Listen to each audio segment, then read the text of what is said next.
Chapter 521. Ji-sun and his group carefully went deeper into the tree roots in the southeast. Perhaps the dragon power that Marodi's released when he returned from the underworld was too strong, which frightened the undead monsters in the passage. Along the way, except for a few small ghosts hiding deep in the tree roots, they hardly encountered any threatening monsters. Half an hour later, everyone successfully arrived at a cave with entangled roots. From a distance, a black coffin came into view. Everyone stopped. The coffin was made of coal-black iron, a nearly 3-meter-long rectangular block, which gave the naked eye a sense of ancient and heavy texture. The coffin was densely carved with mysterious and ancient runes. These runes flickered with a faint light, and when you looked at them, they were deep and boundless, not only distorting the visual space, but also swallowing up the surrounding time. It lay there quietly, as if whispering ancient secrets to the visitor. From a distance, a strong sense of mystery came over. As expected, seeing this, Ji-sun whispered to himself.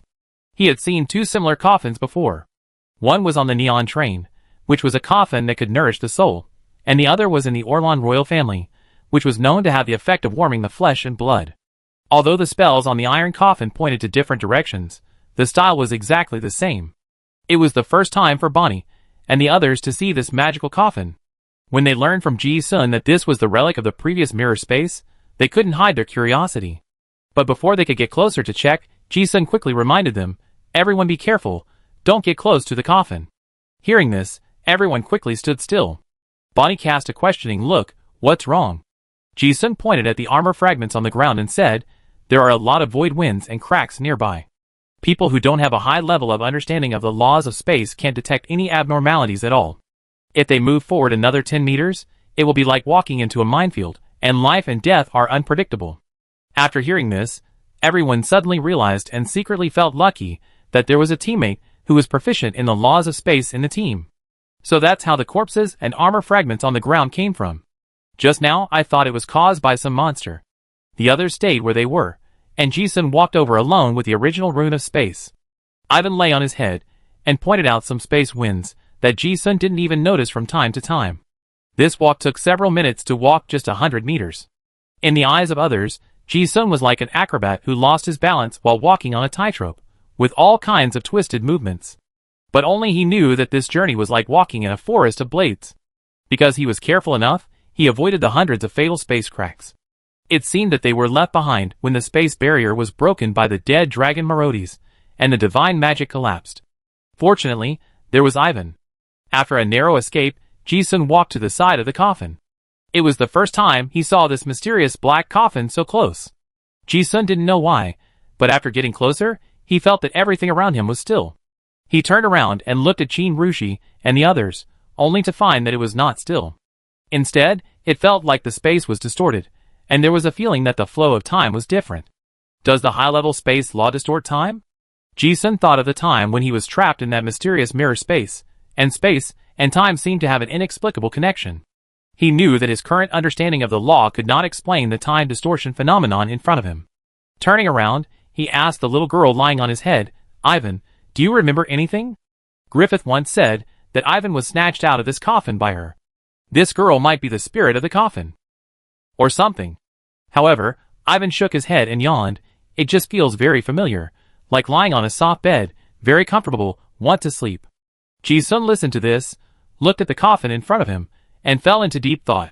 This coffin is undoubtedly a space treasure. At present, the known effect is that it can use the mirror space to trap people. Emperor Landlingster left a message on the stone tablet saying that this coffin is the supreme secret of the Joker sequence and the correct path to promotion to Color Joler. As Ji-sun watched, enlightenment appeared. You touched the mysterious coffin, peek into some of the mysteries of space, and gain plus 21 understanding of the laws of space. Seeing the sudden enlightenment, Ji-sun's eyes lit up instantly. He had seen Arthur, the new king of the Orlan dynasty, collect fear in a coffin in the City of Innocence before. This mysterious coffin obviously has the effect of assisting the understanding of extraordinary laws. That guy was able to quickly jump to a higher level because of this. Now that he had experienced it himself, Ji-sun had truly felt the absurdity of this coffin. This feeling was like the feeling of soaking in the elemental spring before, and the affinity of various elements increased rapidly. You know, space law is a high-level law. If you want to comprehend it, it is more than 10 times more difficult than the elemental law. On weekdays, You may practice hard for several months without seeing any increase in speed. Now, just getting close to it for a while, there is an improvement. What an exaggerated efficiency improvement. Ji-sun sighed in his heart. If he were in other places, he would really like to lie in the coffin to see how much he could improve. No wonder it is difficult to see space card masters in other places, but there are many in the top of the Holy See. Ji-sun had seen the biographies of those space card masters in the Royal Academy before, and thought that there were really many space talents in the southern continent. Now it turns out that it is because of this coffin. This time the Holy See left this coffin in the passage to the underworld, and the loss was not small. Then he thought again. The Holy See had been plundering the southern continent for more than 100,000 years, and there were endless artifacts. It was normal to lose a little. Now it was his. Ji-sun tilted his head and asked, Ivan, can you put this coffin away? It seems impossible. Ivan tried, then shook his head, with a confused look in his eyes, as if he didn't know why. Ji-sun couldn't figure it out either. The coffin must be taken away. After observing it for a while, he touched it with his hand and frowned. He exerted force on his fingers until the veins on the back of his hand popped, but it didn't move at all? Huh? This made Ji-sun even more confused. It was clearly seen that the coffin had been transported in before, and judging from the wheel marks, it wouldn't be particularly heavy, so why couldn't it be moved? Obviously, this coffin has some special method. Ji-sun suddenly thought of something, and then reached out and touched the coffin again. This time, he didn't use much force, but the coffin actually moved a little. Seeing this, he suddenly realized, so that's it, it needs the law of space to drive it to move it. Just now he knew why he couldn't move it. Just like a potato buried in the soil, the coffin was embedded in space. Only by injecting the power of space can it be brought out of the void. Ji-sun found the trick, and then with a little effort, he carried the coffin on his shoulders. It felt like an inflated balloon. Although it was large in size, it floated in the void, and it didn't take much effort at all. Hey, this is convenient. Ji-sun watched the coffin walk out of the tree root cave. What's more miraculous is that there were space fragments everywhere, but as soon as the coffin approached, the fragments healed automatically. Ji-sun walked out smoothly all the way. The black coffin was placed on the open ground, and everyone gathered around curiously. Qin Rushi was at the highest level, and she discovered something at the first time, and asked in surprise, "Can this coffin help to comprehend the laws of space?" Ji-sun nodded yes. "Really? I try it too." After saying this, Bonnie and the others beside him also became excited. Everyone asked if it was dangerous, and they all touched it out of curiosity. There is almost no inheritance of space card masters in the East Wilderness, but it does not mean that their talents are not good. Bonnie and other Revolutionary Army cadres are elites, who have walked out of the mountains of corpses and seas of blood. They are 1 in a million talents to be able to enter the 6th level. Soon, their expressions became wonderful. Ha ha ha, it's true, I feel the law of space. So this is the law of space, it's amazing. Brother Ji-sun, this coffin is too exaggerated to improve the understanding of the law, right? I feel like if I can practice next to this coffin for a month, I'm afraid I can get started with space spells. Yes. I feel the same way. This perception efficiency is even faster than the elemental law. It's too outrageous. Bonnie and the others were very excited. You know, the space law is not restrained by any law. Just mastering a little space spell is a life-saving skill. If you really want to comprehend the high level, you must always practice hard, although there were opportunities along the way, but compared with this coffin, it was completely a cheating experience. Ji-sun certainly didn't mind sharing the black coffin with everyone, and instead told them some of his experience in practicing the laws of space. The Holy See can use this coffin to train a large number of space card masters, and of course others can do the same. Because they were worried that the remnants of the Holy See would come, Ji-sun carried the coffin, and everyone walked and chatted along the way. The atmosphere was harmonious and cheerful. Except for the not-so-familiar Dark Peacock, it seemed that everyone did not have any despair of being trapped in the passage to the underworld. Ji-sun originally wanted to wait, and go to the battlefield to see if he could find some possibilities to get out. Unexpectedly, as they were walking, they saw a masked man wearing a gold-patterned cloak appear in their field of vision. On his right shoulder was a bloody man, and on his left was a white strange bird. The 13th Kamen Rider was quite famous in the East Wasteland. Although the Revolutionary Army was not familiar with him, they knew him and immediately became alert. However, Ji-sun looked at the mask representing the Light Chaser and greeted him with a smile. "Jia-yu?" The cloaked man opposite took off his mask, revealing a young face with a mushroom head. He looked young, but his eyes seemed full of wisdom. He smiled and responded, "Ji-sun, long time no see." Seeing that the two of them were obviously familiar with each other, Bonnie and the others looked a little strange. Could they have met someone they knew? "Is it really you?" Although Ji-sun's tone was a question, he was not surprised at all. After looking at the person Jia Yu was carrying, he asked, "Is this Lao Xie?" He was not surprised that Jia Yu would go to collect Lao Xie's body, but he was surprised that it was not a corpse. Although weak, he is still alive. But he had seen Xie Guizhong being killed by the dead dragon Maraudis with his own eyes. How could he be alive again? Everyone let down their guard, and Jia Yu also came over, as if he had come from a long journey. His tone was slightly panting, and he said yes. One of the purposes of coming this time is to solve the problem of the captain. Ji-sun suddenly realized, that's it. He knew that this guy was looking for him, and seeing him, his previous guesses became a reality. In other words, this guy holds the hope for everyone to get out alive. Qin Rushi also understood this. She knew the relationship between Ji-sun and the Illumination Hermitage, and she also knew that Senior Su was also the founder of this organization, so she also glimpsed part of the truth. Ji-sun asked Jia Yu to sit down and asked the question he was most curious about. How did old Xie come back to life? I clearly saw before. Jia Yu smiled and said directly, he was originally dead. It is also because of the special nature of this underworld passage that the soul will not disintegrate after death, so he was resurrected. After hearing this, not only Ji-sun, but everyone else looked puzzled. It's okay that the passage to the underworld is special, but how did he resurrect? Jia Yu didn't beat around the bush, and pointed to the white crow on his shoulder, saying calmly, "Didn't you see the white crow before? I extracted its divine power, and then wrote a fairy tale, and then made the story come true. Then I saved the captain's life." Everyone, it would have been better if he didn't explain. With this explanation, everyone's eyes were filled with shock. Ji-sun understood a little bit, and murmured, "So the legend is true." He knew Jia Yu's 7 of Diamonds Bard ability, and he also knew that I am the world. Since the white crow has the ability to materialize fairy tales, it turns out that it is really possible. But the Revolutionary Army had no idea. Hearing this method, everyone was shocked. Jia Yu only explained it briefly, and did not intend to elaborate. Ji-sun only realized now that Xie Guizhong's death was also a link that the mushroom head had deduced long ago. Taking this opportunity, he was completely freed from the control of Scarlet Corruption Sayadis. But Ji-sun thought of the blood contamination, which was lifelong. Even if he was rescued, he would still be a vampire. Jia Yu knew what he wanted to say, and took out a potion and threw it over. "This is for you." Ji-sun looked at the green potion in his hand and asked, "What is this?" "Master Merlin has developed bloodline gene anchoring potion," Jia Yu said, explaining the efficacy of the medicine. It can anchor the human gene chain without distortion during the extraordinary advancement process, blocking all bloodline suppression. Anchoring genes? When Ji-sun heard about this effect, he immediately showed a surprised expression. This also means that the extraordinary advancement of genes will not be distorted. For example, the advancement of the Spade 4 Beast Walker sequence requires the Warcraft gene to change itself, and there are many sequences like this.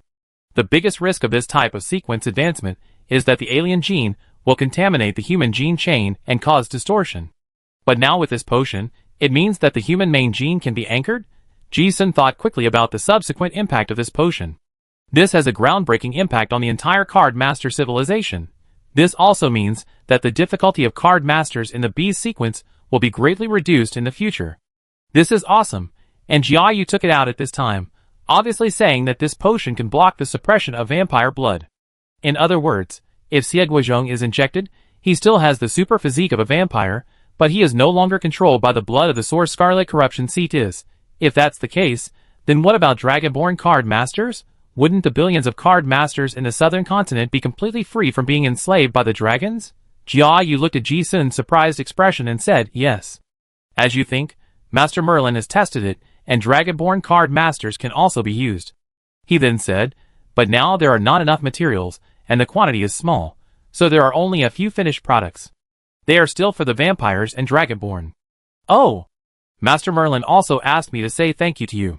The most critical breakthrough is the secret research files of the Bai family that you brought out from the plague swamp. And your blood sample." Ji-sun was so shocked that he couldn't speak. Jia Yu paused and added, "Master Merlin knows that you came to the Warcraft Forest, and asked me to pass on a message to you, asking you to help him collect more special biological samples."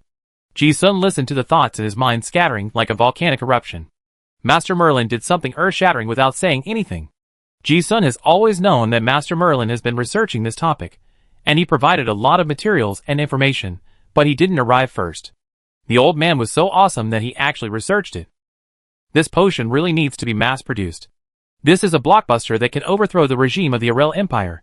You know, the reason why the Arel Empire has been able to stand for more than 100,000 years is because the dragon suppressed the blood of the dragon descendants, so that humans have no chance to resist. Now with this potion, the dragon descendants have become human card masters, like Ji-sun who have dragon abilities. Isn't this a big deal? And the blood pollution that has troubled the Kashi civilization for countless years is no longer a problem. Then vampires and dragonborn can be anchored as humans. The influence on the entire Kashi civilization is simply unimaginable. Such a heavy news was said so lightly. If it were somewhere else, no one would believe this as a drunken joke. However, the two parties in the conversation were Ji-sun and the Light Chaser. This shocked everyone in the Revolutionary Army, including Qin Rushi, who was listening. They understood the effect of this potion, and after careful consideration, they also saw the impact on the Kashi civilization. Seeing that the southern continent is now invading the eastern wilds, the Kashi civilization is in danger of extinction. This potion has appeared, and the situation has changed drastically. Even all the dragon descendants in the southern continent can be re-anchored as human Kashi. This small potion is like the gear of fate. As time goes by, its impact will become greater and greater. In the southern continent, although the dragon race is still powerful, that kind of slave rule is no longer possible. It can even be predicted that thousands of years later, whether it is the South Continent, the East Desert, or the Old Continent, they will all be civilized societies controlled by humans. This inexplicably raised a sense of heroism in the hearts of the Revolutionary Army. They revolted just to allow ordinary people to live a good life. Now this potion seems to have injected a shot of adrenaline into their hearts. The future is promising. No, that's not right. There is another problem. They have to be alive to see it. Jia Yu continued, I also injected the potion into the captain, and now the hidden danger of the Blood Clan is gone, but the rank needs to be rebuilt. Fortunately, the realm and the understanding of the law are still there, and the retraining will be quick. Ji-sun listened to the frown on Yenchuan's face, and smoothed out at this moment. Sure enough, this guy never disappoints people, and he always considers the problem so carefully. After all, Xie has seen the world from the perspective of the outer god Saiades. If he really wants to retrain, there will probably be no bottlenecks along the way. Ji-sun is also looking forward to where this old friend will go after retraining. Talking up to now, Ji-sun has not forgotten the most critical question. He asked, by the way, Jia Yu, are you here to save us? In his mind, since this mushroom-headed man has come, there must be a way. But unexpectedly, Jia Yu shook his head. I don't have the ability to open the passage to the underworld and get out. When this was said, not only Ji-sun, but everyone else was also stunned. The last hope was shattered. After a pause, Jia Yu continued, this place can only be entered by a middle-level god, but cannot be exited. As far as I know, there are only two beings who can open the card master plane with divine power. One is the golden dragon god Merodes, who came back from the underworld before, and the other is the scarlet corrupted Seedis, who just got the body of the Titan. Oh! Ji-sun raised his eyebrows, not panicking at all. He knew this mushroom-headed man well, so even if he couldn't do anything, he could come up with some solutions. As expected, Jia Yu didn't keep him in suspense any longer, and said, I can't do it, but someone can. After a pause, he continued, if we talk about the people who know the underworld, the Nan family is the only one in the card master plane. I had a chance to talk to Priest Nan before, and discuss some issues. She is in the underworld now, and I can locate her. Ji-sun had actually guessed it. He had thought about the Nan family before. But the space in the dead zone is very special. Whether it is space magic or spiritualism, it can only be used within the dead zone and cannot be crossed. Ji-sun could not contact Nanjing, let alone Nan Su-shang who was in the underworld and didn't know whether he had returned. 3,000 years ago, the ambush and killing of the angel in the innocent city was done by Nan Xinyu and the Illuminati at that time. The ambush and killing of the outer god sect in the innocent city was also a conspiracy between Nan Su-shang and Jia Yu. This mysterious organization has been playing an overlooked but very important role in the long civilization changes of the Talon dynasty. Now it seems that the royal family, the high priest, and the hermitage are the three pillars of the Talon Empire's inheritance. When Ji-sun thought of this, he realized that the Talon dynasty was really very strong. Let's go out first. If we stay here any longer, I'm afraid something will happen. Jia Yu didn't say much. He took out a scroll in his hand, activated it, and said, originally, this spiritual scroll cannot cross the plane, but it happens to be a passage to the underworld, so it can be used barely. As soon as the voice fell, a magic circle lit up on the scroll, and a hexagonal soul lamp lit up. This soul lamp is not as bright as the sun before, but the principle is the same. The soul lamp guides the direction of the people returning from the underworld. After doing all this, everyone just waited with eyes wide open. Ji-sun and Qin Rushi guessed what would happen. The cadres were completely unaware. They were curious and nervous, not knowing how to get back. Time waited like this for half an hour. Ji-sun also talked to Jia Yu about some details of the struggle between the three major sects. This question solved many mysteries. Sure enough, Curse God card was sent out by the Illuminati. Jia Yu discovered the existence of the Dead Zone from some other forbidden ruin stone tablets, and then the relics of the Great Emperor appeared in the world, triggering the subsequent treasure hunt. Moreover, many of the internal conflicts of the three major sects were deliberately ignited by Jia Yu. He also revealed how to seal the dead dragon with a jar. Whether it is the Holy See or the Lord of Scarlet, they can see through these plans and think they are calculated. But the cleverness lies in that even if they know they are being calculated, they have to cooperate. Because without Jia Yu's method, they could not solve the hidden dangers after the return of the dragon god Merodes. And so on. Listening to the two people chatting, the cadres of the Revolutionary Army finally saw clearly that there were so many calculations hidden in the violent turmoil in the southern continent this time. Each of them looked at the harmless mushroom-headed boy with a very strange expression. Originally, they thought Ji-sun's deduction ability was outrageous enough. For the first time, they deeply felt the value of the undefeated legend of the East Wasteland, the Light Chaser. So what should we do next? What did Emperor Lanlingster want the dragon god Merodes to come back from the underworld for?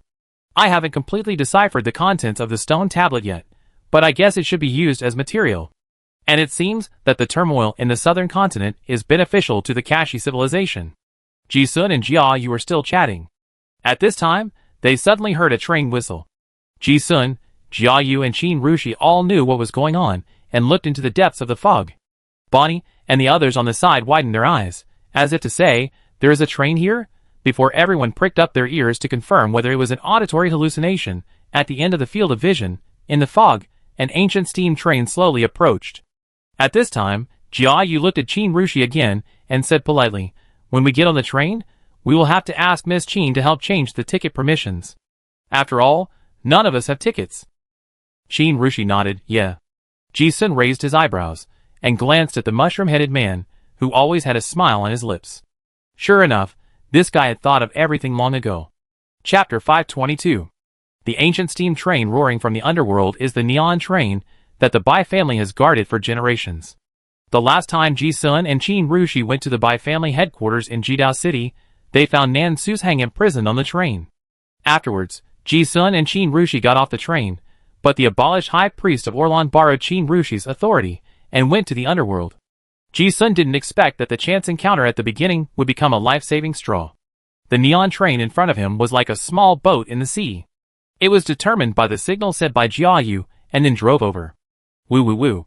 The long whistle sounded so pleasant at this moment. The train seemed to have arrived at the station and slowly stopped.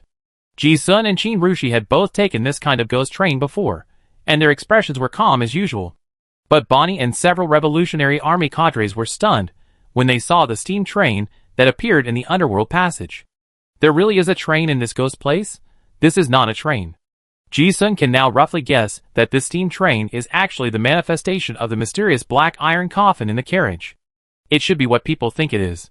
Just like human cognition of the world, it is never the original appearance of the world, but the world constructed by self-cognition. The train stopped, the door opened, and a ghost conductor with black hair standing by the door, as if waiting for passengers to get on the train. This conductor was like the god of death, who summoned souls to the underworld. Just standing there was a sense of horror that made people tremble. Bonnie and the others looked at each other, but Qin Rushi walked over first. She took out the 002 ticket that was reserved for the head of the Bai family, and successfully checked the ticket. Then she spoke a few more words to the conductor, and then turned back to signal everyone to get on the train.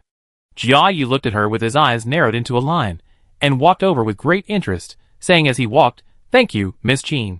I haven't ridden the legendary neon train yet. It is said that this train can nourish the soul, but because it is exclusive to the Bai family, outsiders have no chance to try it. Seeing that the train attendant, who was acting like a ghost, did not stop, the mushroom-headed man, Bonnie, and the others followed him. Ji-sun was carrying the black iron coffin and preparing to get on the train. He was a little worried that the coffin was too big to get on the train, but when he lifted it, he found that the space on the train was just wide enough for the coffin to get on the train. Stepping on the carriage pedal, Ji-sun did not forget to say to the train attendant in Guilin, "Thank you." The train attendant bowed slightly in response. "Is this the legendary ghost train? TSK, this trip to the South Continent really broadened my horizons. Oh, you found that this train can really nourish the spirit." "It really is." As soon as Bonnie and several other cadres boarded the train, they felt the magical effect of this neon train nourishing the soul, and they whispered excitedly. Ji-sun and Qin Rushi were used to it. Maybe it was because they went to the underworld, the nourishing effect was much stronger than last time. The last time they boarded the train, the carriage was filled with immortals. But this time it was an empty carriage. There was only a mysterious man in a cloak in the carriage. Ji-sun, Qin Rushi and Jia Yu all knew who this man was. Jia Yu spoke first and chuckled, "Thank you for your help, senior." Ji-sun sensed the familiar aura and took the initiative to greet her, as if he was meeting an elder, Auntie Nan. Qin Rushi had also seen her and nodded. The cadres of the Revolutionary Army also had grateful expressions on their faces. Although they had never seen Nan Suzhang, they had all heard of this former high priest of Orin. Regardless of strength or the life-saving grace in front of him, he deserves respect. At this time, the cloaked man sitting on the seat spoke, "Yeah. Long time no see." His tone was as gentle as ever, but Ji-sun didn't know why he heard a weak and old tone. Nan Suzhang looked at the reserved look of the crowd and smiled. "Everyone sit down, don't be so polite." She didn't stand up when she spoke, and she seemed to feel that she was a little rude, and then explained, "Sorry, I'm not feeling well, please don't mind." Ji-sun and Nan Jing had a special relationship, so of course he had no estrangement towards this Aunt Nan. Hearing this, he put down the coffin, walked over and asked, "Aunt Nan, are you injured?" "Not really." Nan Suzhang shook her head and wanted to explain, but hesitated for a moment as if she felt it was troublesome. Thinking about it, she took off the cloak covering her head, and an old face immediately came into view. Her hair was full of white hair, and there was almost no flesh under the skin, which was shriveled and tightly attached to the bones, and covered with wrinkles like tree bark. Her eyes were sunken deep into her eye sockets, and her eyes were cloudy and dim. Although she still had the wisdom and elegance that saw through everything in the world, she had lost her former glory. She also exuded a cemetery-like atmosphere, decayed and weak. "Auntie Nan, you?" Ji-sun looked at the old face in front of him. Although he recognized that this was Nan Suzhang, he was also very surprised.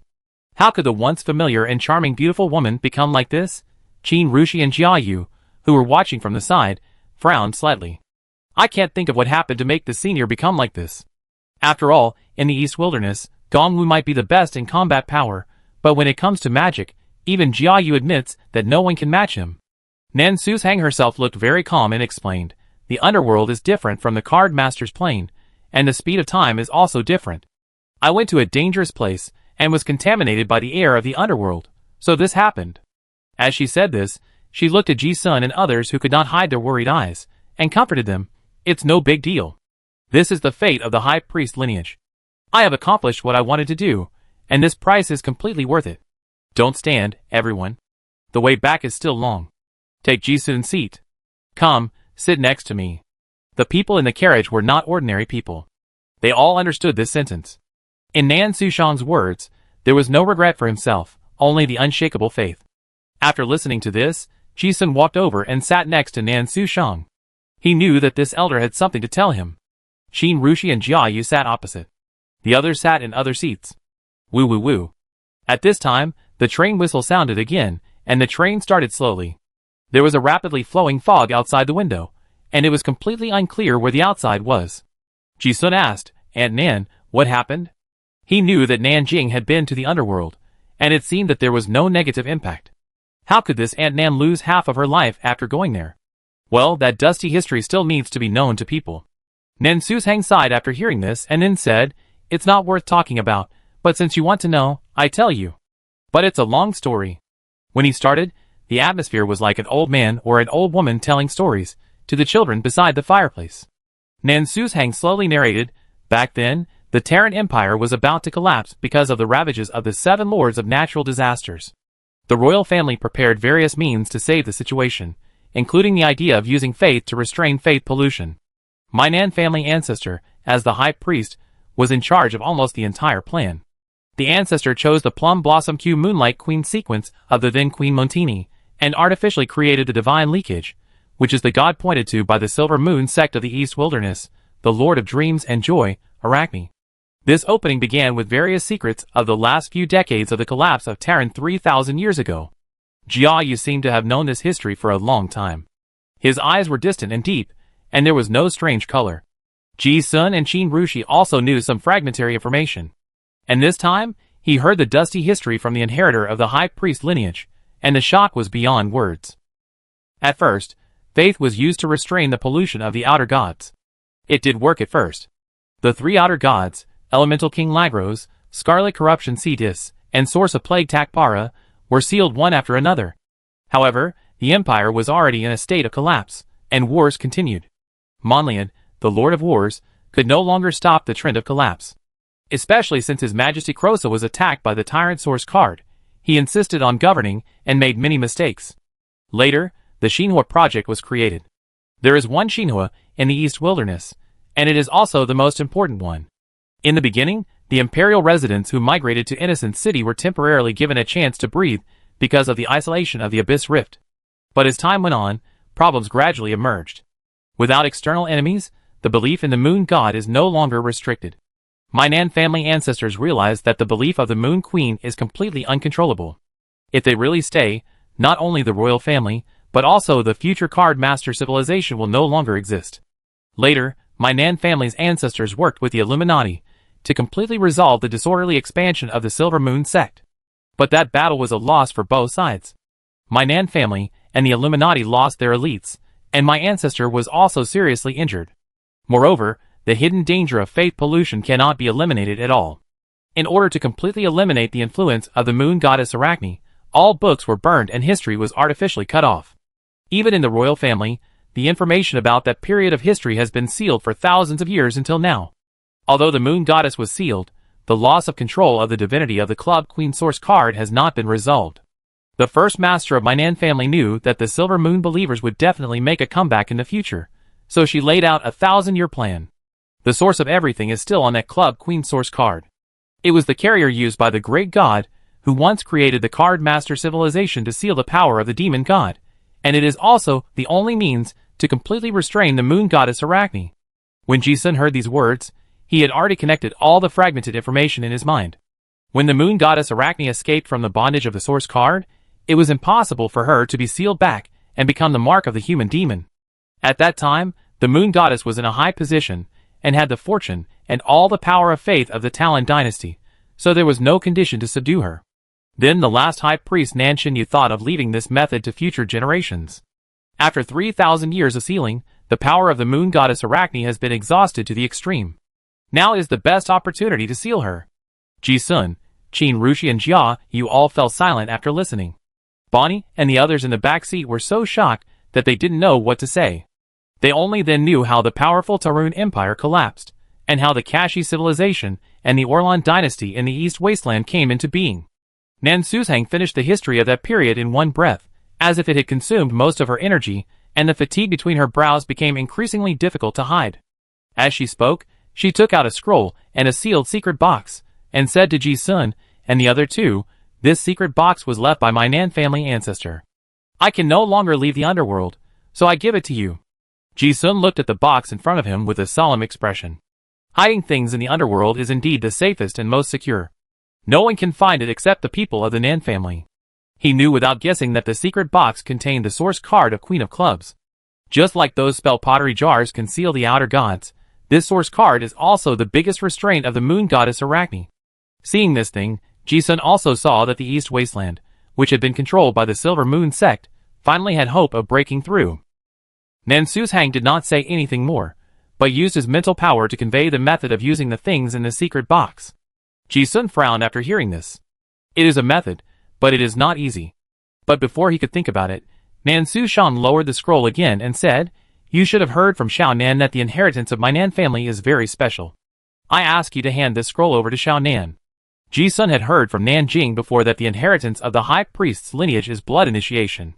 In other words, after the death of the previous high priest, the next generation will inherit her extraordinary cultivation and those inheritances. The cultivation of Nan Su Shang is sealed in this scroll. Taking out this thing means that Aunt Nan has reached the end of her life. Ji-sun remained silent. Jia Yu and Qin Rushi stood by with awe. If Senior Nan had not gone to the underworld to find the box, he would not have been in this situation. It is not as she said, this is fate. Instead, she used her life to protect the sacred mission of the high priest lineage and the civilization of the card master. Nan Suzhang looked at the serious expressions of the three people and smiled slightly. Her state of mind seemed to be more open than theirs, and she didn't care at all that she was about to reach the end of her life. Thinking about it, she looked at Ji-sun, her eyes flashing with relief, and added, and if possible, please take care of Xiaonan for me.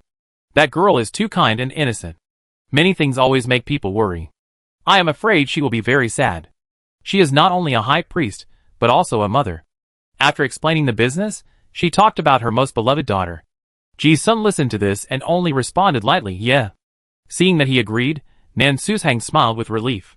The atmosphere in the carriage suddenly fell into silence, and no one spoke. Ji-sun and his companions did not feel lucky to escape from the underworld passage. The train was still speeding, and there was still an impenetrable fog outside the window. After a long time, Nan Suzhang saw the coffin in the carriage and said, by the way, you should put the coffin at the head of the train here. It needs to absorb some soul power from the underworld. And now that the dead dragon Maraudes has returned, he will probably look for this coffin. When you can see the contents of the forbidden ruin steel, you will naturally know what its use is. Ji-sun nodded seriously, yes. Nan Suzhang said again, you have come to the underworld passage. You should know the secret of the lightless sun, right? This sequence of magic secrets is very special. It is the most intuitive secret in the 52 sequences that can make people feel the secret of the power of the gods. Opposition, this is the supreme secret of the extraordinary. All elemental laws will eventually converge on opposition. It is because this secret method directly points to the extraordinary secret that it has been regarded as a forbidden technique by the royal family in the late period of the Talon Empire. Ji-sun finally understood that the reason for the royal blockade was because they were afraid of affecting the regime's rule. Putting away the inexplicable melancholy in his heart, he thought of something and asked, Auntie Nan, I saw before that the power of the dead dragon Maraudes is almost the same as that of the weeping angel. Is that the opposite of the opposite nature? Yes. Nan Suzhang nodded. If possible, you need to focus on the practice and understanding of the lightless sun now. But the underworld is too dangerous, and it is not a place for living beings. If you really want to go there in the future, you can go with Xiaonan to the coordinates left by the ancestors. Don't run around. She really looked at her junior and said without reservation, oh, by the way, the Augustus Imperial Mausoleum on the Rune Plateau, the Emperor's stone tablet also records the relevant mysteries. If you want to enter the 8th level, you have to gather your own little rune. You can go to the Imperial Mausoleum to take a look. Ji-sun, yes. Nan Suzhang, there are also national angels. The ancestors did leave him hope for resurrection. But it's not easy. I don't know the details. It will be possible only when Xiaonan can fully understand the secret method in the Book of the Dead. You can tell him then, so that he won't misunderstand my Nan family. Before that, the power of the angel's body is a shortcut to help you practice this secret method. Ji-sun listened carefully. Unconsciously, the train arrived at the station again and slowly stopped. Nan Suzhang looked at everyone and said lightly, the train has arrived. I won't see you off. Looking at the white-haired old man in front of him, Ji-sun knew that this might be the last time to say goodbye. He felt a little heavy in his heart, but he could only say one sentence after all the words in his heart, Auntie Nan, goodbye. Qin Rushi, Jia Yu, and Bonnie also stood up and bowed to say goodbye. Nan Suzhang looked at everyone and nodded, and her cloudy eyes suddenly flashed, as if she saw the future of the Kashi civilization. She handed the baton to these young people. Chapter 523. The train stopped, the door opened, Ji-sun and his party said goodbye to Nan Suzhang, and got off the train. Accompanied by the distant whistle, the netherworld train gradually drove into the void. Although it seemed that the ride took only an hour, in fact Neon the train came back from the netherworld passage, and 3 days had passed in the card master's plane. The dead fog was gone around, and it seemed that it was still in the dead domain, but the roots of the world tree had disappeared, leaving only a mess of gravel caves. This feeling is very strange, as if two worlds overlapped, and then separated, leaving some traces. The people of the three major foreign god sects disappeared. There was no fighting, no breath of life, and there was a dead silence all around. Ji-sun was not surprised. The roots of the world tree appeared before, and brought all the living things in the dead zone into the underworld channel. The dead zone should be the safest now. Jia Yu carried Xie Guizhong and said goodbye. I have some things to deal with, so I won't go with you. Be careful, there are many fragments of ancient battlefield corpses in the depths of the dead zone. The opening of the gate to the underworld will also bring out some other monsters, all of which are very dangerous. It is best to leave as soon as possible. Emperor Lanlingster was severely injured here that year. Ji-sun certainly would not be careless and nodded yes. Take care. Qin Rushi and others also politely thanked him. Jia Yu did not look back, put on a golden cloak, carried the person, and disappeared into the darkness in a blink of an eye. Seeing Jia Yu leave, Bonnie and several Revolutionary Army cadres breathed a sigh of relief.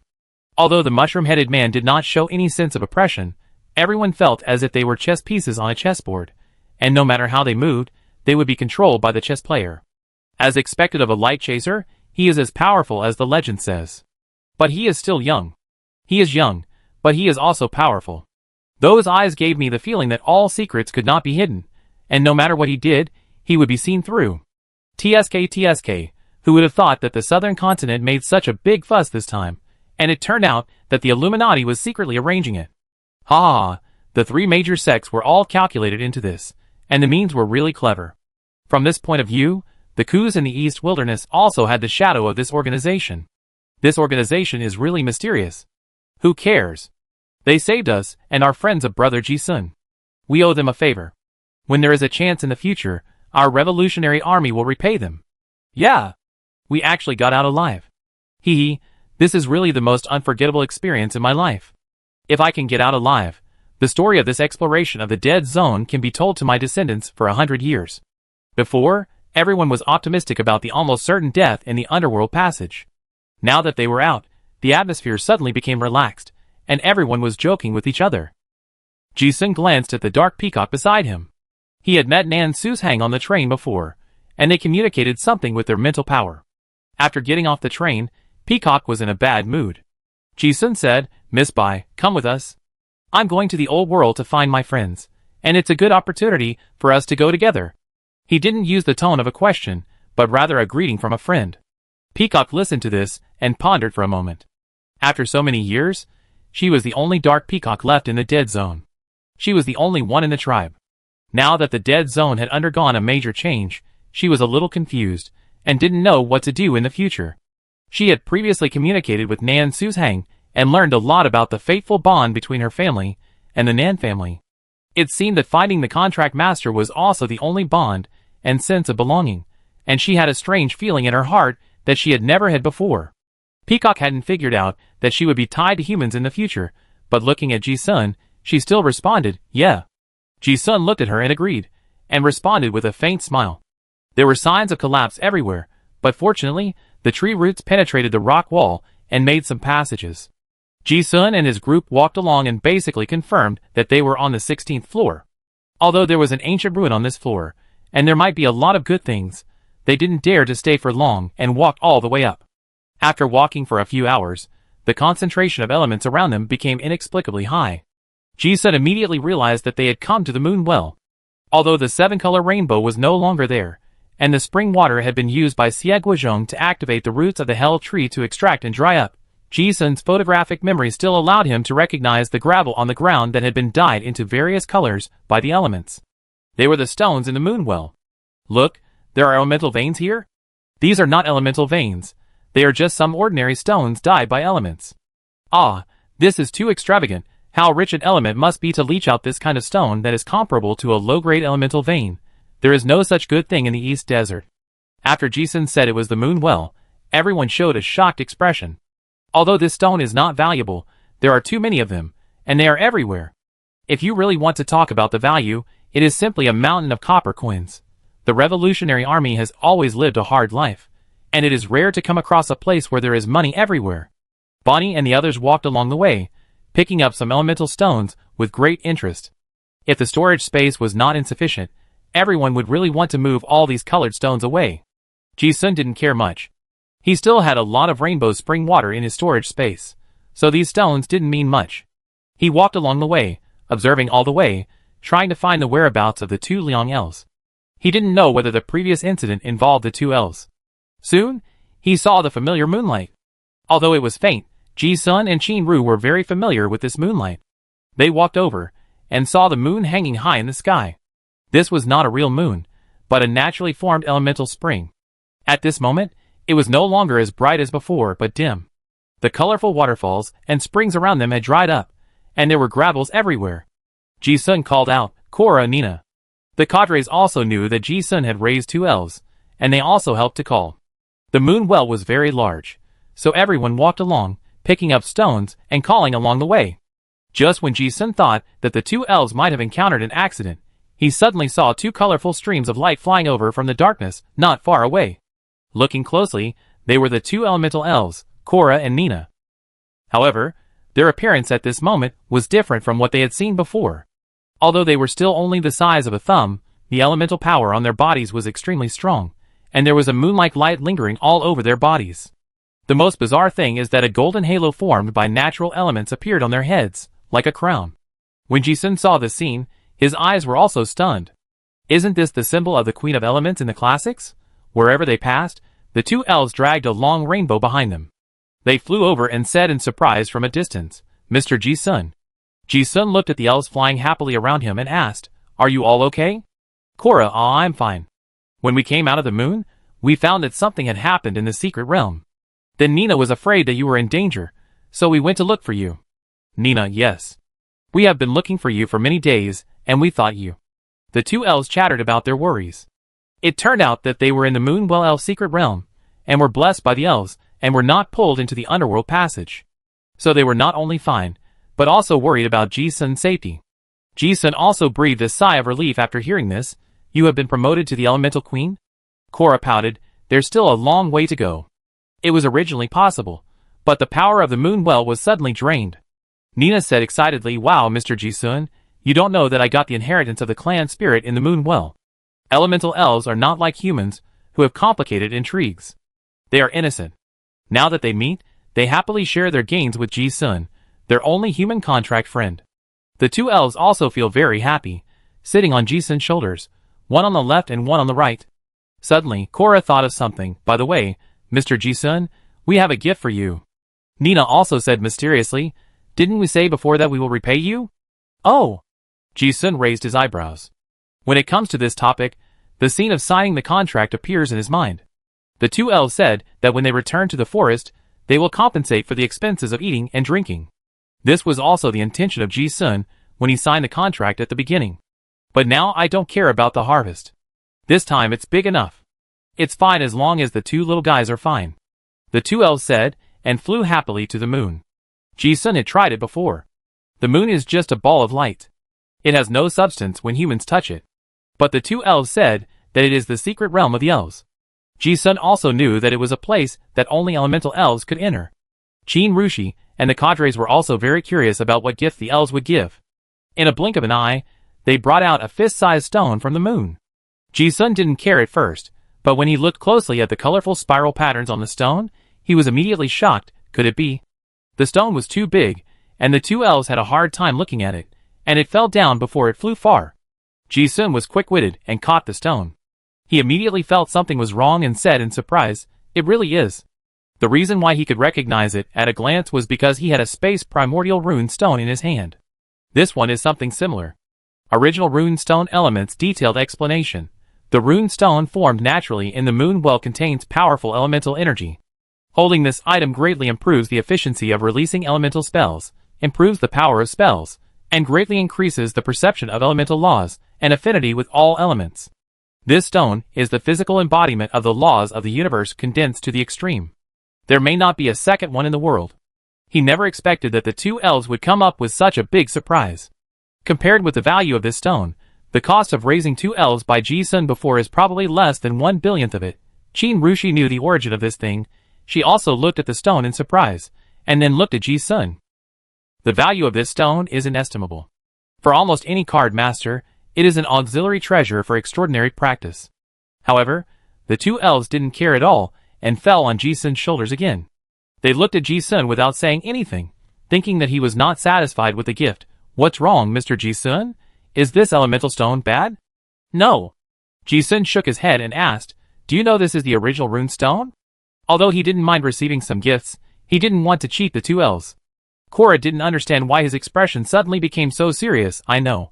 This is something that can only be produced in the moon well. It takes 100,000 years to produce one."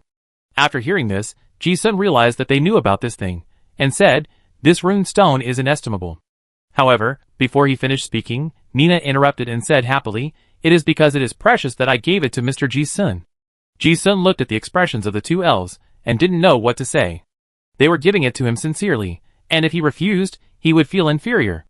"Well, I take it first," Ji-sun said, and took the stone. After finding the two elves, the last trace of worry in Ji-sun's heart disappeared. The moon well has been drained, and it will take a long time to accumulate enough elements. The dead zone is not safe now, so the two elves can't stay here. Ji-sun and his group found the huge sinkhole in the dead zone, and then climbed up along the rock wall. The 16th layer of the dead zone was still there, but the monsters were basically cleared out. However, the endless abyss below the 16th layer was like a volcano before eruption, surging with waves of terrifying breath. Ji-sun and his companions did not dare to delay. They did not dare to explore other roads, so they rushed along the way they came from before. Then at a certain moment, the gravity suddenly turned upside down. They knew that they had left the dead zone. Half a day later, in a dense forest 30 kilometers away from the dead zone, clear spring water bubbled out, forming a small clear pool. Beside the pool, 7 or 8 tents formed a small adventure camp. On the campfire, the golden barbecue sizzled with a fragrant aroma, and the broth on the stove was boiling with heat. This was the camp built by the elite troops of the Revolutionary Army who evacuated in advance. Ji-sun and his team came all the way and successfully joined. Everyone sat around the campfire, and the atmosphere was very celebratory. Everyone knew that it was dangerous to come to the Warcraft Forest for this adventure. We had originally planned for several casualties, but we didn't expect that although the situation was thrilling, it turned out to be very gratifying in the end. Not only did Ji-sun and the others who went to the dead zone return safely, but the others, except for a few injured, did not lose any personnel. There was also a huge harvest. This expedition can be said to be a happy one for everyone. And those who did not go to the dead zone were very interested in the wonderful experiences of the cadres in the dead zone. When talking about the wonderful things, everyone's expressions were very wonderful.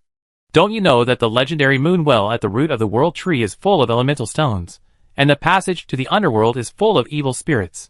In the end, the three major sects plotted against each other, which was very exciting. Haha, it's finally out now. I'm almost tired of the marching rations in the dead zone for more than half a month. Lie 2, stop listening to the story. Is the meat ready? It will be ready soon. Hey Sam, keep talking. What happened next? You saw the dragon god coming back from the underworld in the underworld passage. What does the god look like? What else can it look like? It's just a dragon. Haha Sam, stop bragging, okay? I fainted because of the power of the god. So what's wrong with admitting it? Lawson, you were stunned, weren't you? I didn't say I wasn't stunned. Only the leader and the Jishuan brothers, oh, and Miss Bai were fine, the others were stunned. Ah, the dragon god is so powerful, but the cadres were stunned by his divine power alone? I don't know. You have to ask the leader and others. The Revolutionary Army was very excited. The things that happened in the dead zone almost involved the overall situation of the entire plane, which was very attractive to everyone. Ji-sun and Qin Rushi sat by the campfire, listening to everyone's lively chat, occasionally interjecting a few words. The atmosphere was as warm as the campfire. Having not eaten hot food for many days, Ji-sun also had a good meal. They were noisy until midnight, and there was no end to the topic. But Ji-sun and his team fought almost every day in the underworld passage, and they had never had a good rest. Even Sam's energetic family couldn't hold on, and fell asleep by the campfire after drinking. The companions didn't have the heart to disturb them, and everyone dispersed consciously, taking a rest when they should, and patrolling when they should. After arranging a tent for Komke, Ji-sun and Qin Rushi returned to their own tent. The two had been staying in the same tent all along, so no one was surprised. Entering the tent, Qin Rushi took off the two big swords and put them beside her, and Ji-sun also helped her dismantle the armor with familiarity. After removing the breast armor, the plump figure wrapped in the corset was revealed in front of her, and then the leg armor. Without the cover of the armor, the curvy figure was in full view. Qin Rushi probably thought that because the combat tights were a little damaged, she planned to change one. There was no dressing room in the tent, and the two of them were used to this kind of interaction. She had no intention of avoiding Ji-sun, and lifted up the corset with her backhand and took it off naturally. In this way, her upper body was only wearing a corset.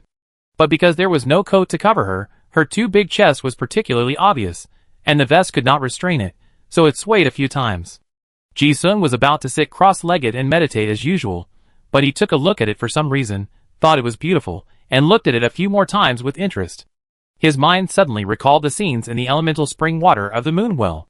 Not only did he see everything clearly, but he also had a lot of fun with his hands.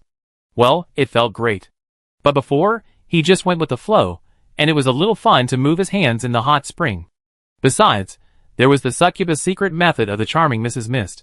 Ji-sun knew that Qin Rushi didn't mind.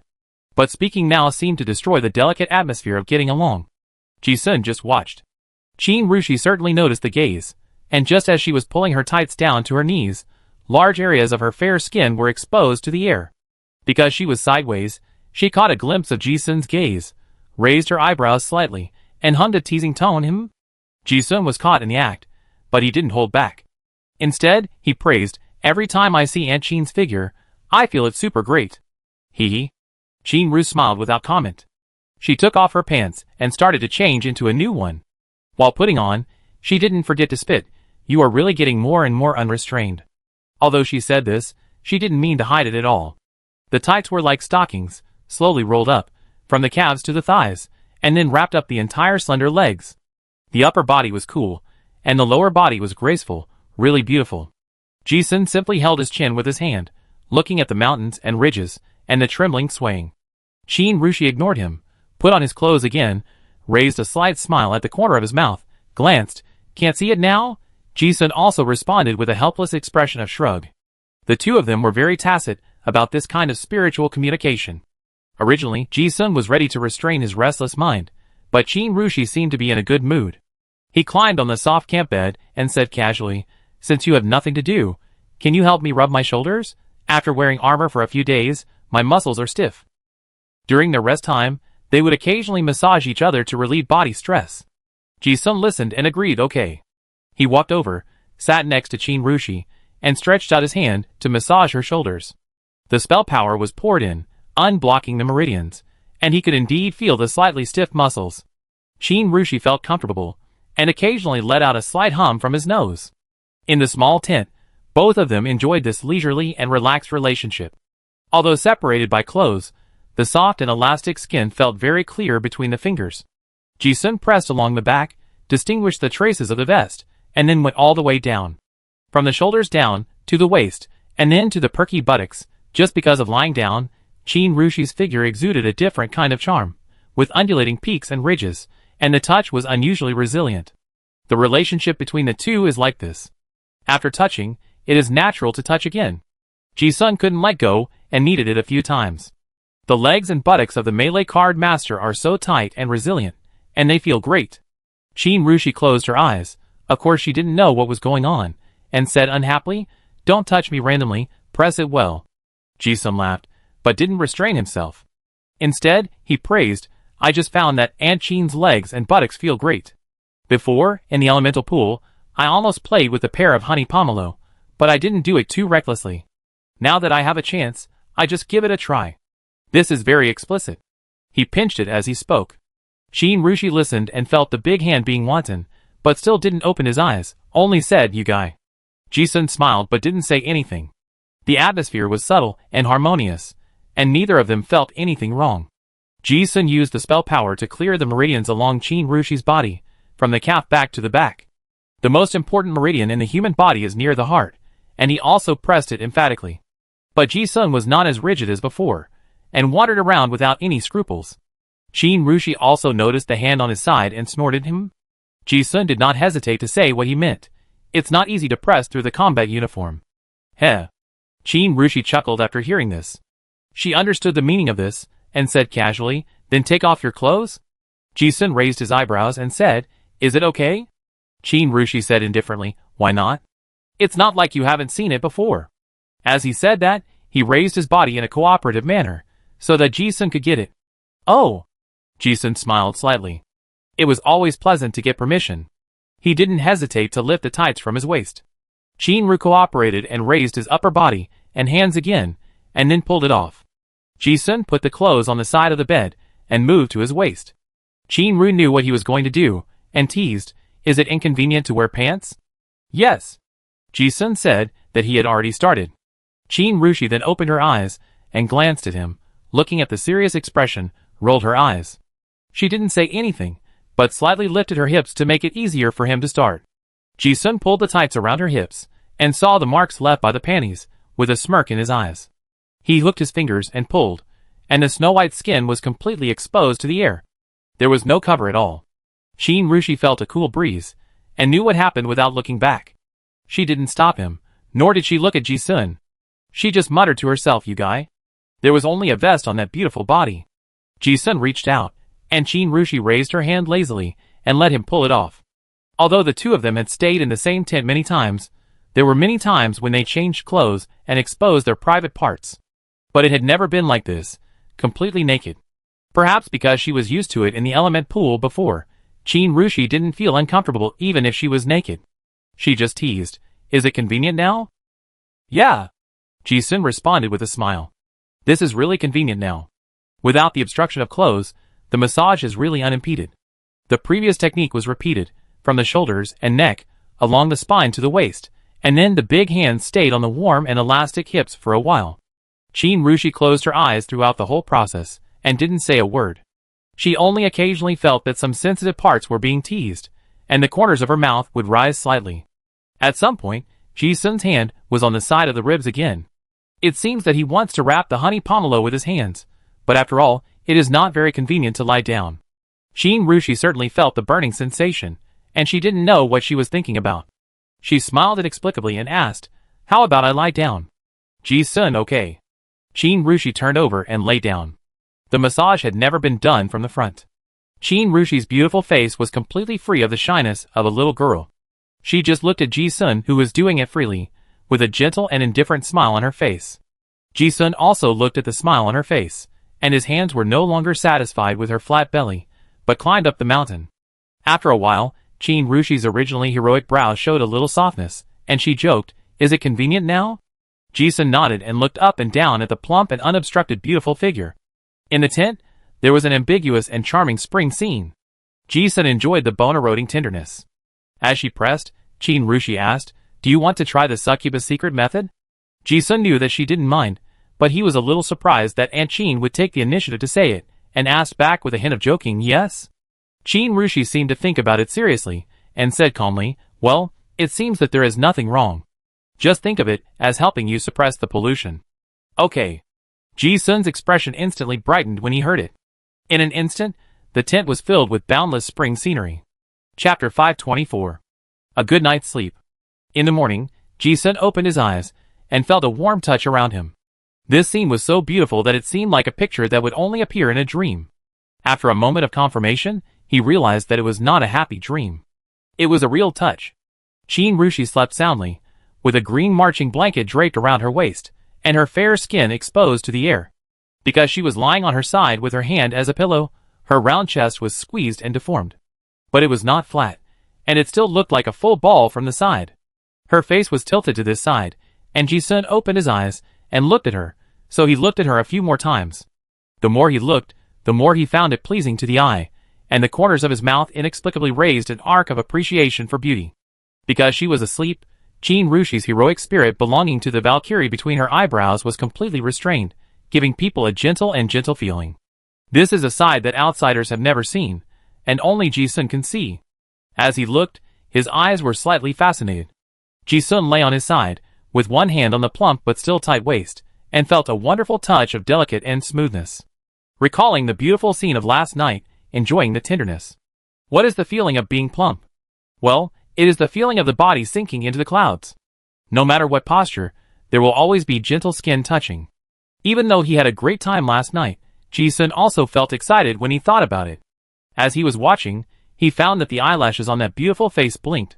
Chin-Rushi woke up, but did not open her eyes. It was rare to have a good sleep, so she enjoyed this rare leisure. Ji-sun's hand gently stroked the white skin, and his waist went down and fell on the smooth buttocks, with 5 fingers slightly sunken. I played with it for a long time last night, but I still can't let it go, and I don't feel tired of it. After all, I couldn't fall asleep. Qin Rushi raised his eyelids, glanced at Ji-sun, and snorted softly. "What are you doing?" Muttered something, and then closed it again, with a lazy look of "What do you want to do?" "Auntie Qin, good morning." Ji-sun couldn't help but smile when he saw it. Raising his hand, he hugged the naked body in his arms. Qin Rushi didn't intend to pay attention to him. But with this hug, he changed his sleeping position from lying flat to lying sideways, just facing Ji-sun. This posture immediately became very ambiguous. Their skins were tightly pressed together, and they could clearly feel each other's warm body temperature. Because their bodies were too plump, large areas of skin were touching each other, and the feeling of being wrapped in clouds was extremely real.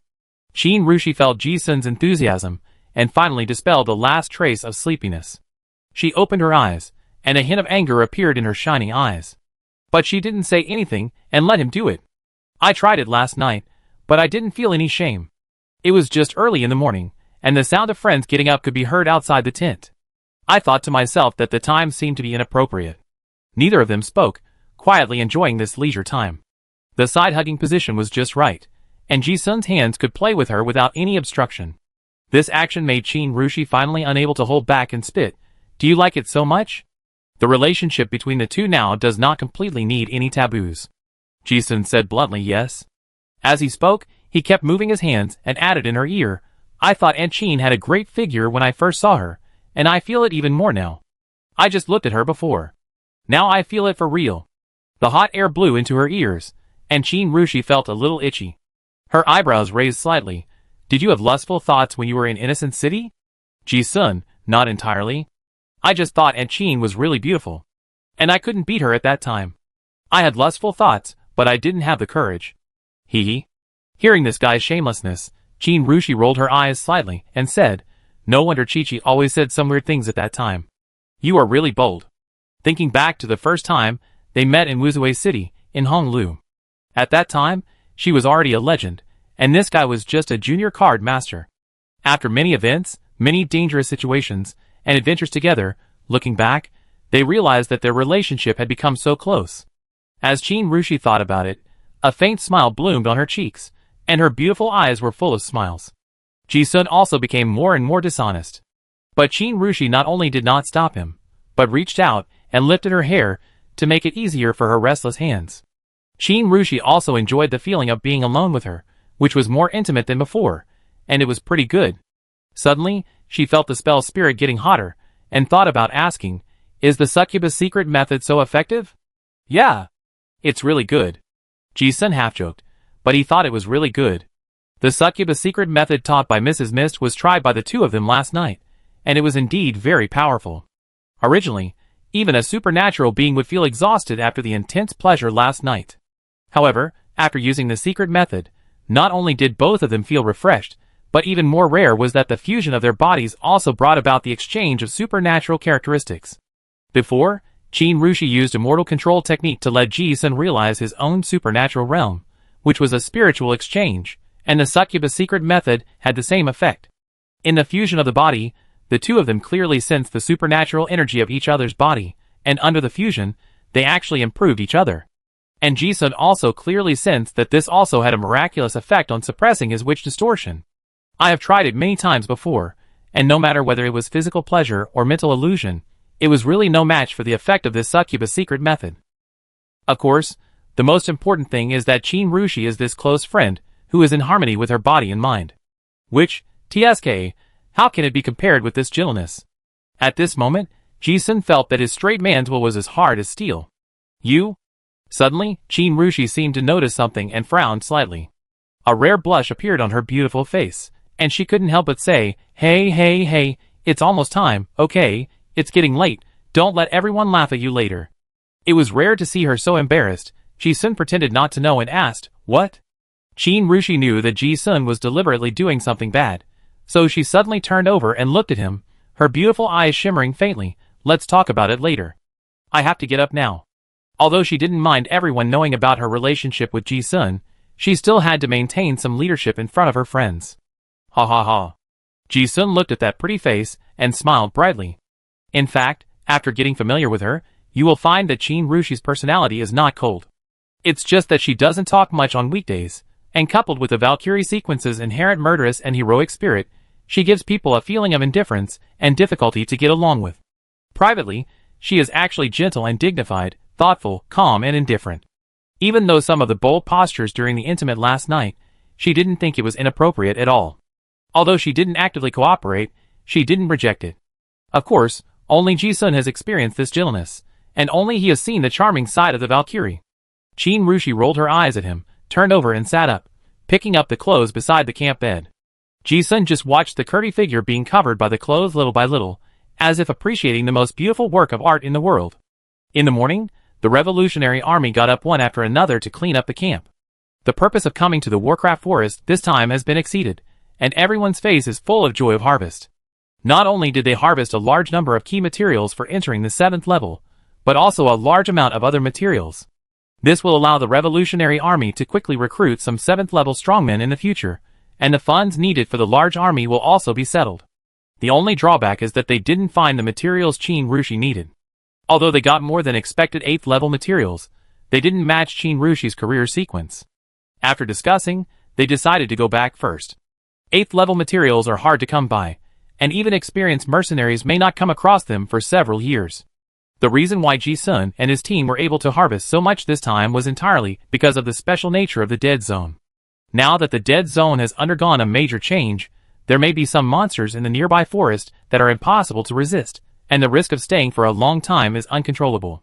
Besides, the great turmoil in the southern continent is imminent, and there are many opportunities. Previously, the top materials were monopolized by the nobles, and could not be bought, but now it may not be the case. Just like the eastern wasteland before, the Orlan royal court sealed it for 3,000 years, and the good things would not be taken out even if they were gathering dust in the royal treasury. But later, after the dynasty collapsed, all kinds of treasures flowed into the market. The current situation in the southern continent is also very similar.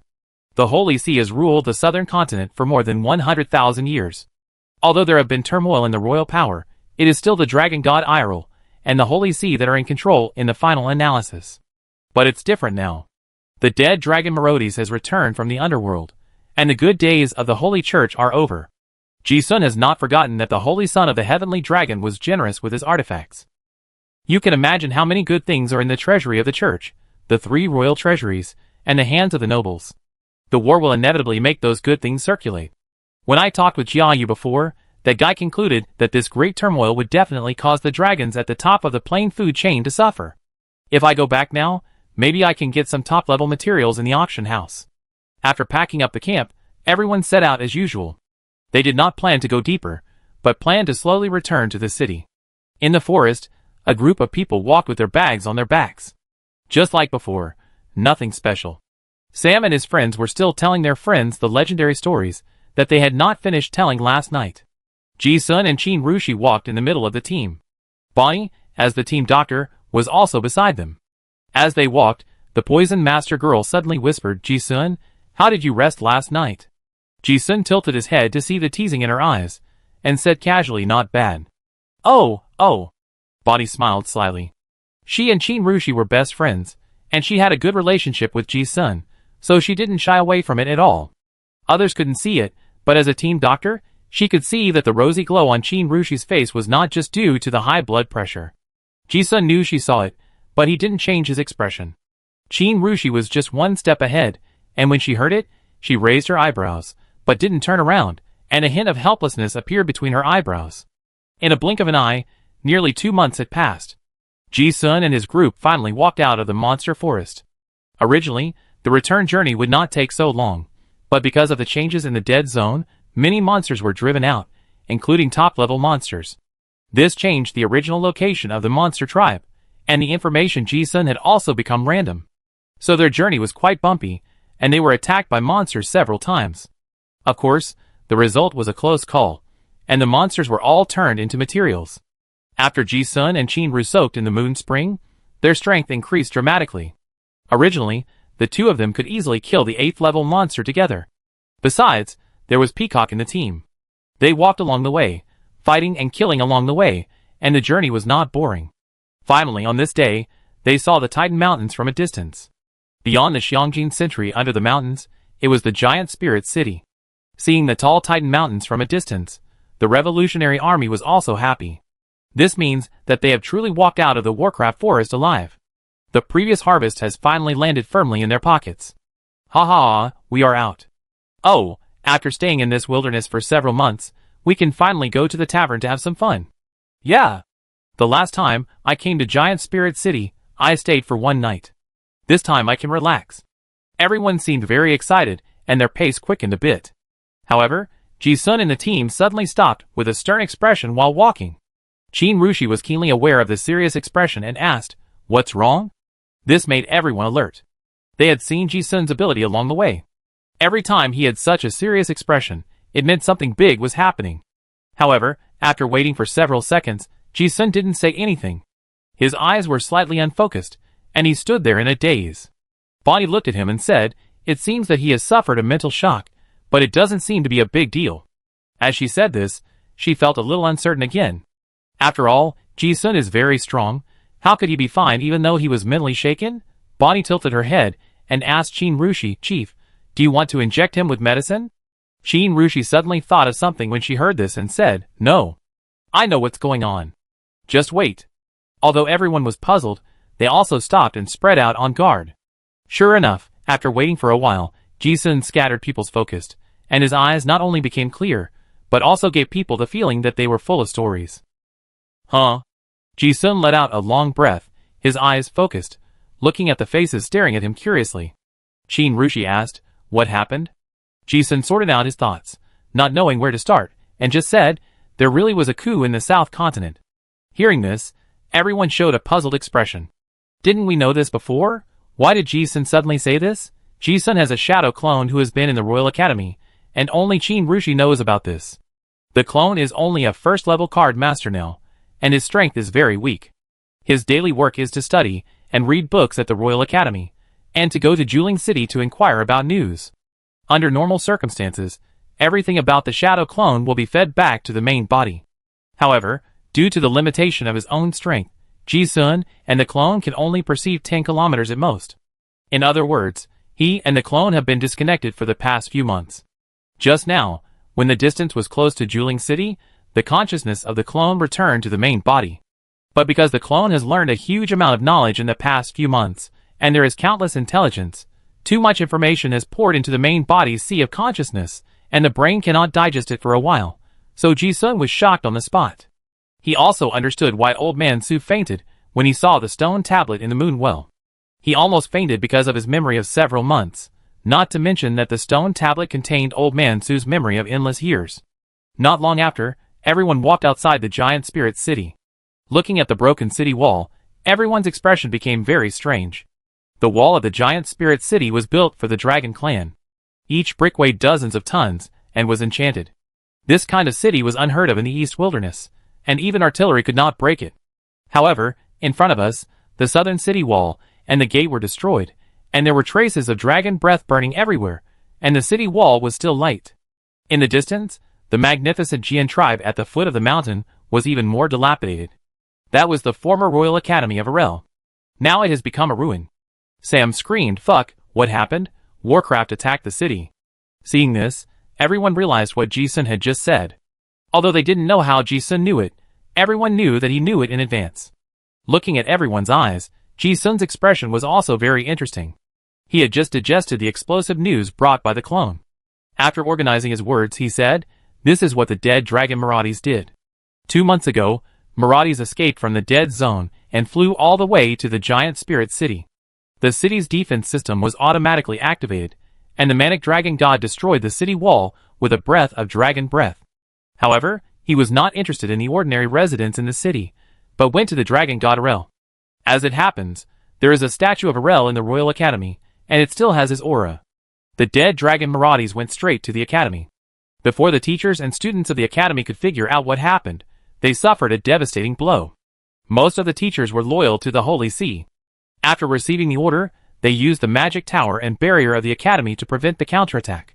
However, this angered Maraudis even more, And then, there was the ruins in front of him. Countless teachers died, and were injured in the academy, and only 1 in 10 survived. Ji-sun's clone was just in the city to inquire about the news, so he escaped. After listening to what Ji-sun said, everyone's expression became interesting. Seeing the internal fighting of the Dragon Clan, the people of the East Wilderness certainly liked to hear it. Everyone wanted to hear more stories, but Ji-sun didn't know where to start, so he said, let's go into the city first. Now it's very lively in Juling City. There are too many things to say.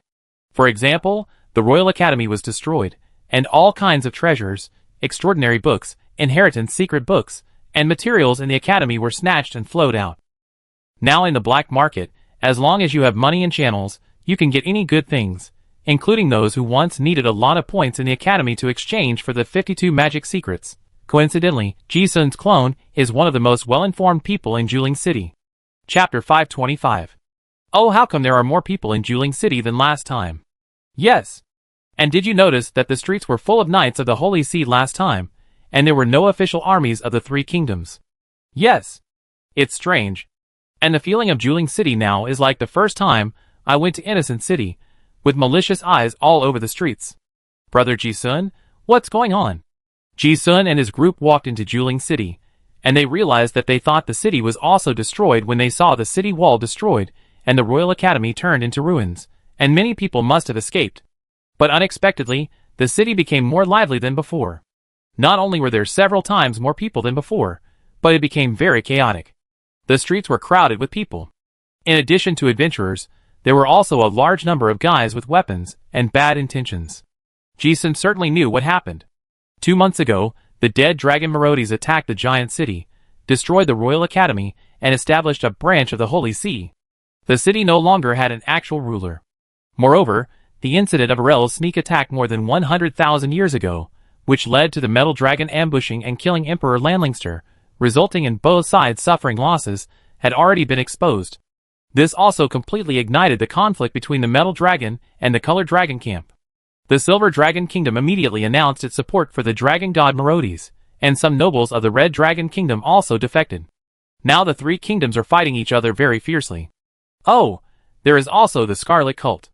After Scarlet Corruption Sayades obtained the fragments of the Titan corpse from the depths of the dead domain, his status and strength soared after returning. Now the dragon vampire army in the southern continent is very rampant. It is said that pure-blooded dragons have appeared on the battlefield, and the Lord of War Monliet seems to have become powerful. The war is getting more and more intense. In short, there are wars everywhere in the southern continent. The dragon god Arel was worried that the dead dragon Marodies would seek revenge on him, so the Holy See also recalled top-level clergy from all over the country to guard the headquarters. There is no 9th-level person in the giant spirit city now. Just like the City of Innocence, when there is no tiger in the mountain, the monkey is king, and the bloodthirsty gangsters and mercenaries have become the actual managers of this city. And because the location of Giant Spirit City is not part of the territory of the 3 kingdoms, and is also the southernmost city of the empire, it has now become one of the safest cities in the southern continent. Countless neutral camp forces, such as chambers of commerce, mercenaries, nobles, adventurers, and speculators, flocked to the old world or ran to the south to avoid the civil war in the 3 kingdoms. This also caused countless outsiders to pour into Giant City every day, which was much more lively than before. The influx of countless forces also exacerbated the chaotic situation in the city. But the subtle thing is that no one dared to say that they were the ruler of the city, and they didn't have the strength to do so. Anyone who dared to declare that he was the Holy Church or the Sun Cult. Any party will be assassinated by assassins, who come from nowhere. And those large mercenary groups basically have official backgrounds, and have long dared not show their heads. So now the forces that are divided into cities, and governed by the city are some gangs and small and medium-sized gangs that are very active. They are not able to rule the whole city, so they can only fight each other, and govern by dividing the area. Ji-sun and his group are an adventure group that just returned from the Warcraft Forest. As soon as they entered the city, gang members stared at them with bad intentions. But they were not afraid at all, but were excited. They didn't dare to show off in the city before, because the Holy Church had top-level masters. Now there is not even a 9th level in the city, and Ji-sun and his group are not afraid of anyone.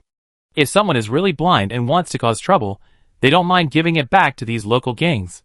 Haha, it's so lively. I was wondering why wanted criminals dare to walk on the streets so openly, So that's why. No wonder the contraband in the black market is on the street. There are so many good things. Haha, the colored dragons and the metal dragons have been fighting for countless years without a winner. Looking at this situation, the war between the three kingdoms may continue for many years. Leader, what do you think about us opening a Honlu in this Juling city? After listening to Ji-sun's explanation of the situation, everyone finally understood what was going on. The Revolutionary Army was originally a resistance organization formed in a chaotic situation, and they really liked this state of anarchy. And they had the experience of opening a Honlu in Wuzhou City before, and it was perfect to make money and collect resources in this chaotic environment. After entering the city, everyone separated in twos and threes. After a few months of adventure, everyone also needed entertainment. Just treat it as a holiday. And now there are a large number of foreign people pouring into Juling City every day, and Ji-sun's clone alone is too busy to collect intelligence. Everyone can ask around and get some key information faster. And Sam and others have already collected all the materials, and they will also prepare to upgrade to the 7th level in the next few days. The companions dispersed, and Ji-sun, Qin Rushi and Kong K walked on the street. Ji-sun was still telling Qin Rushi the information he had just obtained. Kong K wrapped a head scarf and followed silently. It was the first time for her to see so many humans, and it was also the first time for her to come to a human city. Although her expression was still indifferent, her flickering eyes showed that her heart was not calm. The prosperity of the human world really exceeded her cognition of the world. Not long after, the three of them took the beast cart to number 55, Huichai Lane, Nancheng District, in front of an inconspicuous small building. This was one of Ji-sun's several bases in Juling City before. Now it is a warehouse. Opening the door, the three of them walked in, went down the dim stairs all the way, and soon came to a huge basement. As soon as the illusion barrier was closed, the cellar was filled with books piled up like mountains. Ji-sun walked down and began to use the storage space to pack up the books inside, while introducing Qin Rushi and the other two girls. After the Royal Academy was breached, there was a rush to loot. Now there are a lot of collection-level books and treasures flowing into the market of Juling City. Many robbers don't know the value of goods. They can even buy a forbidden spell secret book with the price of a piece of bread, so they buy it and store it. The clone has been in the Royal Academy for more than half a year, and of course knows that the collection in the Academy Library is inestimable. There are even many unique collectible books among them. Now those books that were once only available to high-ranking nobles have entered the market, and of course they cannot be missed. Ji-sun's clone took advantage of this opportunity, and bought a large number of precious books in the market as soon as possible. Is that so? Qin Rushi's eyes lit up as she listened. She certainly knew the value of these books, and helped Ji-sun collect them. Ji-sun added, there are still many good things on the black market. There are at least 30 of the 52 magic secrets. Even the secrets of gluttony, flash of emptiness, and resurrection of the filthy sacrifice, which only have fragments in the East Wilderness, have been completed. There are some other treasures, but they are too expensive, so I couldn't buy them before. So I plan to go to the black market to buy them. Other books may be available, but the books related to the 52 magic secrets are known by almost every appraiser, and they are impossible to buy. The clone is well informed, but he doesn't have much money. He almost spent all his savings on buying these books. He knew there were still a lot of treasures on the black market. Moreover, the clone was weak, and the order in Giant Spirit City was chaotic, and the situation of black eating black was very common, so he didn't dare to show off his wealth on the black market before. But now it's different. The main body is back. Qin Rushi is also very interested, yeah. She had heard Ji-sun say before that the Royal Academy has a lot of good things. In addition to the collections in the library, there are all kinds of treasures, even artifacts. Thinking of something, Ji-sun said, there is also news that the largest Rainbow Slave Merchants Association in the South Continent will come to Juling City in the next few days to hold the finals of the Gladiator King Challenge. Senior Gongwu is also among the 10 candidates. The finals will be in 10 days. Even though the three kingdoms were fighting, people still had to continue to have fun. Even because of the war, the sex industry and some black industries became more prosperous. And slave fighting was the most popular entertainment activity in the southern continent, and it was also one of the most profitable businesses of the Slave Trade Association. Now there are many wealthy businessmen and nobles who have fled to Juling City. It is a good time to make money, and the finals of the competition were also arranged here. Yeah. Qin Rushi heard this, and knew what Ji-sun meant. This is a forced kidnapping. Let alone Ji-sun's relationship, Gongwu also had a favor for Qin Rushi, so of course he would help. Their previous methods to snatch people from top-level businesses, like Rainbow Chamber of Commerce, were not good enough. Now there is no army of the Holy See in Juling City, nor the 9th level, so it is the best opportunity to save people. Ji-sun knew that Qin Rushi understood what he meant, so he didn't say much, and turned to say, moreover, according to reliable intelligence, because of the previous layout of the Rainbow Chamber of Commerce in Juling City, it immediately bought a large number of treasures with a large sum of money after the riot at the Royal Academy. Among them are many books of magic secrets, high-level relics and top-level materials, as well as the Tower of Babel.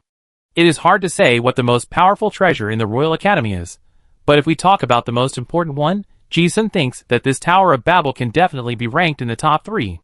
Tower of Babel is the treasure that the Royal Academy gives to students to test their abilities and artificially create an alien space.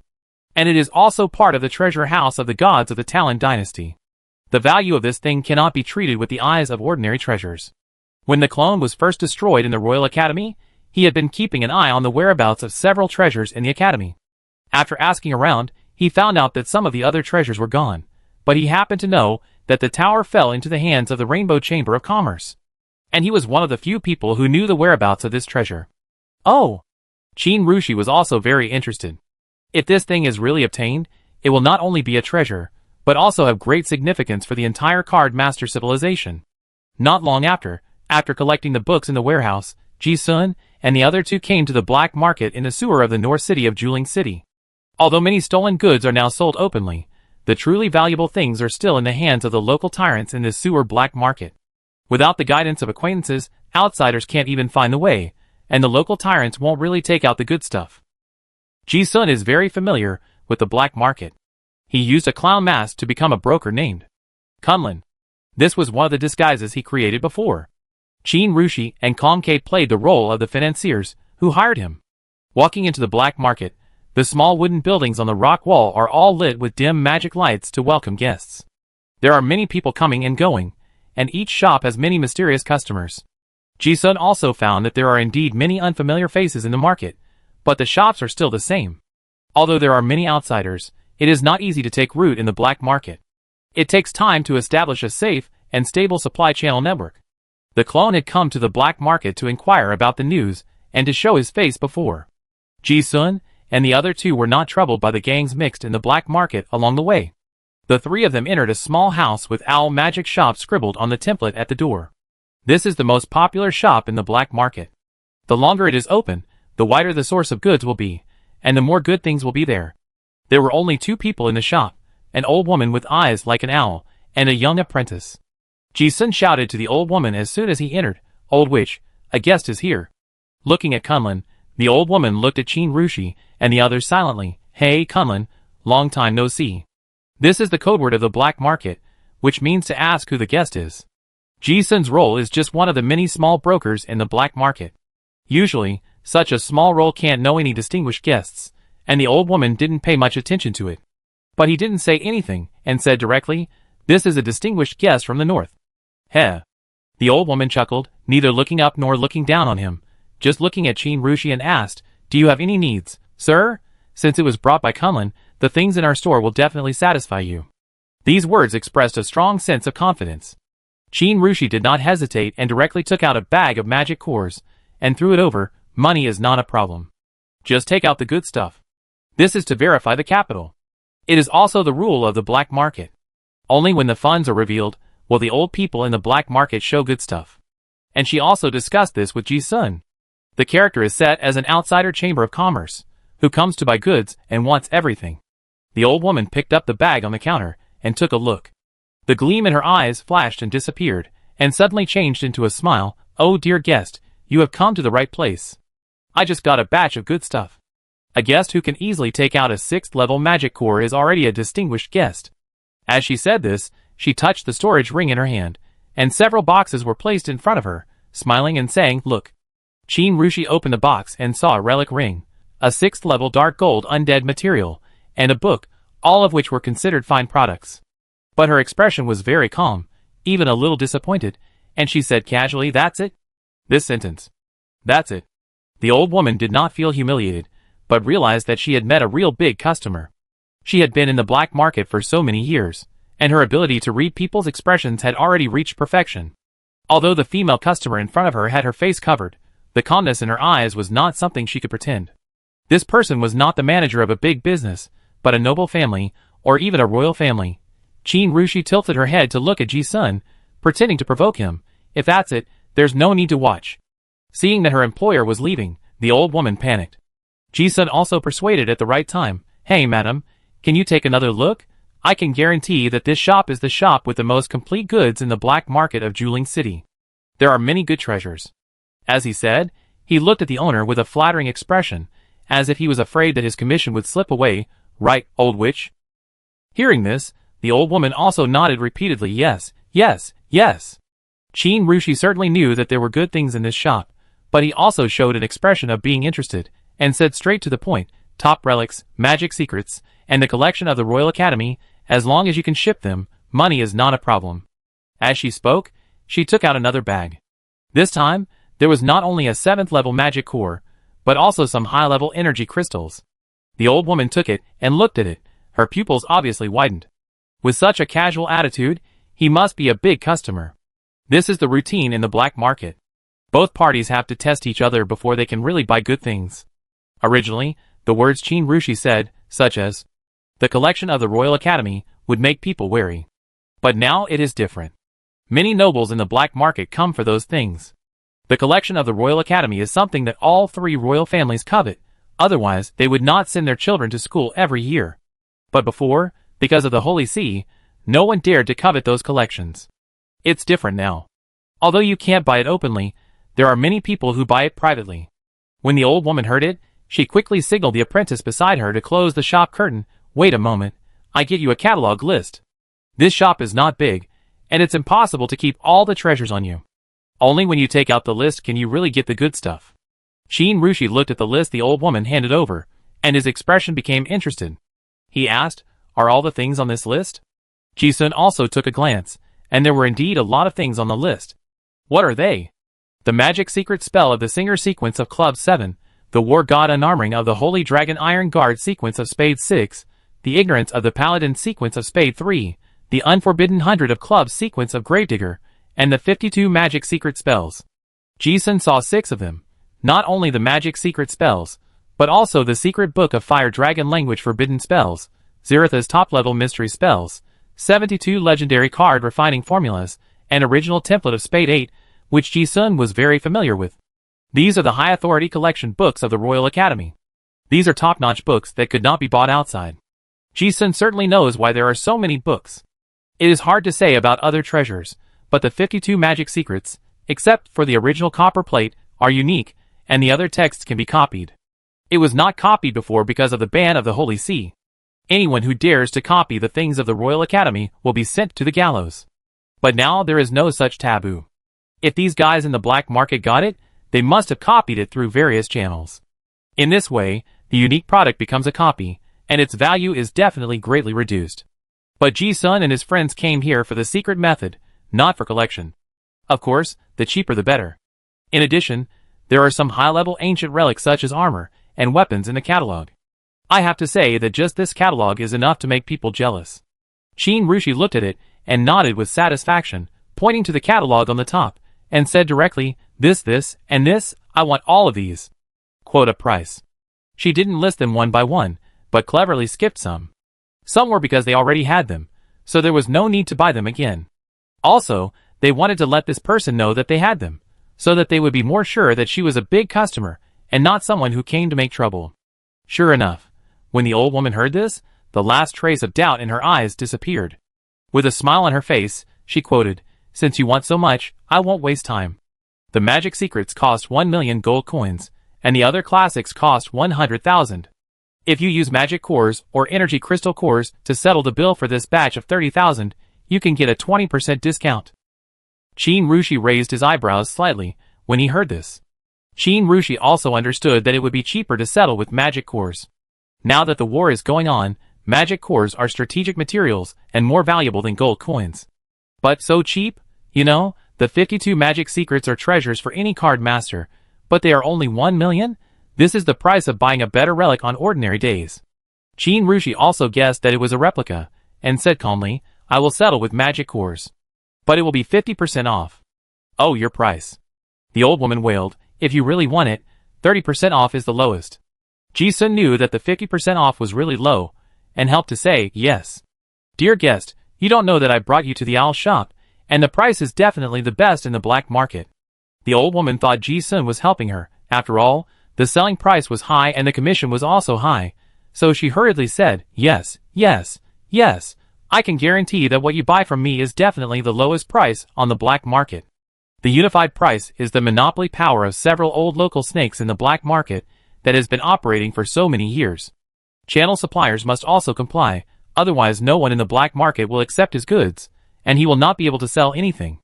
Ji-sun also responded, yes, this is the cheapest. Qin Rushi understood Ji-sun's hint and said directly, 40% off. If it doesn't work, change to another store. The old woman's eyes twitched when she heard it. This knife cut the old woman's heart. Sell it, the profit is not high. Don't sell it, maybe other competitors will sell it. Such a big customer is still counting on repeat customers. If he really runs away, the loss will be great. Qin Rushi didn't hesitate at all and turned to leave. Ji-sun looked flustered, and the old woman could only bite her teeth and swallow, and hurriedly said, okay, 40% off is 40% off. Qin Rushi turned around and took out a storage ring, saying with a big heart, here you count. The old woman took the storage ring, and saw that it was filled with magic cores and energy crystal cores. So many high-level magic cores can only be taken out from the treasure house of a great noble. The old woman looked at him, and no longer had any doubts. Her eyes flashed with cunning, and she quickly took out a few more lists and introduced, I have another product catalog here. If you want something else, I can go to the warehouse to get it. I guarantee that you can buy everything at once. This list is of course not from her shop, but from her peers. These local snakes in the black market usually transfer goods to each other, also to lock in customers, so as not to go to other peers. When Ji-sun and Qin Rushi saw this list, they smiled in their hearts. This saved them a lot of trouble. If it were normal days, it would be impossible to get so many things at once by robbing the nobles. But now in this chaos, they spent a little money and bought it. Chapter 526. In the Owl Magic Shop. Ji-sun and the other two received several storage rings filled with the goods they needed. It looked like there were a lot of goods, but in fact most of them were classics circulated by the Royal Academy. The shop owner looked like she was losing money. For these shops in the black market, classics were the most cost-effective business. Important classics like the 52 Magic Secrets were all replicas. They could be sold once and sold again next time. It was simply a business with no cost. As for extraordinary materials, Ji-sun looked at the product catalog. There were very few 8th level materials, and none suitable for Qin Rushi. After all, it was still a black market, and many things that were on the table flowed into large companies, like the Rainbow Chamber of Commerce. There were some ancient relics with good effects in the catalog. Originally, they were going to buy them for Bonnie and the others to update their equipment, but the price was too expensive. The magic cores in their hands had been almost consumed, although there were still a lot of valuable war hard currency. For example, elemental fountain or something like that. But it is not convenient to expose it now. The source is unique, and it is easy to attract attention. Ji-sun and the other two did not stay in the shop for long. When they came out, it was already 2 hours later. The old woman of the owl shop sent them to the door with a smile. Anyone who knows the business knows the situation of the owl shop. The guests who can make it close for 2 hours must be wealthy customers. Moreover, the old woman who owns the shop has collected a lot of good things from her peers. The insiders guessed that it was a big deal. This scene also attracted many malicious eyes in the black market. Under normal circumstances, you should leave quietly after buying something. But Ji-sun and the other two did not take it seriously at all, and continued to wander around the black market like outsiders who did not know the rules at all. The majesty of the Holy See, which has ruled for more than 100,000 years, is still there. After all, the things robbed by the Royal Academy cannot be seen in the light. Almost all of those treasures fell into the black market. Especially books and other things are not for ordinary people to eat, and it is less troublesome to sell them for money. The shops in the black market were almost full of stolen goods. Ji-sun and the other two went from shop to shop. They had already bought the top books like the 52 Mysterious Magics before, so it was difficult to find new ones. But there were many other books. Considering the hundreds of millions of books in the Royal Academy, if calculated per capita, everyone in Juling City could get hundreds of books. Even if the printing presses in the black market were smoking, it would be impossible to copy many copies. and no one could read them one by one and then sort them. So basically the price is divided by the grade of the goods. There are no copies of the books below the 7th grade, and they are all original collections in the library. Those small stalls are full of books, hiding a lot of good things. Like some secret magic, secret martial arts, and even magical secrets. As long as you have a good eye, it is easy to pick up a big bargain. Because of the large quantity, the price is extremely cheap. It can be said that it is not an exaggeration to say that it is a bargain. Ji-sun and the other two are not picky. They buy all the books with the seal of the Royal Library, regardless of the grade. Buying piles and piles, there is no way to buy them all. These classics are the knowledge of card masters that has been passed down from the Talon dynasty almost without interruption, which is the most scarce in the East Wilderness at present. Not only can they use it themselves, but the Revolutionary Army is also very scarce with this extraordinary knowledge. Just like this, Ji-sun played the role of Kunlun. And two guests who looked like young ladies from big families went shopping all the way, and soon bought a lot of things. Although the three of them deliberately acted carefully enough, for those old masters in the black market, their situation had long been known.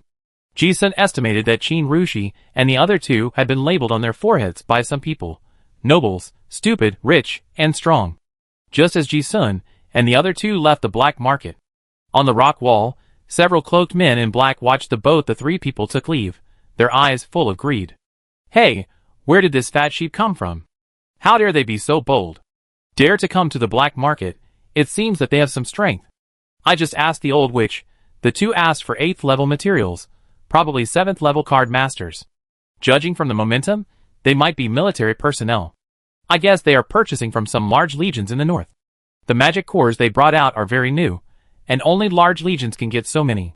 No wonder there are indeed many legions coming to Giant Spirit City to purchase recently. But there is only one level 7, and no matter how powerful they are, there are only 2 people. Let's take them down. Let's find out their origins first. As long as they are not from those families, we can take them down. We are not the only ones keeping an eye on those people. If we are late, I am afraid that others will grab them first. I am sure that they are 100% outsiders. As long as we do it cleanly, there will be no trouble. Besides, as long as the boss shows up, let alone the 7th level, even the 8th level will have to kneel down to our group. Okay, I go inform the boss, you guys keep an eye on it. After a few simple exchanges, the figures in the dark dispersed. But what they didn't know was that when they left, the shadows under their feet didn't leave.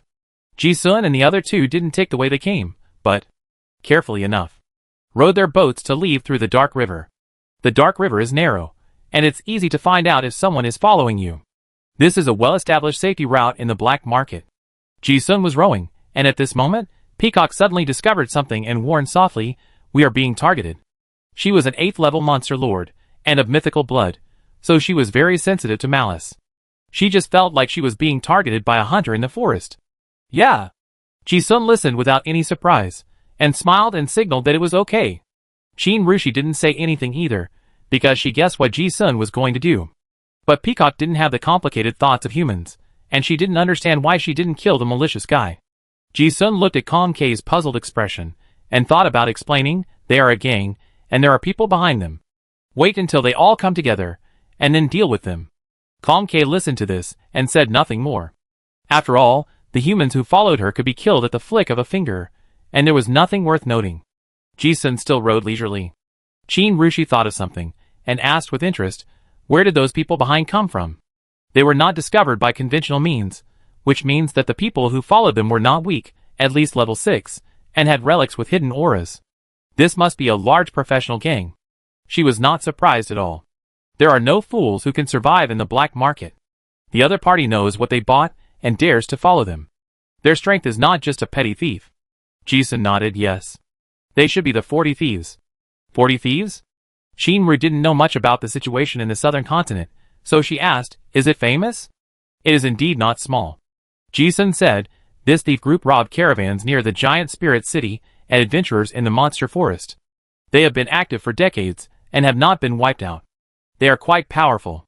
It is said that the leader is a very mysterious necromancer, and no one has ever seen him, because everyone who has seen him has died. These guys never leave anyone alive when they rob. Qin Rushi also showed a hint of amusement when listening to this. Being a robber is just like that. But she knew that Ji-sun's character must have been known for a long time, Otherwise, he would not have been so flamboyant before. Sure enough, Ji-sun said something interesting again, but I suspect that those guys are most likely official thieves. Qin Rushi narrowed her eyes and became very interested. Official thieves? Ji-sun said yes. According to the current clues, they may be bandits secretly raised by the alliance of several large chambers of commerce of the Rainbow Chamber of Commerce. They usually rob the goods of rival chambers of commerce and do some shady assassination business. Of course, these guys are careful enough and don't let anyone get hold of the handle. Ji-sun chose this shop not only because of the complete goods here. The most important thing is that he knows that this shop is related to the 40 thieves. He has been in Juling City for more than half a year. What he likes most is to analyze various intelligence, deduce cause and effect, and improve his proficiency in the world of me. Since they are robbers, they must have a stable channel to sell the stolen goods. The black market is the only choice. Ji-sun originally had no interest in robbers, but because he had paid attention to some high rewards offered by the Bounty Union, and had seen many robbed chambers of commerce offering rewards for finding the murderer. Because this 40 thieves gang has a strong style of committing crimes and has never been caught. So he became interested in studying why these robbers are so special. Although those guys were careful enough, in Ji-sun's current deduction ability, any clues of cause and effect. He traced the source of the robbed goods, and then identified the Owl Magic Shop. Then, he identified the Rainbow Chamber of Commerce behind it. Although Ji-sun was not sure whether the shop and the thief were just a simple supply and demand relationship before, he was now sure that the two were in the same group. Those guys dared to catch up. They must have received accurate information from the old woman. Ji-sun never thought that he was a good person. But when trouble came, he would not be polite. Is that so? Qin Rushi also became interested when she heard what Ji-sun said. She looked at Ji-sun and smiled. So from the beginning, you were going for the Rainbow Chamber of Commerce? Ji-sun looked at the dark part of the river and said, yes. Only a small part of the good things that flowed out of the Royal Academy this time were sold on the black market, and most of them were collected by several large chambers of commerce. Moreover, the three kingdoms are now fighting everywhere, and many treasures are piled up in the city warehouses and have not been transported away. In addition, the Rainbow Chamber of Commerce is the organizer of the Gladiator King Challenge. It's time to get in touch. I originally felt a little sorry for spending a huge amount of money on buying things, but now it seems that it's not necessary. 40 thieves. The style is that if they target a fat sheep, they will definitely kill it to silence it. And Ji-sun's temperament is the same. He will never show mercy to his enemies. Ji-sun and the other two left the black market and appeared in the city again. The surging flow of people completely concealed the breath of the person who was following. But it didn't matter to the three of them. Ji-sun was basically sure that the leader of the 40 thieves would not be higher than the 8th level, and might have some special means. But for them, as long as he was not at the 9th level, it would be fine. The three of them strolled leisurely in the city. Peacock had never been to human society. Qin Rushi left in a hurry after one night the last time he came, and he didn't have time to visit the city properly. Ji-sun estimated that the robbers still had to investigate their identities, and might take action at night. He acted as a qualified guide, taking them to visit various shops in the city, and eating a lot of special foods. It is worth mentioning that Peacock was very aloof all the way, and had no good impression of humans. But after eating the exquisite cakes in the cake shop, it was like discovering a new world. Compared with the eating habits of Warcraft, human food is really delicious. The aloof Miss Peacock turned into a foodie, eating all the way. As they walked, they came to a super large cylindrical building complex. Thousands of huge Corinthian classical stone columns supported the entire theater. This is the central arena of Giant City. Dragonborns love fighting, and the arena is a must-have building in almost every city. At the entrance of the arena, a huge banner has been hung with the advertisement of the King of Gladiators Challenge. On the billboard, the portraits of the 10 participating gladiators are hung. Like a wanted poster, it introduces the origins and achievements of the gladiators. These 10 people are gladiators carefully trained by major chambers of commerce and nobles, as well as invited masters, and each of them is a strong man who has fought many battles. There are knight generals, mercenaries, war slaves, professional fighters, and grandmasters of fighting schools. Ji-sun saw Gong Wu's head portrait at a glance.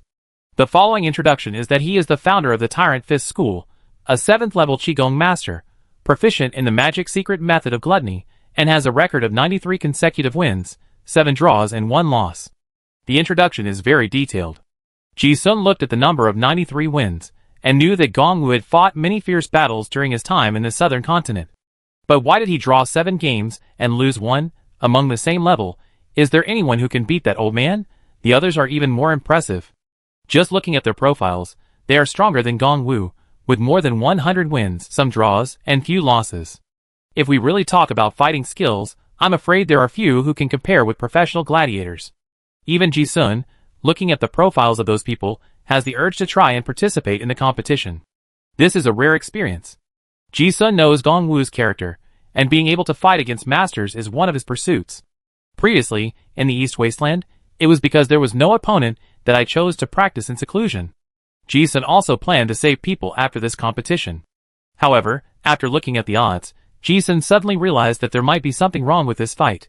This organizer is preparing for an upset. In a 10-person competition, the odds of the top 3 popular players are usually between 2 and 6 times, the odds of the middle popular players are only 10 plus, and the weakest may have very attractive odds of dozens of times, so as to ensure that the bookmaker will not go bankrupt due to betting bias. But the fact is, no matter what kind of game, as long as it involves gambling, there must be shady dealings. Ji-sun is too familiar with gambling routines. Black whistles, black referees, fake matches. A smart dealer will also arrange the plot at any time according to the betting situation. There is no internet in this extraordinary world, and the news is blocked. The Chamber of Commerce makes a lot of money by relying on those dirty means. This time, the King of Gladiators challenge is not a fight to the death, and there are too many links that can be manipulated. For example, this information is sent by the organizer, and ordinary people can't verify it at all. Ji-sun saw that the odds of the favorites to win the championship were higher than normal, so he knew that there might be an upset. And Gong Wu was one of the upsets, with very high odds. Qin Rushi also looked at the profile of the gladiator, guessed what Ji-sun wanted to do, and asked, "Do you want to place a bet?" "Yes." Ji-sun smiled and nodded. "Of course I bet on Senior Gong Wu to win." He finally knew where the record of draw and loss in the profile came from. It is likely that the organizer played tricks, and wrote it casually. Gong Wu is from the East Desert, and no one in the South Continent knows him. It is the easiest to manipulate this kind of person, and no one will doubt what he writes. But Ji-sun knows Gong Wu's strength. No matter what dark horse it is, he believes that Gong Wu can defeat it. Qin Rushi smiled and understood. The earlier you buy, the more uncertain factors there are, and the higher the odds. Ji-sun also found it interesting, so he went to the gambling window to buy a bunch of lottery tickets. Whenever Gong Wu won, he would pick the one with the highest odds and bet as much as possible. Chapter 527. Ji-sun and the other 2 left the central arena, and soon arrived at the North City. There is a high-end residential area here, and they have been living here before. At the Maple Leaf Hotel, Ji-sun's clone has already booked a room. 40 thieves. Although this mysterious thief gang has been active outside the city, Ji-sun guessed that the headquarters of this thief gang is most likely in this city. And it is very likely near a noble manor, so it has not been found. Now that Juling City has no one in power, these rats who used to be active in the gutter are completely unrestrained. Ji-sun felt that those people would definitely take action in the city. After all, the longer the night, the more dreams there are. If you can take out a gold coin to buy something, you may have 100 in your pocket. This kind of fat sheep cannot be given to others. This is the logic of the robbers. So Ji-sun decided to choose a better environment for them to take action. This rich area has few people and a large area, which is very suitable for robbing. Although there are some patrol guards near the hotel manor area, they are useless to high-level card masters. After entering the room, Qin Rushi lay on the sofa and read the books she bought today. In those books, there were a lot of extraordinary knowledge that even she was eager to have, and even the inheritance of the Bai family's God Stealer sequence. Ji-sun also took a few books to read together. This was a habit that the 2 of them had formed in their daily interactions. Although they didn't talk, they didn't feel strange at all. Ming Kongke had been following them for some time, and had become very familiar with Ji-sun. Although there were some unpleasant things when they met before, it has changed a lot now. The Peacock clan has the blood instinct to sense the malice of living beings, and she can distinguish the nature of Ji-sun and Qin Rushi. That's why she has been following. Before, she lived in tents in the forest. This was her first time in a luxury hotel for humans, and she couldn't help but look around curiously. Suddenly, the peacock sensed something and reminded her, the guys who targeted us in the black market before appeared nearby. In this month, she has roughly learned the human language, and it is much easier to communicate.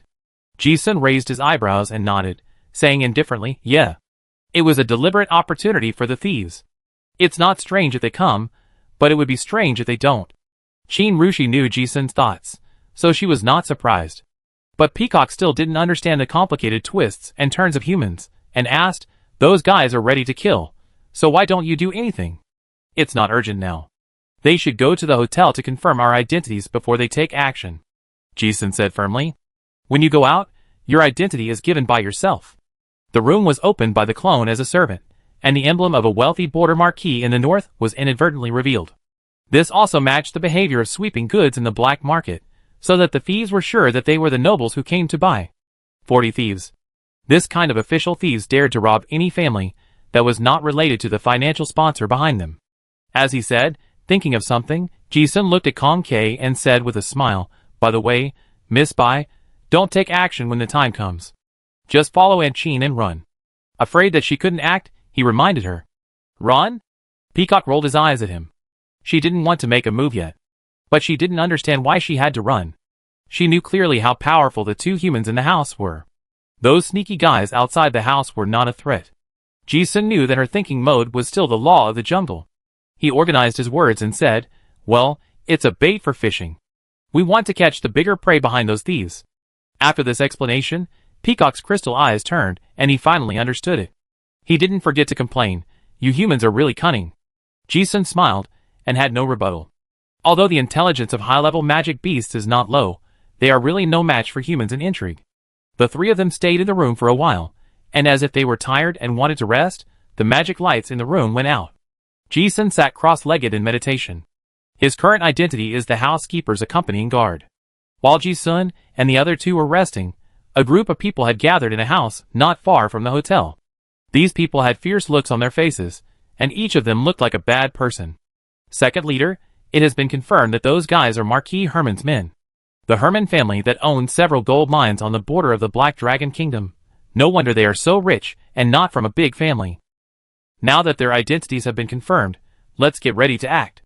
Hey, let's make it clear first, the news about this fat sheep came from our shop, and all the harvest this time must go to our shop, and we will only charge 20% off.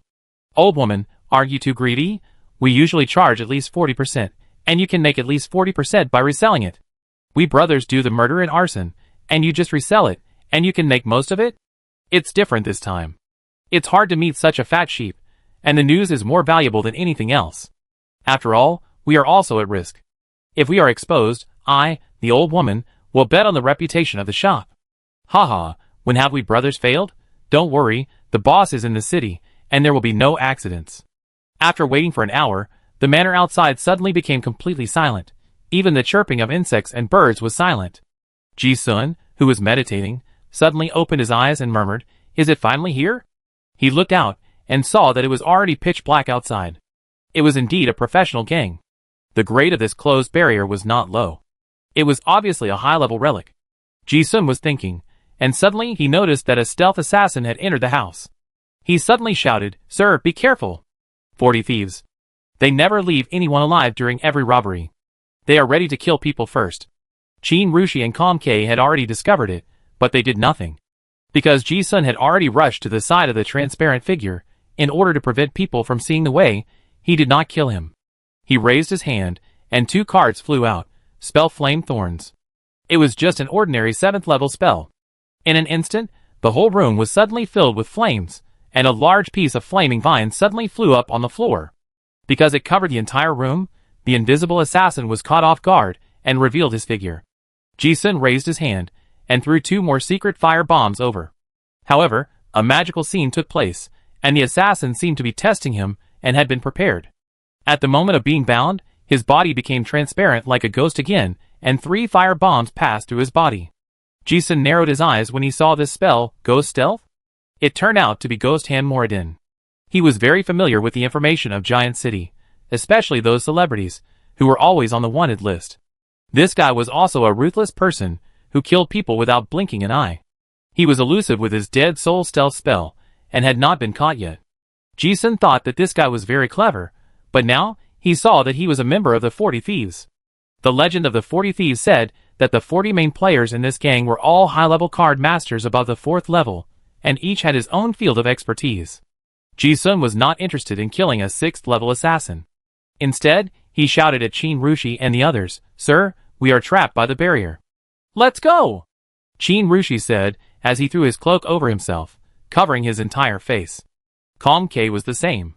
His long robe covered his face, and his appearance was completely unclear.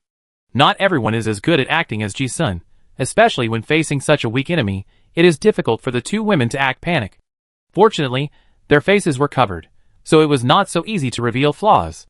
The assassin sneered when he heard the three people trying to run away, and suddenly threw out several green poison bottles and smashed them on the ground.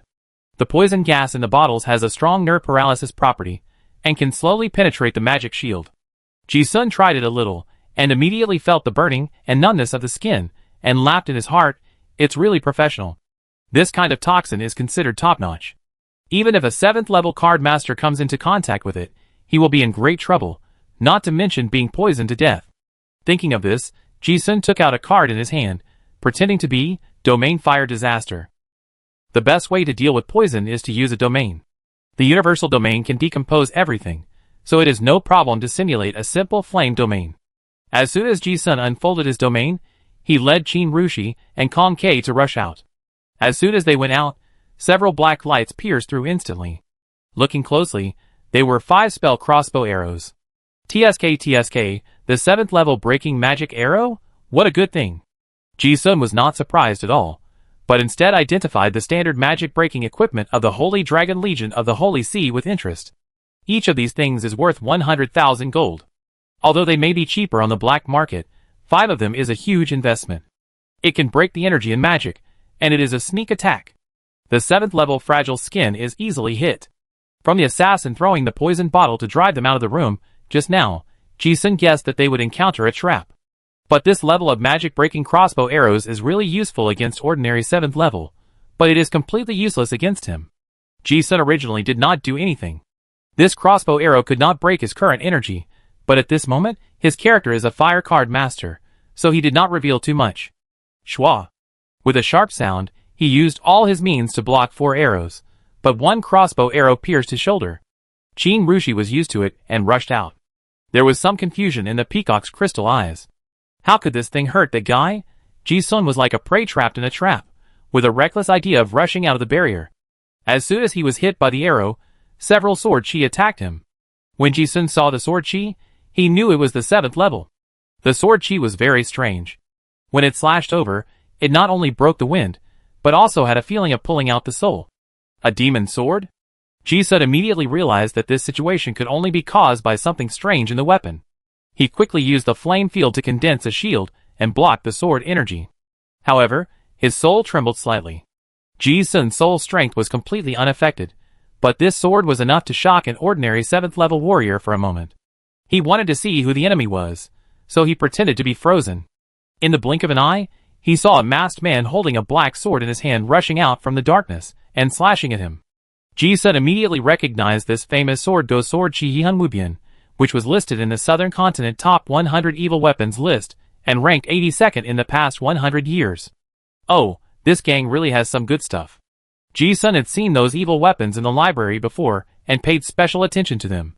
The effect of this sword is that when it is slashed, it will be accompanied by the attack of evil spirits, affecting the soul of the person. The more people are killed, the more resentful they are, and the greater the power. Looking at the posture, this guy has killed quite a few souls. Ji-sun remembered correctly that this sword had once been in the hands of a minor noble, and the whole family was wiped out for it. This was no ordinary gang of thieves, and the official thieves had already been confirmed. No wonder they didn't leave any survivors. As soon as these things showed up, they could immediately guess where they came from. In a flash, Ji-sun dodged to the limit, but his shield was still broken by a knife, and a bloody wound slid down his chest. The swish sword energy kept attacking, and Ji-sun looked very embarrassed. It was normal for him, a magician, to be suppressed by a 7th level swordsman. Besides, there were already 7 or 8 figures surrounding him, and it looked like they were going to kill him instantly. Ji-sun knew he was no match for them, and couldn't break through the siege, so he shouted again in panic, "Sir, hurry up!" Qin Rushi didn't hesitate to hear this, and released a card. In a blink of an eye, a space door appeared in front of them. The 2 women entered the door without hesitation and disappeared. Ji-sun burst out, and took advantage of the moment when the space door disappeared, and escaped in. Seeing the 3 people running away, The masked assassin and 7 or 8 people stopped. But they were not worried at all, but instead showed joy in their eyes. The masked swordsman was of course knowledgeable and muttered, "It's actually Space Gate spell card. TSK, he's really rich. Space-related cards are extremely expensive, and they are strategic materials that cannot be bought on the market. Only some top nobles have them. And normally, only people who are proficient in the laws of space can use them, but Qin Rushi just used the space crystal core drive. This move exposed the economic strength of the fat sheep. Second leader, don't worry, they can't run away. The boss will stop those guys, let's go quickly." Ji-sun and the other 2 ran away. But Ji-sun knew that they couldn't run away. He could have killed those guys who attacked at night, but he didn't do that. Although a 7th level came, Ji-sun knew that the leader of the 40 thieves was a necromancer. And that guy has not been caught for so long, he must be cunning and suspicious. Ji-sun didn't think that the leader would run out blindly without understanding the situation. If the 3 of them were killed just now, the leader would not come out. If they killed the thief, the leader would be frightened and would not come out. Only by running away can the mysterious leader be forced to show up. In a moment, in a dark alley 3 blocks away, Ji-sun and the other 2 walked out of the space door. Peacock looked at the bleeding wound on Ji-sun's body in confusion, and wanted to say something, but swallowed it back. If she didn't know the strength of this guy, she really thought Ji-sun was going to die. Seeing the panic on Ji-sun's face, Kong K couldn't help but mutter, "What a cunning human being." Ji-sun didn't care, but returned the encouraging look, and performed well. It was really difficult for Kong K, an 8th level, to play such a clumsy play with him. Ji-sun didn't say much, still in the role he played, and said to Qin Rushi, "Sir, let's go quickly, those thieves will definitely chase us." Qin Rushi also nodded, and then rushed into the dark alley. This is not a problem for outsiders. It is not strange to leave a back door for escape when carrying a huge amount of money. The more the 3 ran, the fewer people there were. Then, as they ran, they seemed to hear someone chanting the incantation. Domain Spirit Binding Corpse Prison. The surroundings suddenly became dark again. It was still an alley, and the buildings were still there, but it was dead, and there was no sound at all. Ji-sun and the other 2 suddenly stopped. Because at this time, a mysterious man wearing a black cloak and full of death appeared in front of them. He looked at the 3 people and sneered, "Where do you want to go?" As soon as he finished speaking, more than a dozen figures appeared on the roofs around him. When Ji-sun saw the real owner appeared, a hint of amusement appeared in his eyes. Compared to the thief, he looked at this guy's domain and muttered in his heart, "This dead soul domain is interesting." Although he didn't fully understand it, Ji-sun's understanding of dead soul magic was not shallow. He saw at a glance that this domain was to lock the soul of the person, a bit like Ghost Wall. As long as the caster did not unlock it himself, it would be difficult to escape. Seeing Ji-sun trying to use the domain to break the domain, the cloaked man on the opposite side sneered, "Don't waste your energy, even Space Gate is useless. It just so happens that I got a dead soul treasure during this period, and you can't escape." In his opinion, the spoils on these people are all his. Space Gate's such a precious life-saving card, don't waste it. As he said, this guy also showed the crystal skull in his hand. Aztec crystal skull detailed explanation, the relic of the necromancer in the mythological period. Once an evil thing that caused the death of billions of lives, the skull contains powerful dead soul power. It has the magical effect of imprisoning souls. The more souls are imprisoned, the stronger the extraordinary characteristics. The current number of imprisoned souls, 5543. When Ji-sun and the other 2 heard this, their expressions changed for a moment. The thieves thought they were scared. But in fact, the 3 of them had the same idea in their hearts. These guys have so many treasures. This crystal skull is of extremely high grade and has very strong pollution properties. It looks like it should have flowed out of the Royal Academy. Ji-sun knew very well that the Royal Academy's treasury not only contained normal treasures, but also some banned, forbidden items. Just like the X-Bureau in the East Wilderness, it contained some relics with extraordinary properties that ordinary card masters could not control, or extraordinary items that were extremely harmful to humans. This skull is something that becomes powerful by collecting souls. Ji-sun did not take action immediately, but said with a look of admitting defeat, "Which way are you all friends? We are subordinates of Lord Marquis Herman, and this person next to me is." Now that the real owner has appeared, the bait plan has achieved its purpose. Ji-sun and the other 2 are not in a hurry. The reason they did not take action is that they are ready to wait for other thieves to come and catch them all in one fell swoop. Then, Ji-sun also said very knowledgeably, "If you are seeking wealth, we do have some money here. so we give you some team money, just as a way of making friends. Broken up his identity, and said he was willing to spend money to avoid disaster. This is also the best way for many people to deal with robbery. Under normal circumstances, ordinary thieves are not willing to offend a noble like the Marquis of Dead Border, and will retreat after receiving money. Unfortunately, this is the 40 thieves. They never leave anyone alive. Hearing Ji Chio's request for mercy, the cloaked necromancer had only amusement in his eyes. He did not refuse, but just said, "Oh, let's see, how much tea money are you going to give?"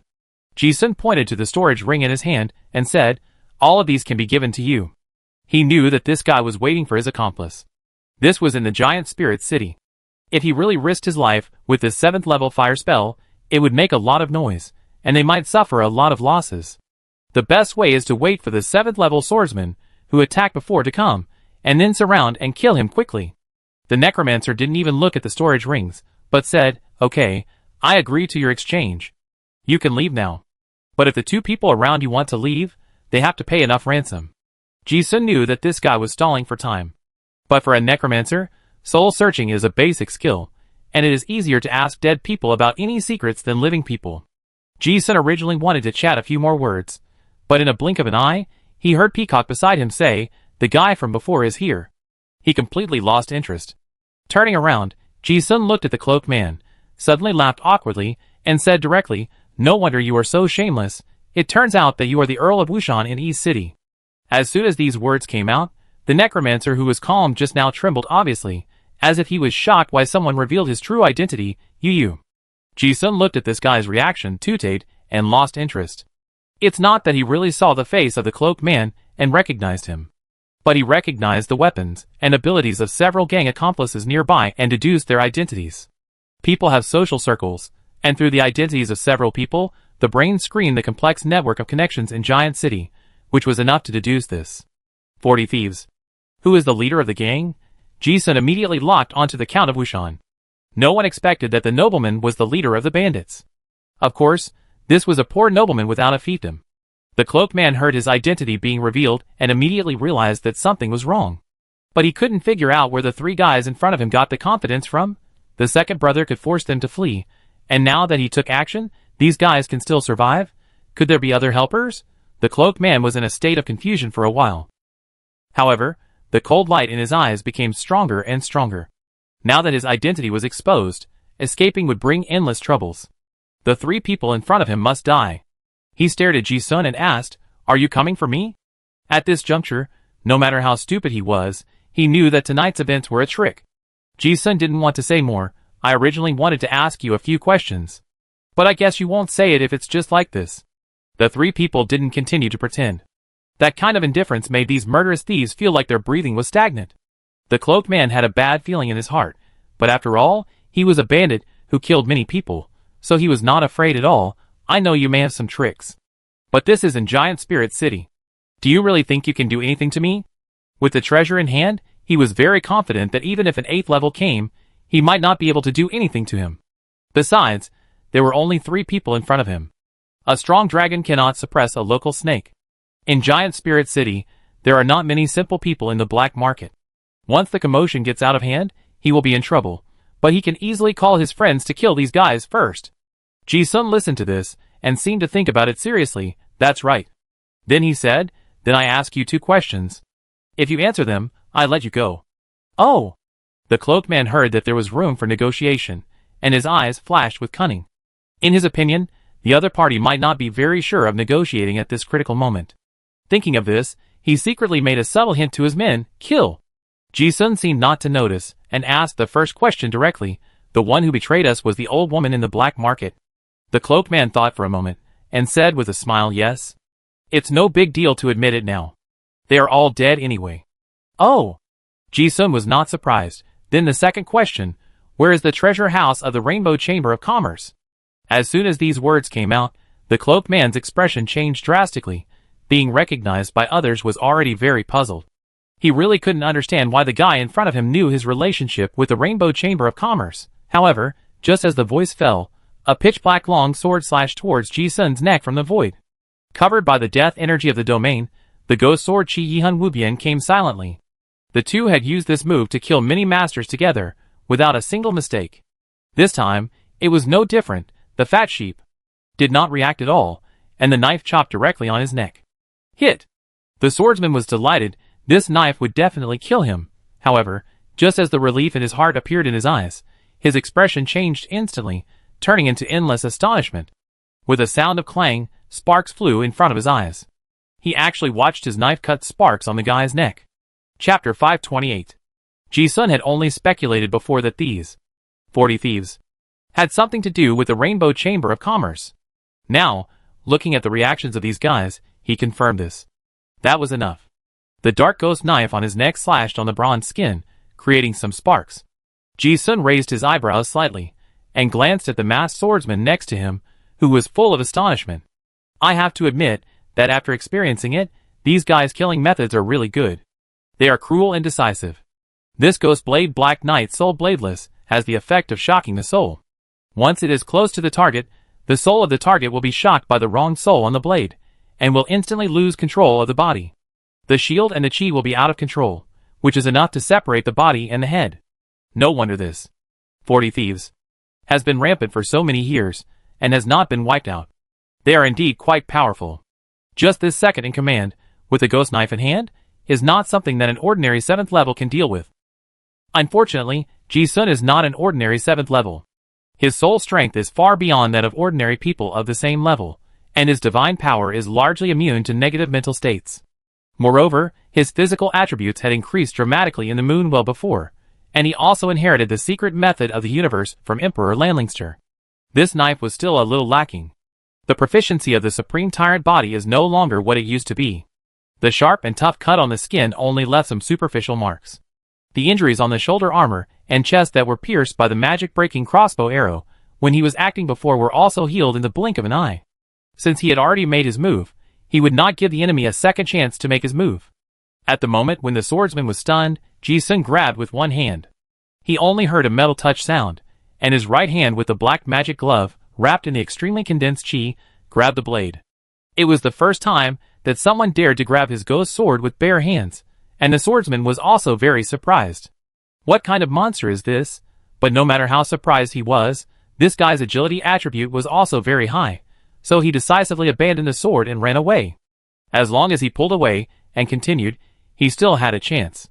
However, as soon as he let go, he found that a strange energy that distorted the air was transmitted from the knife to his whole body, and then his body suddenly sank, and his expression changed from shock to great fear of death. Ji-sun looked at this guy who wanted to escape after a sneak attack, and a sneer appeared at the corner of his mouth. He has now integrated the many magic secrets he knows, and he can use Tianqinyun to pull a swordsman with agility to get close to him, so there is no chance for him to escape. At the moment when the swordsman's body stiffened, a clown demon appeared behind Ji-sun. He smiled evilly and punched out. The assassin could not move his body, but strangely, he had a double shadow. Looking closely, it was like a snake shedding its skin, and the clothes on his body became a substitute. Ji-sun sneered in his heart when he saw this. Hee, there are so many ways to save your life. It's a pity that Ghost Substitute is such a rare card. This is a bit similar to his Shadow Substitute, which is a life-saving skill of the assassin system, which can force the main body to leave the original position in an extreme state. Originally, this was enough for him to avoid the targeted killing move. Unfortunately, this punch was a range attack. Ji-sun punched out, and his fist created a spider web-like crack in the nearby void. Not only the substitute, but also the assassin's body, were all covered by the spider web. Bang! The punch was like a volcano erupting suddenly, with the force at the center of the fist, and the radioactive explosion spread. The chest of the assassin in midair inexplicably sank, puff, and a mouthful of old blood spurted out. This punch directly penetrated his internal organs, and cracks were already everywhere on his weapons. The necromancer who was the leader not far away saw this, and at the same time he was horrified. He also raised his hand and grabbed, and the death energy in the void instantly formed a large undead hand to grab the man away.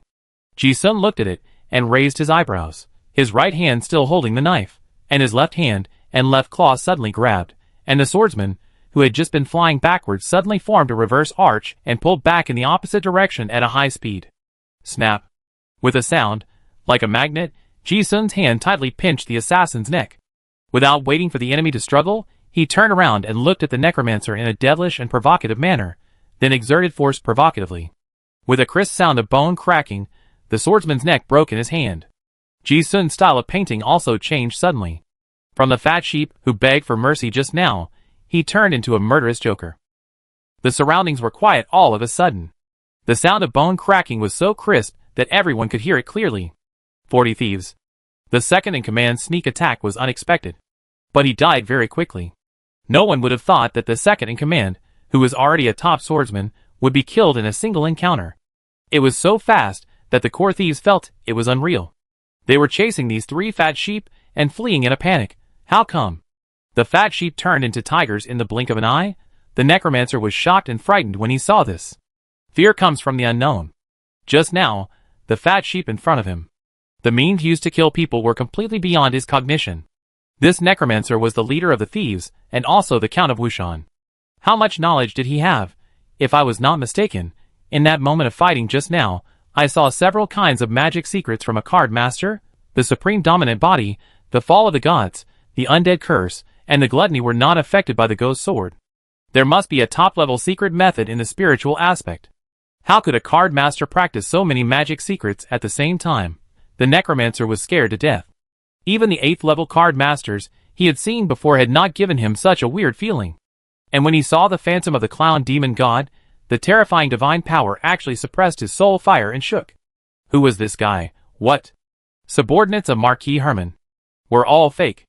These people came for him, and the shock to the gangsters was not over yet. Since she decided to kill quickly, Qin Rushi certainly would not hide it. At the moment when Ji-sun took action, she suddenly appeared with golden light, and the fairy spirit was lingering. The field of the gods descending to the earth was displayed, and at the same time she turned into a Valkyrie. Golden light burst out, and in a blink of an eye, a large area of deadly fog was dispersed. When the bandits saw the murderous aura, they immediately realized that this was another extremely powerful top-level card master. The minions were still confused and didn't know what kind of existence they had offended, but the necromancer, as the leader, knew that the problem was serious because he understood it. His eyes turned cunning, and he shouted immediately, "Kill them!" After all, they were thieves who lived on the edge of a knife, and their ferocity still defeated their fear. At a command, 20 or 30 people surrounded them with ferocious faces. Seeing this, Ji-sun grinned, hee. In a blink of an eye, dozens of cold rays shot out from his hands. Ji-sun was not afraid of the enemy, who was dozens of times larger than him, and disappeared on the spot.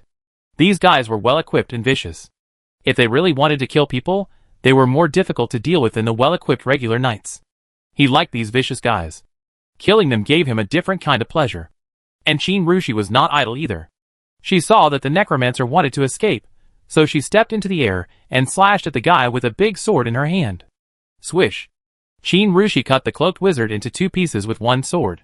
However, the guy did not die, but turned into 2 balls of black mist, and condensed again not far away.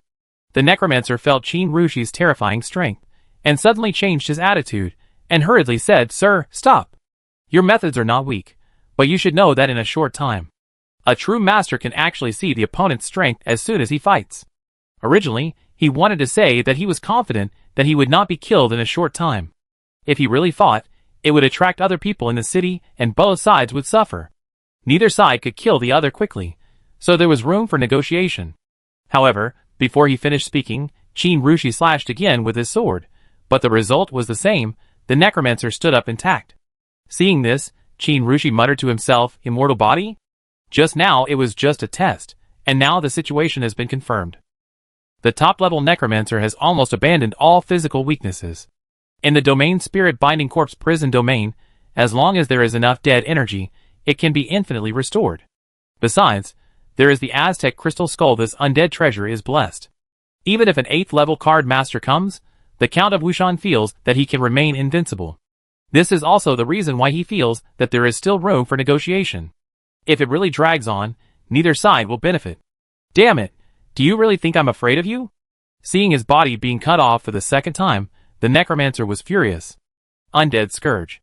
He raised his hand, and dozens of cards shot out instantly, and dozens of undead monsters immediately appeared around him. The 7th level Undead Warhorse, the 7th level Headless Knight, the 7th level Horror Nun, the 6th level Fallen Evil Ghost, Corrupted Corpse Monster, Earthbone Dragon, 3-headed Lord level Undead Monsters, and the others are also very difficult to manage monsters. The combat power of the necromancer is not only the body, but also the summons.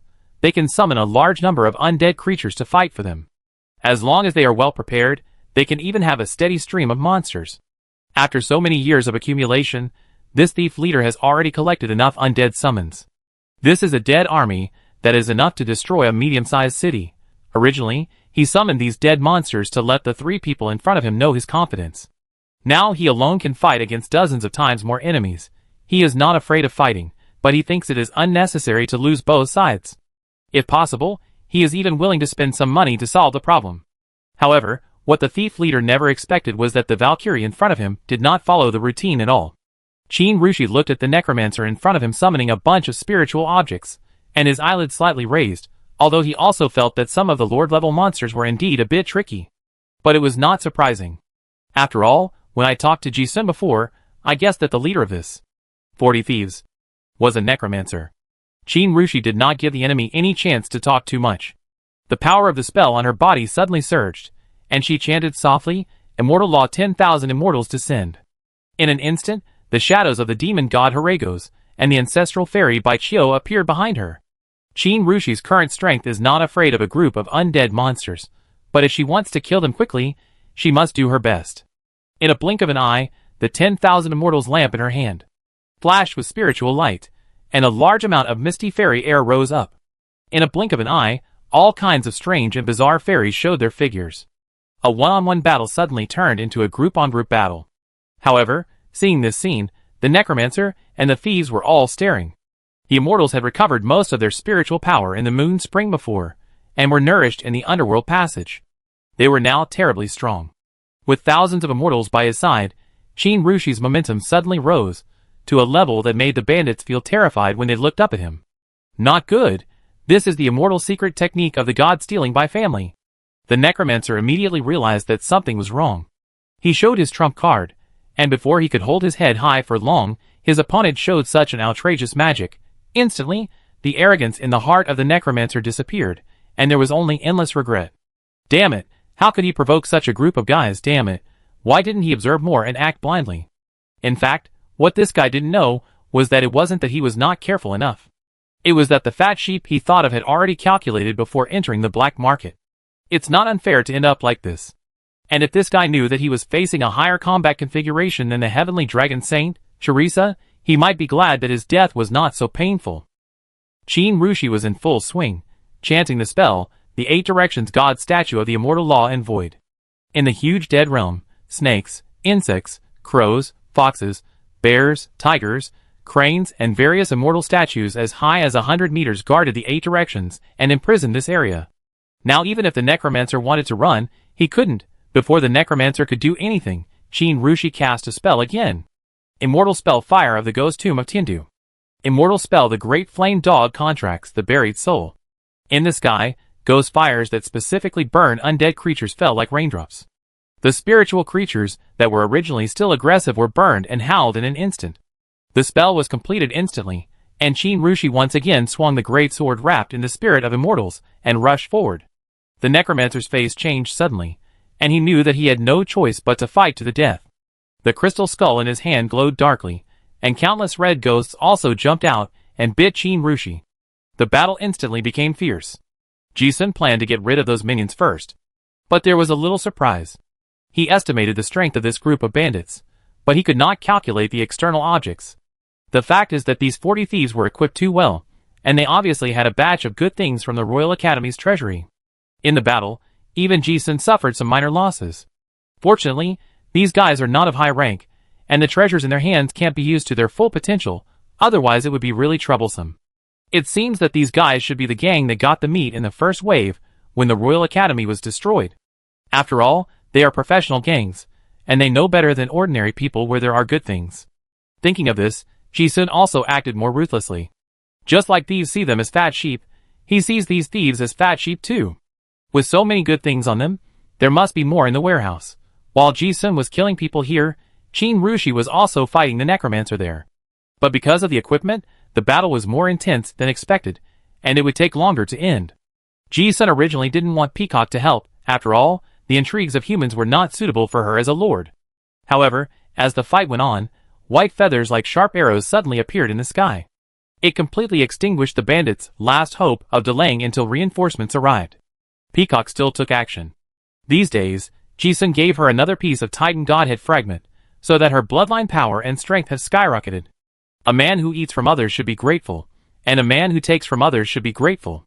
These days, Peacock follows Ji-sun to eat and take, and she feels a little guilty for not helping. Her rank is already overwhelming, and if we really talk about the speed of killing, the Annihilation Divine Light that breaks all laws is more efficient than any other means. Once the Annihilation Divine Light comes out, no matter what defensive means are, they will be penetrated in an instant. It was not just those that Ji-sun hadn't killed yet, but also those few thieves who were lingering on with their protective treasures, or those undead monsters. They fell down in large numbers, like wheat being cut. The 20 or 30 backbones of the 40 thieves were killed in a blink of an eye. Ji-sun freed his hands, glanced at Peacock, and smiled approvingly. Peacock rolled his eyes at him, and ignored him. Ji-sun didn't take it to heart, and enthusiastically went to surround the thief leader with Qin Rushi. With the two strong forces joining forces, there was no suspense in the battle. Although the necromancer was very powerful, the two of them worked together to make little waves. Soon, the soul fire was beaten to pieces. There was not a single corpse on the empty street. It must be said that these bandits of the 40 thieves were very professional in committing crimes, and they thought of almost all means to commit crimes quietly. Not only were there barriers around to prevent the spread of energy and sound, but the domain of the thief leader, Count Misty Mountain Rostov, was also a barrier-like domain. They originally wanted to quietly kill a few fat sheep in the city. They didn't expect to make it easier for Ji-sun and the other two, and killing these guys didn't cause much noise. And there were almost no useful traces left on the battlefield. There was no time to count the bodies and spoils, and they were all put into the oil painting. Now Ji-sun has more important things to do. He had previously deceived the identity of the leader of the 40 thieves in order to find out where their base camp was.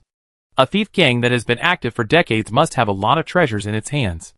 Ji-sun had no intention of stopping and said, "Let's go, Aunt Qin, let's go to East City."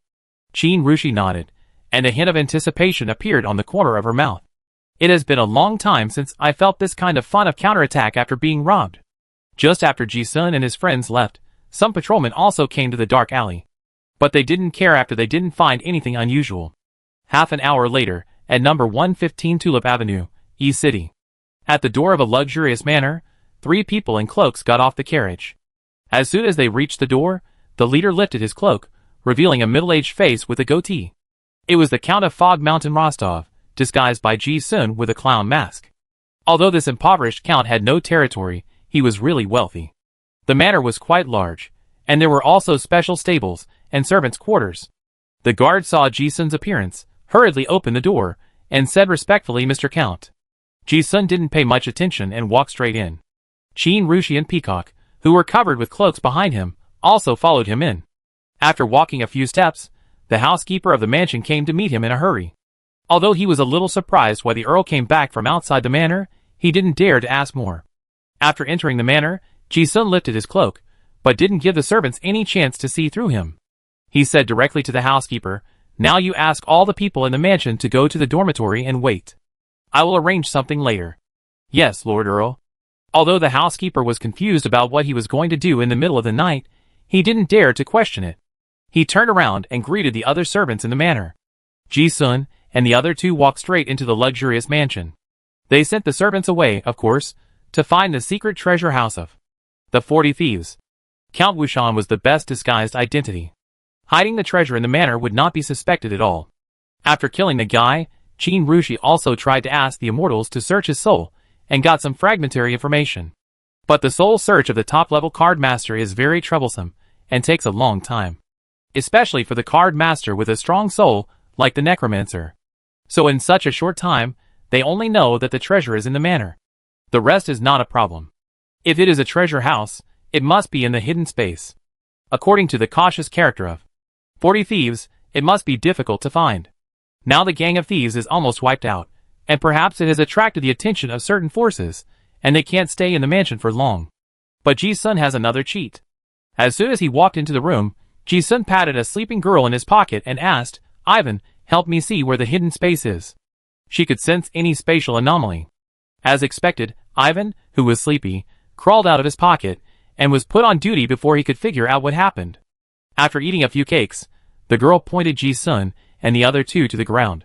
Going down from the hidden passage behind the fireplace in the Earl's study, they saw a secret door. Ji-sun knew that behind this secret door was the treasure house of the 40 Thieves. Chapter 529.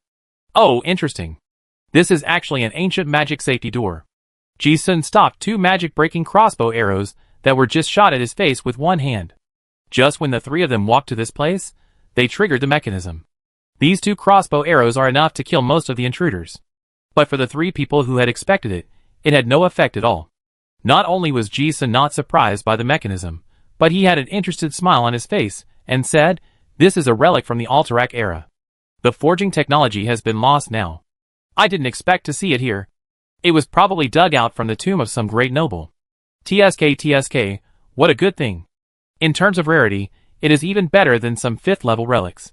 Oh! Shin Rushi only realized how rare it was when she heard Ji-sun introduce the door with complex magic patterns. Expectation flashed in her eyes. Afraid of triggering other mechanisms, Ji-sun did not dare to move around, thinking, it is still a triple encrypted special magic lock. Biometric recognition, if the voice and password are wrong, it will trigger the locking mechanism. Wow, amazing! This craftsmanship is as advanced as what is recorded in the classics. He stood there and observed for a while, and the more he looked, the more surprised he felt. Before, he just guessed that there must be a lot of good things in the treasure house of the leader of the 40 Thieves, but he was not sure until he saw it with his own eyes. And now, looking at the magic door of the treasure house, he was sure that there must be treasures inside. If he was not in a hurry, he would really be interested in studying how to crack this magic door. But now time waits for no one. Ji-sun greeted Ivan, and in a blink of an eye, a distorted space appeared at the door. This magic door does have a space interference restriction. At least Ji-sun's current level of understanding of the space law cannot break that restriction. But for Ivan, it is just a matter of consuming a few pieces of cake. As soon as the space door opened, the scene in the treasure house came into view. Before Ji-sun and the other 2 walked in, they were stunned by the luxurious scene like a museum in front of them. Even though Ji-sun had seen a lot of big things, he couldn't help but sigh, this guy is really a big collector. Most of the big thieves are collectors. They robbed so many things, and there was no end to the stories. Many of them could not be exposed, so they had to find some fun for themselves. In the end, there was almost only one way, that was to become a collector. Moreover, thieves deal with treasures all year round, and after studying treasures for a long time, they inexplicably become experts. So it is almost a rule to have a private collection of treasures. When Ji-sun guessed that the leader of the 40 Thieves was this Count of Fog Mountain Rostov, he guessed that this guy might be a collector. I just didn't expect that this guy has such a high level in the field of collection. The magic lamp inlaid with colorful gems illuminated the entire splendid treasure house, and all kinds of piled up jewels, gold and silver objects flickered with fantastic and mysterious brilliant light under the light. The 3 people walked into the treasury, looking at the hall with an area of more than 1,000 square meters, and their expressions were wonderful. The gold, silver and jewelry seemed to be the least valuable things in the treasury, and they were piled up in the corners. And those fine collections were covered in glass covers, like a museum. Well preserved, it is also convenient to appreciate. Ji-sun took a look at the ancient relics with strong marks of the times, which made people dazzled. Like Azbek's cursed dagger, Aladdin's cursed lamp, King Solomon's magic carpet, Lanling King's gambling dice, Dagda's magic pot, Pharaoh's golden serpent scepter, Book of the Dead Iron Volume 3, each of these things is priceless. And each of them has a great history. In the books that Ji-sun had read before, and the bounty notices of the Bounty Union, he had seen the origins of almost every item. There were also a few items that Ji-sun had seen in the Royal Academy before. These were the treasures obtained by the robbery of the 40 Thieves. In addition to these visible ones, there were also a large number of items packed in boxes that could not be placed. All of them were exquisite. What great stuff! Ji-sun was overwhelmed, and his eyes were almost blinded by the light of the treasures in this room. Yeah! Shin Rushi's eyes were filled with joy. It must be said that the Count of Wushan had a very high aesthetic taste. It was not like the sloppy warehouse of ordinary thieves, which was messy and disorderly. The various designs of his treasure house had a high artistic content. Various items were classified according to value and preference, and were clearly arranged in order of priority. The ancient relics in the glass cabinets in front of him had magical effects, and each one was priced at a sky-high price in the market. Although most of the relics had requirements for the professional sequence and Ji-sun could not use them, no one would dislike having too many treasures. Now, It's time for these things to change owners. Everything has to be moved, so there's no rush to look carefully. Ji-sun walked over and looked at the shelf full of books again. This time, he found another surprise. As a collector, extraordinary books must be a very important collection direction. Those that can be put on the bookshelf are all rare books, and they are clearly classified. Martial arts, spells, weapons, breathing techniques, dragon taming techniques, spiritualism. Ji-sun picked up 2 books and looked at them. They were at least secret skills level books. He looked at these books, motioned to Qin Rushi beside him, and said with a smile, "Hee, no wonder the gang members of the 40 Thieves have so many strange methods. The source of the reason is here." During the previous battle, he found that almost everyone in the 40 Thieves knew a few secret methods. Qin Rushi also flipped through 2 books, nodded and sighed. This collection is really too exaggerated. If we really talk about the value, this is even richer than the collection of their Revolutionary Army headquarters. Both of them showed surprise, but not much surprise. After all, books can be copied. The 40 Thieves have been active for so many years, so there are so many of them. Ji-sun looked at them, and found a special display case on the bookshelf. He picked up a book and his expression lit up. Sure enough, there is this collection. If we talk about the top collection choices of collectors, the Card Master's 52 Demon Gods sequence is inevitable. This Earl of Wushan is of course no exception. Ji-sun took a look at the book cover, and it was no surprise that all the ones he had seen on the black market before were included. There are a few that I haven't seen in the black market. I counted them. There are 13 magic secrets in total. There are nearly 100 versions scattered here and there. The threshold for getting started with the magic secrets is very high, and it is highly consistent with the professional sequence, so the magic secrets of other sequences are generally useless to card masters. Even if it is in your own sequence, it is very difficult to comprehend and enter. For ordinary people, the collection value of these things is far greater than the actual value.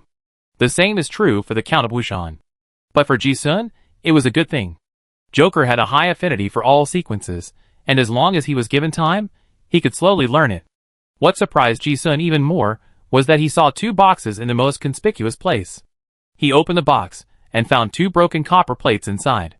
Ji-sun looked at the 2 copper plate fragments and exclaimed in surprise, "Hey, it's the original copper plate." This thing was obviously from the Royal Academy, and it might have been hidden and not reported, or it might have not been sent away in time. Now they have got a bargain. Coincidentally, Ji-sun could understand part of one of the pieces, which seemed to be the secret method of gluttony. He had obtained some introductory formulas at the Royal Academy before, and knew that the Royal Academy had the fragment that Gongwu did not have, but he did not expect it to fall into the hands of the thief leader by chance. Qin Rushi looked at the 2 pieces of copper, and a look of joy appeared on his face. There is a saying in the Bai family's inheritance that the 52 pieces of copper are the foundation of the Card Master civilization, and it is a great fortune to be able to obtain them. She picked up another piece and looked at it. The immortals blessed her cognition and saw some clues. She said, "This piece seems to have the secret method of healing sequence magic." Ji-sun was very familiar with the collection of the Royal Academy. When he heard this, he said, "That should be the resurrection sacrifice." The 2 of them looked at it, and stuffed everything into the storage space. Peacock had no interest in these human artifacts, so she wandered around in the treasure house. She wanted to pick a few beautiful pieces from those sparkling jewels. However, she suddenly encountered a wall of air. Peacock touched the front, and felt a layer of nothingness that felt like silk. He exclaimed, "Hey, there's something here." Ji-sun also showed a hint of surprise when he heard it, and immediately walked over. He reached out and touched it, and then he recognized that it was an oversized invisible magic carpet, the invisible magic carpet of the Crusaders. Oh, it turned out to be the legendary Legion relic Ji-sun sighed. Another famous ancient relic in history. After a slight pull, it was as if ripples appeared in the air, and the true appearance was revealed. It turned out that there was a separate secret space in this treasure house. Under the magic carpet, there was an altar. Ji-sun and the other 2 gathered around the black stone altar covering an area of 100 square meters in front of them, observing it carefully. Complex magic patterns formed the basic structure of an altar, and there was a black armor in the center. Looking at the specifications of this altar, Ji-sun chuckled. It turns out that an alien god was secretly sacrificed. He was very familiar with the altar of the foreign gods. As soon as he saw the posture, he knew that the sacrifice had been going on for quite a while. On the southern continent, people could only believe in dragons, and the belief in foreign gods was considered a taboo by the Holy See as a heresy. This Count of Fog Mountain. Rostov was not only the leader of the 40 Thieves, but also a believer in foreign gods. Ji-sun was only a little surprised, and his attention was focused on the armor in the center of the altar. There were many traces of swords and knives on the armor, and black air lingered, making it look like an ancient general who died in battle was sitting there. After looking at it for a long time, his expression was slightly dazed, giving people a strange feeling that this armor will come alive at any time. It actually has divinity. Ji-sun clearly saw the extraordinary characteristics overflowing from the armor, and was curious about which foreign god was sacrificed. Qin Rushi sensed it, and his eyes were sharp for a moment. What a strong power of war.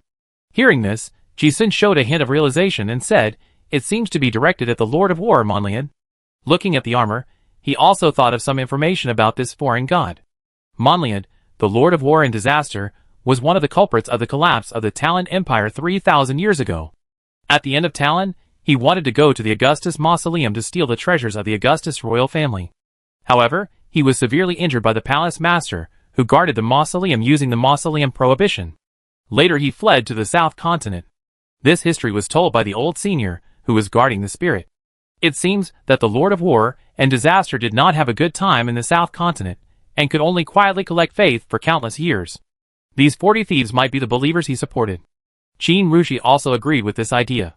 However, it doesn't matter what kind of outer god it is.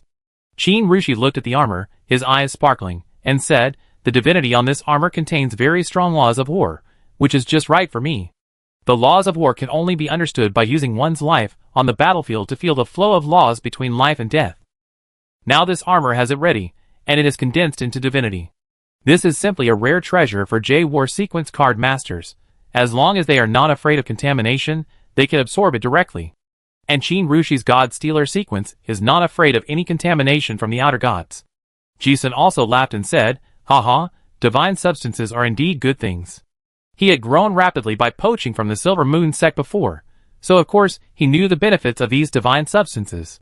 If it were someone else, they might still be wary of such outer god items, but the two of them did not hesitate at all. It is an offense to offend one outer god, and it is also an offense to offend more than one. Anyway, if they are determined to follow the path of the card master, they will definitely conflict with the outer gods. Qin Rushi took out the Bai family's secret treasure 10,000 Immortals lamp, and the Immortals directly suppressed the black armor on the altar. Then, they sealed the entire armor in.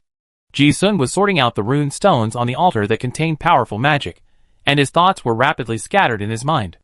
Suddenly he thought of something else and murmured, "Hee, interesting. These 40 thieves are actually related to the Lord of War, and they are the black gloves of the Rainbow Chamber of Commerce. Could it be that there are actually people in the Rainbow Chamber of Commerce who are followers of the Lord of War?"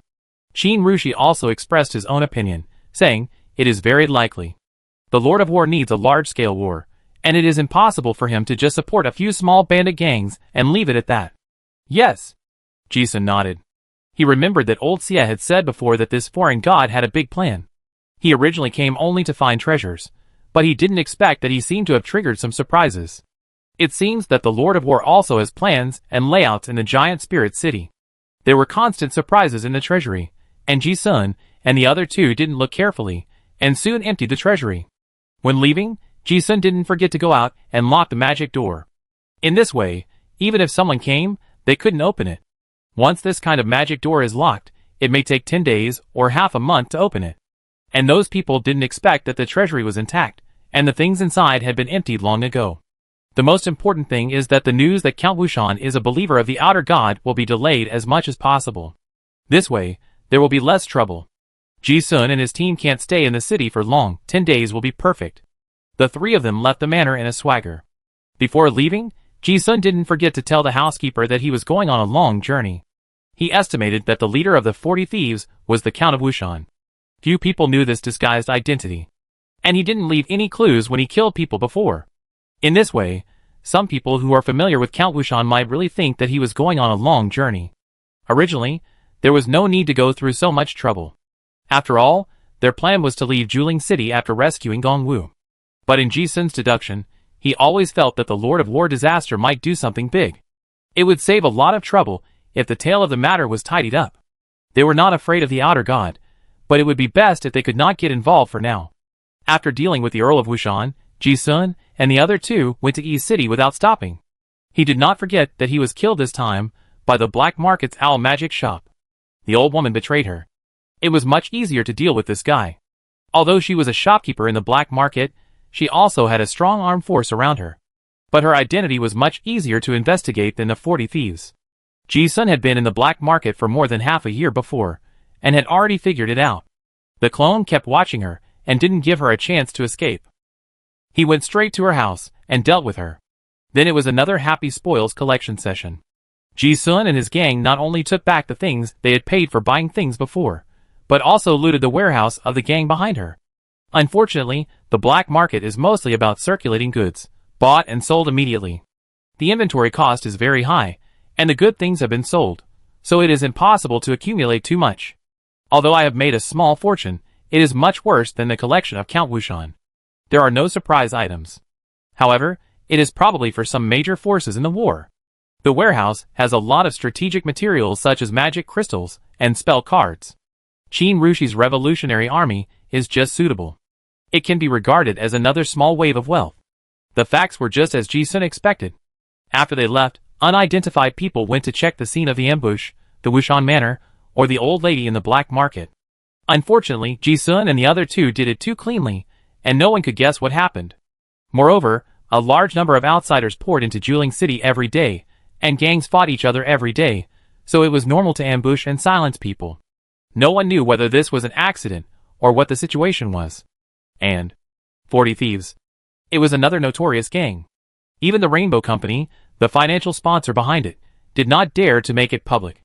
Not only did they not dare to make it public, they even had to conceal it. After all, it involved the belief in foreign gods, and no one knew whether it was exposed. From the ambush to the destruction of the thieves' gang, it took no more than 2 hours. Ji-sun and the other two came to Nanchung to meet up with the cadres. The cadres were still relaxing in the tavern, completely unaware that their leader and Ji-sun had already made a big profit and returned. Ji-sun and his friends were outsiders, and had no interpersonal relationships. Even if there were clues, it would be difficult to point to them. Besides, there were no clues left. The only thing worth investigating was the subordinates of Marquis Herman left when they stayed at the hotel, and the broker Quinlan was a pity that they were all fake identities. After waiting for 2 days, no one came to the door, and Ji-sun knew that he was completely safe. Ji-sun also used his clone to inquire about the destruction of the 40 Thieves gang. There was no news in Giant Spirit City about it, not even the Owl Magic Shop. No one cares if the store is closed. In this special period, the black market in Juling City is very large and profitable. Being targeted by many foreign gangs, everyone is happy to see one less strong competitor. Ji-sun, Qin Rushi, and Peacock just stroll around the city every day, eat and drink, and then go back to the room to count the spoils. There are so many good things. The more you clean up, the more surprises you will find. Qin Rushi originally thought it was a pity that he didn't find the right materials for advancement this time in the southern continent. Unexpectedly, in the storage ring of the thief leader Necromancer, he found the top quality materials for the 8th level advancement Sunbird Soul Fire, Epic, that the guy prepared for him. It was the mythical bird in the sun disk that Ji-sun and his friends saw in the underworld passage. This kind of bird had been extinct for tens of thousands of years. But it was unknown whether the Necromancer had excavated a complete corpse from an ancient cemetery, or whether it was robbed. Because the corpse was buried long enough, the material had mutated and contained unique immortal characteristics and light-related extraordinary characteristics. This was inexplicably suitable for Qin Rushi. Her immortal family could digest those immortal characteristics, and she happened to be in the light system. The professional card she refined could also have certain immortal characteristics, which was a surprise beyond her expectations. Qin Rushi had already found all the materials, and she had been busy preparing to advance to the 8th level. And Ji-sun was also immersed in the books he had obtained. In a flash, 10 days had passed. The city of Juling was becoming more and more lively, not only because of the people who came from all over the north to seek refuge. There were also many rich people. Because the final of the King of Gladiators Challenge was about to begin. Chapter 530. The King of Gladiators Challenge is the most lively competition in the southern continent. It is like the World Cup in Ji-sun's previous life. Especially the finals, which used to attract a large number of nobles from the 3 kingdoms to watch the game. No matter which city it is held in, every final will attract millions of spectators from all over the southern continent to participate in this duel feast. This year, due to the war, The finals were held in the southernmost giant spirit city. This also brought a large number of outsiders to this city. On this day, at the central arena of Juling City, when Ji-sun arrived, it was still early, but the audience had already arrived one after another. The tall stone steps were full of people. The posters of the 10 top gladiators participating in the finals were hung in the most conspicuous position at the main entrance of the arena. The row of gambling booths at the door were crowded with gamblers placing bets. This is a carnival for the Chamber of Commerce to make money, and it is also a grand event where gamblers get rich every year. Ji-sun held a gambling manual, flipping through it while walking, and muttered from time to time, "TSK, TSK. Several major chambers of commerce have brought hundreds of thousands of war slaves this time. Is the Lord of War Disasters trying to start a slave uprising?" It was really elusive, and he had already walked to a corner where no one was. He identified the direction, patted his pocket, and a twisted vortex suddenly appeared on the stone wall in front of him. Ji-sun took a step in, and the surrounding scenery changed, and he had directly entered the basement of the arena. This is where the participating gladiators rest. It is also the best opportunity to contact Gong Wu. Not long after, Ji-sun changed his face, replaced a staff member, and then walked over in a swagger. I spent some money before, and knew that Gong Wu was in cabin number 9. He walked straight over. Because Gong Wu was a slave, the cabin was a prison cell. Not only was there a guard guarding him, but there were also heavy iron chains locking his limbs, and an explosive collar around his neck. As soon as Ji-sun walked over, he saw Gong Wu sitting cross-legged in meditation in a cage. After advancing to the 7th level, the old man's mental state became better. Ji-sun only took a glance, and from his long breathing rhythm, he could tell that his strength had improved again. But he didn't expect that before he spoke, the old man suddenly opened his eyes, and didn't seem surprised. "Ji-sun, long time no see." Ji-sun was also slightly surprised and greeted him. "Senior, how did you recognize me?" Gong Wu said calmly, "People's appearance can change, but their aura can't change." Ji-sun listened with a little surprise. "Senior, your realm has improved again?" Anyway, at his current realm, he couldn't identify a person's identity just by aura. He said again, "But you seemed to know I would come?" Gong Wu still had that indifferent expression, as if he didn't have much expectation of whether he could escape. "Old Merlin sent someone to tell me that you might come." "Oh!" Ji-sun suddenly understood after hearing this. When he saw Jia Yu in the dead zone before, he guessed that Master Merlin should also come to the southern continent. The two old seniors are close friends, and they will definitely find a way to rescue him. But I didn't expect that Merlin's method was to wait for him to rescue. Haha. Interesting old men. Ji-sun laughed at himself. Anyway, people have seen it, and Gong Wu will not leave now. Ji-sun pointed to the gambling manual in his hand and asked, "By the way, old man, I saw your record. Why did you lose a few games before?" "Lose?" Gong Wu sneered disdainfully, "except for the time when I first came to the South Continent and was captured by the 8th level Grandmaster of the Ultra Hadoken School. When have I ever lost?" Ji-sun was not surprised to hear this and said, "Oh, that's right. I knew it. It must be those guys from the organizer who wrote it nonsense." Thinking of something, he reminded again, "But senior, please be careful. I suspect the organizer is preparing for an upset. You may encounter trouble in this final." Gong Wu's character can't be hidden. As long as he plays one game, gamblers will know that he has a high probability of winning the championship. The subsequent bets may be completely biased towards Gong Wu, so there will be no upset, but rather a banker. Ji-sun doesn't think Gong Wu will be afraid of anything if he plays openly. He is just afraid that the organizer will do something tricky. For example, poisoning or something. Gong Wu listened but still remained calm. "I know. Those guys asked me to play a fake game before, but I didn't agree. They won't let me live any longer. There should be a very strong guy among the contestants this time. I sensed his aura before." "Oh!" Ji-sun listened and said nothing more. Since Gong Wu knew it himself, there was no need for him to worry. Although the old man's EQ was a little low, his wisdom was very high. As he said that, Ji-sun ejected Gamel's master key into the prison. The explosive collar on Gong Wu's neck was the highest level encryption collar, which could only be opened with a special key. This was also the biggest constraint on him. Ji-sun gave him the master key, and he could leave whenever he wanted, and the slave owners had no say over it.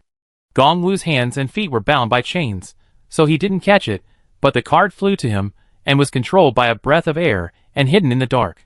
Ji-sun's purpose was achieved, and thinking that the game would start soon, he smiled and asked one more question. "Senior, I bet on you to win. Your next game is against the Black Sword Malachus. How many rounds do you plan to win the game? I'm going to play some more bets." You kid. When Gongwu heard this, he rolled his eyes speechlessly, but after a pause, the old man said the most contrasting words with the most indifferent expression. Which round has the highest odds? By some for me too. The two of them have similar temperaments, and of course they know what the other means. It's just to add a little fun. Ji-sun smiled and said, the highest odds are 1.53 if the winner is determined in one round. If you can accurately determine the moves, then there will be more. For example, if the winner is determined within 3 moves, the highest odds are 1,308. In order to lure gamblers to place bets as much as possible, the gambling companies set some very exaggerated odds. Later, they will deliberately release some news that XX gambler won the bet and became rich overnight, stimulating gamblers to believe that they are the son of destiny. For example, the exaggerated odds of 2 yuan for 5 million. In fact, those options with super high odds are almost impossible to win except for deliberate upsets. Just like buying rounds, the reason for such high odds is that even the gladiators themselves are not sure how long it will take to defeat the opponent. If both sides cooperate to play a fake match, the flaw will be too obvious. But others can't do it, but this old man can. Gongwu listened to the odds revealed by Ji-sun and said, then 1 round. Within 3 moves.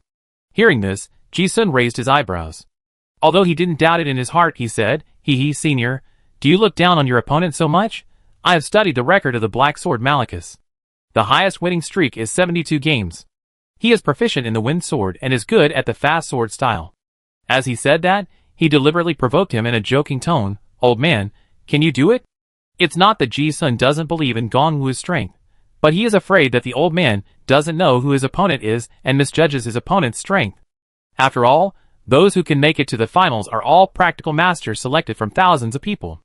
Ji-sun read the introduction in the gambling manual and felt that even if he wanted to beat the number 9 contestant, he would have to work hard.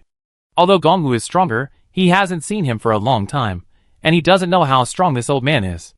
But no matter what, it is indeed a bit risky to decide the winner within 3 moves for opponents of the same level. Gongwu rolled his eyes when he heard Ji-sun's words. Can you do it? And didn't want to respond at all. But he didn't really take it to heart. Ji-sun looked at the old man's expression and asked tentatively, have you reached the 8th level? Gongwu still had that speechless expression. No. Ji-sun glanced at him dimly and smiled, then I will help you to go all in. Don't blame me if you lose. He didn't care about losing money. On the contrary, he was more and more sure that the old man was really sure. This made him very curious. How could this old man be so sure? The two had been talking in this tone since they started in Shangbang prison. Gongwu knew that Ji-sun was teasing.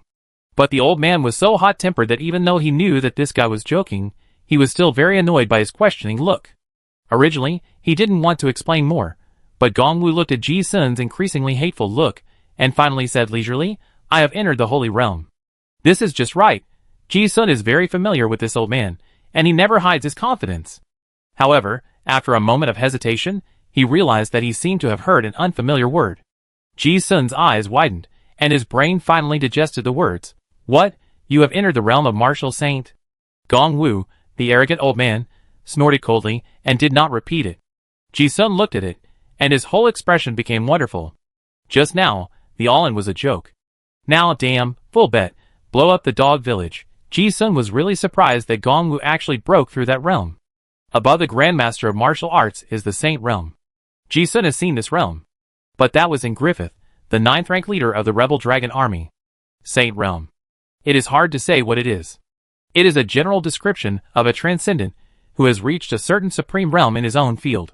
Like the painting saint of the painter sequence, the martial saint of the martial artist sequence, the sword saint of the swordsman, and the mage saint of the magic system. Similar to the divine power representing the transgression of human status from human to demigod, the saint realm is the change of human extraordinary skills from ordinary to extraordinary. Ji-sun had asked Griffith about this before, but his realm was too low to understand. But anyway, it was very powerful. Gongwu had said before that he had been stuck in a realm for many years, and this time he came to the South Continent to break through. Ji-sun didn't expect that he would break through after coming, although he was captured as a slave. That stone-like character must have suffered a lot. But judging from the result, it was worth it. Hearing this, Ji-sun was looking forward to the next game even more. As he spoke, he thought of another thing and said, Senior, I got another original fragment of the gluttony secret method. I don't quite understand it either, you study it first. Yes. Gong Wu took the fragment with his breath. The two had been chatting for a while, and at this time, they could hear patrolling soldiers coming in the distance. Ji-sun didn't plan to stay any longer. Just when he was about to leave, Gong Wu suddenly took the initiative to speak. By the way, I have something to do. Please help me first. What? Ji-sun thought he had misheard. Was there a time when this old man asked for his help? Gong Wu ignored Ji-sun's curious look and said bluntly, help me save a stupid boy. He was caught by patrolmen 2 hours ago. He should still be somewhere in the arena now. When Ji-sun heard this, he guessed something and asked, David?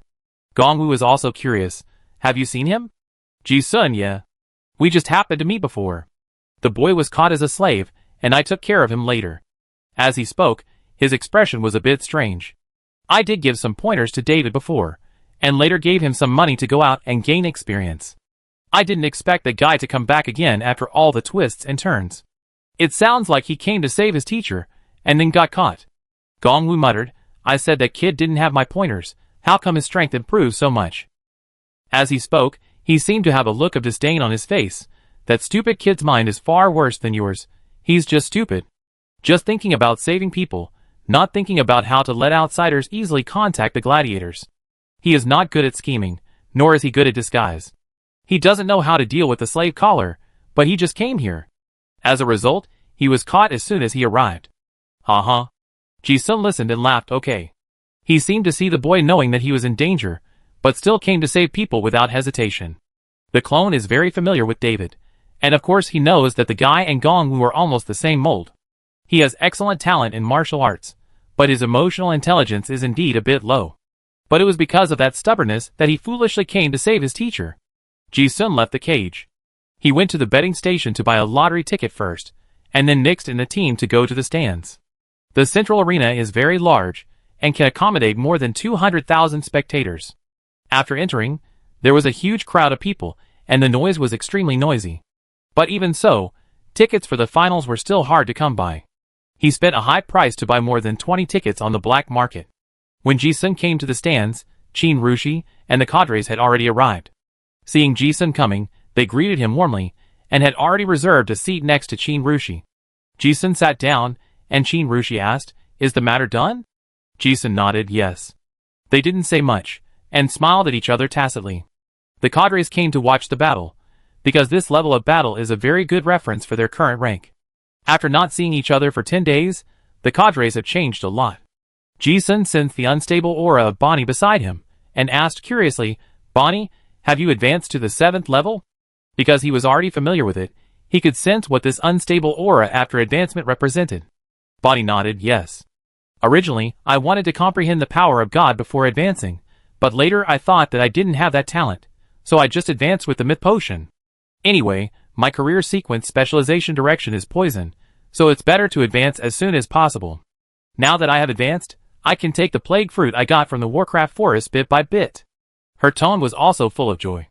After all, in the East Wilderness, the 7th level is already a top master. Ji-sun listened and nodded in agreement. Yeah. This is indeed a more suitable career path for you. At this moment, Luosin behind him suddenly asked, Brother Ji-sun, do you have any secret method to resist mental pollution? Why do you ask this? Ji-sun's face was strange for a moment, and he glanced at Qin Rushi.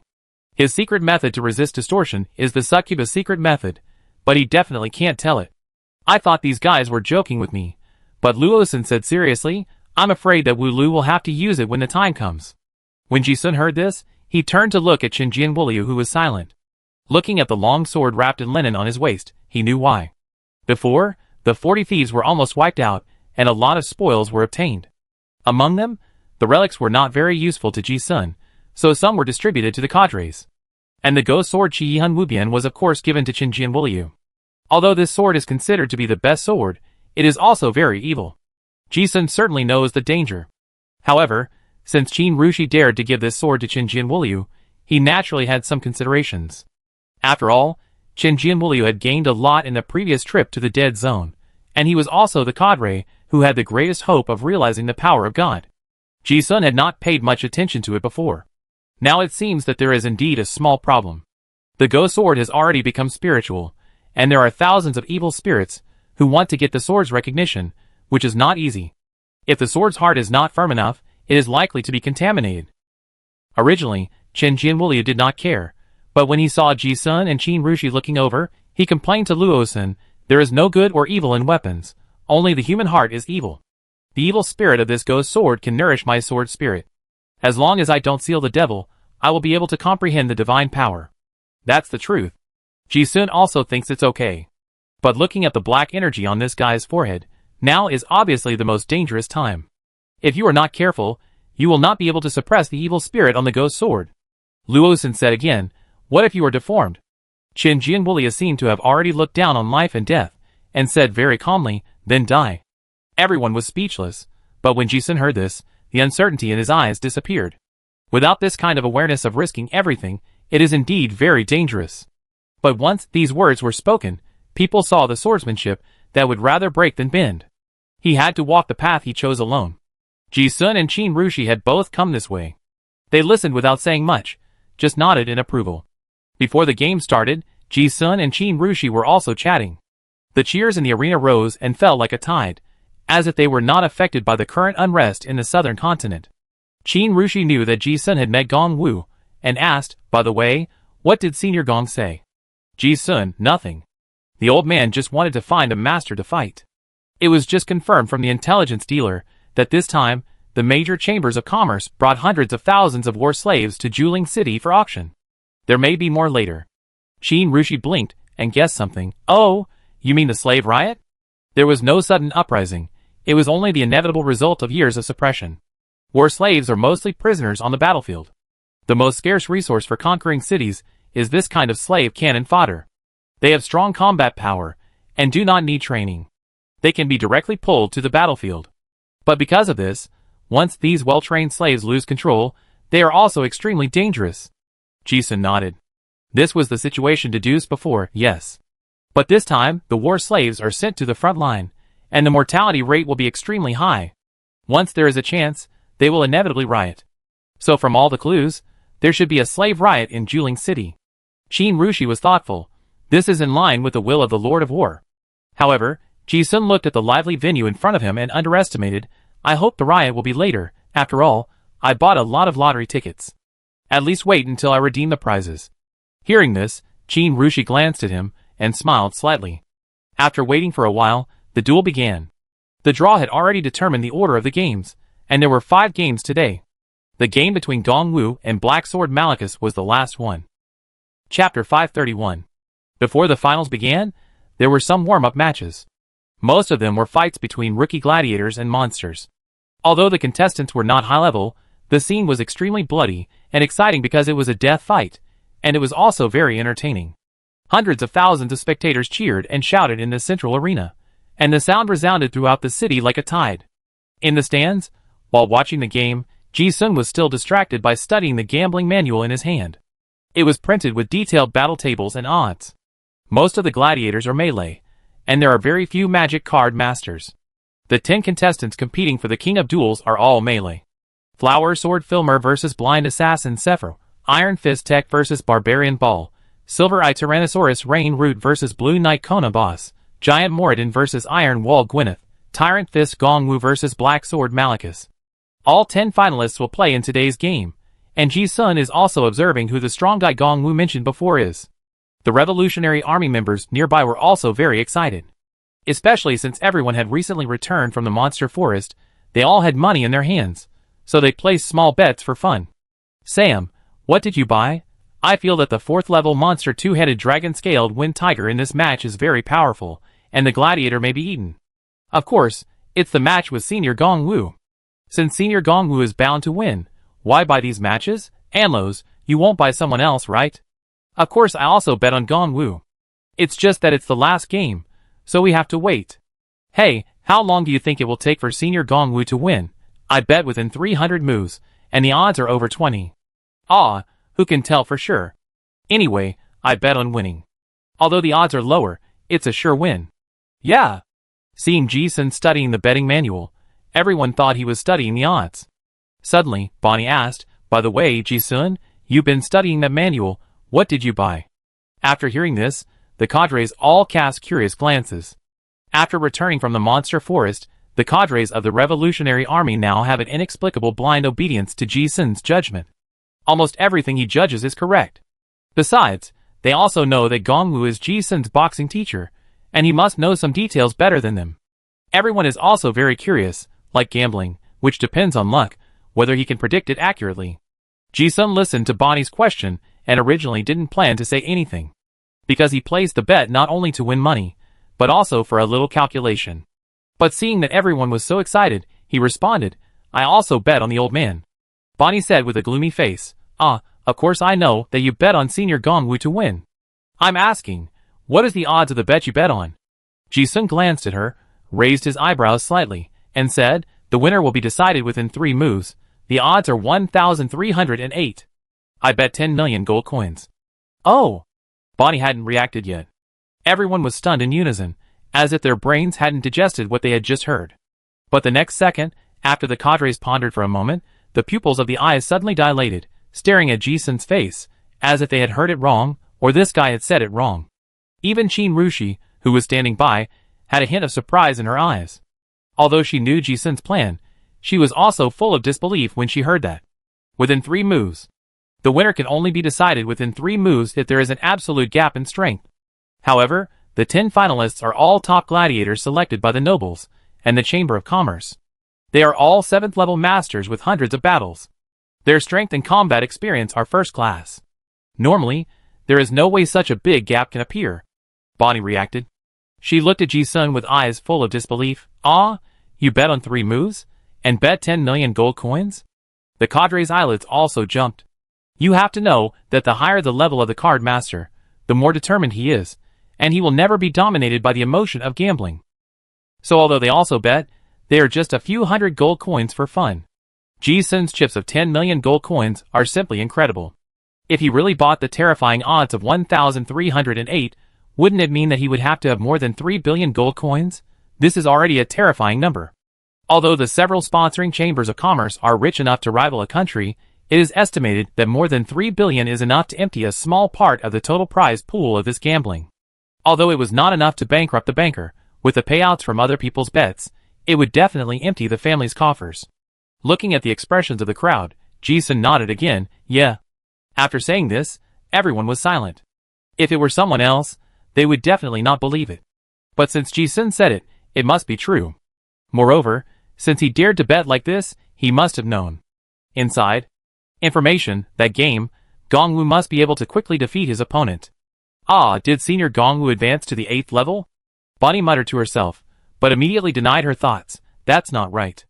If it's level 8, it definitely can't participate in this King of Fighters competition. Is it a fake match? Ji-sun shook his head and laughed, not planning to explain more, just said, "You will know when the time comes." Qin Rushi was also confused just now, but looking at Ji-sun's expression at this moment, as if he guessed something, a hint of expectation flashed across his eyes. Obviously, that senior has broken through to a very powerful realm. It would have been better if she hadn't said it. When she said it, Bonnie frowned. Her cognition made it impossible for her to understand where Ji-sun's judgment came from. But she could understand numbers, and she counted on her fingers and said, "But Ji-sun, you bet so much, and if you win, it will be more than 3 billion gold coins. Aren't you afraid that the organizer will not be able to pay you back?" "Yes. Of course I am afraid." After saying that, Ji-sun looked at everyone and asked meaningfully, "Aren't we all here?" After saying this, the faces of the cadres of the Revolutionary Army suddenly brightened. They also immediately realized what Ji-sun's plan was. Yes. Are they afraid that the dealer will not pay? Ji-sun dared to bet, so of course he thought of various situations. 10 million gold coins are all the bills of exchange and gold notes in Ji-sun's hand. Anyway, when the war breaks out, these gold notes will inevitably depreciate significantly. Of course, this value has also been calculated, just enough to make the dealer have ideas. If he can get the compensation smoothly, it's fine. But if the Rainbow Chamber of Commerce wants to do something, then it's no wonder that he is rude. He also did some tricks in that batch of gold coins. And he was sure that there would be a drastic change in Juling City recently, and the safe haven funds brought by the major chambers of commerce from the north would be better given to himself than to the rebels. Ji-sun also guessed that the Lord of War Monliad was planning to make trouble here, and he must have taken a fancy to the huge pool of funds. Any military action must be self-funded. Ji-sun even wondered, without this windfall, would the slave rebellion caused by the outer god end early? If that were the case, Without the chaos of war, Ji-sun felt that he had done a great thing at the source of countless causal lines. The pace of the game was very fast, and a battle might be over in a few minutes.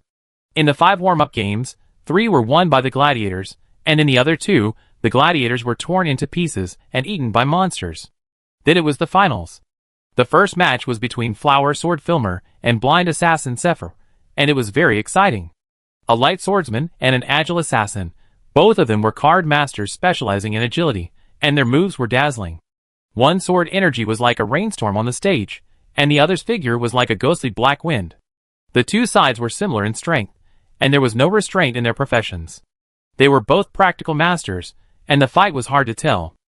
In the end, Blind Assassin Sepher used his ghost substitute to cleverly deceive the opponent's vision and narrowly won by half a move. This game also made everyone excited. Even Ji-sun felt that there were many thought-provoking details. The 7th level card masters are basically top card masters who have mastered their fields. The competition of skills and the touch of fields are worth learning for him. Enlightenment is also constantly refreshing. You watched the battle and comprehended the sword skill Flower Whale Thorn LV0, proficiency plus 9. You watched the battle, Domain Likum Ghost Domain Perception plus 31. Ji-sun now has a vision and understanding. Many moves can be understood by watching more. The second game is Iron Fist Tech vs Barbarian Ball. 1 Ace of Spades Black Knight sequence. 1 Ace of Hearts Light Warrior sequence. Both are melee power system. Both sides use a fist-to-flesh fighting style, which is earth-shaking and has a strong visual impact. Then came the third match. Silver-Eyed Tyrannosaurus Rain Root vs Blue Knight Konabos. Konabos' spear pierced accurately and ended the battle remotely. And the fourth match, the giant Moradin who destroyed the world with a mace defeated the steel barrier Gwyneth. These were still 2 very exciting matches. But for Ji-sun's current vision, it was just exciting. He was also a little surprised that 8 people showed up. Who would be the very powerful guy that Gongwu mentioned? After eliminating the 4 winners, Ji-sun found one whose career sequence he still couldn't figure out. That was the Blue Knight Konabos. This guy looked like a card master of the A Courage path, but he had never solved the magic, and he didn't know which sequence it was. Ji-sun always felt that this guy seemed to be in a high-level sequence. And after deducing the odds in the gambling manual, he was sure that this guy was the best upset winner. An uprising needs a commander, and Ji-sun saw the temperament of a leader in this guy's calmness. It was not until several hours later that the last match began. Bakwon Gongwu vs Black Sword Malachus.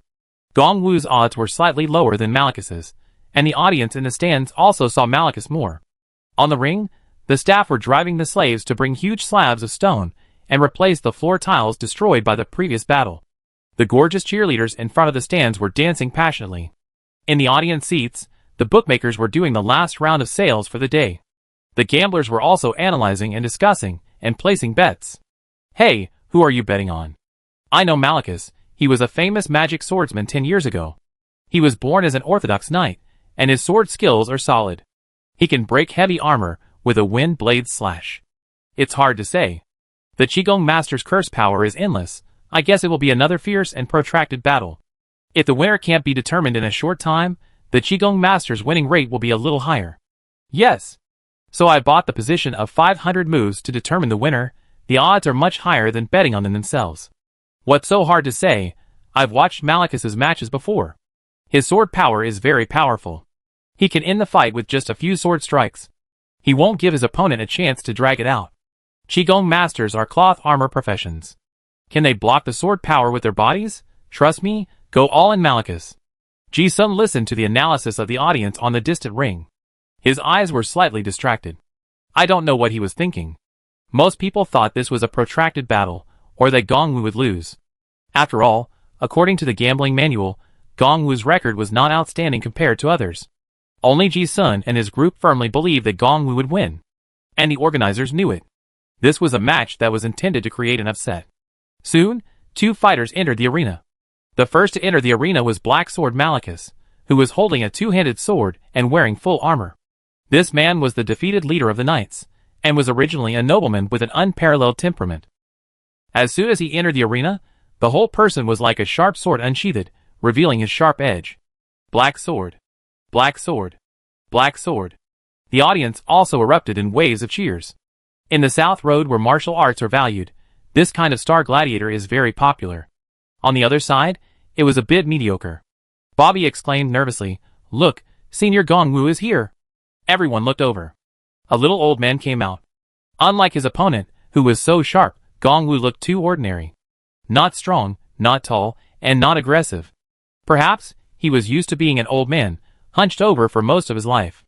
After Gongwu broke through to the semi-god level, he still kept the habit of walking with a slight hunchback. It looks ordinary at first glance. This also caused a round of ridicule from the gamblers in the audience. "Oh, I thought the Chamber of Commerce would be upset, so I bought this East Wilderness Master. If I had known it would be like this, I would never buy a copper coin even if I were beaten to death." Yes. This so-called tyrant fist sounds quite intimidating. Is the record fake? It's over, it's over. I thought the Qigong Master could fight a protracted war, and I bet on this guy to last a long time, but now it's gone. This old guy, I'm afraid he can't last a few moves. The gamblers were cursing and regretting. However, Qin Rushi looked at him without any strange expression. Her crystal eyes showed a touch of surprise, and she glanced at him and murmured, "Senior Gong's condition is really getting better and better." Jisun also smiled and said, "Yes. Qigong masters are like this. The higher they practice, the more restrained their aura becomes. Gongwu in front of him is no different from an ordinary person." Jisun looked at the old man, raised his eyebrows slightly, and said in his heart, "I also want to see how you can win in 3 moves, old man." The duel begins. The host gave the order. The entire central duel field fell silent in an instant. Everyone could underestimate Gongwu, but the opponent, Black Sword Malachus, would not. Only when you really reach their level can you understand some things that only top card masters can see. The old man in front of him looked ordinary, but Malachus was like a great enemy. It was because there was no pressure that made him feel more dangerous. This was a feeling he had never had before in fighting so many enemies. There are only 2 possibilities in this situation. Either the opponent is very weak, so weak that he is afraid of it, or he is very strong, so strong that he has exceeded his sense of crisis. There is absolutely no weak person who can enter the final stage of the King of Gladiators. Malachus is sure that the man in front of him is very strong. However, he can't figure out why a card master of the same level can make him feel so weird. On the opposite side, Gongwu looked at the opponent in front of him and scratched his ears. Before entering the Holy Realm, he was still thirsty for knowledge about this kind of opponent. But now, this kind of opponent is no longer fun for his current realm. Gongwu's personality is never disguised. If he doesn't like it, he doesn't like it. The boredom between his eyebrows is really boring. Black Sword Malachus saw the contempt in his eyes, and a trace of anger at being despised in his cautiousness. He snorted coldly, "Domain Sword Storm." Instantly, he was furious, the domain was expanded, and the sword energy filled the sky. In an instant, countless people in the huge arena watched as a huge sword energy tornado formed around him. Although he was angry, he was not careless at all, and he was in his strongest state when he attacked.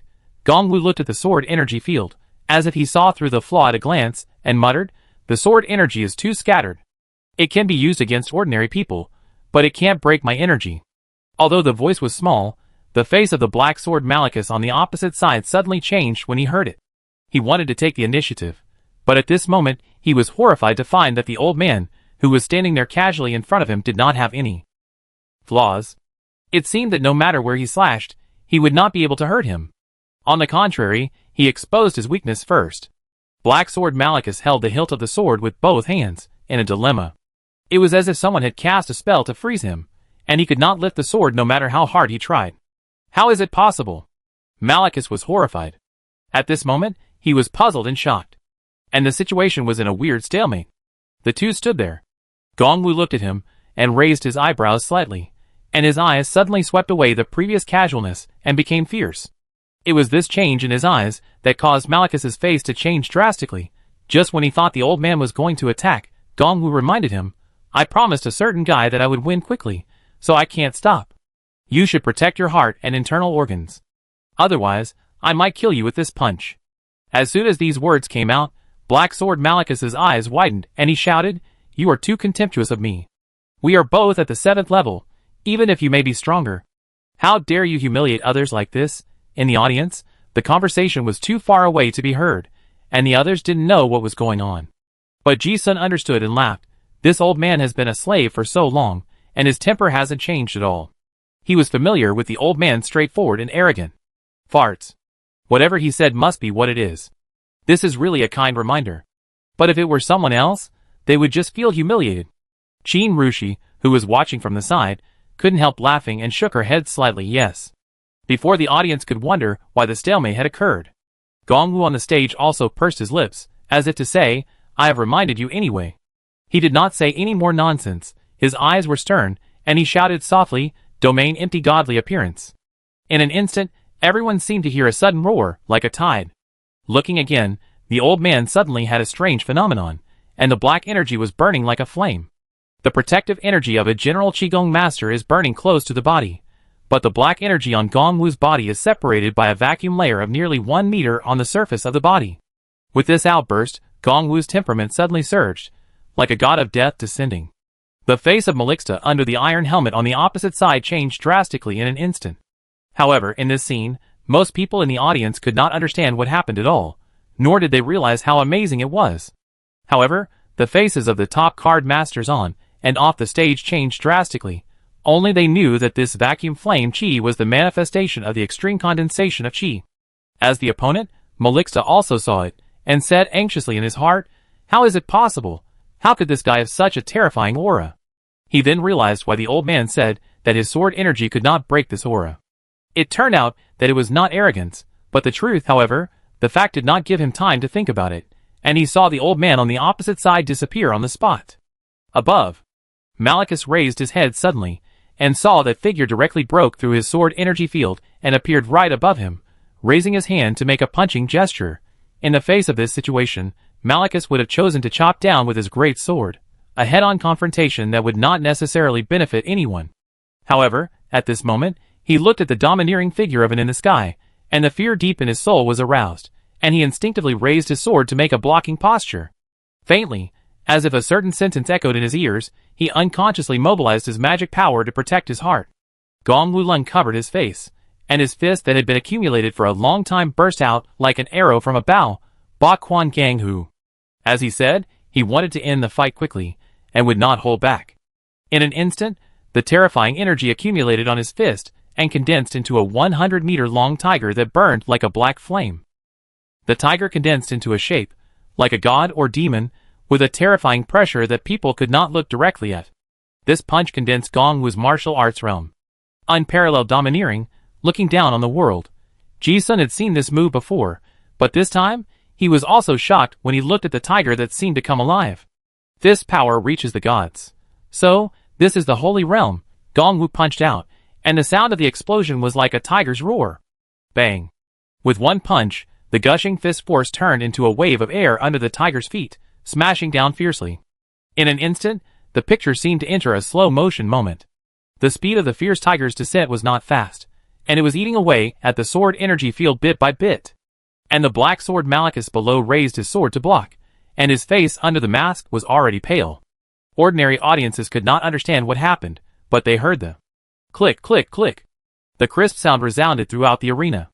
Looking closely, the two people on the fighting field were clearly dozens of meters apart, but the arena made of huge stone slabs seemed to be under great pressure and cracked inch by inch. With the black sword Malachus as the center, it cracked like a spider web. And if you look closely, the splash gravel touched the tiger in midair and turned into powder. The two sides relied on the domain to stalemate for a few breaths. Only Malachus knew how much pressure he was under at this moment, and he felt unprecedented fear in his heart. How can this guy be so strong? His hands holding the sword kept shaking, and cold sweat was pouring down his forehead. Just defending, he had no more strength left. He had gone through countless fierce battles, but no one had given him such irresistible pressure as today. But this was just the beginning. Suddenly, Gong Wu's eyes were as sharp as a knife, and his breath was like a drum. "Hey!" he shouted. A huge amount of cursed power was poured in again, and the momentum of the fierce tiger suddenly increased several times. With this, the balance of victory and defeat was instantly shifted. Just hearing bang, a sound like the breaking of the sword energy field was heard. The sword in the hand of black sword Malachus shattered into pieces. His eyes were dead silent, and he had only one thought in his mind. He was defeated. When he looked again, the domineering tiger was already charging at him, and instantly submerged him. At this moment, time seemed to have stopped. In the air above the ring, a little old man flew into the air, his robes rustling. The ring was already in a mess. In the middle, a huge cave with a diameter of tens of meters appeared, like a meteorite crater. The ground was covered with broken stones and mud. At the bottom of the hole, the plate armor on the chest of Black Sword Malachus was greatly sunken, and the mask was gone. He was spitting blood from his mouth and had fainted from serious injuries. It was just a face-to-face encounter. Both sides made a move, and the winner was decided. This scene made hundreds of thousands of spectators in the arena silent. Looking at the scene in front of them, it felt like a dream. Even the cadres of the Revolutionary Army were stunned. There seemed to be 1,000 shocks in his heart, but he couldn't say a word. They just saw how powerful the former #1 in the world in the East Wasteland was. Ji-sun narrowed his eyes slightly, looking at Gong-woo in the sky, his blood boiling inexplicably, and raised an arc at the corner of his mouth and smiled strangely. Hey, the old man is really amazing. As high profile as always. The tyranny of the Tyrant Fist is never hidden. The Tyrant Fist is the tyranny of tyranny. This punch is the strongest punch. Qin Rushi beside him also flashed with an exciting crystal luster in his eyes, muttering to himself, Senior Gong-woo is not a grandmaster, he has already entered the realm of martial saints. Chapter 532. The huge central arena was completely silent. Hundreds of thousands of spectators looked at the huge hole in the arena, and the old man, with his robes rustling in the sky. Their expressions were surprisingly consistent, their eyes were wide open, and their mouths were slightly open. At that moment, Gong-woo burst out with murderous aura, which made everyone feel as if someone was choking their necks and their breathing was stagnant. This strange silence lasted for several breaths. It was not until the end of the battle that the sound of hundreds of thousands of people breathing a sigh of relief was heard. The audience woke up as if from a dream, and their brains began to digest the information they saw. Is it over? Is this unlikely? That old man defeated Black Sword Malachus with one punch? Could it be that the organizer deliberately brought in an 8th level gladiator to create an upset? Otherwise, how could it end like this? It's definitely not the 8th level.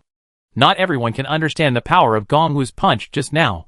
In the public's perception, how can a card master of the same level be defeated by someone with one move? King of Gladiators Challenge.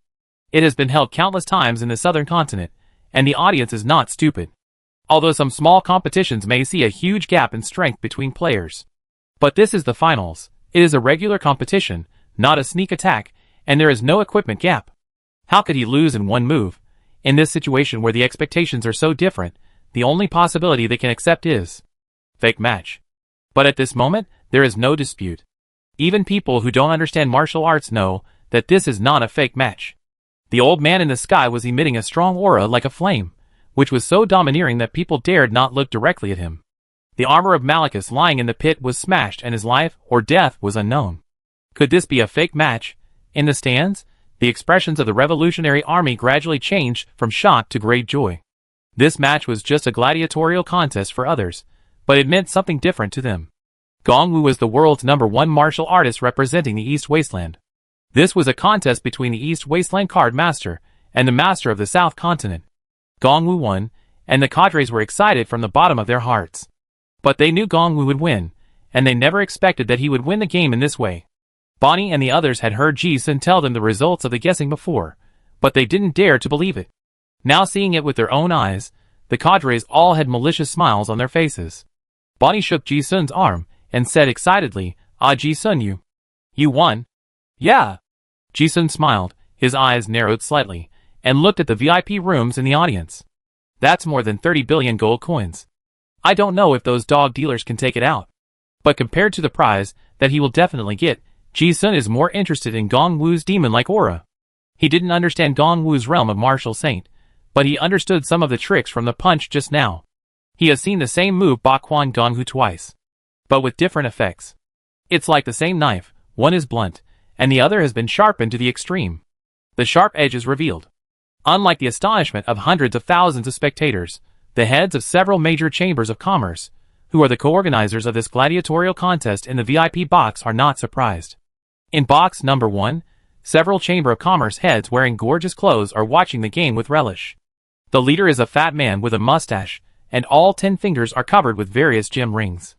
This is none other than the president of the Rainbow Chamber of Commerce, Bassanio, one of the top rich people in the southern continent. Bassanio enjoyed the massage from the 2 cool maids behind him, and laughed unscrupulously when he saw Gong-woo quickly win the game. TSK, he won in 1 round. It has to be said that a martial arts genius really came out of that remote place called Dongwon. The manager of the Giant Whale Chamber of Commerce also laughed happily. Yes. This time we made a small profit. Speaking of making money, several managers of the chambers of commerce, who opened gambling stalls, all smiled knowingly and raised their glasses to drink. The outcome of the game that outsiders thought was uncertain was actually already predicted in their eyes. They knew Gong Wu's strength very well. His real record was 99 consecutive wins without a single defeat. He definitely had the strength to win the championship. It was just for this upset in the final that they planned for so long and deliberately spread some false news. This also made the previous bets as they expected. At least 80% of the gamblers bet on Black Sword Malachus to win. Normally, this would be enough for them to make a big profit. Bassanio also felt in a good mood, put down his glass, and said, raise his odds a little higher and promote him as the favorite to win. Finally, attract another wave of bets. Yes, President. The butler behind him responded and left. At this time, watching the gladiators in the field begin to leave, another manager of the Chamber of Commerce also sighed, I didn't expect the performance of Dongwon's guy. He defeated Black Sword Malachus with one move. I'm afraid many people bet on him to win the championship this time. As he said, but then again, Mr. Bassanio, such a good gladiator, didn't you plan to keep him for yourself? Bassanio's eyes flashed with shrewdness, and he shook his head and said bluntly, it's worthless. The old man is as hard as a rock and won't cooperate with us at all. After this final, there will be no more opportunities to make more money. Such a person will be a disaster sooner or later if we keep him, so we might as well make more money this time. The man also said, that's right. If you are not determined, you can't get to this point. Dragonborn card masters are generally more talented than pure-blooded humans.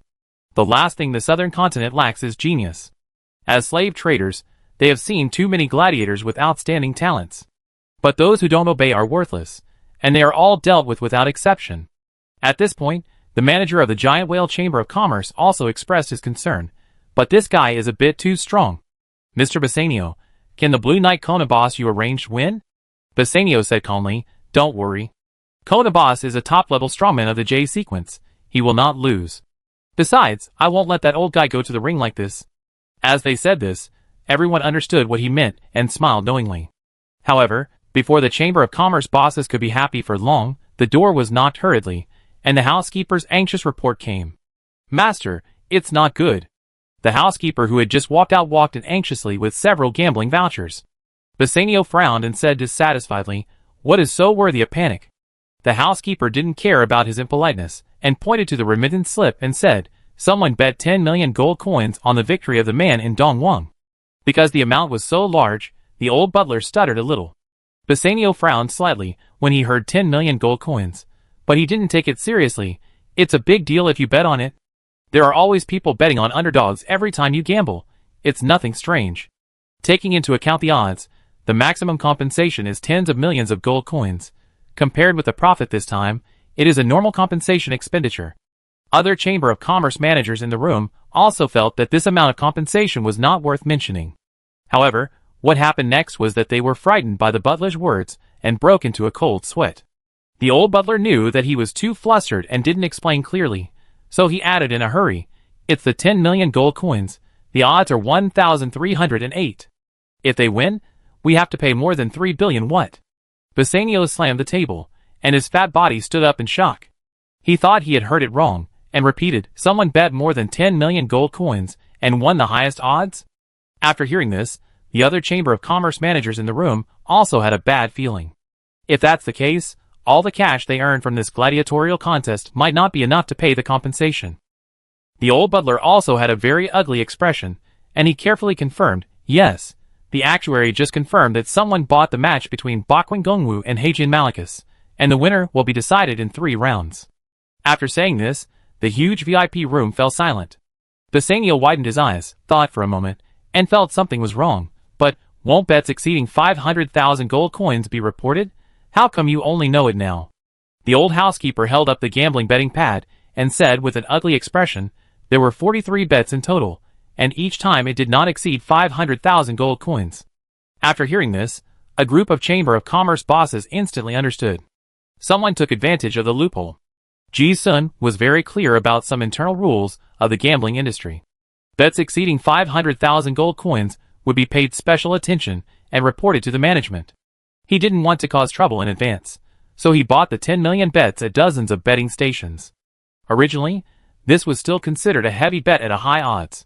But the bet collection station was all low-level employees, who were almost numb from the number of bets. They were only responsible for accepting bets according to the rules, and didn't think too much. Moreover, there were no computers in this world to summarize, and actuaries had to wait until the lottery tickets were sold before manually calculating. Hundreds of millions of lottery tickets were sold, and calculations were time-consuming and labor-intensive. If you really want to sort out the accounts completely, according to past experience, it would take a month after the game. The original 10 million bet was unknown now. It was discovered now, because Ji-sun and his friends came to claim the prize. In the reception room, Ji-sun and Qin Rushi changed their identities, and were leisurely drinking tea sent by the United Chamber of Commerce. Kong K was not brought along because of his poor acting skills. Not long after, the door opened. The two saw a fat man walking in with a butler and a strong guard. Ji-sun and Qin Rushi glanced at the guard, and immediately realized that this guy should be an 8th level strongman. But that's all. The 8th level is not a big threat to the two of them at the moment. Even though Ji-sun has recognized the strongman as the fighting king of the previous session, Ji-sun also recognized the fat man as the president of the Rainbow Chamber of Commerce. But the old butler took the initiative to introduce, "This is the president of our Rainbow Chamber of Commerce, and also the chairman of the Joint Chamber of Commerce for this competition, Mr. Bassanio." Ji-sun also stood up. His expression did not hide his arrogance, and introduced, "This is Miss Bessie from our Marquis Huntley's family." Qin Rushi did not stand up, because she was playing the role of a cold noble lady. The identity was of course fictitious. The civilization of the southern continent has continued for countless years. Anyone on the street has a rich ancestor, and the noble system is also complicated. Ji-sun's intelligence reserves are enough for him to temporarily compile a disguised identity that no one can find any flaws in a short time. The identity of the young lady of the Marquis family is already considered a top noble. Although merchants are rich, in the southern continent where bloodline is respected, the title represents the blood dragon capital, and the status is above everything else. After these words came out, even Bassanio himself had to respectfully protect his chest and salute, "Meet Miss Bessie." As he said this, his shrewd eyes looked at the two people, especially the accessories with noble emblems on them. As a professional businessman, he knew that there might be something wrong with their identities. A lady from a remote noble family came to Giant Spirit City by coincidence, and also placed a heavy bet. After saluting, Bassanio pretended to be enthusiastic and said, "I went to Haitusen when I was young. Oh, I remember that beautiful and ancient city is rich in the best magic pattern sage in the southern continent." Qin Rushi then put down the teacup and ignored it. Ji-sun corrected him, "There is no magic pattern sage in Haitusen. It is a specialty of the Earl of Lorien's territory." As soon as he said this, Bassanio's eyes flashed with a hint of uncertainty. These two guys seemed to be nobles, but the subtle expression was well restrained and not seen by others. He patted his head and apologized, "Oh, maybe I remembered it wrong." Ji-sun didn't want to talk to these people, so he took out the lottery ticket and said, "My lady is here to claim the prize." Bassanio was not sure whether the other party was a real noble, and he did not dare to be careless. He checked the lottery ticket and looked at it with his eyelids twitching. Of course he knew it was not fake, because he had just seen the bottom. Ji-sun looked at this guy looking at the lottery ticket in silence for a long time, and said, "Mr. Bassanio, my lady has been waiting for a long time." The fat man Bassanio said, Sorry. He did not mention the prize redemption, but asked first, "I'm sorry, this amount is really too huge." "Excuse me, Miss Bessie, have you been to the East Desert?" It's not surprising that someone bought an underdog. But the bet was 10 million gold coins, and it was the highest odds. Even a fool could see that there must be inside information, because as the bookmaker, they have done this kind of thing a lot. Now that they have been cheated, they will definitely not easily pay out. And ordinary nobles will never offend the Chamber of Commerce Alliance and do such a thing. So, the identities of the two people in front of them are even more questionable. Ji-sun didn't expect them not to see it. Qin Rushi said coldly, "Do I need to report to you whether I have been to the East Wilderness or not?" Bassanio's expression twitched inexplicably after being choked by this. Although his status is indeed not as good as that of a marquis's daughter, in terms of the strength of the Chamber of Commerce, he is really not afraid of such a small earl. How could a red-top businessman not have some official background? The business of the Rainbow Chamber of Commerce spreads across the major territories of the southern continent. He not only has close contacts with some great nobles, but also has unclear relationships with the three major royal families. The dissatisfaction in Bassanio's eyes flashed away, and he turned his eyes and said, "Sorry, Miss Bessie. Forgive me for asking one more question. After all, I recently received intelligence that the rebels from the East Wilderness have sneaked into our southern continent." He actually wanted to test whether the two people in front of him knew Gong Wu. After all, to know the result, they must have communicated with the participating gladiators. He also wanted to test which link went wrong. But before he finished speaking, Ji-sun interrupted, "Don't worry about how we won the bet. According to the rules of gambling, my lady bought it with real money, and you paid for it. Is there a problem with this?"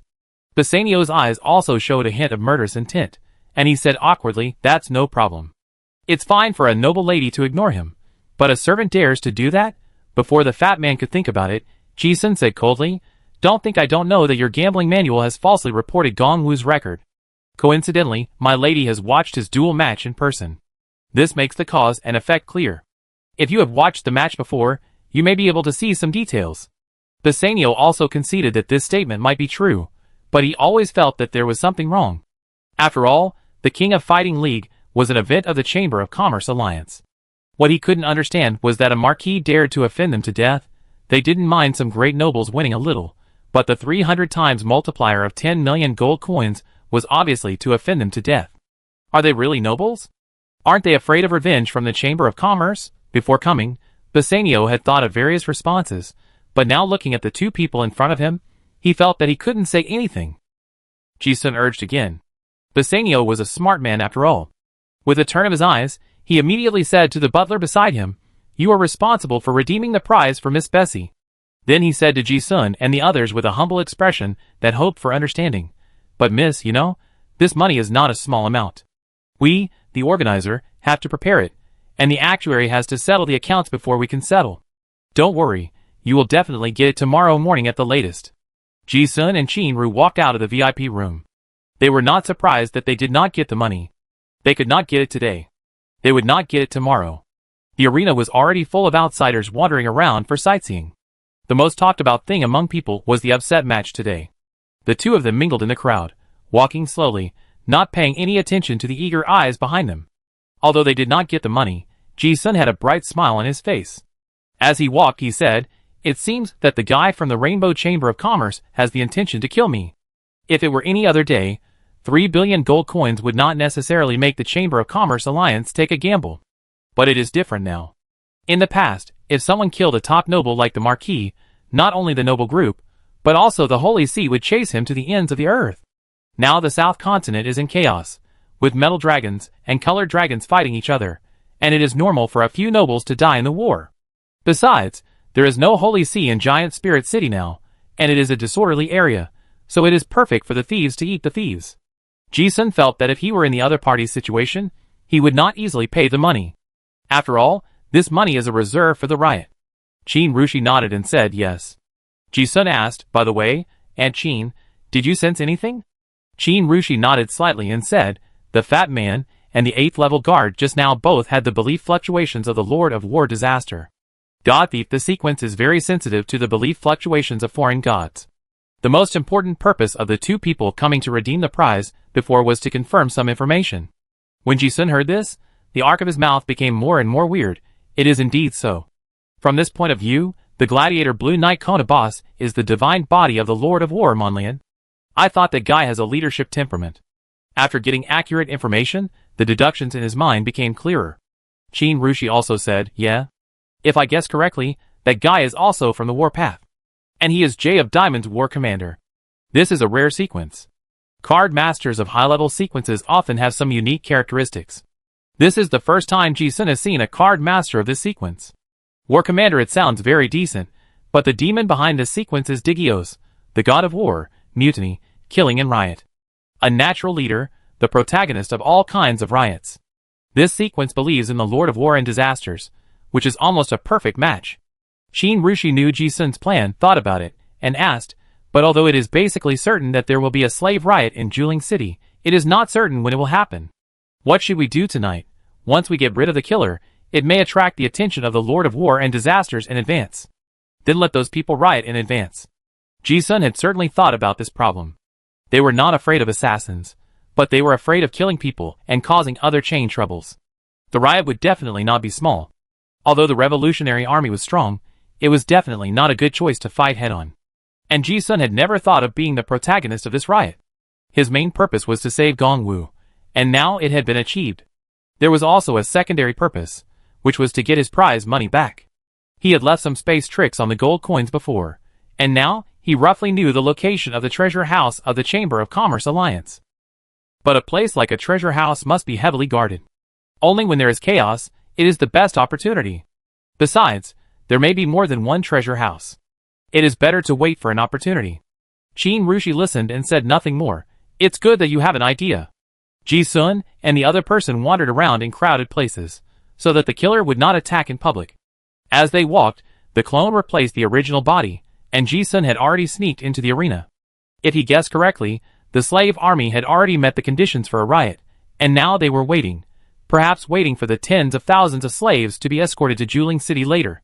At this time, as long as there was a little riot in the slave group, it would definitely be like a fire, instantly igniting the entire prepared explosive barrel. Ji-sun went to inform Gongwu of his own plan, and then went straight to the slave market near the central arena. Because of the news he just heard, David was also imprisoned in the slave cell. Chapter 533. The Livestock Street, 2 streets away from the central arena, is the largest meat and livestock trading market in Giant City, and also the largest slave market. When Ji-sun came over, the slave market was crowded with people. The simple shanties were the main buildings in the entire block, and the air was filled with a faint stench of feces and urine. Ever since the dead dragon Marodi's return from the underworld, triggering a war between the metal dragons and the colored dragons, the slave market in the entire southern continent has suddenly become popular. This time, the King of Gladiators Challenge was also a feast for slave owners. The event attracted a large number of noble lords from all over the empire to watch the battle, and they also needed to buy strong slaves to participate in the war. This also added fuel to the slave business. A large number of war slaves were transported to the giant spirit city. At this moment, the sheds on both sides of the livestock street were filled with slaves of various skin colors. Male slaves only wore a crotch cloth, and most female slaves were naked from the waist up, like livestock for sale for buyers to choose. Extraordinary slaves wear slave collars, while ordinary slaves are locked with iron chains and hemp ropes. Ji-sun walked on the street, and saw nobles dressed in gorgeous clothes in groups of 3 or 2. They covered their noses, and disdained the bad smell of the slave market, while enthusiastically selecting slaves of their choice. There were also some buyers from ordinary wealthy families on the street, who came to select laborers or servants to work on their farms. Ordinary pure-blooded human slaves were the cheapest, and a few gold coins could buy a good-looking female slave. Male slaves who can do manual labor are slightly more expensive. Extraordinary slaves are expensive, and the higher the rank, the higher the price. For example, the price of high-level slaves above level 3 starts at tens of thousands of gold coins. A war requires thousands of slaves, which is also a pure competition of money consumption. Therefore, the captives captured on the battlefield are high-quality war slaves. This is also the hottest commodity recently. Boss, do you want to buy a few slaves? These girls are maids from the small noble families in Zymas County. They are literate, familiar with noble etiquette, and are of childbearing age. They are very suitable maids. These are apprentice knights from Elras. Oh, they are stronger than bulls. A few of them can do the work of an entire farm. Of course, they are also good as guards. These are the Ceres people, descendants of the ancient royal family. They are the best breeding stock, and there is a chance that they can give birth to high-purity dragon blood offspring. Ji-sun walked and looked along the way. The slave traders also enthusiastically promoted their products. The samples displayed were all top-quality goods. The female slaves had good looks and figures, and the male slaves were all strong and tall. Ji-sun walked around the streets, and saw many new slaves, who were obviously captured on the battlefield. They were covered with scars, but their eyes still showed the pride and unwillingness of a knight, which was completely different from the old slaves with numb eyes. Ji-sun had inquired about the intelligence. The Blue Knight Konabas, who was suspected to be the body of the Lord of War, was a Ceres, born with fighting blood, and the famous Grand Knight of the Blue Cross Legion. Later, because the lord to whom the Legion was loyal was defeated and surrendered, all the people in the Legion became war slaves. It is said that the price offered by the Chamber of Commerce this time is that if he can win the championship of the King of the Gladiators, he and his old friends will be pardoned and regain their civilian status. But in reality, his companions in the Blue Cross Legion had long been sold by slave traders for a good price, and died tragically. The seeds of revenge have been planted. It just so happened that some fragmentary intelligence that Ji-sun had obtained in the black market before. It was said that someone was plotting to break into the Juling city. In Ji-sun's eyes, the whole cause and effect line of this incident was complete.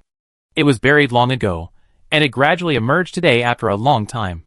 And the series people were the royal family of the Alterac civilization more than 100,000 years ago. Now their former emperor, the dragon god Melodius, has returned. This is enough reason for the riot. And whenever there is a riot, there must be intensified class contradictions. This cruel slavery in the southern continent, this contradiction has long been irreconcilable. Especially those war slaves who are about to be sent to the battlefield, they all have a complex and extremely repressed emotion in their eyes. Ji-sun's clown mask allows him to keenly capture all kinds of negative emotions. He just walked around the slave market and felt the strong negative emotions. It was like the terrifying pressure accumulated before a volcano erupted. Even before the eruption, people could already sense the dangerous atmosphere of destruction. However, because the war slaves had explosive collars on their necks, the tens of thousands of slaves in the slave market did not cause trouble. This kind of contradiction is not only in Juling City, but also exists in almost every city in the southern continent. If someone could really untie the collars on the slaves' necks and have some weapons, it would inevitably cause a riot that would spread like wildfire. As Ji-sun walked, he also deduced many scenes in his mind. He saw a riot that had been planned for a long time, and was really brewing. Unknowingly, he had come to the alley behind the main street. This is the slave trader's storage warehouse, and the stench is even worse than the main street. Ji-sun walked in, and saw that the small warehouse was full of naked slaves. The room was so crowded that the slaves only had enough space to sit down. Urine and feces were piled up in the warehouse. Ji-sun hid in the shadows, completely avoiding the sight of the patrol officers. He walked to the slave warehouse of the Rainbow Chamber of Commerce, and soon he saw the dark-skinned David in a warehouse with 1,000 people. After finding the person, Ji-sun did not act in a hurry. He observed carefully. The supervisor in charge of guarding the slaves was drunk in a room not far away. The room key that could unlock the collars of these warehouses was casually hung around his waist. There was also a warehouse full of armor and weapons in the warehouse, which was originally prepared for the patrol officers. As long as they broke the door, they could easily get those weapons and arm an elite team. Seeing this, Ji-sun's mouth slightly raised. It was as if someone had already written the script and was waiting for the actors to appear. Ji-sun knew that they were never the protagonists of this riot. He was waiting for the movement in the arena. On the other side, the central duel arena. It was already evening when the gladiatorial competition ended today, and the city was replaced with the dim lights representing the night. In the prison, Gong Wu's outstanding performance of defeating the enemy with one move today not only did not bring him a different look from the slave owner, but also added 2 thick iron chains to his body. The servant who delivered the meal put a large bucket of liquid food in front of him with an iron chain. Gong Wu didn't even look at it. This amount of food could not meet the daily consumption of a 7th-level card master, but this was his food these days. A hungry gladiator would probably face death in the arena. Those guys had already used all means to make him surrender. At the door, the manager's tone was getting impatient. I give you one last chance. If you agree to cooperate in the competition the day after tomorrow, the conditions I mentioned before will remain the same. Gong Wu listened expressionlessly. He just counted silently in his heart and calculated the time. Ji-sun came before and talked about the problem of this gladiatorial competition. Gong Wu also knew that no matter whether he agreed or not, the organizer would not let him win the competition. The Blue Knight Kona boss would definitely become the champion unexpectedly. Gong Wu also knew for the first time that Monliad, the Lord of War and Disaster, was an outer god, and that his future opponent was the Chosen One. At this moment, the steward outside the iron gate angrily said, "Are you listening to me?" Originally, this guy thought that he would not get any response as usual, but unexpectedly, the old man suddenly stood up. But he did not respond to him. Gong Wu said to himself, "It's time. I wanted to have a good fight with that guy on the field." The only thing he was looking forward to in this gladiatorial contest was the final. What a pity, a match that was not fair at all, completely lost interest. In that case, let's go and have a fight now. As soon as this thought came to his mind, Gong Wu's eyes became stern, and his whole body of chi burned like a flame. The steward outside the door was so scared that he almost sat on the ground, staring with wide eyes and pointing. "What are you doing?" These top-level slave collars are specially made, engraved with magic forbidden runes. Except for competitions, the authority is not given on weekdays. Now Gong Wu suddenly got angry, which of course scared the manager. However, Gongwu ignored the guy outside and untied the slave collar on his neck. After the anger, his restrained muscles instantly filled up. With a sudden force, the iron chain that bound his hands was broken with a bang. Then, the sound of steel breaking was heard, bang, bang, and bang. Gongwu got rid of the restraints and walked out of the prison step by step. With every step he took, his momentum increased. He walked to the iron gate, raised his hand, gathered his energy, and punched out. Bang! The punch burst out like a broken dam, and the twisted and deformed iron gate flew dozens of meters away and embedded in the opposite wall. In the ashes, Gongwu walked out like a demon. At this moment, the momentum flowing from him was more terrifying than the previous game. The manager at the door was so scared that he collapsed on the ground, and he didn't realize that his crotch was already wet. Gongwu ignored it completely, identified the direction of the air, and walked straight to cabin number 7. The guards who came after hearing the noise wanted to stop them, but they only heard the dull sound of fists hitting the mountain, and the guards flew backwards in groups. Gongwu did not intend to escape, nor did he intend to argue with these minions. Not long after, he walked to cabin number 7 on the upper floor, and walked to the iron fence of the prison. In the prison, the strong man like a lion also raised his head. Seeing Gongwu, he grinned. Gongwu flicked the slave collar key in his hand and said, "Come on, let's fight." Hearing this, Digio's blood began to stir, and he smiled heartily, "Okay." It was a rare luck for both sides to meet such an opponent. Without any words, the momentum of the two strong men instantly exploded to the extreme. Outside the central arena, there were still many people wandering in the square. Suddenly, everyone seemed to feel two terrifying auras rising up, and even the monsters within a few miles were frightened and agitated. No one knew what happened, but it seemed that they heard the sound of fierce fighting. Suddenly, without any warning, a corner of the central arena collapsed. Two figures rushed out from the ruins and fought in the center of the arena. The sudden change also instantly attracted the attention of thousands of people around. Most of these people came for the King of Fighters competition. Seeing this scene, instead of being frightened and scattered, they pointed and talked excitedly. The black flame-like aura was too conspicuous, and almost everyone recognized Gongwu's identity at the first time. "Look, it's the Eastern Wasteland Qigong Master who defeated the Black Sword Malachus with one move today. This aura is too exaggerated. Why do I feel it is stronger than in the afternoon?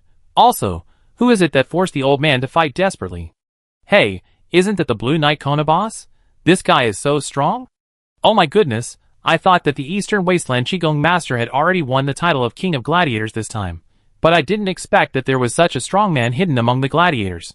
The fighting power of these two people is probably not weaker than that of an 8th level warrior. The previous favorites to win the championship are not at the same level as these two. The dog dealer is preparing to kill the market unexpectedly. Fuck you, give me back your money." The battle has become unusually intense since it appeared in the public eye. This is more intense than any other game today. Now everyone can see clearly that in the match in the afternoon, when the Blue Knight Kona boss defeated the Silver-Eyed Tyrannosaurus Rhine, he obviously concealed his strength. The match where Gongwu defeated Black Sword Malachus with one move was another crushing match. It was an amazing experience, but it was not exciting at all. The essence was that the gap between the two players and other gladiators was too big. And now, two strong men who really have the ability to win the championship are fighting, and a real, evenly matched fierce battle is staged. The fist force takes shape and floods the sky. The central arena built of huge stone slabs collapsed in large areas under the terrifying aggression of the two. The shock wave alone swept the area for several miles, with flying sand and rocks, and a feeling of shaking the ground like an earthquake. However, the onlookers were not scared away. Instead, more and more people came to inquire and gathered around to watch this amazing battle. On the other side, the dignitaries of the United Chamber of Commerce also knew about the changes in the arena at the first time. In the past, there have been incidents of gladiators escaping from the prison, but those guys would escape as quietly as possible without exception. However, this time is completely different. The two guys in front of them not only did not escape, but fought. The managers of the Chambers of Commerce were shocked and angry. The originally planned finals were now staged ahead of schedule, which would cause heavy losses to the United Chamber of Commerce. They originally wanted to stop the fight. However, when they asked even the 8th level guard leaders, their expressions were very ugly. With the postures of the two people in front of them, how could an ordinary 8th level person have the confidence to win by himself? If they really wanted to stop them, 3 or 5 8th level people might not be able to control the scene. And now even if they stopped the fight, not to mention whether they could control the two gladiators, Even if they did, if there was no upset in the final, the hope of harvesting Leek's money would have been lost. The battle became more and more intense under everyone's attention. It seemed as if the entire giant spirit city had become the stage for the two of them, and countless people witnessed this legendary battle. On the other side, Ji-sun and Qin Rushi had of course found a good position and watched. This level of battle was a rare reference for both of them. Because it was expected, both of them were very leisurely. Qin Rushi's eyes reflected the fiercely intertwined figures of the two in the sky, and she saw more details than others. She sighed, the Ceres people have been protected by the divine power of the Lord of War, invulnerable to swords and guns, and blessed by the luck of the war commander, so they will never lose. I didn't expect that Senior Gongwu would not be at a disadvantage at all. The mirror of the martial saint is really powerful. Ji-sun nodded in approval. Yes. The old man's realm is really outrageous. Senior Griffith once told me that the holy realm that can only be touched by the 9th level, this old man has touched it at the peak of the 7th level. It is worthy of being a martial arts genius that has not been seen in the East Wilderness for thousands of years, and it is worthy of being the #1 martial artist in the East Wilderness. At the beginning, Gongwu was able to comprehend the divine power by exploring on his own without any guidance from anyone or any classics. This is enough to prove his talent. Now that he has entered the Holy Land, Ji-sun feels that it is reasonable. Thinking of something, he smiled and said, perhaps in the history books for many years to come, it will be recorded that the slave riot in the southern continent originated from the giant spirit city, and the fuse was the competition between two gladiators. Qin Rushi listened and smiled in reply, yes. That feeling is very subtle. They have always read epics, and from those epics, they have seen the names of legendary figures one by one. However, one day, they suddenly found that they had become a character in the epic who could leave a few words. Especially at their level. This perception has become a kind of historical context, like the law of the world. The two watched the battle intently. Suddenly, 2 blocks away from the fighting field, a fierce battle broke out. Qin Rushi glanced sideways. Has it started? Ji-sun nodded yes. Although not surprised, Qin Rushi was still very curious when he didn't have time to ask in detail just now, how did you do it? It wasn't me. Ji-sun shook his head, his eyes gradually deepened, and said, it's just this duel that made those guys start the rebellion in advance. The Rainbow Chamber of Commerce is not even the mastermind. Many war slaves of the Blue Cross Legion have already sneaked into the city. They are the main force of the riot. As soon as the voice fell, like dominoes, fierce fighting sounds were heard from all directions in the city. As he said, Ji-sun also stood up and said with a smile, Aunt Qin, let's go too. Now is the time to redeem our lottery tickets. Chapter 534. The riot was not prepared overnight, but the outbreak of long-accumulated contradictions. The slave system in the southern continent is like a gunpowder barrel that has been filled with gunpowder for a long time. It only takes a little spark to explode with huge destructive energy. It is only because the Iron Empire has the Holy See, a privileged institution above the royal power, and the ruling class has unshakable authority and absolute military power, that it can forcibly suppress all rebellions. But that was before. The 3 major kingdoms, and the major independent lords are all loyal to the Holy See and the dragon god Ire, and the dragon clan is also united. But now the dead dragon Merodes has returned from the underworld, disrupting the stability of the ruling class. In addition, the 2 outer gods, Scarlet Corruption Ceades and Lord of War Monliad, have taken advantage of the situation, and now the southern continent has already fallen into a situation of order collapse. In the giant city, the battle between Gongwu and the Blue Knight Konabos completely ignited the fuse of the riot that had been planned for a long time in the city. Originally, the Blue Crusade war slaves who had sneaked into the city were ready to find an opportunity to rescue their Grand Knight Konabos, and the plan was to be at the final site 5 days later. It's a little hasty now, but the uncertainty of timing is sometimes more important than preparation. The battle between Gongwu and Konabos caused great chaos in the streets near the arena, and also attracted the attention of most of the nobles and high-level guards. This is the best opportunity. The riot started from the slave market in Livestock Street. A group of mysterious people got the key to the slave collars, and then tens of thousands of slaves were liberated. In addition to the slaves who were sold, almost all wealthy families in the city would keep some slaves. Slaves liberated slaves, and gradually gathered into an unstoppable torrent of war. There was war everywhere in the city. The city suddenly rioted, and the people that the Chamber of Commerce Alliance had arranged to follow Ji-sun and the others disappeared. The 2 walked leisurely towards a house near the central arena. This was the location that Ji-sun had already explored. He had guessed that his 30 billion lottery tickets might not be redeemed, so he left space marks on some of the gold coins he bet on. Every king of the arena finals would attract a large number of gamblers to place bets, and those funds would be collected and secretly sent to the treasury. The location of the vault is a top secret of the Chamber of Commerce Alliance. Except for a few people, no one else knows it. The merchants did not think that the vault could be located, so they must have set up a ban that could block detection. However, the space mark used by Ji-sun was made by Ivan. That girl could sense the specialness of the different dimensional space, let alone a small vault. The location pointed to by the mark left before was about 300 meters underground. That was a location that could not be detected by the card master's various means. Although the Chamber of Commerce had arranged space interference, it took a while for Ivan to easily locate it. After entering the house, Ji-sun and Qin Rushi came to the dim cellar. Ivan opened a space door, and the two walked in. The surrounding scenery changed and turned into a secret basement built of blue bricks and stones. It looked like it was newly built not long ago, and the air was still filled with the smell of fresh soil. The location where the two appeared was already the core area, with a heavy steel door behind them. Coincidentally, they just avoided the guards and traps outside. Ji-sun looked at the location and smiled. Hey, it looks like we're lucky. Qin Rushi's eyebrows moved slightly. Yeah. The vault must be heavily guarded. Originally, both of them were prepared for the possibility of a head-on confrontation with the Chamber of Commerce masters. Unexpectedly, it was so smooth that they directly avoided the guards. And this blue brick secret room can be seen through at a glance. There is nothing, just a rune safe the size of a carriage. The shape of the safe is very unique. It is made of magic meteorite black iron, and is engraved with dense magic runes, like dragon scales. The strange thing is that the overall look is like a black dragon dormant in a nest, and it actually reveals a faint dragon power. When Ji-sun saw the safe, his eyes lit up, and he said with emotion, the Chamber of Commerce Alliance really has a good treasure. This should be the Crescent's dragon pattern safe, one of the 8 legendary safes forged by the legendary craftsman god Crescent. This is a legendary relic. Qin Rushi also became interested and asked, is this safe very important? Ji-sun nodded yes. It can be said to be a divine artifact among safes. It is said that this is the safe that the master craftsman presented to the dragon god to store gold coins. It can withstand the breath of dragons, and is a safe that mortals cannot destroy by force. Qin Rushi listened with a flash of curiosity in her eyes, and asked again, is this safe a storage space? Yes. Ji-sun nodded.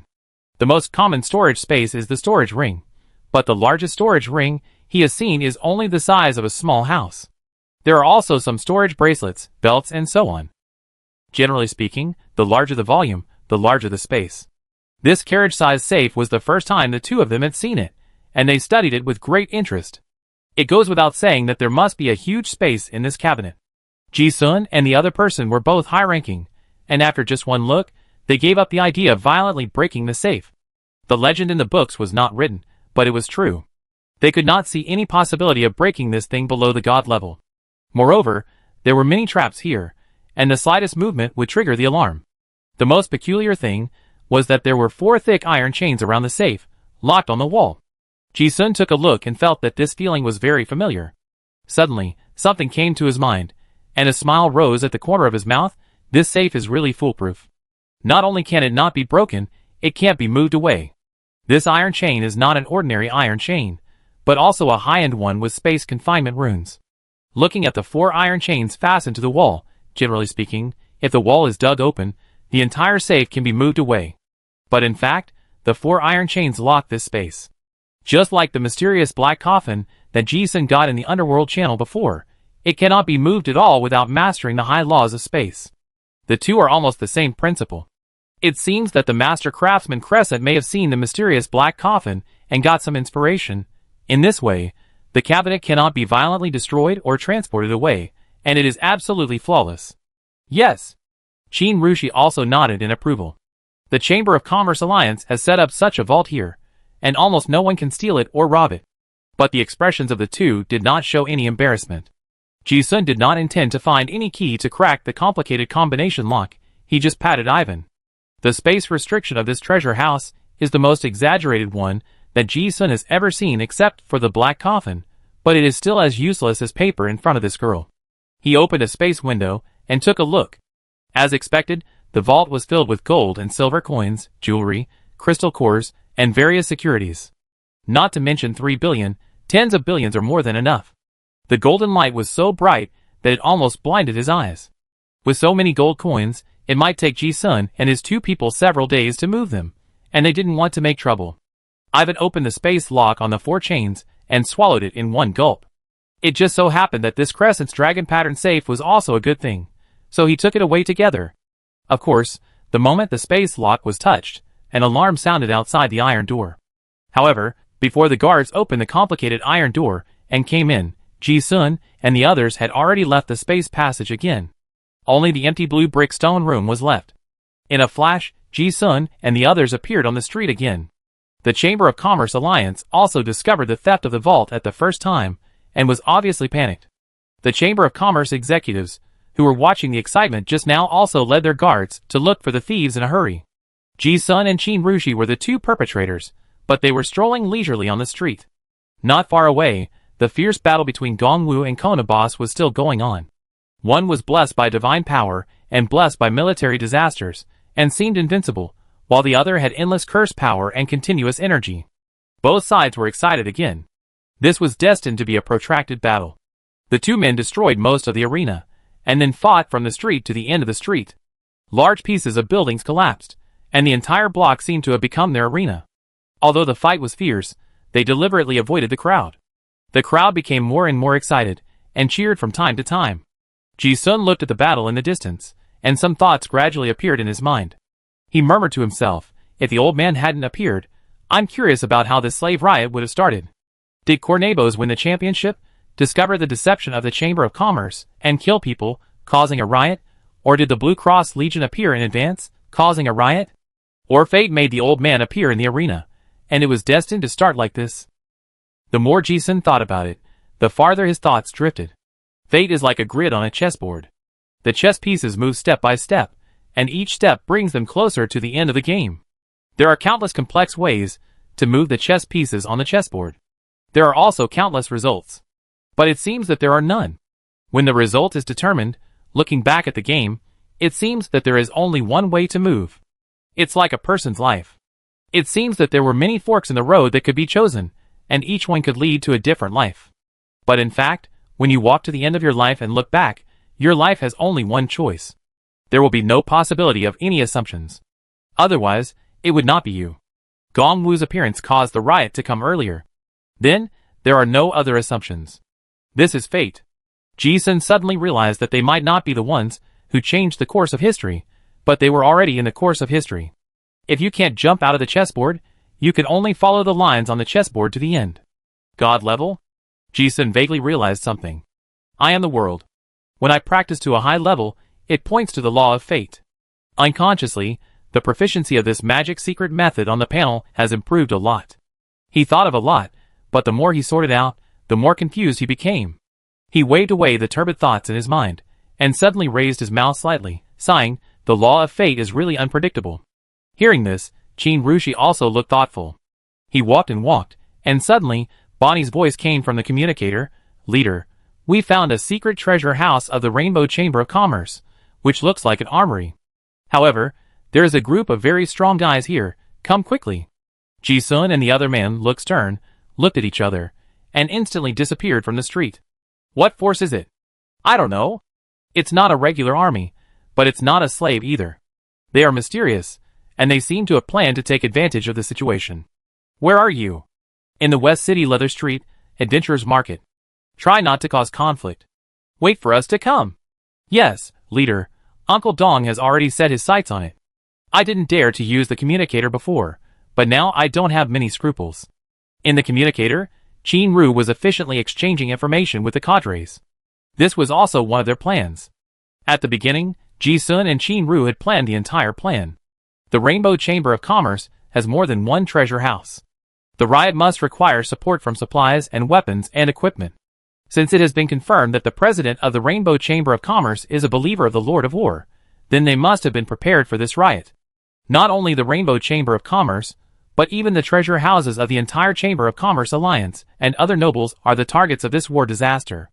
The Lord of War disaster will definitely be a big problem in the future. Since it is aiding the enemy, it is better to take it first. So in addition to Ji-sun and Qin Rushi's group, other Revolutionary Army cadres also searched for places where there might be treasure houses in the city. Not long after, the two rushed to the adventurer market on the Leather Street in the West City. This is also the place where Ji-sun thinks the treasure house is most likely to be hidden. There are a large number of adventurers, mercenaries, and war slaves who go to the Warcraft forest nearby, and it is also a commercial area where major chambers of commerce have stores. Once a riot breaks out, it will definitely hit the key areas. When Ji-sun and Qin Rushi arrived, the riot had already happened. The streets were full of corpses, and the shops had long been looted. The riot spread like a plague. There were rebellious slaves and guys who took advantage of the situation. They rushed towards the noble manors in the city like a tide. Ji-sun and Qin Rushi came to an inconspicuous alley not far from a leather street. Ming Kong-kei, Bonnie, Sam, Lawson, and other Revolutionary Army cadres had almost arrived. Seeing the two people coming, everyone seemed to come out of the darkness immediately, a total of 20 to 30 people.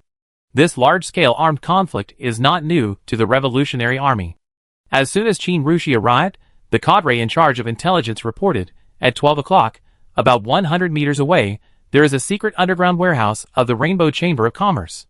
We discovered it first, but another group of people also watched it. There was a master of perception in that group, so we didn't dare to get too close. Uncle Dong went to watch it. Yes. Qin Rushi nodded, without any extra words. She directly issued a combat order, encirclement tactics. Yes. Everyone responded and dispersed. Although Ji-sun and his group are not many, they are very strong in the current giant spirit city. As long as they don't encounter the 9th level, or a large-scale night corps, there is almost no threat. Ji-sun and Qin Rushi are the strongest, and they are not afraid of any sneak attacks. They walked directly to the target place. But unexpectedly, before they got close, the battle suddenly broke out. As if they had noticed someone gathering around them, the mysterious group of people suddenly jumped up. With a bang, a figure was blasted out from the darkness by the air wave explosion. It was Uncle Dong who was in charge of surveillance. As the action started, several figures suddenly appeared on the roof not far away, all with strong auras. Ji-sun frowned. Because as soon as he saw the formation, he knew that the other party was also a very professional fighter. It was definitely not a mob. Since a conflict had occurred, the personnel on both sides did not take any chances and rushed up. Ji-sun and Qin Ru were at the front. They were about to fight a fierce battle, but before the direct conflict broke out, the Revolutionary Army suddenly felt the gravity around them suddenly change, and their bodies sank rapidly, inducing the fall of the gods? Ji-sun was stunned. He was very familiar with this method. Not only him, Qin Rushi beside him also cast a puzzled look. This kind of large-scale control must not be released by Ji-sun. There are only those mysterious people for so long. This is the 52 mysterious magics of the devil. There are not many people in the world who can have such attainments. But Ji-sun recognized one. He looked at the mysterious men in cloaks and found their moves familiar. He suddenly guessed something and shouted, "Everyone stop!" This shout seemed to pause the fierce battle that was about to break out. Although the Revolutionary Army was puzzled, no one questioned it. They quickly stopped their bodies, and then retreated to keep a distance. The mysterious man on the other side was also puzzled. In the darkness, both sides could not see clearly, but Ji-sun also used his hand to attract the meteorite of the gods to return the favor. The people on the other side seemed to recognize this move immediately, and suddenly a hearty and unexpected greeting rang out. "Brother Ji-sun?" Ji-sun's eyes twitched when he heard the voice. He tilted his head, and saw Qin Rushi's expression was also a little strange. "Another acquaintance of yours?" Ji-sun spread his hands and explained, "It's someone from the Rebel Dragon Army. The person who knows the mysterious magic of inducing the fall of the gods, and is more proficient than himself can only be his old friend Aragorn." The tense atmosphere disappeared in an instant. Ji-sun walked up, and several cloaked people in the darkness also walked out. The leader lifted his cloak, revealing his handsome and heroic face. Ji-sun had also seen the other few before. All of them were elite members of the Dragon Rebel Army. Both sides looked at each other, surprised and delighted. "Brother Ji-sun, why are you here?" "Ha ha ha, I was wondering why there was a communicator signal on another channel. It turned out to be you." Ji-sun bumped fists with Aragorn, who was walking over, and they laughed at each other. Although the Revolutionary Army was not familiar with the Dragon Rebel Army, they all knew each other.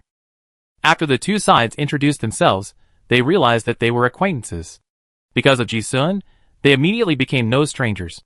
Ji-sun also thought it was strange that he would meet the rebels here, So he asked directly, Aragorn, why did you come to the South Continent? The rebels had almost all moved to the Old Continent before, and it was unexpected that the elite fighters appeared here.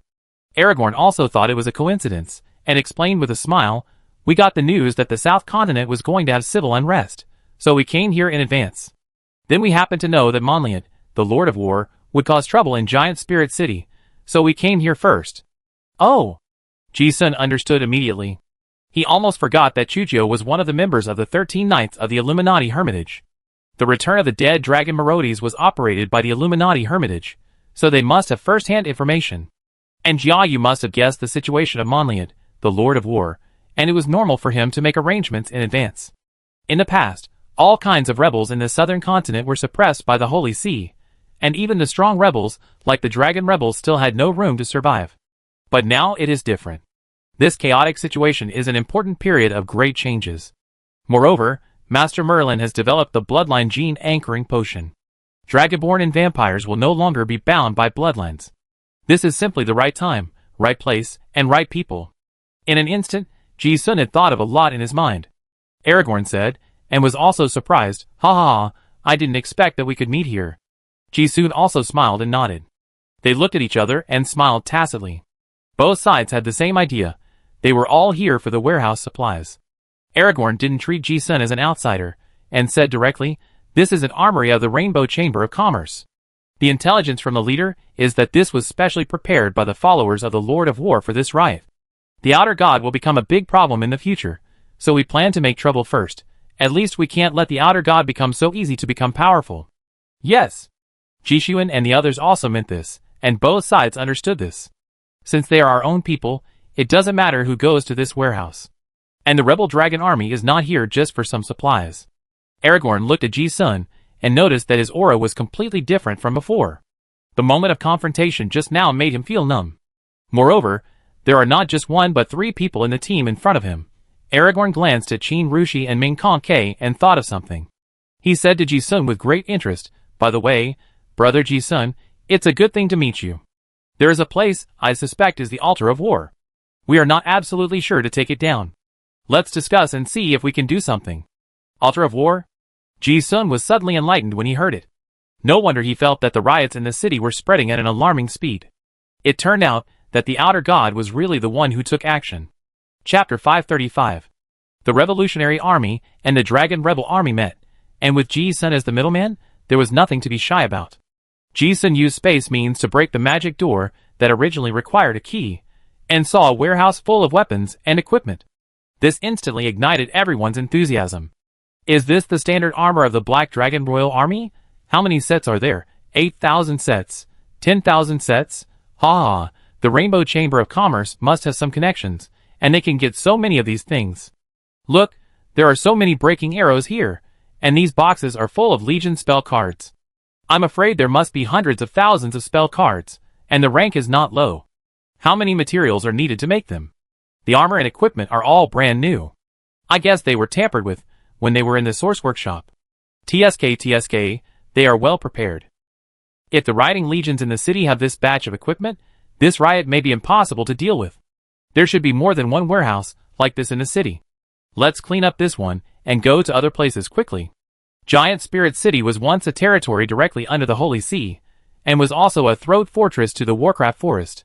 This place is rich in extraordinary materials, so there are a large number of magic equipment workshops. The best card raw materials and leather armor in the entire Rel Empire are produced in Giant Spirit City.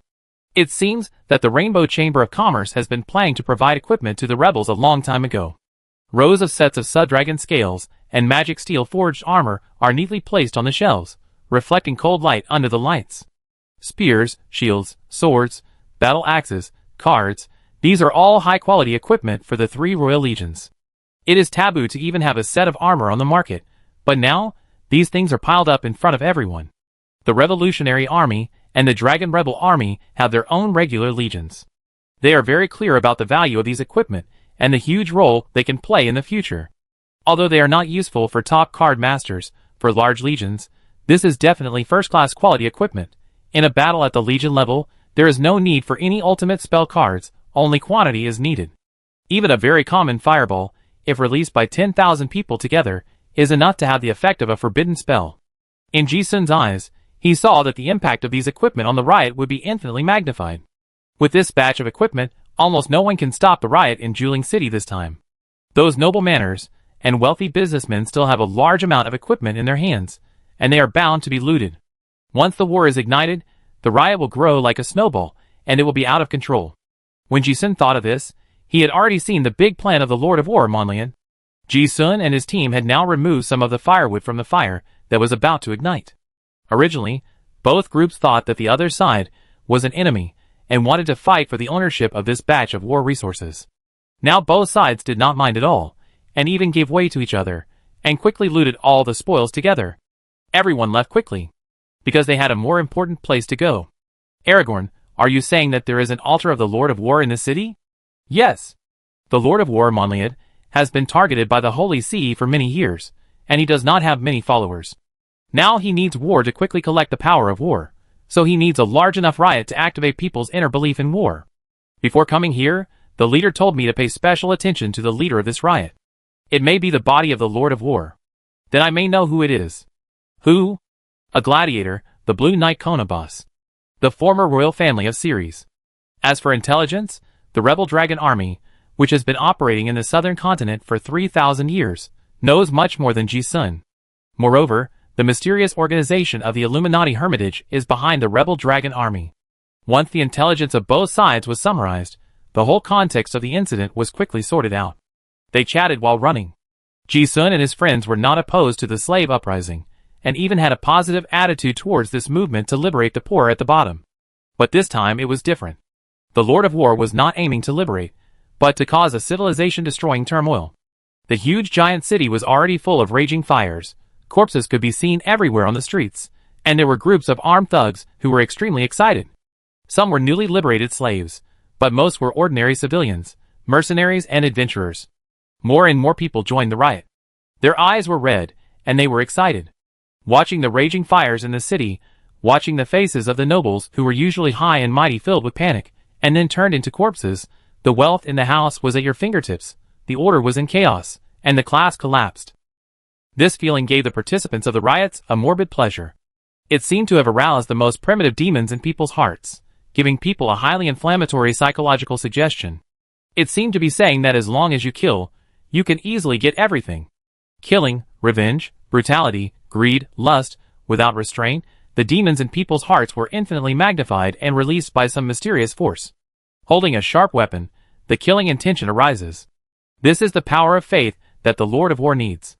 Ji-sun looked at it without much fluctuation in his eyes, as if he was standing from the perspective of a historical bystander, looking through an epic story that was being played out. He saw a huge chessboard. All the people were chess pieces, and they followed the lines on the chessboard and charged forward. The chess player, Monliad, the Lord of War, was playing with the chess pieces emotionlessly on the chessboard, not caring about their lives at all. In the eyes of the gods, humans are just like ants. His thoughts raced, and as he thought, the two elite groups of the Revolutionary Army and the Dragon Rebel Army had already arrived at the municipal street in the center of the city. This was once the neighborhood where the Holy See branch was located, with a large number of guilds that provided accommodation for wealthy foreigners and nobles, a true wealthy area. At this moment, the street was dead silent, and there were more than a dozen bodies of slaves hanging at both ends of the intersection. The warning was very strong.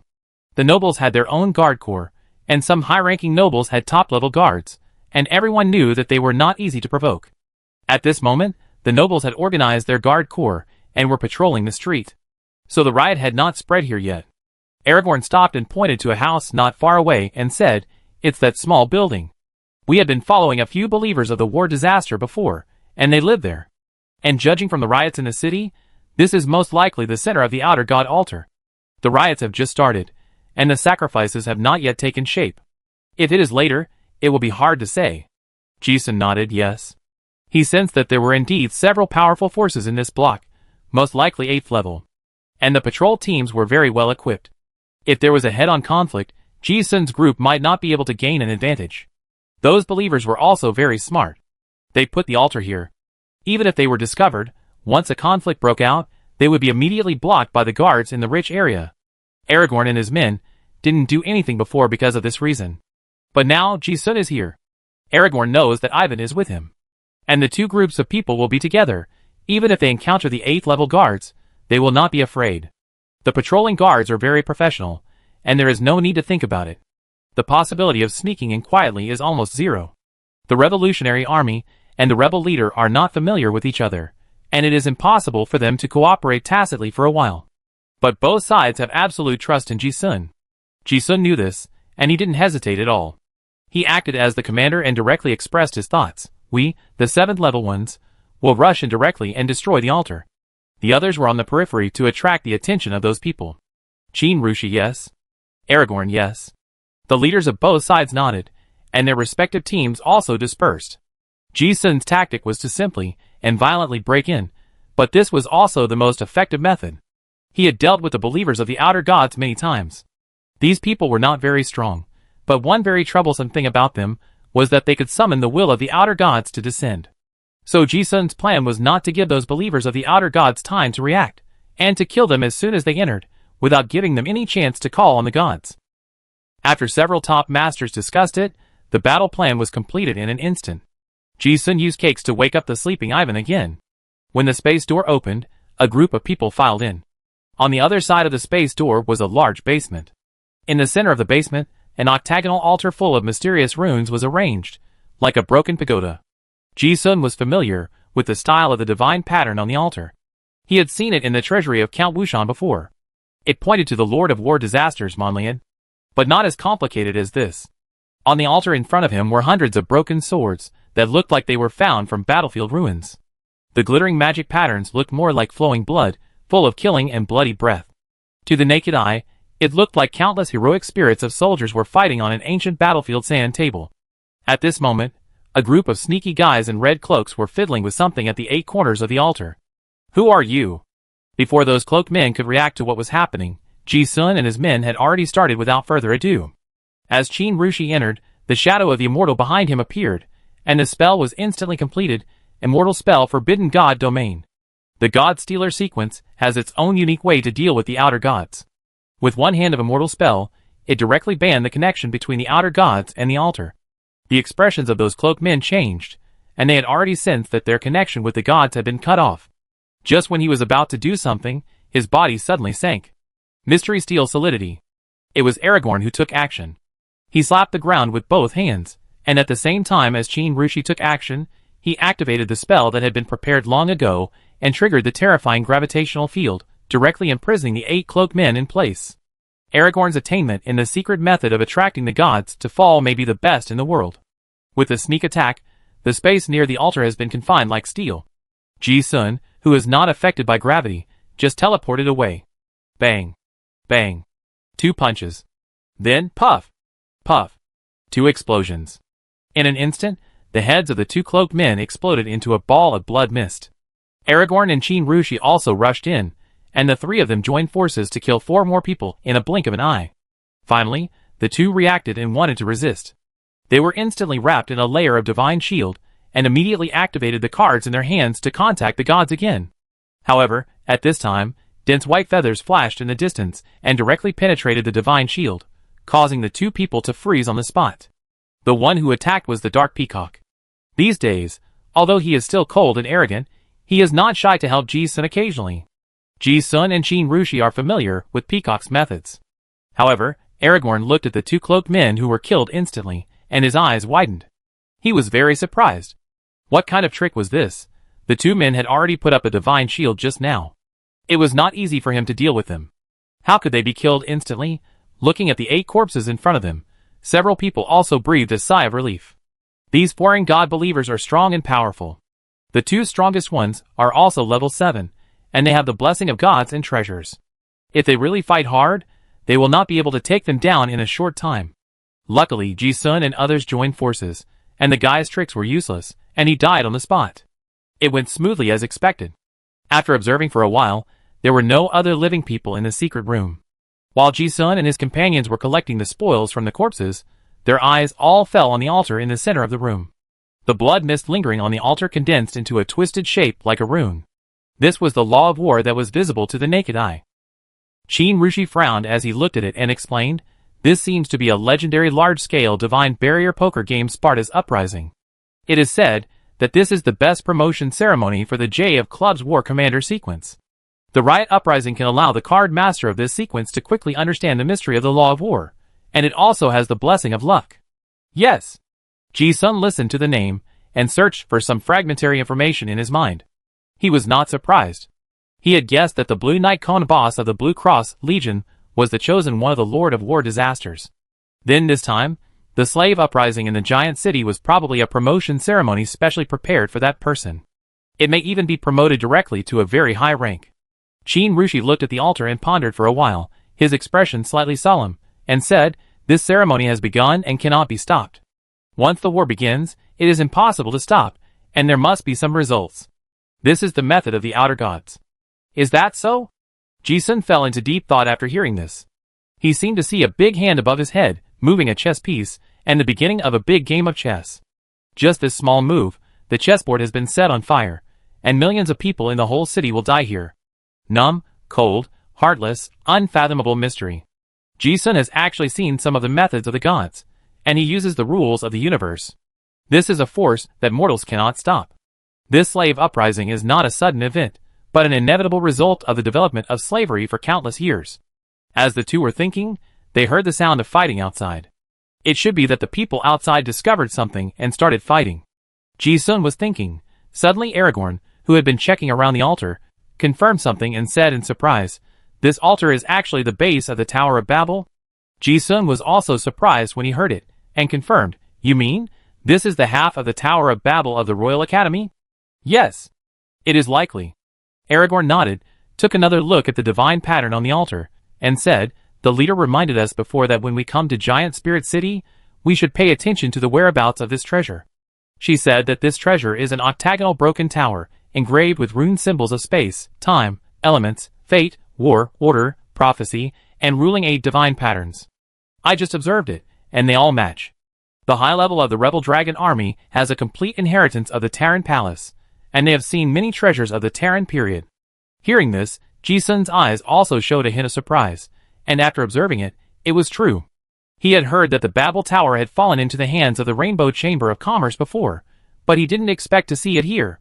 Plus the other half, that I saw in Innocent City before, this is the inheritance treasure of the Talon Dynasty God Ruins Treasure House.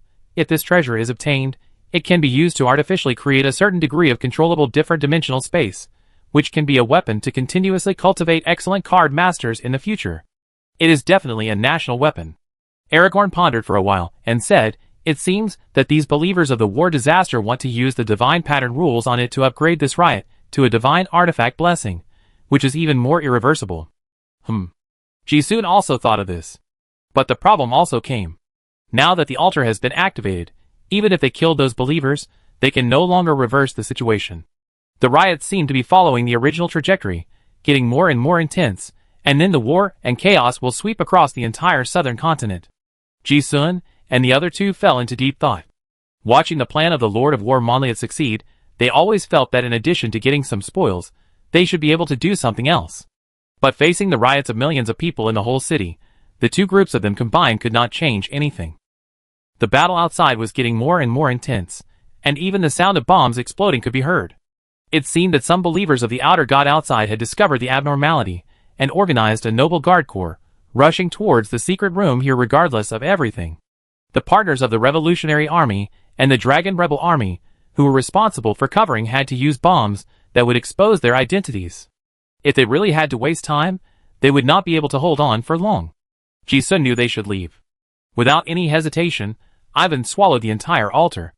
As for the things on the altar, they could be cleaned up later. Several people stepped out of the space channel and left the secret room. As soon as they went out, they sent a signal. The two sides quickly evacuated the wealthy area of City Street according to the plan. The group of guards didn't understand what happened, and they disappeared completely. They didn't dare to chase them. Not long after, in a dark alley, the two groups met again. Some people were injured, but fortunately there were no casualties.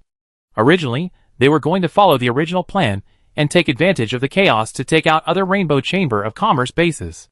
But just as they were about to split up, Ji-sun's expression suddenly brightened and he said, "I have an idea." Without waiting for anyone to ask, he said directly. Since this slave rebellion is a promotion ceremony given by the Lord of War to his divine body, then, if we divert the rebels, what will happen?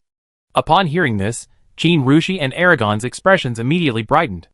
When it comes to guiding a riot, these two are professionals, and they immediately understood what Jisun meant. Since the riot uprising cannot be stopped, then split it up. Humans are actually a very blindly obedient race, just like most monsters. For an act like a riot, most people would choose to join the large army. One is to protect themselves, and the other is to gain benefits. Although the Blue Cross Legion composed of the Ceres people is the initiator of the uprising, they are only a minority after all. They are not the only choice for the leader. If there are others to lead, they will definitely be able to be diverted. Just right. When it comes to rebellion, there is no more professional organization than the Revolutionary Army and the Dragon Rebel Army. Although the Blue Knight Kona boss has the talent of a commander, he is also destined to succeed with luck and divine power. But what will happen if someone's promotion ceremony that was supposed to belong to him is diverted? This is a promotion ceremony that Lord of War Disasters Monliad has been planning for a long time and prepared for his chosen one. It is also a great opportunity to steal the luck of the Empire. The luck of this empire was stolen by the outer gods, and Jisun and his team can steal it as well. Stealing the luck of war. Even a mouthful of soup from the gods is enough to fill them up. Yes. One Valkyrie, one hero. Coincidentally, both of them are in the professional sequence that can gain great insights in war. And if we can subdue this group of rebels, it will be a huge boost to the power of both sides. If we can really guide the rebels at that time, and with Master Merlin's gene anchoring potion, the people of the southern continent will no longer be controlled by the dragon.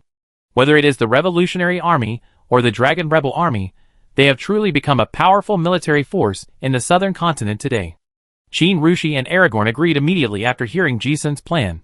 We will act separately and guide the rebels separately. If you have any situation, please use the communicator to contact us. Okay. Both sides were very professional and immediately took action and dispersed. Dozens of people were divided into more than a dozen groups. In this way, they could quickly guide a large number of rebellious slaves. By the time the gathering is done, even the Blue Cross Legion supported by the outer gods will be helpless. Moreover, both sides are rebels, so there is no reason to fight. In this way, it seems that everyone has made a brilliant move in the chess game against God. Jisun did not participate in the riot.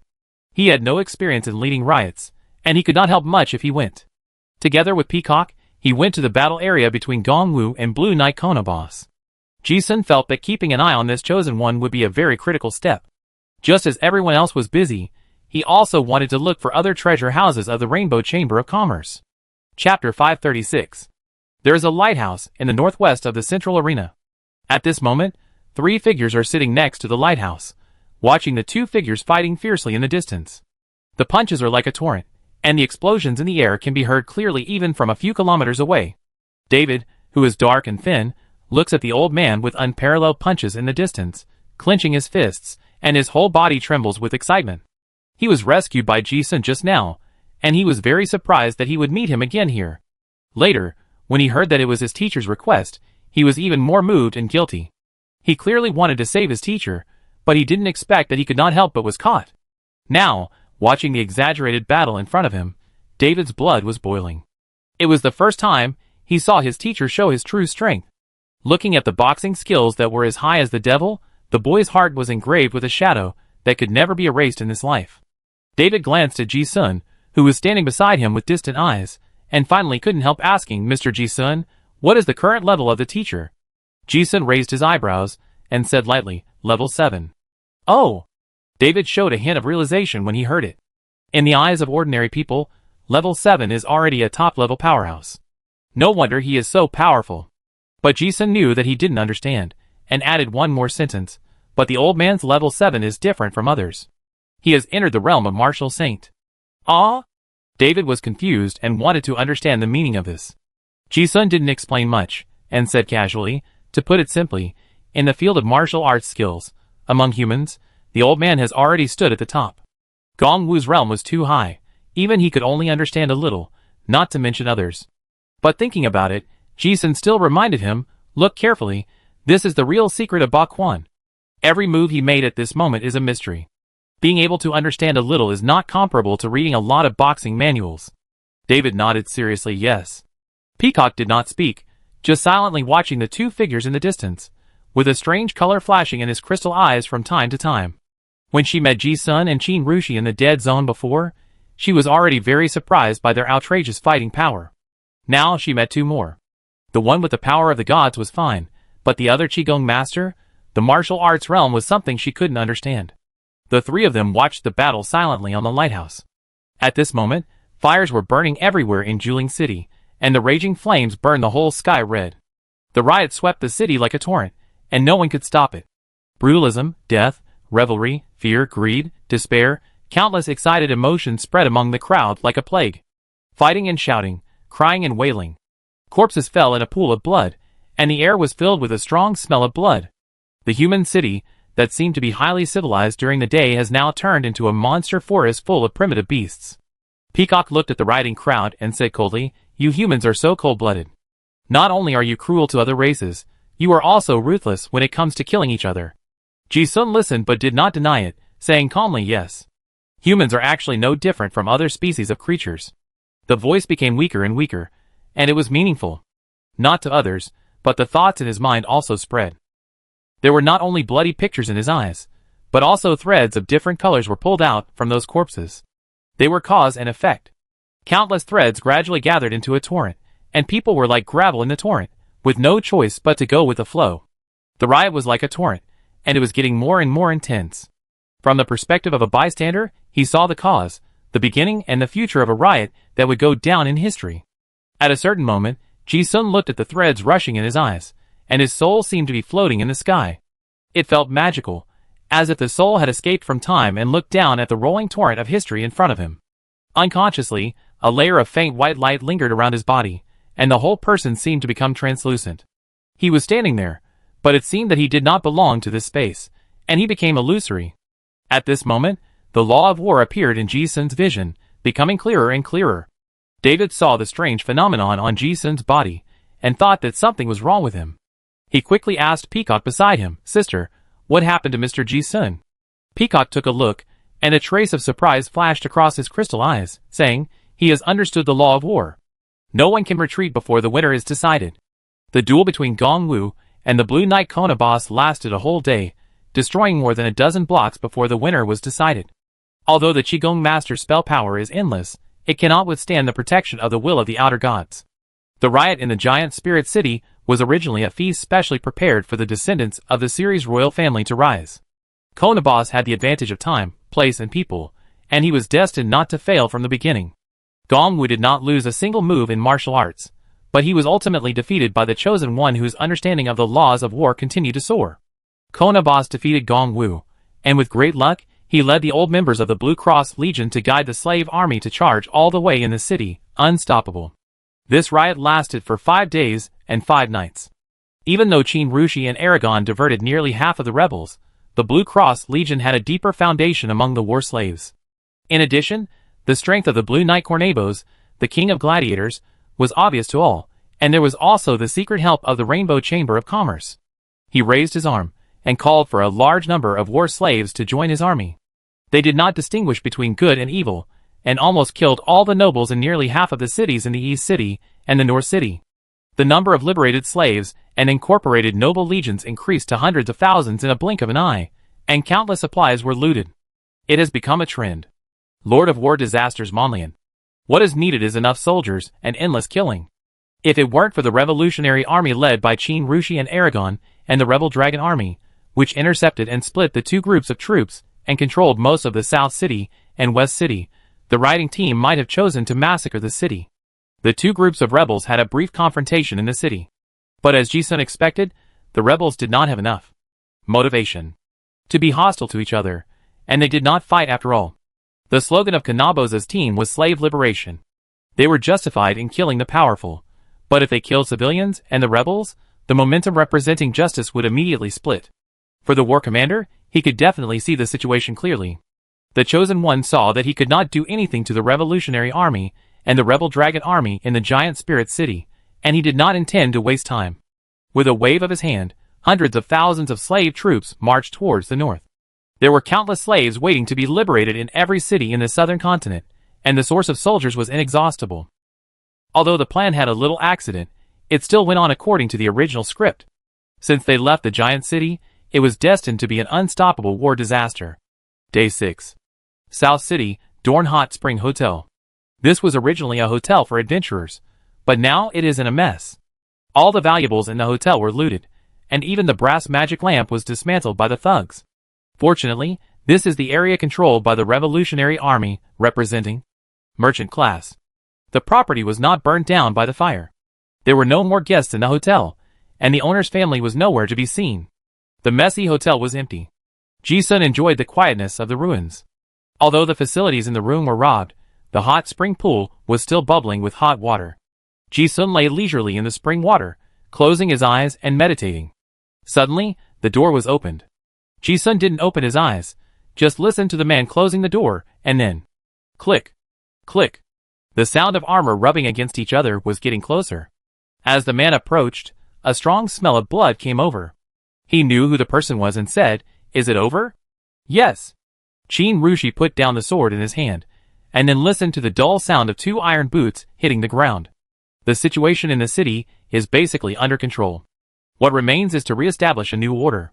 Ji-sun opened his eyes, and saw Qin Rushi dismantling his armor. Fighting is actually very tiring, especially as a commander. Qin Rushi hadn't slept for 5 days and 5 nights, and she was visibly exhausted. She took off her worn armor that was covered with marks of swords and arrows, and said, "I originally wanted to come here to find some materials, and then return to the East Desert. Now it seems that I may not be able to return in a short time." Ji-sun knew what she meant and nodded yes. He looked at Qin Rushi's tired expression, and said with concern, "Come and take a bath, I will help you relax." Qin Rushi agreed immediately, "Okay." Taking off the armor was like taking off all the fatigue, and she also showed a sense of relief between her eyebrows. Then she took off the tight corset with her backhand, exposing her rich and proud figure to the air. The two of them were already very close, and there was no longer any reservation. Qin Rushi took off her clothes naturally in front of Ji-sun. Then she walked into the hot spring pool with her slender legs. Ji-sun left her a place in front of him. Lying in Ji-sun's arms, Qin Rushi also let out a long and comfortable sigh. I can finally take a break." Her whole body was immersed in the water, and the water overflowed from the edge of the pool, rippling the water, and the pair of plump honey pomelos were also half floating. Ji-sun helped Qin Rushi to put her hair up, and then gently grasped her shoulders and neck, using the power of the spell to relieve the tense muscles. Large areas of warm skin touched each other, and the ambiguity gradually became stronger. Both of them felt very comfortable. Qin Rushi closed her eyes, and enjoyed this rare leisure, leaning her head on Ji-sun's broad and thick shoulders. These days, Qin Rushi helped Ji-sun suppress the distortion. She had already mastered the secret method of succubus, and there was nothing to be shy about even in such an intimate posture. She didn't care about the big hands playing on her chest, and occasionally, she would tilt her head and chuckle, and murmur to herself, "Haven't you played enough?" But in return, someone would always tease her more unscrupulously. The courtyard was full of spring. For a long time, no one spoke. There was only the sound of running water in the courtyard. Qin Rushi seemed to be asleep. Ji-sun finished the massage, but he didn't stop.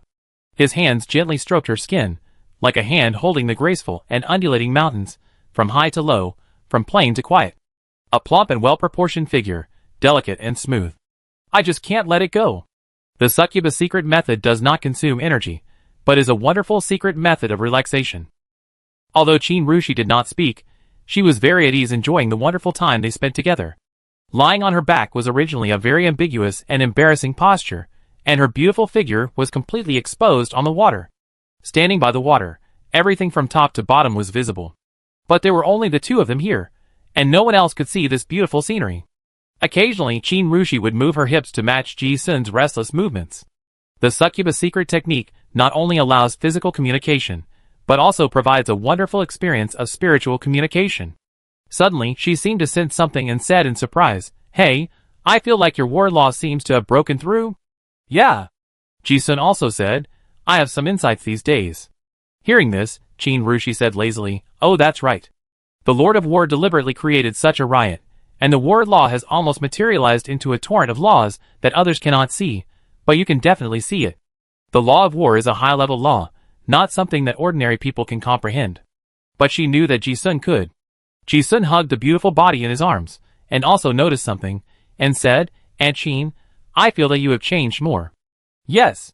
After all, this is the method of the outer gods. Qin Rushi's tone was also quite emotional, saying, I have never experienced such a clear law of war. This time I have consolidated everything I need for the law of war below the 8th level. And the immortals also clearly sensed that it was not only the improvement of the law perception, but also the luck.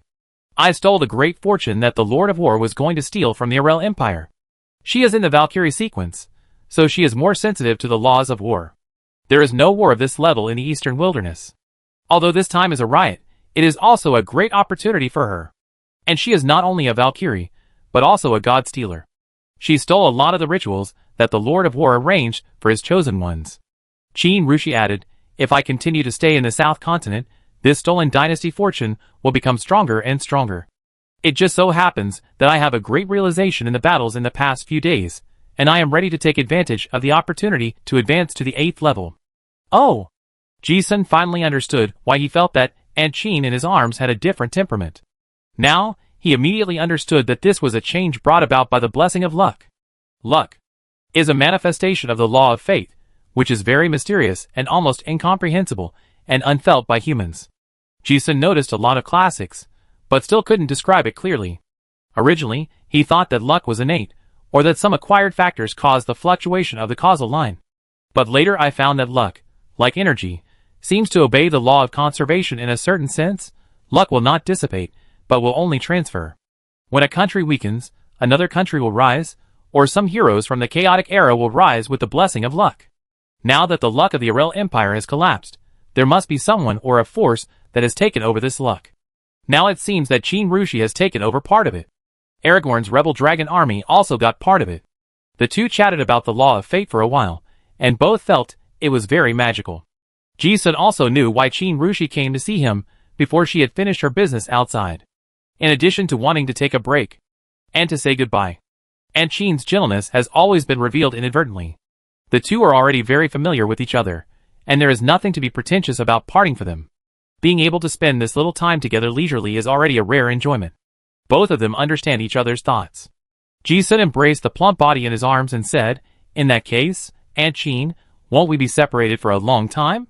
Qin Rushi's beautiful eyes sparkled, she smiled gently, and asked knowingly, yes, why? Ji-sun did not speak, but smiled ambiguously. Feeling the excitement of someone behind her, Qin Rushi's pretty face suddenly became charming, and she also teased, haha, you guy. The next day, Ji-sun and Calm K went north to the Old Continent. The great turmoil in the South Continent now is also a change for the East Desert and the Old Continent. Ji-sun wants to take Calm K to find Nanjing, tell her mother Nan Suzhang some words, and also meet Chujio, an old friend who has not seen for a long time. More importantly, they have to go to the East Desert. It's time to prepare the means left by Nanshinyu, the last high priest of Terran, to deal with the moon goddess Arachne. Chapter 537. 2 months later. Lune Highlands. A temporary adventure group of several hundred people is exploring in a foggy mountain area. In the team, Ji-sun and Ming Kamke disguised themselves as ordinary adventurers and followed this pioneering team nominally belonging to the Redwood Earl to explore the terrain. That's right. This mountain forest area with redwood trees in the southwest corner of the Rune Highlands is now the private territory of a second-rate earl named Ikemal Ross. The Old Continent has changed a lot in the past year or so. Not only this second-rate earl, there are already more than a dozen nobles of all sizes planting flags near the Rune Highlands. Opening up new territories is the best time for class transition. Various declining nobles, who originally lost their territories in the South Continent, or did not have much territory, have emerged. And the Old Continent just happened to have large tracts of unowned land waiting to plant flags and claim sovereignty. Now these second-rate nobles from the South Continent are recruiting a large number of various adventure groups to explore, help them expand their territories, and explore treasures and minerals. The Talon Empire has prospered for more than 100,000 years in the Central Continent. The most important reason is that the resources of this continent are sufficient. There are high-quality mineral deposits and ancient relics everywhere. During the 3,000 years of hiatus, wood and spiritual objects have had sufficient growth period. It can be said that the resources of the Old Continent today are comparable to the Warcraft forest of the Southern Continent, and there are treasures everywhere. In addition, due to the recent war in the Southern Continent, a large number of powerful nobles, who took refuge also flocked to the Old Continent with their families. In the current Old Continent, There are probably dozens, or even hundreds of various principalities and marquises in total. As the Holy See's control over these nobles continues to decline, this number continues to surge. Ji-sun chose to follow the adventure group, firstly to find out the situation near the Rune Plateau, and secondly because he knew that there were top-level undead monsters in the Rune Plateau, and it was safer to follow an adventure group that was familiar with the route. Everyone be careful, this is the famous Misty Ghost area nearby. So far, no one who went in has come out alive. If you don't want to die, don't run around. Captain Luo, this fog is so weird. Is there any ancient ruins? Who knows? We don't know about the ruins, but there must be a lot of high-level undead monsters. Many high-level mercenary groups have gone in before, but no one came out alive, and gradually no one dared to go. Our mission is to explore the mineral deposits along the route for the Earl, and other things are not our responsibility. The exploration team walked to a foggy valley, and deliberately avoided the black fog area deep in the valley. However, at the end of the team, Ji-sun and Kong K quietly left the team and walked into the valley. Because Ji-sun tried it, there is already a communication signal here. Chujio and Nanjing are now in the Misty Imperial Mausoleum. The two walked into the mist, and soon fell into a circular maze. Ji-sun had been here once before, and knew that this was a divine-level trap, so he was not in a hurry at all. After contacting Nanjing with the communicator, he led the peacock all the way to the depths of the mist. As they walked, a fork suddenly appeared in the circular maze, and a psychic crow flew over to guide the direction. The two followed it all the way in. Soon, a cheerful and surprised call came from the depths of the fog. Mr. Ji-sun. Ji-sun looked closely, and saw a figure with a bun in the fog trotting over, with a cheerful pace. The visibility was not high, and when he could see the bright smile of the lady with the bun clearly, the person had already thrown himself into his arms. With his arms full of warmth, Ji-sun hugged Nanjing, who was wearing a beautiful cord dress, and the two of them gave each other a warm hug. He smiled and touched her head, and said, "Xiao Nan, long time no see." "Yeah, long time no see." Nanjing also poked her head out from behind Ji-sun's shoulder, her big, crystal eyes flashing with the purest joy. When friends meet again, there seems to be too much to say in their hearts, but when the girl with the bun raised her head, she found that there was a stranger beside Ji-sun. Nanjing blinked, looked at Kong K's delicate face, and couldn't help but exclaimed, "Wow, this sister is so beautiful." It's not just her appearance. She always feels that when she looks at this woman with white pupils, she feels a sense of inexplicable intimacy. Peacock has the same feeling. She had seen Nan Su's hang in the Underworld channel before, so she vaguely guessed that the girl in front of her was the heir of the Nan family, and the master of her own Underworld Peacock lineage. This kind of blood contract connection cannot be erased by time. But after all, she is a complete stranger, and doesn't know how to start. Ji-sun hurriedly introduced the girl with the bald head. "This is Miss Nanjing, the heir of the Nan family, whom I told you about before." He turned around and introduced Peacock. "This is Miss Bai, descendant of the Dark Peacock clan." Hearing Dark Peacock, Nanjing's eyes were obviously startled. She stared at Peacock with wide eyes, and said in surprise, "Sister is Dark Peacock? Wow, I was wondering why she is so beautiful. And she looks very familiar." It felt like meeting a blood relative, who had not seen each other for a long time. The face of the young lady with the bun head showed bright joy. Ji-sun knew Nanjing's character very well. Her happiness must be from the bottom of her heart, not because Peacock is a contracted monster.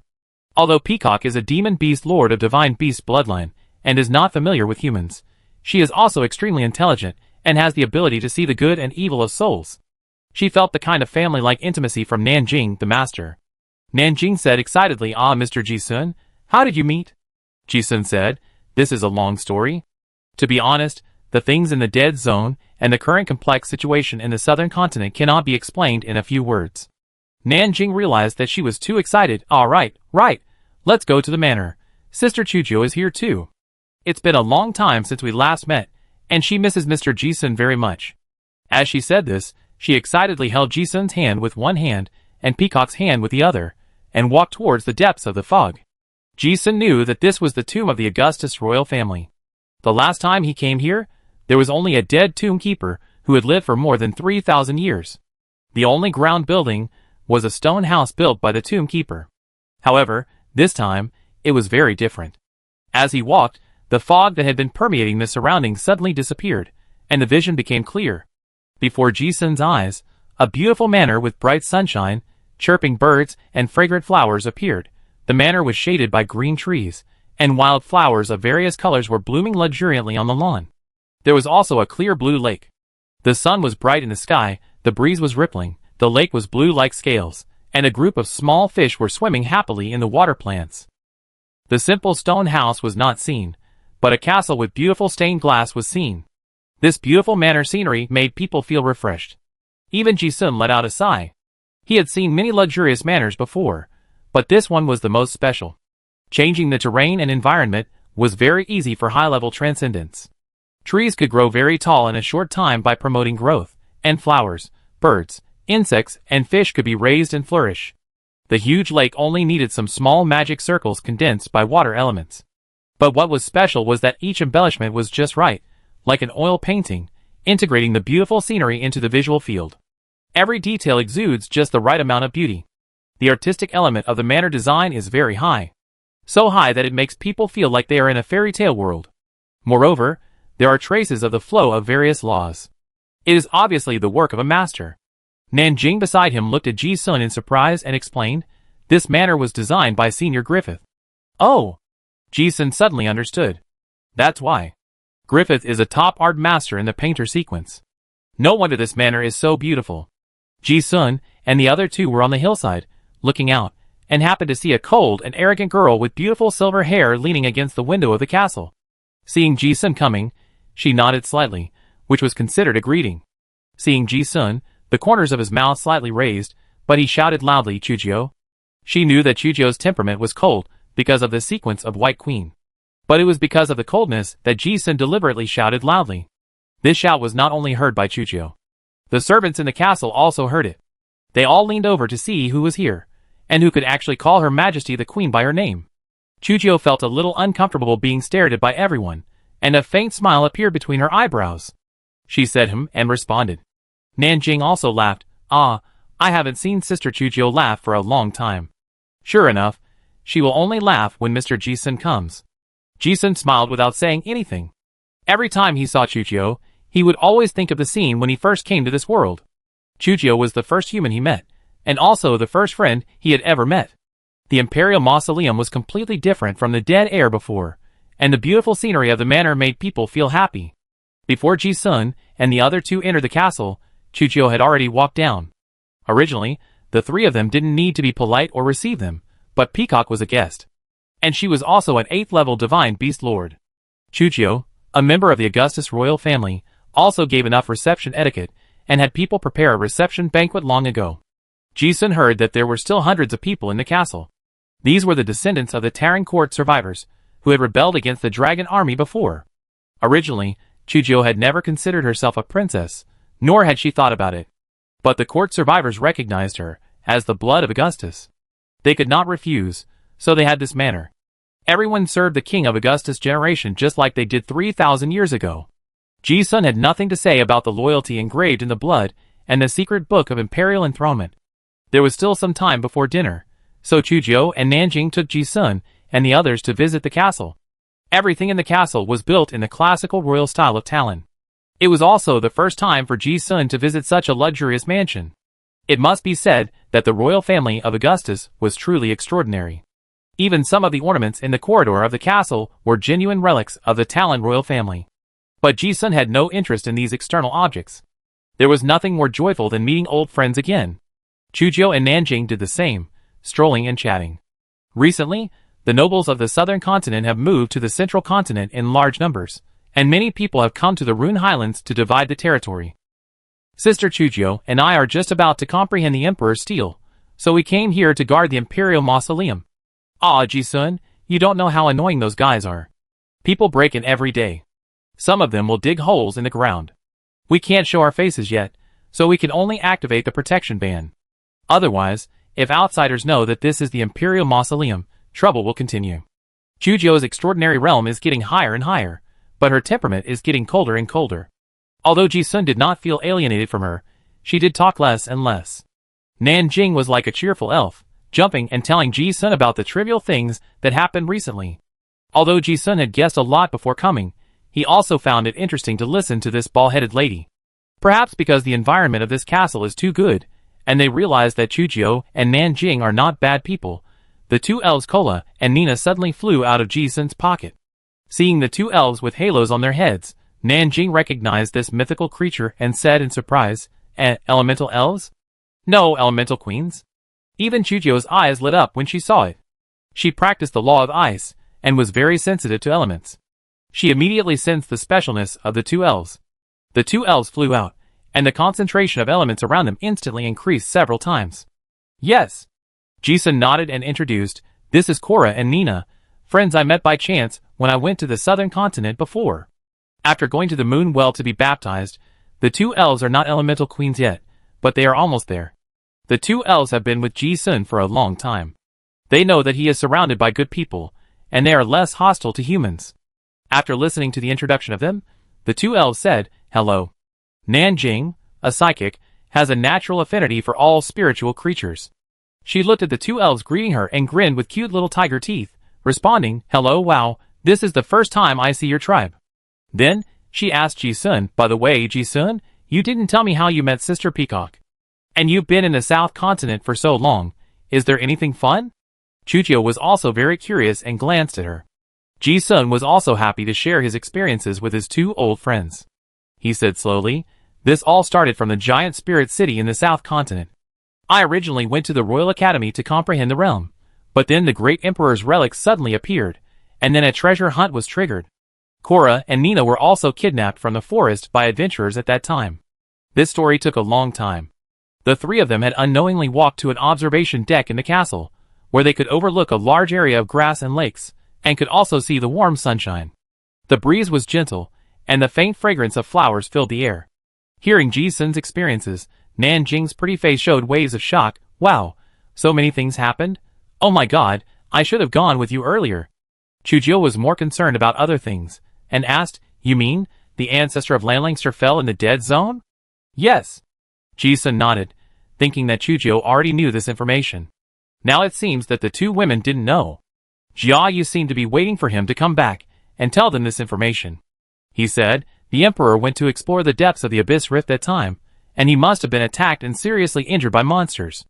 Then he was ambushed by the metal dragons led by the dragon god Merodes. Then the current ruler of the southern continent, the dragon god Alir, ambushed both warring parties and established the Alir Empire. Xionan's ancestor communicated with the Dark Peacock clan to help in the war, and then their clan was trapped in the dead zone for more than 100,000 years, until the seal of the dead zone was opened later. There are too many stories buried in the unknown history of the Scarlet Sect, the Sun Sect, the civil strife of the Dragon Clan, and the Illuminati Hermitage. Nanjing listened with great enthusiasm. She was very excited when she heard the interesting things in the adventure, and she was also nervous when she heard the thrilling parts.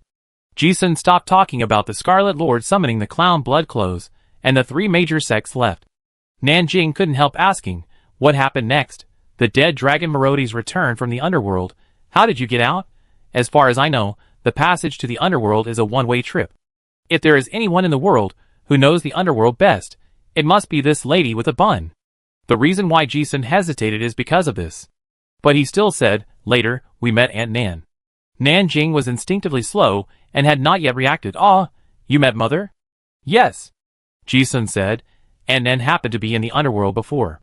She used the underworld train to bring us out of the passage to the underworld. Oh, I haven't seen my mother for a long time. Nanjing muttered, not thinking that going to the underworld was a big deal. Ji-sun, hasn't my mother come back? I haven't contacted her for a while. Ji-sun hesitated for a moment. The peacock on the side didn't say anything, because she witnessed what happened with her own eyes. Chujio seemed to understand the hesitation on Ji-sun's face, and her crystal eyes suddenly dimmed. As if she noticed that the atmosphere was not right, the relaxed smile on Nanjing's face slowly withdrew. She looked at Ji-sun, like a little girl who made a mistake. Ah, what's wrong? Did I say anything wrong? Ji-sun patted her shoulder like a friend and said, Aunt Nan is not back. She asked me to bring you something. As he spoke, he took out the scroll that sealed all of Nan Sushang's cultivation and the secret box. Nanjing's eyes fell on the scroll with her Nan family's unique divine pattern, and her eyes froze immediately. She didn't say anything, but the crystal in her eyes flickered fiercely. In a daze, she understood what happened. The originally clear and pure eyes of the girl with the bald head seemed to be covered by a thin layer of mist. Tears rolled in her eyes, but she refused to fall. Her eyelashes trembled slightly, and every blink seemed to be fighting against the sadness in her heart. She bit her lips lightly, trying to hide the sadness in her heart that was already surging like a tide. Nanjing lowered his head, looked at the scroll in Ji-sun's hand, stretched out his hand, and silently took it. As if seeing the remains of his mother, the strong sense of tearing at his heart instantly hit his heart, and 2 lines of hot tears slid down his cheeks. Crystal tears fell in large drops, landing at the feet, leaving a few wet marks on the ground. Nanjing did not look up, and Ji-sun did not see her face. But at that moment, he seemed to see the innocent girl with a bun head suddenly turned away. She became the mature, intellectual, and wise Nan High Priest. Chujio had experienced the same heartbreaking experience. She looked at Nanjing, and a sigh appeared between her eyebrows.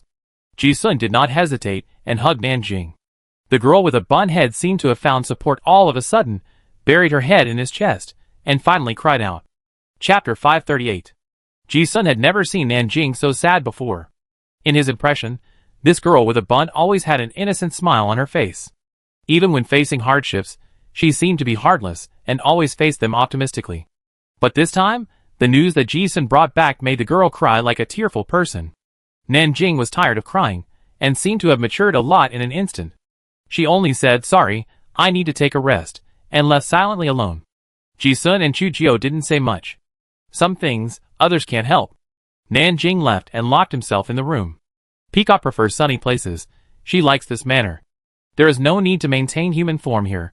She transformed into a monster form, turned into a beautiful white peacock, and went to bask in the sun leisurely beside the small lake in the manor. The 2 elves have an instinctive joy for beautiful things. After asking Ji-sun, they also went to play happily on the grass with Peacock. It was like 2 rainbows floating on the grass, and the elemental particles of the entire manor became active. Ji-sun and Chujio continued to walk around the castle, chatting as they walked. Chujio was a quiet person, and without Miss Nanjing, the chatterbox, it seemed that she lost a lot of joy in an instant. But the atmosphere was not awkward.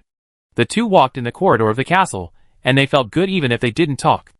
Not long after, the 2 walked to the highest observation tower of the castle.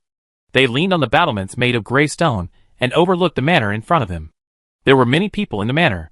The stonemasons were carving sculptures in the manor, the gardeners were pruning the manor, the farmers were cultivating the land, and the textile workers were weaving cloth. The curious children were hiding in the stables, secretly watching the beautiful white peacock that suddenly appeared in the garden. The manor was a busy and beautiful scene. The breeze blew on their faces, and the 2 of them were quietly enjoying the breeze in the sun, enjoying this leisure. Suddenly, the breeze lifted a strand of silver hair on Chujio's forehead, and the beautiful profile flashed in Ji-sun's peripheral vision. He spoke, "How are you recently?" Chujio knew what her old friend was going to ask, and explained her current situation in 2 sentences. Just entered the 8th level. I'm planning to go to the East Wasteland recently. Oh! Ji-sun glanced at her, and it wasn't too surprising.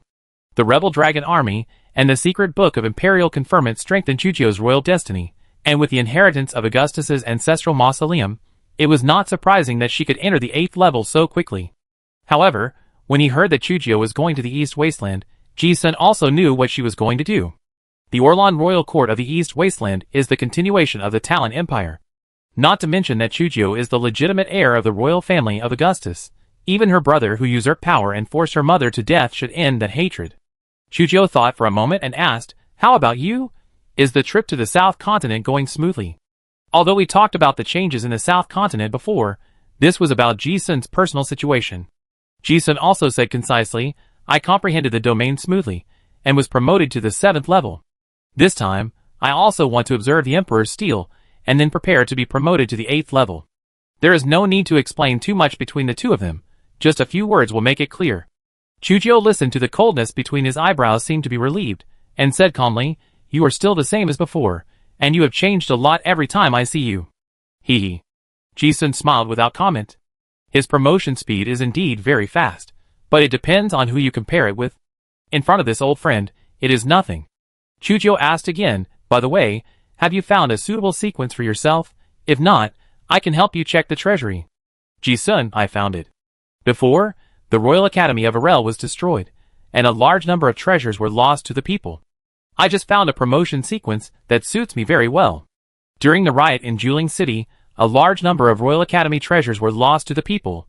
including various versions of the promotion career cards of the 52 demon god sequences collected by the Empire. In the end, most of the treasures were taken by the wealthy and powerful large chambers of commerce.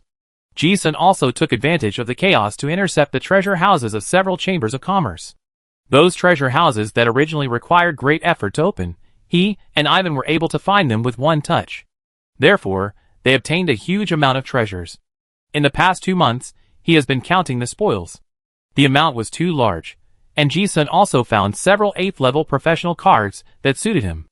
After careful research, one of them was the most suitable, and he happened to have the materials in hand.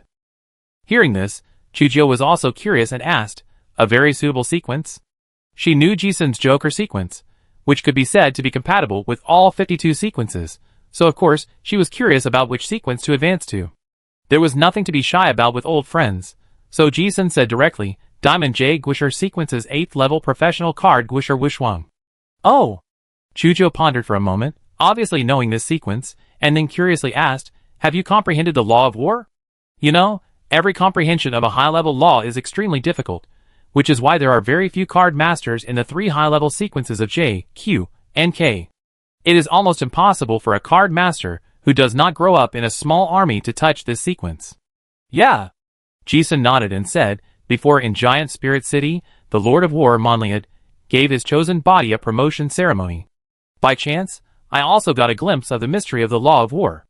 After listening to that intense part, Chujio's crystal eyes seemed to reflect some subtle emotions. The experience of the two people's adventure together before sounded in her mind. A gleam of light flashed in her silver pupils, and she said, "Oh, if that's the case, it really suits you. Guisher, it is an extremely rare sequence of magic, physics, and wisdom. It is indeed very strong. And it is also blessed by war luck." "Yes." Ji-sun also nodded. He has 7 versions of Guisher Wishwang. But he did not choose the original template, but the modified version suitable for Dragonborn. Ji-sun has read the various classics of the Royal Academy.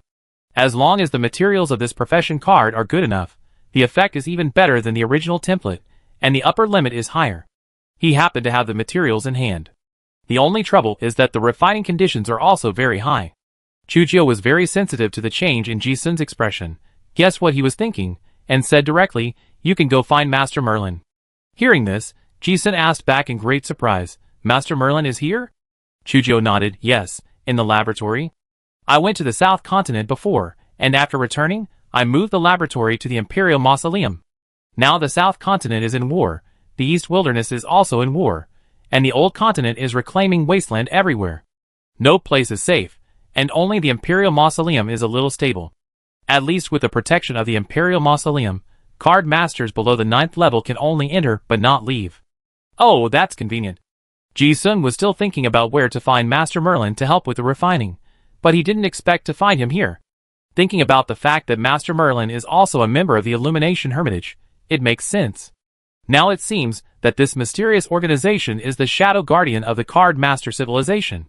Although it is not the defender of Augustus's imperial power, the two are also inextricably linked. During the dinner, Nanjing still locked himself in the room. Although he didn't come out, everyone in the castle felt a breath like the arrival of a demon. That breath was very powerful and familiar. Ji-sun had felt it on Nan Sushang before. He knew that it was Nanjing receiving the power of the Nan family's inheritance. The inheritance of the Nan family has always been a top secret passed down by a single person, and no one knows what happened. But extreme sadness is sometimes not a bad thing for a transcendent at his level. Even Ji-sun and Chujio did not bother him.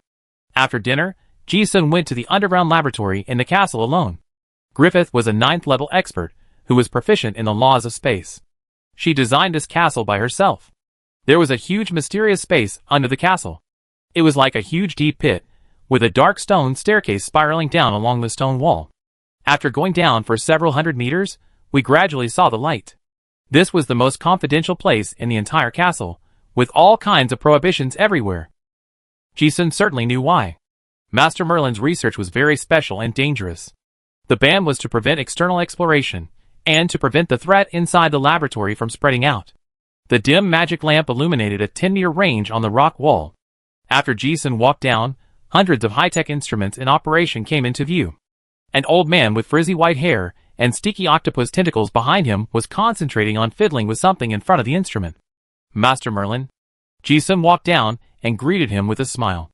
Master Merlin's hands and 8 tentacles did not stop, but he turned his head and looked at him, saying, "Hey, Ji-sun, you're here." The old man said bluntly, "By the way, have you used the gene anchoring agent? Quickly draw a tube of blood for me, so I can get a sample." Ji-sun smiled helplessly. Although he was already familiar with the old man's personality, he still felt that this way of meeting him, where he got straight to the point, was a bit abrupt. But he didn't say anything, rolled up his sleeves, and cooperated with the tentacles to draw blood for himself. Merlin was pricking needles, and remembered something, and asked, "By the way, Ji-sun, did you bring me any materials?" "Yes." Ji-sun smiled, and took out several storage rings that had been classified and prepared long ago. Jia Yu had told him before that the old man needed some biological materials. It happened that he had found many rare species in the Warcraft forest before, so he brought them here. Master Merlin took the storage ring, and his old face immediately showed brilliance, exclaiming, "Oh, the mythical bloodline spine dragon python, the hell species thunder lizard, the mythical species golden griffin, all good things. Hey, you actually captured a ghost species hell grudge sister alive. TSK, this is a rare thing. Did you get it from the underworld?" "Yes." Ji-sun nodded and said, "I encountered it when I went to the underworld passage before, and I caught it by the way." He knew that Master Merlin not only studied normal creatures, but also some unusual creatures. At the same time, he secretly sighed in his heart that Master Merlin was knowledgeable. He had only seen many of these creatures in books before, but he didn't expect that the other party recognized them at a glance. Looking at the pale golden blood drawn out, Master Merlin seemed to have noticed something before he put it into the instrument, and exclaimed, "Wow, your strength has improved a lot. The extraordinary characteristics in this blood cannot be matched even by the 8th level monsters. TSK, what a freak." As he said that, he thought of something and asked, "Did you come to me to refine the 8th level career card?" "Yes." Ji-sun did not hesitate and directly took out the career refining template of Unparalleled National Scholar, and more than a dozen books related to this sequence. As soon as he saw the traces of time on the cover, Master Merlin immediately guessed the origin of these books and asked in surprise, "Did you rob the Royal Academy?" He had returned to the old world a long time ago, and then plunged into the laboratory, and had no idea what happened later. "These books were indeed obtained by the Royal Academy, but I don't have the ability to rob them." Ji-sun also guessed that Master Merlin was unaware, and patiently explained, "After the dead dragon Maraudis came back from the underworld, he broke into the Royal Academy, and then I got some on the market." Upon hearing this, Master Merlin suddenly realized, "So that's it." Before he asked, Ji-sun took out several other storage rings and said, "These are research materials related to biology and alchemy, and I brought them to you." Although there is no technology in the southern continent, alchemy is actually a magical version of technology. There are a lot of materials related to alchemy in the Royal Academy, and Ji-sun got a large number of them. It takes a lot of time to study these materials. He majored in combat knowledge, so it is not very useful. It would be great to give it to this master. Master Merlin looked at the books, his eyes lit up. TSK, you always surprise me. Although these books may be from the Talon period thousands of years ago, or even earlier, but the ancients' research on biology was no worse than it is now. Even some alchemists who study taboos have touched the realm of God. These books are simply priceless treasures for Merlin, a scientific research madman. Master Merlin's polymath sequence also has the ability to multitask. While sorting out the materials he just got, he was flipping through the piles of books, and he could also distract himself to talk to Ji-sun. "You just said that the dead dragon Maraudis is already a higher god?" Ji-sun said yes. The old man's brain circuit was very surprising. He didn't care about the rank or the war, but asked directly, "Did you get some biological samples of the dragon god?" Ji-sun rolled his eyes and complained, "I want to get it, but you have to have the ability." Master Merlin seemed to realize the huge gap between the rank of the two and said regretfully, "That's right. You are only the 7th rank. No, why did I say only? You guys are advancing at a monster speed." However, before he could think about it, Ji-sun said, "Although there is no dragon god, but there are some similar good things." As soon as this was said, Master Merlin stared at him with a straight gaze. Really? He knew that Ji-sun was not joking. The strong sense of expectation had suppressed the joy just now. "Yes." Ji-sun did not rush to take it out, but asked seriously, "Master, do you have a safe sealed container here?" "Yes." Master Merlin understood what he heard. He immediately took out several glass containers full of runes, and a bunch of specially used sealing objects, and asked, "Are the specifications of this container sufficient?" Ji-sun looked at it, and said, "It should be okay." Should be? When this was said, the expectation in Master Merlin's eyes burned like a flame. He often had to seal some dangerous things during his daily research, so he prepared a sealing container. You know, these are all the top-level sealed objects he collected. Looking at the boy's expression, he seemed to be wondering if he was afraid of leaking. Hiss, what surprise did this guy bring to me? After checking the sealed objects, Jason patted Ivan in his pocket and woke up the girl. Ivan opened his mouth reluctantly, as if someone had disturbed his sweet dream, and then a huge round egg popped out. As soon as the dragon egg was placed in the container, it was immediately sealed. But the moment it was exposed to the air, Master Merlin immediately sensed the high-ranking pressure that the giant egg brought with it. He vaguely guessed something and asked, "Dragon egg?"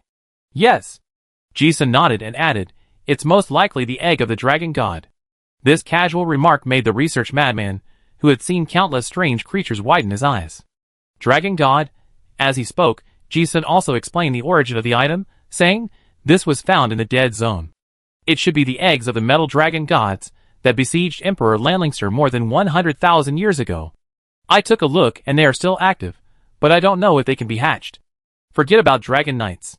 Without a few hundred years, a dragon cannot enter maturity.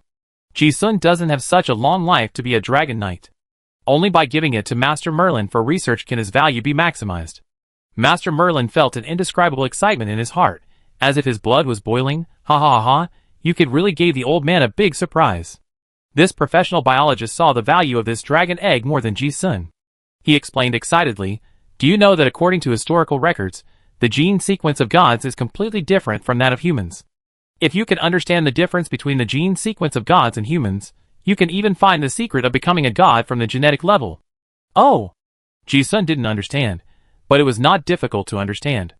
To be honest, the method of Master Ka using the mythical crystal core to enter the 7th level, demigod realm, is actually a shortcut at the genetic level. Theoretically, gods should also be able to use this method. But no matter how he thought about it, Ji-sun felt that this idea was a bit mysterious. Gods can create humans, normal people don't dare to think about it, but Master Merlin dares. He was so excited that he was a little incoherent, and said, "Ha ha ha, this is not what I thought. According to some ancient documents, humans really did this kind of taboo in the Age of Chaos. It's just that it was banned by the gods, and the method has been cut off. Now only a few words are left. Ji-sun boy, you really gave me a huge problem. Ha ha ha, the dragon god's egg can directly inherit a part of the divinity, which is even more valuable for research than giving me a dragon god. I can study the changes in the genetic level of the larval growth, and perhaps I can see the path to godhood hidden in the gene sequence." Ji-sun listened to Master Merlin excitedly saying a bunch of professional terms, and then realized that his knowledge of the unknown field was still a bit narrow. The old man's idea might really work. Seeing that Master Merlin was about to study the dragon egg, he turned around and forgot about himself. Ji-sun quickly reminded, "Master Merlin, I have something else to give you." Merlin turned his head. "Anything else?" Ji-sun didn't hesitate and chose a huge glass vessel with the law of space, and then asked Ivan to spit out an item. The scene flashed, and he had sealed the vessel. Looking through the glass, there was a mummy sealed with a light and dark shroud. Master Merlin looked at the shape of the mummy and said uncertainly, "Is this a dragon? There are countless dragons and sub-dragons in the southern continent, and there is nothing rare about magic dragons." Merlin also felt that Ji-sun could not bring him an ordinary sub-dragon magic beast, and he was so serious, so he asked again, "Could it be that you captured a pure-blooded dragon?" Ji-sun nodded yes. "It really is." Master Merlin's old face turned red when he saw it, and he hurriedly asked, "What level?" He has always wanted to get a pure-blooded dragon sample, but that thing is not only difficult to see, but also can't be captured even if you see it. In the southern continent, anyone who dares to capture a pure-blooded dragon will offend the entire dragon clan and will never leave alive. Even the Illuminati Hermitage cannot do it. I thought about it before, but I didn't dare to do it. Now looking at this corpse tied up like a mummy, Master Merlin has a sense of illusion that his dream has come true. However, at this time, Ji-sun said faintly, "And this is not an ordinary pure-blooded dragon. If I'm not mistaken, it should be a dragon that is directly related to the dragon god Ariel. That's right, this corpse is the corpse of the dragon son Teresa. According to the information obtained from Jiayu, this corpse is either the offspring of dragon god Ariel or his clone. There is definitely a direct relationship. Before, I didn't dare to take it out in the south continent, for fear that it would be sensed by the dragon god. Now in the old continent, there is basically no such scruple. Not to mention the dragon god Iril is now busy with his own affairs. Even if he really sensed it, he would not dare to come to the old continent. When Master Merlin heard this, he seemed to think that he had heard it wrong, and asked, "Did you kill the offspring of dragon god Iril? You're back alive?" "Yes. It's a long story." Ji-sun casually recounted the origin of the corpse. However, Master Merlin, the only listener, was stunned. Only then did he realize that this guy in front of him had done something that many people dared not even think of in the southern continent. It's fine to have a dragon god egg, but now there's a corpse of a dragon god's offspring? What Master Merlin saw was not potential danger, but a burning fire of expectation in his eyes. Before, he thought that a dragon egg might not be perfect. Now with these two samples, he felt that the research direction of artificial god in his mind could really work. Master Merlin's laughter resounded in the laboratory. "Ha ha ha, you kid are really surprising." While speaking, the old man changed his face, and focused on studying new materials. Ji-sun also knew that the old man might have forgotten about him, so he added weakly, "Master, this is also the main material I plan to refine the career card. You can use it as you see fit." Master Merlin glanced back, and agreed immediately, "That's nothing." Chapter 539. It will take some time for Master Merlin to refine the career card, so Ji-sun settled down in the castle. His daily routine was very monotonous, just going to comprehend the Emperor's steel with Chujio. Both of them were people who could endure the loneliness of practicing, and often meditated for a whole day. The days of Ming-Kong-Kei and the two elves were colorful. They soon fell in love with this fairy tale castle.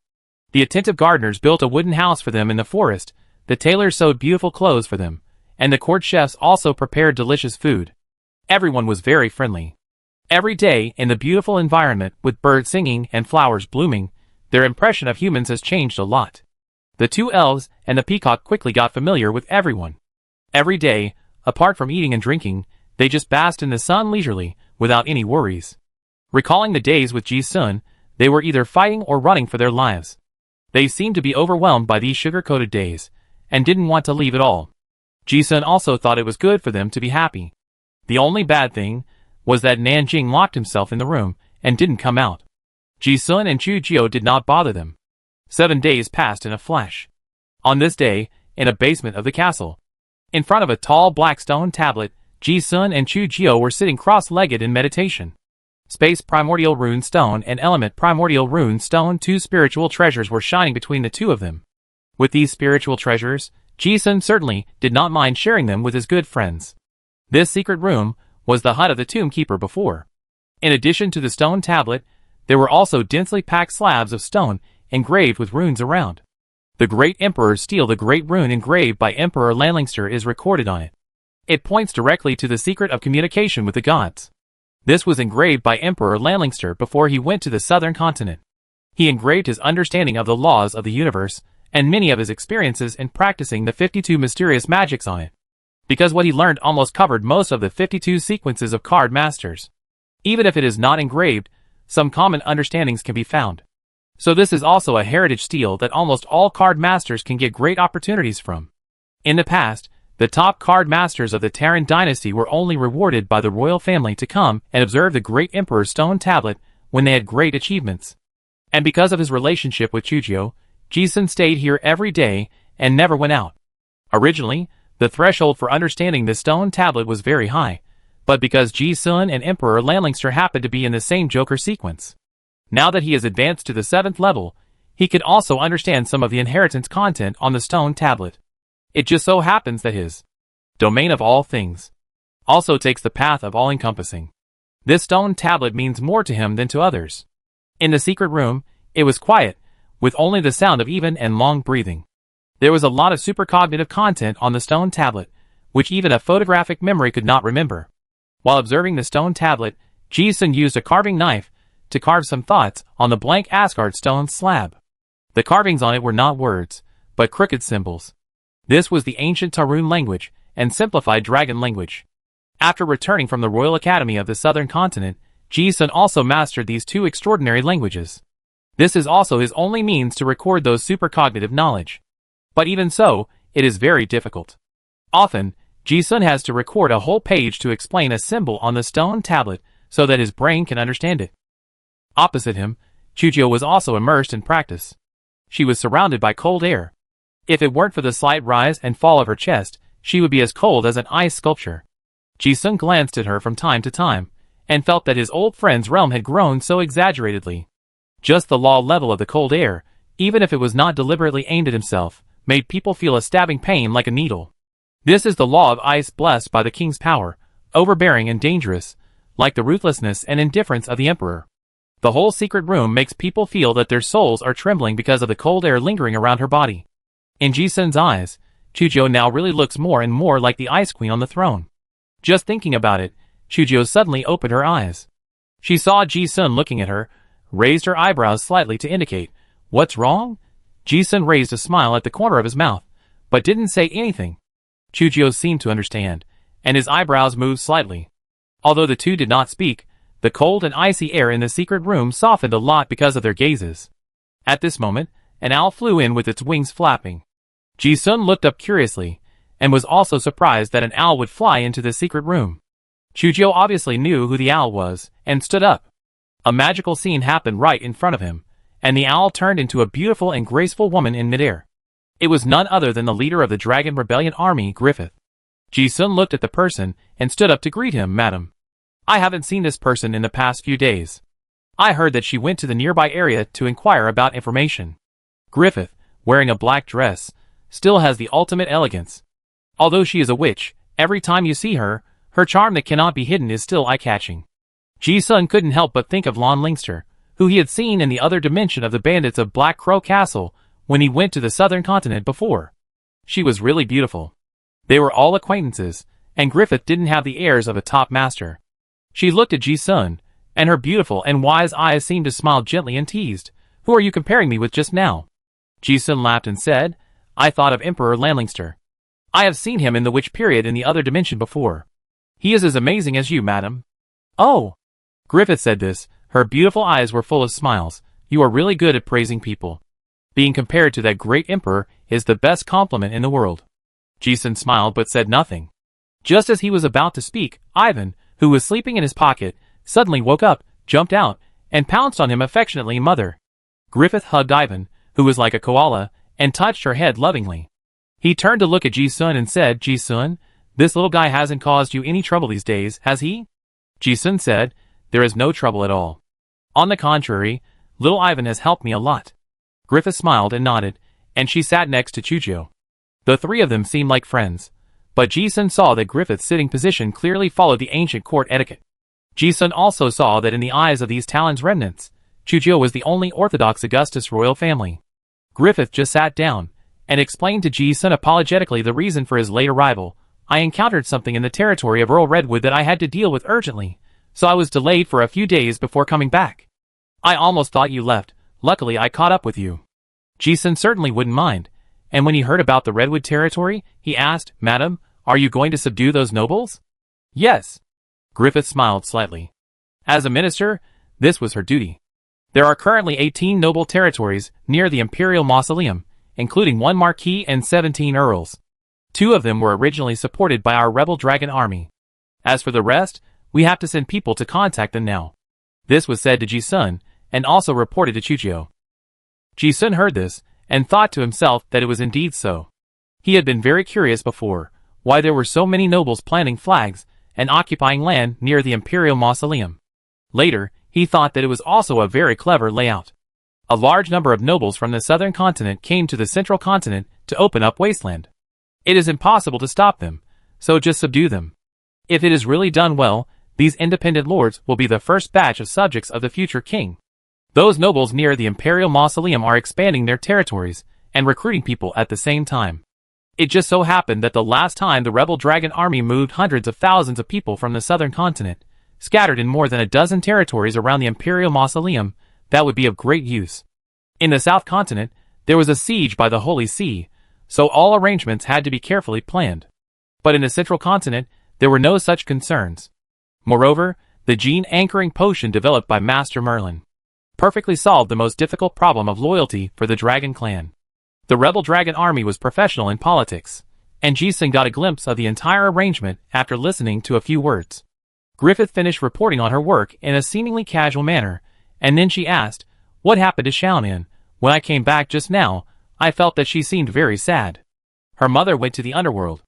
Ji-sun simply explained the cause of the matter. Griffith also sighed after listening. Although he already knew some information, but now listening to Ji-sun's personal account of the truth about the fall of Emperor Lanlingster, this remaining Minister of Talon was also deeply moved. It turned out that Emperor Lanlingster was not missing, but the truth was deliberately concealed.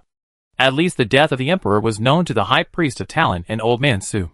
But they did not say it, probably because they were afraid of causing war. If the news of the Dragon Clan's sneak attack on the Emperor and his death spread, the powerful men of the Talon Empire would inevitably clash with the Dragon Clan of the Southern Continent. But the Dragon Clan is the absolute overlord of the Southern Continent. If they really fight, neither side will benefit. This kind of loss of both sides has no meaning. Or the Emperor may have seen the longer-term future and made some arrangements. For example, the dead dragon Merodes returned from the underworld after more than 100,000 years. The current situation, the internal strife of the Dragon Clan, seems to be the best response to the sneak attack more than 100,000 years ago. The four major sects, Scarlet Corruption, Lord of War, Holy Church, and Sun Sect, are fighting. Although it is a little late. But for the Card Master civilization, which is being strangled, it is a good thing. The three chatted and talked about the current situation. Turbulence represents opportunity. Griffith also sighed inexplicably that this is the best situation for the rebel dragon army in 3,000 years. The Holy Church is busy in the South Continent, and now the Central Continent is in a period of recovery. As she spoke, Ji-sun mentioned the thing that Nan Susheng brought back from the underworld. This time, she not only brought back the inheritance scroll that Nan Susheng gave to Nanjing, but also the backup plan that Nan Shinyu, the last high priest of Terran, left in the underworld to deal with the Silver Moon sect. That is, the blank demon god source card of Queen of Plum Blossoms and Moonlight. But there is a problem. The fusion of demon god source cards requires very high qualifications for the card master. The most important thing is that you also need to have the royal power destiny. There are very few people with the royal power destiny, either the descendants of a royal family or the leaders of a major force. The only suitable person Ji-sun could think of was Katarina, the current commander-in-chief of the Alliance army. But he was not sure that Katarina would be able to merge. Ji-sun did not avoid suspicion and said frankly, it is difficult to find someone who can merge the mark of the Moon Queen. At present, I think the most likely person is Katarina, the commander of the Alliance army. He nominated Katarina not because the two of them were familiar with each other, but because she was indeed the most suitable. Hearing this, Griffith also nodded yes. The helmsman of the Lionheart family is indeed good. She had met with Catalina before and agreed with Ji-sun's statement. But after a pause, she also expressed her own opinion. But from the time I met her, the lady's fate of a general is more than enough. But the fate of a king is still a little lacking. Yeah. Ji-sun listened and nodded. The previous tone was uncertain, because he had the same feeling. The fate of a king is very special, and he felt it clearly in Chuchio. Although Katarina's momentum is not inferior to anyone, she is in the wrong direction. The young lady of the Lionheart family is more like a lion fighting bloody battles on the battlefield, rather than an emperor who is firmly in a high position. This feeling is particularly obvious in Chin Rushi, the Valkyrie. Now when he heard Griffith confirm this statement, Ji-sun also frowned. If Katarina really cannot be integrated, at least no one he knows is suitable. And the integration of the magic mark is related to the only hope of completely solving the East Wilderness Silver Moon sect. Otherwise, if the Silver Moon faith cannot be controlled, the problem of the East Wasteland will be unsolvable. However, before Ji-sun frowned, Griffith glanced at him and suddenly smiled meaningfully. Ji-sun caught the change in her expression and asked, Madam, do you have a candidate? Griffith said, there are a few. But none of them is more suitable than the one from the Lionheart family. Upon hearing this, Ji-sun and Chujio both cast doubtful glances. They thought that since Griffith proposed it, there must be a solution. But it seems to be the same answer. Before the two of them could get more confused, Griffith said the second half of the sentence, in addition to being born with the royal power, there is actually another way to get it almost stably. Ji-sun frowned when he heard this. He had never heard of any other way to get the royal power in a stable way. But now when he heard this, he vaguely guessed something. Sure enough, Griffith said the method, which was only 2 words, conferring. Ji-sun and Chujio looked slightly surprised and fell into thinking. Griffith continued to explain, the 4 emperor sequences of the K-path all have the ability to be vassal. When the emperor confers titles on his subjects, it actually changes a person's fate. And there is a very special sequence, which can obtain the royal fate after being confederated. Before she finished speaking, Ji-sun had already guessed what she was going to say. That is to get the 4 sequences of the Q path. The 4 queen cards all have the royal fate. For example, the Queen of Diamonds white on the 9th day of the first lunar month confused this demon mark, so she has the royal fate. This kind of fate is also the blessing of the fortune in her blood. This is a talent. And the queen can still be canonized. Although it was the first time that Ji-sun heard of this top extraordinary secret that only the royal family could access, it was not difficult to understand. After thinking for a moment, he figured it out. However, the problem also came. Ji-sun pondered for a while, and asked with a slightly strange expression, but how to canonize it. He glanced at Chujio beside him. Chujio also responded with a strange expression, "Don't look at me, I don't know either." Although she has the fate of a king, the queen sequence does not have the ability to appoint a queen. Then, in a blink of an eye, Ji-sun looked at Griffith. The 3 of them looked at each other, and the atmosphere was a little strange. Ji-sun understood that look. Chujio also understood. Griffith said directly, "You?" "Me?" Ji-sun's eyes twitched. Although he guessed it, he was still very surprised. Griffith said, "I also just found out that Emperor Lanlingster is a Joker sequence. Although I don't know if this sequence is a higher path than the JQK position.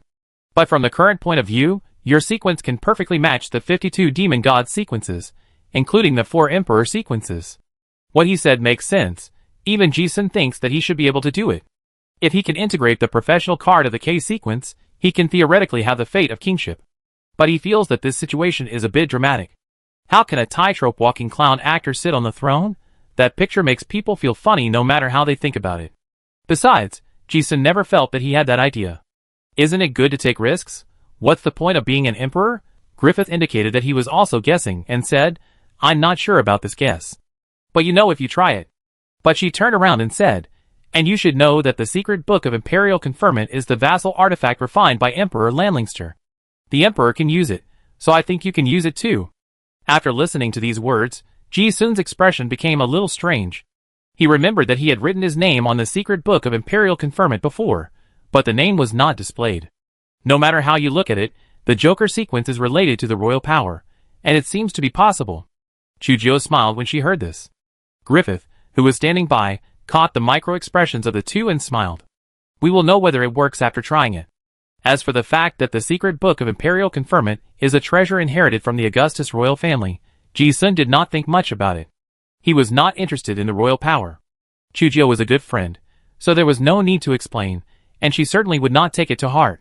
Griffith was very clever in occasionally reminding Chujio that she was the White Queen in his words, but he didn't say much. After talking about business for a while, Ji-sun suddenly remembered something and asked, "By the way, madam, I just have a question to ask you." He wanted to be promoted to the 8th level. His physical attributes had been absorbed in the moon well before, and he had recently observed the great emperor's steel to comprehend the laws. He felt that he was almost there. But because he had no experience, he always felt that something might be missing. Now that Griffith, a 9th level, was here, he was the best person to ask for advice. Griffith certainly would not be stingy with his advice. After hearing what Ji-sun said, he was also surprised. "Oh, you are about to reach the 8th level? Haha, it's really an exaggerated promotion speed. No wonder I always felt that the aura on you was not right just now." Ji-sun told his problem truthfully, "Well, I am almost ready now, but I don't know what is missing." Griffith is not only at the 9th level, she has also witnessed too many 8th levels, and has a complete inheritance. This problem is not a problem for her at all. She talked eloquently. The key to advancing to the 8th level is to be able to control the divine pollution of the secondary magic solution. The secondary magic solution can allow people to further accept the power of the demon god and understand the mystery of the sequence. And the most important thing for the secondary magic solution to not be distorted is the strength of the divine power. This is why I said before that if you don't comprehend the divine power, the upper limit of using the mythical crystal core to advance to the 7th level is not high. Because at the 8th level, you will encounter problems. If you can't control the secondary magic solution, then it will easily be distorted. Ji-sun had also seen this statement in the classics, and said, "I think the divine power should be about the same." "Oh!" Griffith also became interested. "How about you release the divine power and let me see?" She knew that Ji-sun was not the kind of person who was boastful. Since he dared to say, "Almost the same," it must be very good. "Yeah." Ji-sun nodded. The divine power was not shown on the data panel, and this kind of factor in the classics was completely measured by feeling, which was the biggest uncertainty in his advancement. Hearing this, Ji-sun did not hesitate and prepared for a moment. Suddenly, his eyes were stern, and the shadow of the clown behind him appeared. At the same time, an indescribable domineering aura swept the entire secret room. At that moment, Chujio and Griffith were stunned. It was an indescribable domineering aura. Although it was not clear enough, it could already show a supreme majesty that despised everything. It was as if people saw a clown with a sly smile on his face, sitting lazily on the throne, playing with the crown in his hand with a dagger. It was a strong sense of conflict. Mysterious, powerful, and unrestrained. You. Seeing this scene, even Griffith was stunned and asked, "How could your divine power change so much?" There is no way to cultivate divine power. Either the blood is born with the gods, or it is improved by time and experience. Griffith clearly remembered that when they met last time, she did think Ji-sun was not bad, but he was just at the entry level. And the strength of the divine power in front of him was so exaggerated that it was unimaginable. Chujio also blinked her eyes, curious. Ji-sun said truthfully, "I got the Joker exclusive secret cultivation method left by Emperor Lanlingster in the Dead Zone, my heart is the universe, and then absorbed the natural divine power accumulated in the Moonwell secret realm." Upon hearing this, Griffith's eyes twitched, and then smiled strangely. What a great opportunity! It turned out to be the secret method of cultivating the divine fire taught by the Emperor himself. As she said this, she glanced at Ji-sun and explained why she was so shocked. "Even I have just touched the threshold of practicing the mysterious method. You can already use it at level 7. Ji-sun restrained his divine power and vision, not quite understanding the exact meaning of this sentence. Then madam, can I succeed in advancing now?" Griffith rolled his eyes at him. "What do you think?" Although Chujio did not speak, his eyes were full of blessings for his friend. With Griffith's personal guidance and the Emperor's steel as a reference, Ji-sun's last obstacles before advancing were successfully cleared. And good news came again. It didn't take long for Master Merlin to refine the career card he needed: unparalleled national scholar. Chapter 540. Level 7 and above is the realm of top-level card masters. Every level in the future may be a great threshold that can trap many talented card masters for life. However, for Ji-sun, the great threshold of level 8 was too easy to break through. Because he happened to get the secret method of cultivating the divine fire of Emperor Lanlingster, my heart is the universe, Shenwei stepped onto a new level. This also allowed him to quietly solve the biggest distortion risk of the 8th level secondary magic solution. The threshold for promotion seemed to disappear all of a sudden. This is the benefit of the exclusive inheritance of the sequence. There is no need to take detours, and the secret methods of cultivation are almost all aimed at these extraordinary bottlenecks. The secret method of the Emperor is of course a first-class secret method. Moreover, there is Griffith's 9th level guidance, which is almost foolproof. The Imperial Tomb Castle happened to have a super long-distance communicator. Ji-sun contacted Katarina's alliance army and learned that the information was not very urgent, so he did not rush over. Master Merlin had just refined the perfect career card, and the conditions were almost met, so Ji-sun planned to try to get promoted first. One day, in the secret room, Ji-sun got the career card that shone with dark gold, and his eyes were filled with anticipation. Dragon Gwisher Wuxuan Quality Epic. Description: Warpath Block J Gwisher 8th level occupation card. A special template of Dragonborn that combines the extraordinary characteristics of pure-blooded dragons. Detailed explanation: the fusion of this occupation card requires strength, physical fitness of not less than 1400, wisdom attribute of not less than 300, dragon language magic affinity S, lightning element affinity A, dragon blood tolerance rating A+, after fusion, a huge increase in lightning element affinity after fusion.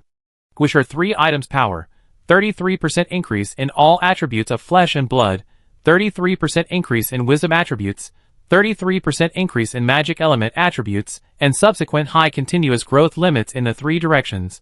Obtain the related abilities of the terms True Dragon Power, Dragon Magic Immunity, Thunder Controller. Obtain the Blessing of War Fate. War Law Affinity plus 101%, Dragon Power Bloodline Status Improvement, Divine Power plus 22%, Permanent Comprehension plus 1.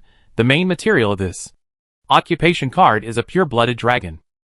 Therefore, the cards refined come with a lot of dragon's innate abilities. For example, Dragon Power, Magic Immunity, Elemental Affinity, etc. are all innate abilities of higher creatures like dragons. There is also the Diamond J Nationalist sequence, which is the Wisdom, Physical Body, and Elemental Cultivation.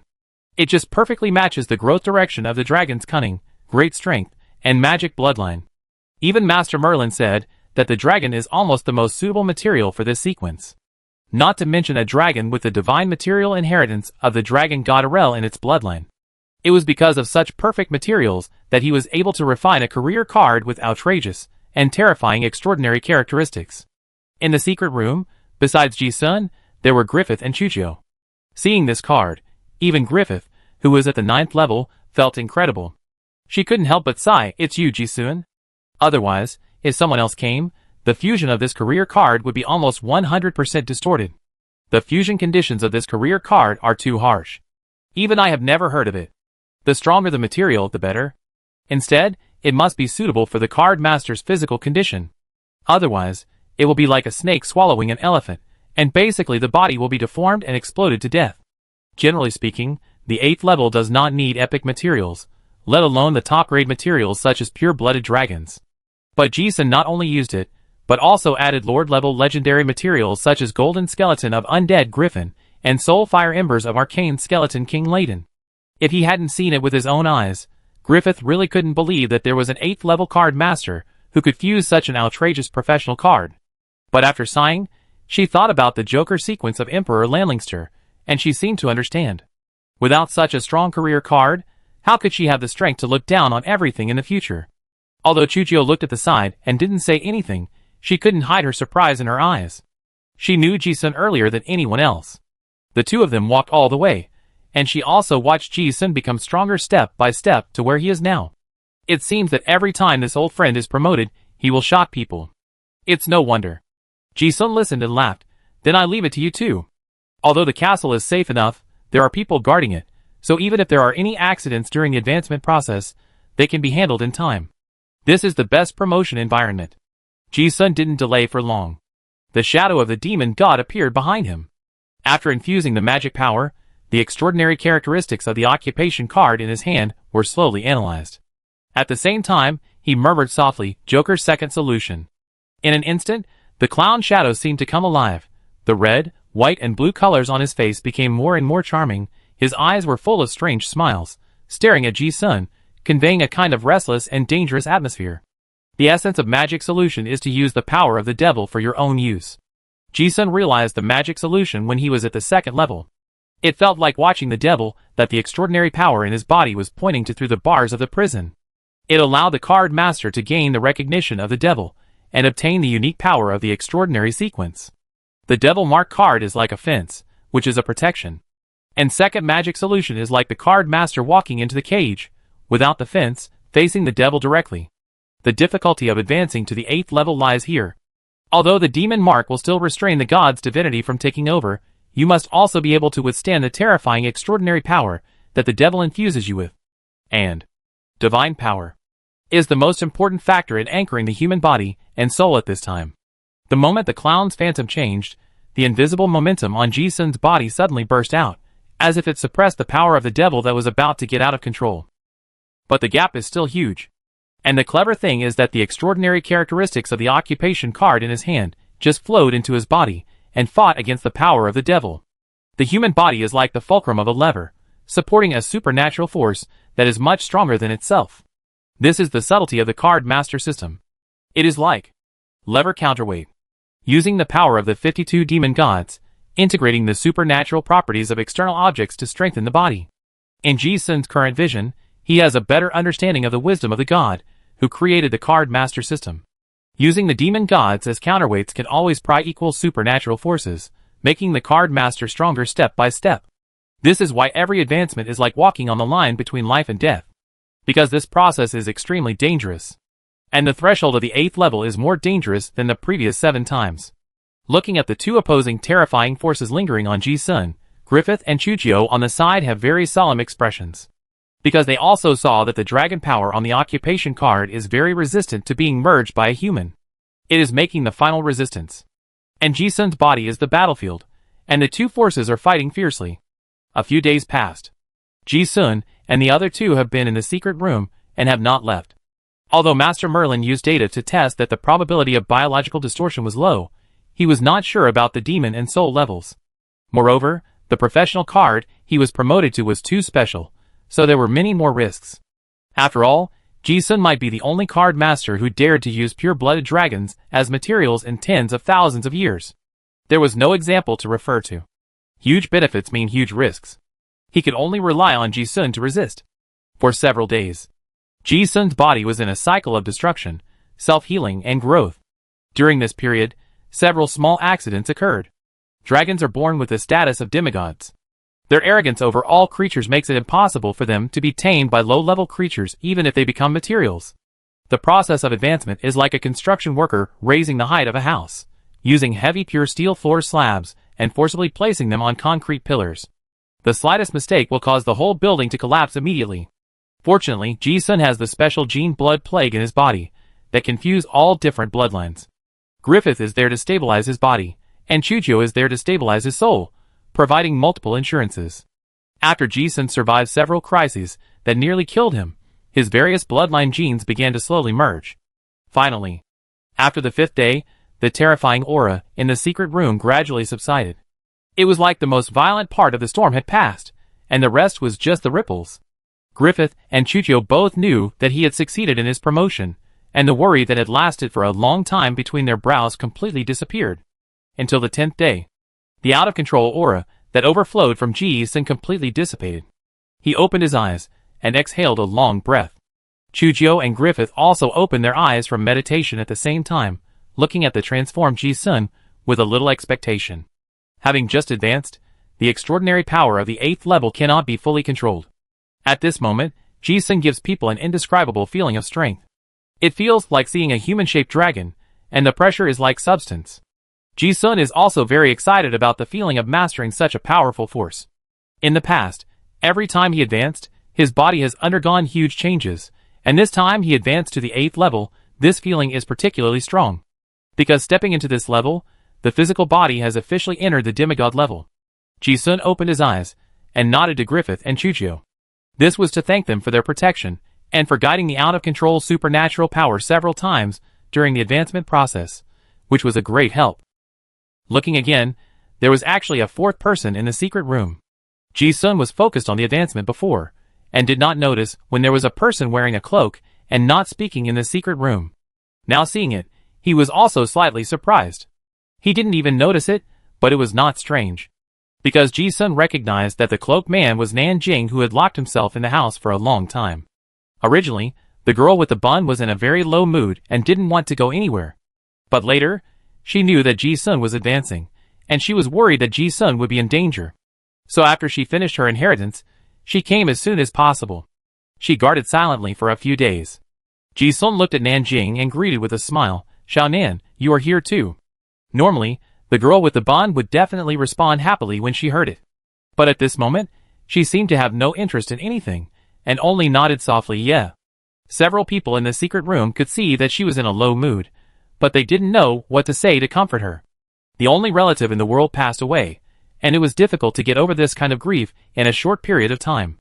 Griffith jumped to the topic and looked at Ji-sun and asked, "How does it feel to advance?" "Very strong," Ji-sun said, looking at his brand new panel.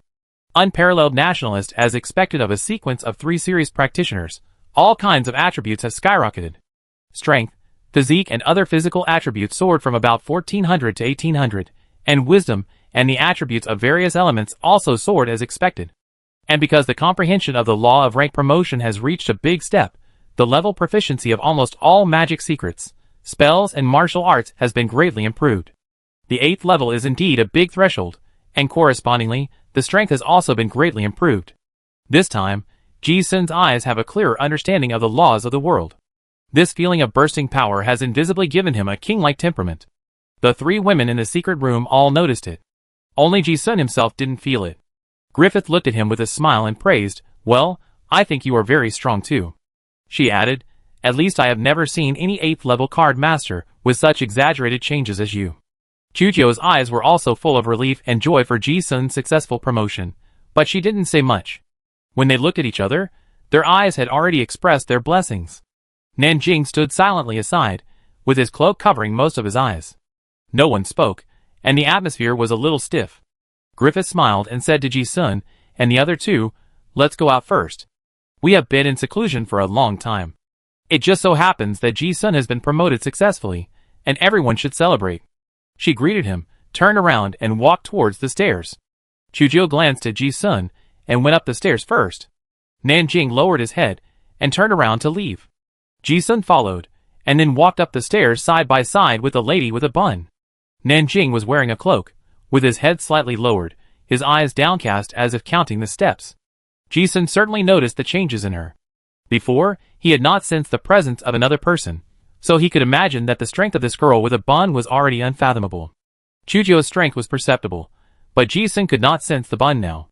After Nanjing accepted the inheritance of the high priest, he seemed to have the calmness of the high priest immediately. She was surrounded by a heavy historical atmosphere and mystery. She was exactly like her mother, Nan Suzhang. Ji-sun knew that Nanjing came because she was worried about him. She was obviously in a bad mood, but she still came to protect him silently. This kind of heart can be felt without saying anything. There is no need to say more between friends. The stone steps leading to the ground in the secret room are very long, and the two of them walk side by side. On the empty and dark stairs, only the sound of four people's tap tap, tap tap, footsteps going upstairs can be heard. Ji-sun is still a little uncomfortable with this silence. In the past, whenever he was with this girl with a bun head, he could always hear cheerful laughter and mumbling. I didn't feel anything before, but now that she was silent, I felt like something was missing. It was like a different person. The girl who always brought joy suddenly became silent, which gave people a bad feeling. As they walked, Ji-sun had a thought and asked Xiao Nan, "When did you come?" Nanjing responded in a low voice, "I came 3 days ago." Her tone was not cold, nor was there any alienation. But it could be heard that it was because she was too depressed and couldn't get up the interest to communicate. Ji-sun certainly didn't mind and said, "Thank you." When these words came out, Nanjing paused slightly. She knew that Ji-sun understood her thoughts. If she could help her friends in the past, she would be happy to respond with a bright smile. But now, those happy words can't be said. Not only because her mother's death made her sad, but more importantly, she accepted the inheritance of the Nan family and knew many secrets. Those huge secrets were like a cloud pressing on her chest, making her feel difficult to breathe. She also knew the sacred mission and duties of the high priest. But the feeling of heavy responsibility on her shoulders also made her lose her former innocence in an instant. When her mother was alive, this little girl with a bun head never thought so much. Living happily every day is all she wants. It would be even happier to see good friends. But now it is different. She is the high priest of the Nan family. She knows that she has to take on the responsibility and mission of the Nan family. But she didn't expect that while countless thoughts were flying in her mind, a hand suddenly stretched out to her ear and lifted her cloak. Nanjing tilted her head and looked over. They were close friends, so she was not surprised or bothered by this move. Ji-sun raised his eyebrows and smiled, saying as usual, "Why do you always wear a cloak?" Nanjing's eyes sparkled as she listened. It was a familiar feeling of concern, and she should have responded with a smile, but it always felt inappropriate. Her thoughts turned, and she had a lot to say. In the end, she swallowed it and responded with silence. She covered herself with a cloak before because she didn't want to see everyone seeing her unhappy look. Now that it has been opened, it seems that it has lost its cover. Forget it, just don't wear it. I will never be angry with Ji-sun. Nanjing lowered her head again and continued to climb the stairs. However, before the girl with the bun head could think about it, she suddenly felt her face being grabbed by a big hand. The force was very gentle, and it didn't hurt. But it was so strange. Nanjing turned her head to look at Ji-sun beside her, but she saw a bright smile and a caring tone that seemed to refuse her be happy. Miss Bunhair didn't know what to say and remained silent. However, the hand pinched her cheek again, as if waiting for a response. One hand was not enough, so she simply used 2 hands. Nanjing didn't know why, but she didn't look at Ji-sun at the first time, but quickly glanced at Griffith and Chujio, who were walking in front of her. Seeing that they didn't look back, she inexplicably breathed a sigh of relief. Although this action was already a very familiar way of communication for the two of them, she didn't mind and didn't resist. Even in her heart, she would naturally accept it. But now, she always felt that it was a little inappropriate. Pinching her face, she always looked like a spoiled little girl. She was the high priest. She should be more stable, she said to herself in her heart. As if she had noticed the subtle emotional changes on that pretty face, Ji-sun stopped, pinched the round and cute face with his hands, and stared at her. Nanjing was finally stared at by that gaze, and could not remain silent. She murmured like a mosquito, "Mr. Ji-sun, Can you stop pinching my face? I am the high priest now. She felt that she was now a high priest, and should maintain dignity and solemnity. But it seemed that she was not familiar with her mother's dignified and indifferent attitude, and her tone was still familiar and lovely. Ji-sun smiled brightly. Okay. Although he agreed verbally, he turned around and pinched his right hand twice more, as if to say, next time. Nanjing pouted and looked at Ji-sun's actions, with resentment and helplessness in her eyes. But the moment she lowered her head, a faint haze appeared in her crystal eyes. Not far ahead, Chujio and Griffith certainly felt every move behind them. The two women did not look back, but a faint smile appeared at the corners of their mouths. Chapter 541. Why did you pinch my face again? Oh, sorry. It just happened. It's okay, but Mother once said that when I inherit the position of High Priest, I can't laugh all day long. The High Priest represents the majesty of the royal family. In front of outsiders, he must show enough stability and calmness to convince others. Well, I also think Aunt Nan is right. From now on, we will talk about our own things. When there are outsiders around, you are the High Priest of Nan. In private, we will still be the same as before, okay? Oh! The clown's occupational disease came back again. He couldn't bear to see his audience unhappy. Not to mention his lifelong friend. Ji-sun didn't want to see Nanjing trapped in the mood of depression caused by the death of a loved one. The clown could always make people happy with funny performances and some jokes. The girl with the bun was also the most supportive audience. She seemed to become cheerful all of a sudden and smiled again. But in fact, Ji-sun knew that Nanjing had changed. From the moment she accepted the inheritance, she grew into a true Nan High Priestess. Just like when we were little friends, playing games together was the happiest thing in the world, but after growing up, the same games can no longer bring the same joy as in childhood. This is even more true for the extraordinary. As the understanding of the world improves, human emotions are less likely to affect reason. Happiness is hard to get, but sadness is more profound. Miss Wanzitsu is still willing to play the old games with Ji-sun, because they are good friends. Also, both of them can find that familiar joy in it. Without trains, Warcraft is still the best means of transportation for long-distance travel. On this day, in the northeastern region of the central continent, several giant pterosaurs, with a wingspan of 100 meters swooped down and landed in a huge temporary camp with flapping wings. When the flying dragon stopped, the mercenaries came down from the wooden tower on the dragon's back, and the bare-chested slaves on the ground also used simple wooden tower cranes to carry down a large amount of supplies. And along with the mercenaries, there were 3 inconspicuous newly registered mercenaries. It was Ji-sun, Chujio, and Nanjing who were in disguise. They came from the Imperial Mausoleum in Rune Highlands, because the Alliance army encountered some trouble. They were going to the East Wilderness, so they came to take a look. Now there are nobles from the South Continent reclaiming wasteland everywhere in the Central Continent, and the advantage is that transportation is much more convenient. Many dangerous regional roads have been opened up, and almost all territories can be transported by flying dragons. Otherwise, even a 9th-level person would not dare to fly around in the ruins of Terran without exploring it. The 3 of them just pretended to be mercenaries, and took advantage of the opportunity. After several twists and turns, they traveled a distance that would have taken several months in the past in 10 days. They arrived at the place marked as Shadowfang Fortress on the map of the Talon period. There is a large area of ancient war relics here. 3,000 years ago, the places where the Talon Empire could build cities were basically rich in resources, and suitable for large-scale human settlement. These relics not only have a large number of ready-made basic urban facilities, but also a large number of mineral deposits, treasures, and different dimensional spaces nearby. The nobles from the southern continent wanted to establish new territories, and the first choice was these ruins. There is a high-quality iron ore vein near the Shadowfang Fortress. The lord currently occupying the fortress is the independent Duke of the southern continent, Grand Duke Simon.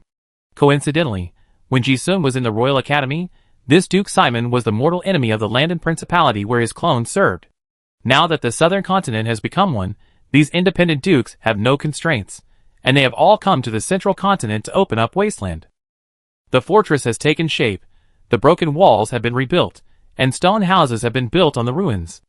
The city is prosperous and bustling, with a lot of people. However, there are almost no ordinary residents in the city. Most of them are noble legions and mercenaries responsible for developing the territory, and slaves and craftsmen responsible for urban construction. The Falong Post Station is noisy. The mercenaries of the newly arrived double-tailed scorpion group, hurry up and report to the military camp to collect your money. Praise Duke Simon's generosity. Now you guys can collect your money before working. Oh damn slaves, be careful when you carry it. It's the material for building the magic tower, don't damage it. Sentry Captain, arrange for someone to put the magic cannon on the city wall. Ji-sun and the other two mixed in the crowd and followed the temporarily recruited mercenary group to the military camp. The Duke Simon's mansion almost used the power of the entire family to open up wasteland and build a new city. It is said that there are 8th-level dragon masters in the city. After observing it, the defense force in the city is very strong. The independent duke who can stand on the southern continent for hundreds of years should not be underestimated. Not to mention the endless stream of mercenaries. The number of noble knights in the barracks wearing fine armor exceeded 100,000. As Ji-sun walked, he introduced to Chujio and Nanjing beside him. This flag points to Grand Duke Simon, a green dragon descendant who is good at poison. It is currently known that the Duke's mansion has at least 3 8th-level strongmen and has hired 2 large mercenary groups. It is said that there is a 9th-level pure-blooded green dragon behind the Simon family, but it has not appeared for hundreds of years. It should still be sleeping in a cave in the southern continent. The troops in this city alone are enough to easily destroy the East Wilderness a few years ago. It is also a fatal threat to the current Alliance army. What others don't know is that the headquarters of the Alliance army is 100 miles north of this fortress. The 3 of them walked and talked, and other people on the street were also whispering. Most of them were mercenaries just recruited from the South Continent. They were full of expectations for this old continent where gold is everywhere. Haha, the newly developed territory really has many opportunities. I received 100 gold coins as soon as I arrived. By the way, Captain, what is our mission? Is it to open up the ruins? I heard that it is to fight the natives of the East Wasteland. There is a guerrilla force here. If the Lord wants to establish a territory, he must wipe them out. The natives of the East Wasteland? Is it the small country whose strongest is said to be only level 6? Don't underestimate those natives. This battle is not as easy as you think. I heard that those guys in the East Wasteland are now mechanical legions, and all kinds of magic machines are very powerful. Especially the God Hunter armor, whose combat power is comparable to that of a level 7 card master, has also appeared. It has wiped out several medium-sized mercenary groups before. What are you afraid of? I'm just afraid that those armors won't come. If they dare to show up, the top card masters of the Duke's mansion have been waiting for a long time. Yes. You didn't go to the prisoner camp to see that those mechanics were just a bunch of 1st and 2nd level guys. They were as soft as the women in the tavern. Without those mechanical armors, we can scare those guys to death with just our dragon power. Since the bombing of the Gold Nugget Wharf, the East Wasteland has severed its ties with the old continent. Later, there was a blockade by the Iris Legion of the Red Dragon royal family. Therefore, most people in the South Continent are very behind in intelligence. They don't even know that the strength of the Eastern Wilderness Orlon Royal Court is not weak now. They even have the strength to counterattack the old continent. Ji-sun and the other 2 also followed the team to receive the money. They were not in a hurry to leave. Spend a little time to investigate the military intelligence here, so that the Alliance army can make better arrangements in the future. Most of the city is a military camp, with all kinds of fancy mercenary flags fluttering in the wind. There are not only Ji-sun's group of new soldiers in the city, but also a large number of veterans. A few hours later, Ji-sun had figured out the basic situation of the Shadowfang fortress. In a shed, Ji-sun and the other 2 sat on the ground, eating dry food and chatting. It seems that even if the Alliance army is sure, they dare not eat the Duke Simon and his men. Yes, once eaten, it will definitely attract stronger enemies. It may even attract the 9th-level green dragon behind the Duke Simon's mansion to cause trouble. The current hunting god armor can't stop the dragon breath of the 8th-level dragon, let alone the 9th level. It will be troublesome if we drag it on like this. There is a rich vein of demon green copper and demon meteorite black iron over there, and the Alliance army will not give up. If we really continue to open up wasteland in the north, sooner or later both sides will have a fierce clash. Yes. It's really troublesome. The 3 of them have roughly understood what happened. The old continent is large enough. There were not many nobles from the southern continent before, and the speed of opening up wasteland was not fast. The Alliance army could develop in peace and quiet as long as they avoided it. But now it is different. A large number of nobles have poured in to open up wasteland, and the space for the Alliance army to survive is getting smaller and smaller. Some scarce resource areas cannot be abandoned, and conflicts are inevitable. For example, the rich mines in the north of the fortress produce magic green copper and magic meteorite black iron, which are essential for refining top-level mechanical armor. If you want to have a chance in the future, you can't give up. So there is a dilemma now. Even if the Alliance army can really take out this fortress, it will be useless. In addition to exposing strength and attracting covetousness, it can't solve any problems at all. There is nothing wrong with Katarina's tactics, which is to give the enemy, "I can wipe out these natives." The illusion has been dragging on. But the staff of the Duke Simon's mansion also vaguely discovered the problem. Since there was resistance, there must be factors worth resisting. Therefore, the task of recruiting mercenaries was specially marked with the reward of major exploration. It is estimated that the senior officials of the Duke Simon's mansion also guessed that there might be treasures nearby. Ji-sun and the other two were also chatting and analyzing the situation. Not to mention the 9th level, even the 8th level pure-blooded dragon is coming, which is a big trouble. Although the three are strong enough, if they don't kill the snake, trouble will continue. They hadn't thought of a better solution. As they were talking, suddenly, the bearded temporary legion commander shouted, "The 19th Legion of the Double-Tailed Scorpion, prepare to move out." Now the Duke's mansion clearly marked the price. Eastern Wilderness natives are all walking military merits, and killing one is money. Mercenaries are here to make money, and there is no point in taking an extra day off. Anyway, the enemy is not too strong. When these guys heard the order, they excitedly picked up their weapons and prepared to set off. Ji-sun and the other two originally wanted to leave after dinner, but now that the team was going out, they simply followed. It had only been less than a month since the Shadowfang fortress was occupied by Duke Simon's men, and the land reclamation was in full swing. Except for the southeast direction, which had been explored almost completely, there were large tracts of unknown areas in other directions. Moreover, the underground world was not flat, but as complicated as an ant nest. There were a large number of mountain mines near the fortress, and even if tens of thousands of people were thrown in, there would not be any waves, so the land reclamation progress was not fast. This is also the most important reason why Duke Simon's mansion recruited a large number of mercenaries. Nearly 1,000 mercenaries marched in the mountains, and soon disappeared into the darkness. The mercenaries were all card masters above the 2nd level, and they marched very fast, walking more than 10 kilometers in an hour. They encountered several monsters on the road, and killed them easily. Not long after, in a valley, there was a fork in the road. The team began to repair. Double-Tailed Scorpion Group. This second-rate mercenary group was a temporary team with lax military discipline and no military quality. They looked down on the Eastern Wilderness natives from the bottom of their hearts. So they didn't even set up sentries far away. Everyone just sat there lazily. The direction they were assigned to explore this time was the east, and the headquarters of the Alliance army was in the north. Ji-sun originally thought that he would not encounter anyone from the Alliance army, so he wanted to leave quietly at this fork in the road. But he didn't expect that the three of them would be attacked before they left the team. Bang! Bang! Bang! There was no sign. Dozens of rockets landed in the camp, magic fragments flew everywhere, and brilliant flames exploded. The mercenaries fell into chaos in an instant. Attack the camp! Attack the camp! Damn it, Sentinel, are you dead? You only found out after the enemy attacked? Don't complain, brothers, follow me. Killing a native is worth 1,000 gold, and an officer is worth 100,000 gold. The group of mercenaries had not yet realized the seriousness of the matter. They rushed into the darkness, where the artillery was fired in groups of 3 or 5 without any order. Only Ji-sun and his two companions did not move. They found a position where they would not be accidentally injured, and waited for the result. Although Ji-sun did not see it, he could hear the mechanical clang, clang, friction sound, and knew that it was the movement of the hunting god armor. The hunting god armor is currently the top equipment of the Alliance army. 1 unit can kill the 6th level, and 3 units can kill the 7th level. In other words, the people coming are the main force of the Alliance army, not some lightly armed harassing team. The two sides immediately exchanged fire. The battle was also very fierce. Bang! Bang!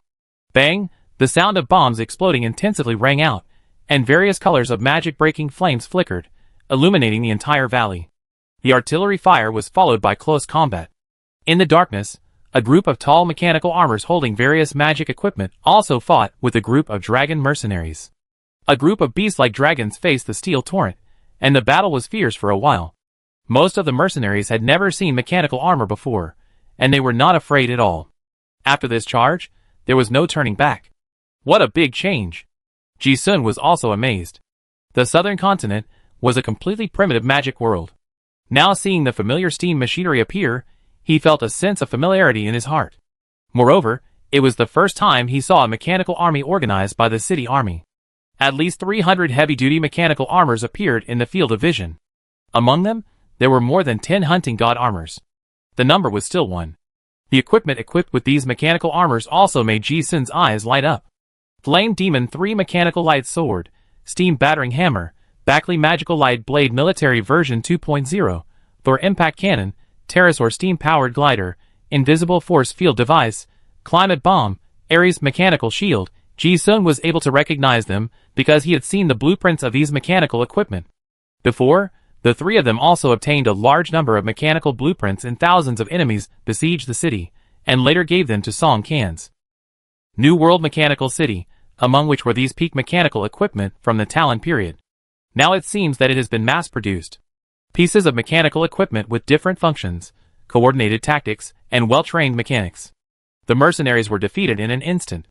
The biggest advantage of mechanical armor is that steel has an absolute advantage over the flesh.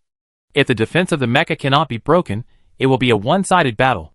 The configuration of the mechanical army in front of us can already surround and kill the 7th level dragon army, and of course, it is no problem to deal with a second-rate mercenary group. Ji-sun and the other two did not plan to go out to help, so they just watched. In a blink of an eye, the mercenary group was dispersed, most of them died, and a few escaped. Sporadic battles continued, but the outcome was already determined. There was only a position on the battlefield, no right or wrong. Ji-sun didn't look at the corpses on the ground. His expression was calm. He looked at the mechanical warriors who stopped in the middle of the battlefield and seemed to be searching for something, and called Nanjing and Chujio, saying, "Let's go, we're going out too." The three of them went out, and the mechanics instantly captured the three of them, and hundreds of artillery pointed at them. But immediately, a woman with white military uniform and blonde hair came out. She looked at Ji-sun and the other two and smiled. "Long time no see." The person who came was none other than the commander-in-chief of the Alliance Army, Katarina. Ji-sun looked at the blonde girl in front of him and smiled. "Long time no see." Katarina walked out of several hunting god armors that were guarding her, and directly ignored Ji-sun, who was already very familiar with her. Then she greeted Chujio and Nanjing. "Your Majesty Chujio, Priest Nan. Welcome, both of you." The language was very official. Chujio and Nanjing also looked at each other and nodded, and responded politely, "Miss Carter." Although they were not very familiar with each other, they actually knew each other. Ji-sun didn't like this kind of courtesy, and asked curiously, "Miss Carter, how did you know we were here?" Although he contacted before coming, he didn't say he would arrive today. It was even more coincidental that we met in the wild. Katarina tossed the ancient gold coin in her hand, and said with a smile, "The divination told me that a distinguished guest will come today. The allies just happened to have a plan to lure the enemy, so I came along." Ji-sun recognized this fake coin, which was given by Old Man Su. But is it so mysterious? He didn't believe it, and asked again, "Really?" Katarina chuckled, half true, half false. She explained directly, "The allies have spies in the fortress, and they know about the exploration plan there today. It just so happened that I felt you were about to come, so I came to see you. I didn't expect to run into you." Ji-sun suddenly realized it after listening to this. This place is not far from the Shadowfang fortress, and a battle just happened, so it's not a place to stay for a long time. Katarina didn't say much and said, "Let's go, let's talk somewhere else." Chapter 542. The battle site was not too far from the Shadowfang fortress. The annihilation of the double-tailed scorpion mercenary group was probably already noticed by the Simon family. Ji-sun and the other two quickly evacuated along with the Alliance Army Mechanical Corps led by Catalina. They went through the mountains and into the forests, and changed from mountain roads to water roads. They walked through the complex underground river for several hours before arriving at a huge underground cave group. In the dark cave, a group of people walked on the gravel river beach. The sound of the steam boiler valve hissing and the sound of steel friction are particularly clear. This is not the headquarters of the Alliance Army, but a temporary combat command center. When passing some intersections, Ji-sun also saw some hidden red dots. They are mechanical bats. This kind of mechanical sentinel has no life characteristics and is very hidden. When encountering an unrecognizable signal, it will immediately sound an alarm, giving the command center behind enough time to prepare. And along the way, this kind of mechanical sentinel is hidden everywhere. It's safe enough here. The other mechanical warriors have already entered the depths of the dungeon. Catalina is left with 6 hunting god armors, and several top card masters as guards. They chatted with each other. Ji-sun also asked, "Why did you come here in person?" Catalina is the commander-in-chief of the Alliance army. She should be in charge of the headquarters instead of taking the guerrillas to take risks. Catalina said, "The Alliance army has been targeted. So in order to give the base time to move, I came here." As she spoke, she did not hide anything and told the secret plan of the Alliance army. "After all, I am the commander of the Alliance army. Not only am I being watched by the people of the southern continent, but the Orlan royal court has also been looking for trouble. Staying in the headquarters mechanical city will only increase the risk of exposure to the headquarters, which is meaningless. It is safer to fight guerrilla warfare. Besides, the Alliance army is preparing to launch an ambush against the 8th level card master of the Simon family recently, and they need a sufficient bait." Ji-sun, Chu Jio and Nanjing understood instantly after listening. The situation of the Allied forces is indeed not optimistic now. As the commander-in-chief, Catalina is in a very dangerous situation now. But there is no fear or retreat on her face, just like her nickname White Jade Lion, brave and fearless. Catalina looked at Ji-sun and the other two, and breathed a sigh of relief from the bottom of her heart, saying, "It's just right that you are here." Needless to say, Ji-sun is not an outsider.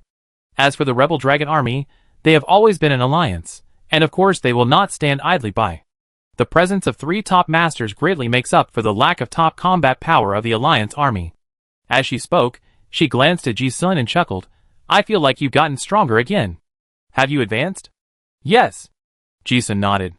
Katarina listened with a hint of expectation in her eyes, and said, "Oh, so, you have comprehended the universal realm?" Without waiting for an answer, she understood Ji-sun's eyes, and said to herself, "That's right. You have always been promoted very quickly." Ji-sun smiled as a tacit agreement.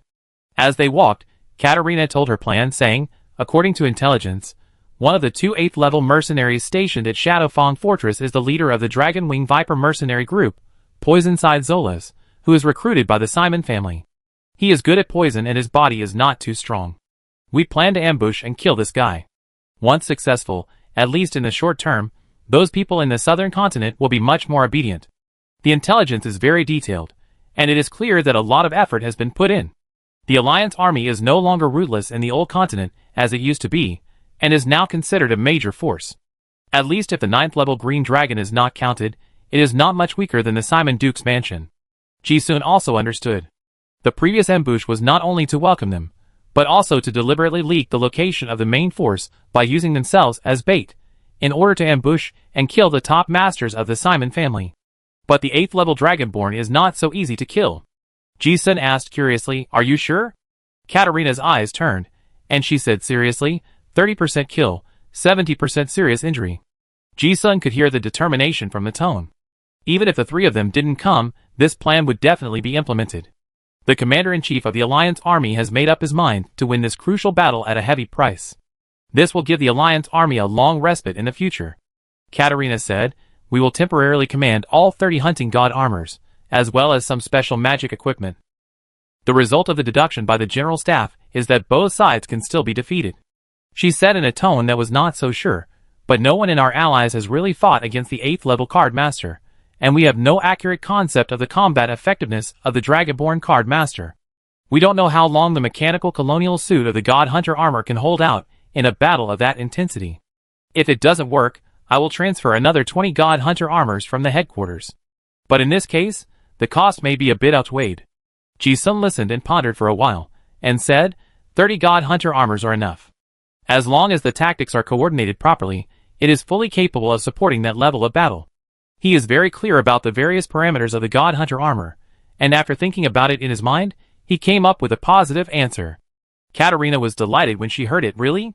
She also wanted to seek advice when she said the plan. After all, thinking that Ji-sun had been to the South Continent, he should be more aware of the strength of the 8th level card master. Ji-sun said in a positive tone, "Yes. As for tactical arrangements, I do have some suggestions. I have heard of the poison sickle Zolas in the South Continent before, a sub-dragon descendant of the poisonous system. His body is weak, so as long as he has enough resistance to toxins, his means are not too threatening. The most troublesome thing for the mechanical army is that he can fly. If he can be kept, it will be no problem to kill him. He knows the origin of the enemy, and the parameters of the God Hunter armor, so the judgment he made is basically not much wrong. However, With this statement, not only Katerina, but also several staff officers around her were stunned. What? The detailed intelligence is easy to understand. After all, Ji-sun has just returned from the South Continent. But what's with that understated and confident tone? You know, in the past few years, Dongwang has only come into contact with card masters above the 6th level, and there are higher realms, and the 8th level is already a top master. Card masters of that level can easily corrode high-level mechanical armor with spells. How can this person kill anyone by saying anything? The staff officers didn't dare to speak, but the look in their eyes was a little strange. Because of their close relationship, Katerina would not be polite and said bluntly, "Why do I feel that you look down on the 8th level card masters at all?" She was very familiar with Ji-sun's character. He would never speak out without being sure of things. To say so means that he is really sure. Katerina knew that Ji-sun's Joker sequence had always been more powerful than the big rank. She had seen him kill the 7th rank at the 6th rank before. But the 8th rank was already the top card master's domain, and there was a huge gap between each big rank. According to the intelligence currently obtained by the Alliance Army, the combat power of the 7th rank card master is only 1/10 of that of the 8th rank, and the difference in the law level is even greater. She thought, even if Ji-sun was stronger, he wouldn't despise the 8th level. Could it be that Princess Augustus and High Priest Nan? As Catalina spoke, she glanced at Chu Jiao and Nanjing, who had been silent all the way beside Ji-sun. Although she couldn't sense their aura, she could tell that they were very strong. However, before she could think about it, she suddenly heard a secret message in her ear. "I've entered the 8th level." "Ah?" Catalina was stunned at first, thinking she had misheard. 8th level? Isn't it 7th level? But then, that beautiful face showed an extremely surprised and happy expression. Ji-sun tilted his head to look at her, looked at each other, and smiled slightly. The moment their eyes met, Catalina realized that it was not an illusion, but the truth. This guy is 8th level. Even with her current mentality, she couldn't help but take a breath, and her heart was filled with shock. No wonder Ji-sun ignored the 8th level card master. It turned out that he had reached a height that people could not even dream of. Catalina was shocked and surprised. She suppressed the surprise in her eyes, raised her lips slightly with joy, and murmured to herself, "You are a guy who can bring big surprises every time we meet." The few people were chatting, and there was no time to talk in detail. The vision suddenly became clear. A brightly lit mechanical camp came into view. This is a camp next to the underground river. The underground river with many connections is the best retreat channel. There are about 2,000 to 3,000 people in the camp. Mechanical shields and various steel frames set up simple but solid fortifications, and huge steam boilers continuously provide energy for the camp. Hundreds of large-caliber magic cannons stood high up, and various black-tech sensing devices were like awakened hounds, automatically aiming and pointing at Ji Xuanjia and his group, who had just returned to the camp. After identifying the identity of the visitor, the magic cannons fell into dormancy again. The most eye-catching thing was the 700 or 800 mechanical armors neatly arranged in the camp. The mechanical army needed a large number of logistics personnel, and most of the people in the camp were mechanics responsible for armor maintenance. Some mechanical armors were damaged when they went out to participate in the battle before. At this moment, the mechanics immediately sent it to the maintenance workshop to replace parts and repair the damage. Ji-sun and the other two were all delighted when they saw the domineering mechanical armor army in front of them. It seemed as if they saw a microcosm of future wars. War is actually a battle of consumables. Whether it is people or resources, they are all consumables. Card masters are like trees in the forest. The bigger they are, the longer they need to grow. The loss of a high-level card master will inevitably take many years to train again, and it will also require resources that are picked from thousands of miles away and piled up. But if a mechanical armor is lost, a new one can be produced on the assembly line in a few days. Even if it is only damaged, it can be repaired and put back on the battlefield immediately. Most mechanical armors do not require high quality from the mechanics who operate them. A first or second level card master is enough. If a protracted war is really fought, the same number of traditional card masters will definitely not be able to outlast the mechanics. These 700 or 800 mechanical armors are enough to consume several times, or even dozens of times, the number of enemies.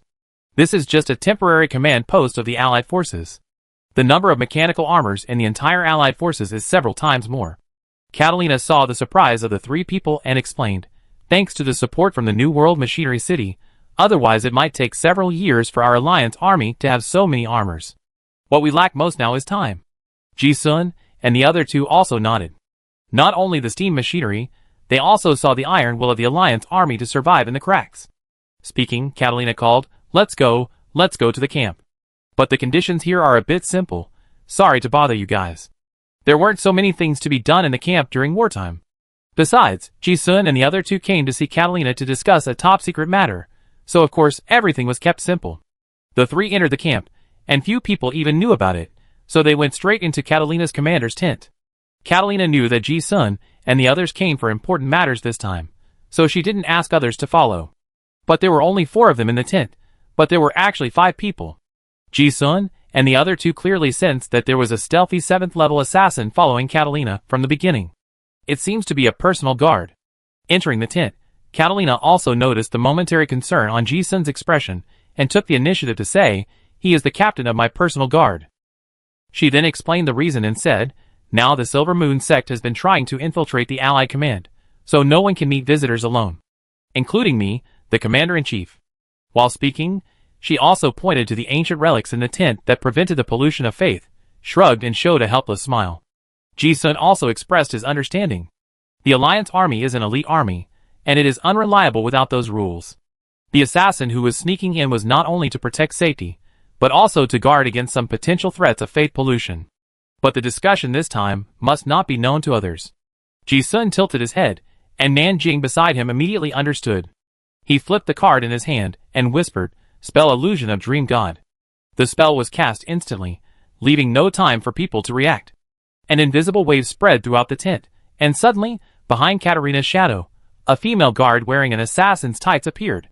She just stood there blankly, as if she was half asleep. Fearing misunderstanding, Nanjing explained, I just put her into hibernation. Yeah. Katarina nodded. Of course she knew Nanjing had no ill intentions. But she was also very surprised to see that her personal guard was controlled like this. This is the most powerful 7th-level assassin in the Allied forces, and he actually went into hibernation without any resistance? Hiss, she glanced at Nanjing, and was extremely shocked. How strong is this Nan priest? Looking at Chujio who was silent, and Jishuan, who had already advanced to the 8th level, Katarina's expression showed a bit of complexity. She did not hide her thoughts and praised, Priest Nan is so amazing. Miss Carter, you are too kind. Nanjing nodded in response without further explanation. Seeing this, Katarina did not say much and asked several people to sit down. No one was an outsider here, so it was not such a formal reception. She also took off her military jacket and hung it on her clothes, then wore a white shirt and sat next to the 3 people like a casual chat between friends. Ji-sun asked, by the way, Miss Carter, what did you say about the situation in the Oran Royal Court? Katrina smiled slightly, as if she thought the title of Miss Carter was interesting, and responded, the fact that our base on Lieming Street was found by the people from the South Continent so quickly is actually the work of those guys from the Oran Royal Court. They wanted to force us to submit to King Arthur. They did this a long time ago, but I never agreed. Now King Arthur probably has no patience to wait any longer, and his actions have become more and more frequent recently. Ji-sun was not surprised. Before, when the Lionheart family was in the East Wilderness Federation, they were already the first warlord. Their military strength was stronger than that of other families, and they had enough elite troops and resources. And they came to the Old Continent to form an alliance army, and they also had the technical equipment support from the New World Mechanical City. Their strength should not be underestimated. The Orlan Royal Court would certainly not give up such a powerful force easily. Ji-sun asked again, what is the situation in the East Wilderness now? Hearing this question, Catalina frowned, and her tone suddenly became very deep. It's very troublesome.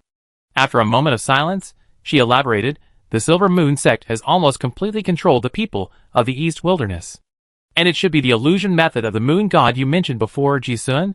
They have also trained a lot of 7th-level card masters.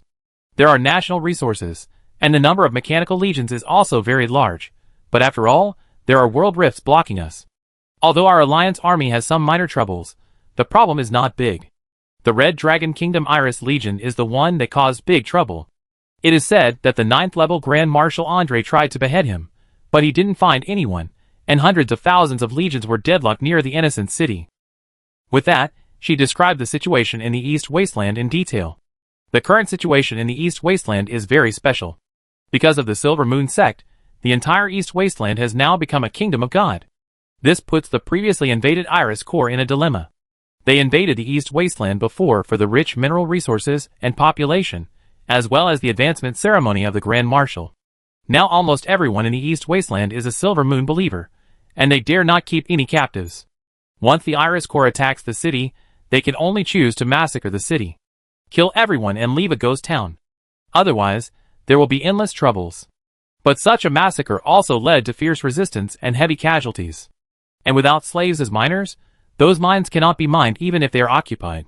In this way, neither population nor resources can be obtained, and the cost-effectiveness of invasion is getting lower and lower. Those mercenaries, who came for money, gradually began to retreat. Relying on the hundreds of thousands of people of the Iris Legion, after capturing a few more cities, they gradually became unable to do so. Dragonborn are not easily polluted, but they are not completely unpolluted. The stronger the god, the stronger the pollution of faith. The people of the southern continent did not dare to stay in those occupied ghost towns for a long time, and could only shrink the defense line. But as soon as the front line shrank, the Oran Royal Court counterattacked again. East Wilderness has no shortage of population. The massacre did not have a big impact. Moreover, the retreat of the Iris Corps also gave the Oran Royal Court mechanical factory room to survive. Mechanical armor was manufactured in batches, and the gap in combat power between the two legions became smaller and smaller. The most important thing is that the southern continent is now in chaos, and the Red Dragon Kingdom is unable to take care of itself. Not only does the Iris Corps not have any reinforcements, but the king wants to call them back. The current situation is like this. The Iris Corps still controls the Innocent City and several nearby military fortresses, but it no longer has the ability to attack.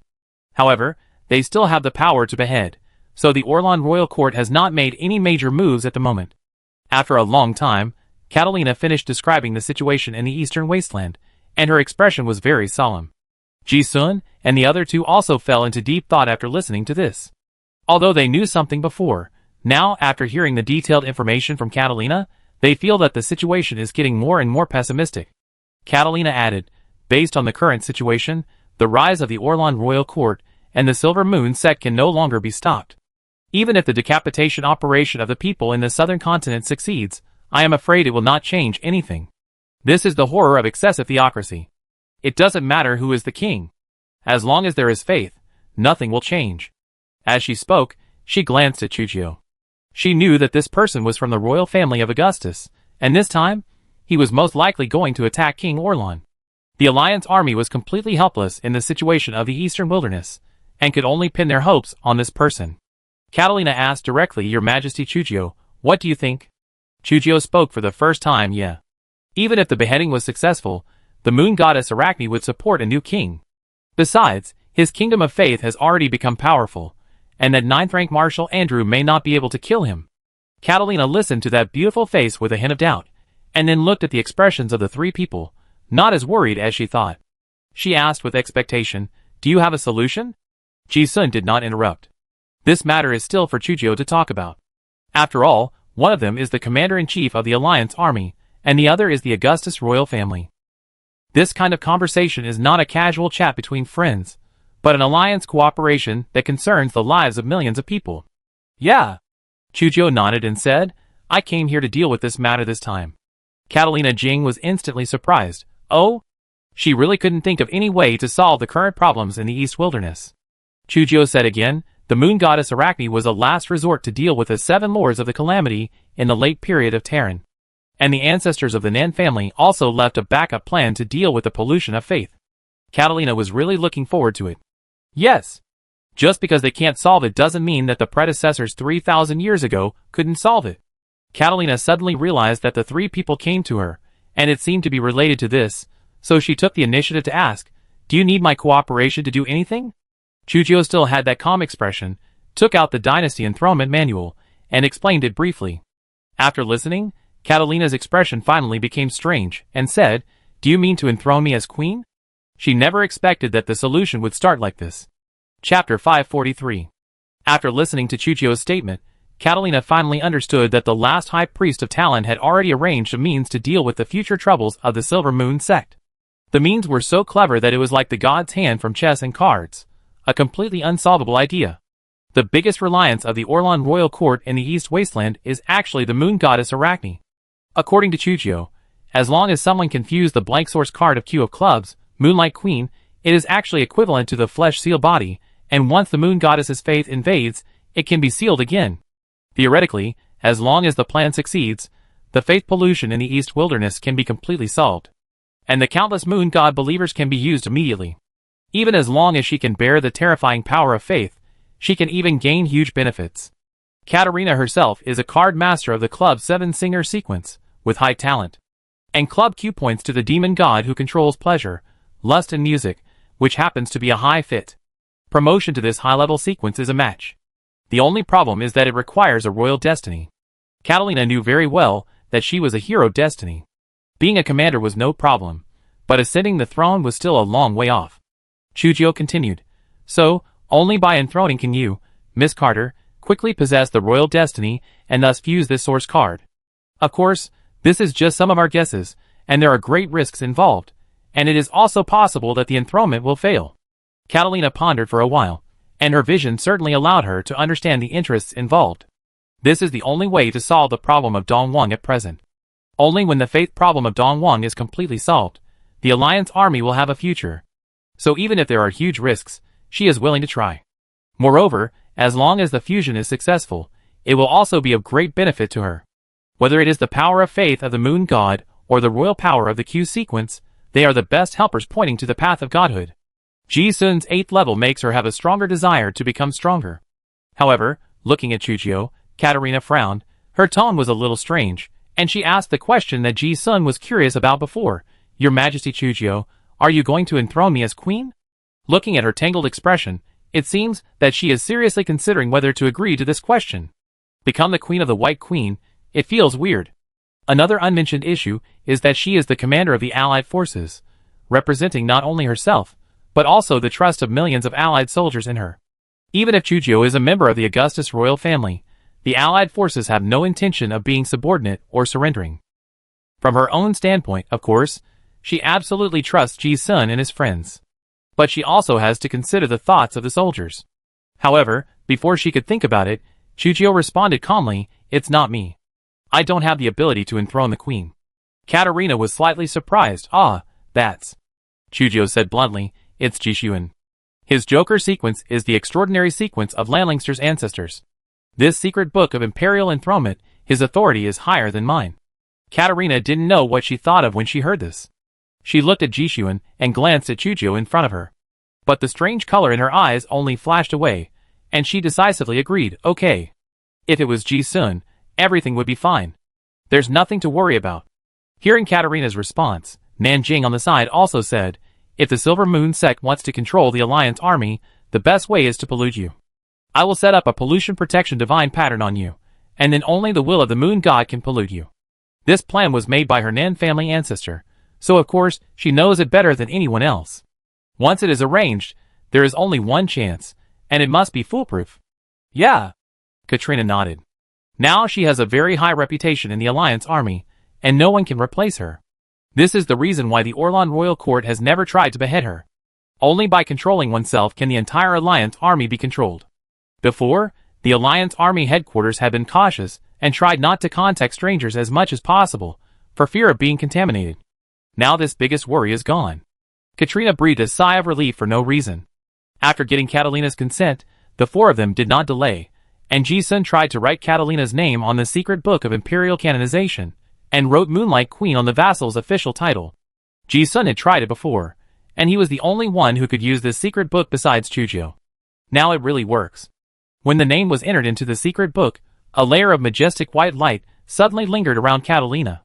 The fake coin in her hand, which she had always regarded as her life relic, also made a clear sound like a cicada. Catalina's crystal eyes lit up instantly, and she couldn't help but sigh. "I feel that my luck has changed dramatically." This feeling was not only hers. Ji-sun, Chujio, and Nanjing in the tent also felt a subtle change in their luck. Secret Book of Imperial Canonization. The vassals on the throne can share the dynasty's luck. From this moment on, the Alliance army was also blessed by luck. The fate of several people was tied together. The whole process lasted for nearly half an hour, and Katarina fell into a very mysterious state of luck blessing. The blessing of luck made her originally weak divine power suddenly become solid, and the law perception that had troubled her before was now extremely clear. This made Katarina, who originally felt that it was very difficult for her to advance to the 7th level, seem to see that the threshold suddenly disappeared. This made Catalina very happy. Before, she felt that the gap between her and her old friend was getting bigger and bigger, but now she has confidence all of a sudden. Ji-sun observed the changes in her body throughout the whole process. Seeing this scene, he was also full of emotion in his heart. The royal power destiny has been formed. If you want to wear the crown, you must bear its weight. The royal power destiny is not something that ordinary people can bear. So this act of enthronement is actually quite dangerous. Now it seems that Catalina has perfectly withstood the blessing of the luck of the Moon Queen. To some extent, the luck of the king is divine power. This is the only possible reason for such a big change. Chujiu and Nanjing also breathed a sigh of relief. The solemn atmosphere in the commander's tent disappeared instantly. Since Katarina has completed the canonization, there is basically no problem infusing the blank source card of Plum Blossom Q Moonlight Queen later. It will take some time to fully digest this luck.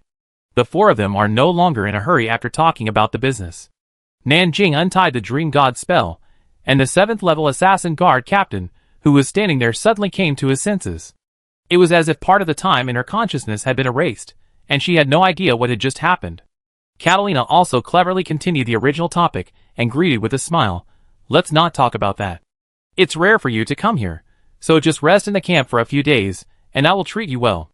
It's just that the conditions are a bit simple. I hope you don't mind. Ji-sun and the other two certainly wouldn't mind. The following topics were all about the plan to ambush and kill the 8th level poison sickle Zuolas recruited by the Simon family, and there was no need to avoid anyone.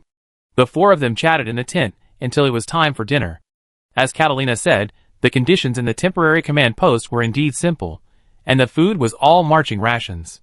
And Catalina, the commander, did not have any privileges on weekdays. She and the soldiers ate the same food.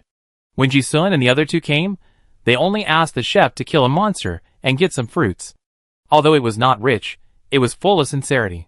The camp in the underground river is a military camp, full of professional soldiers, and there is no noise even with thousands of people.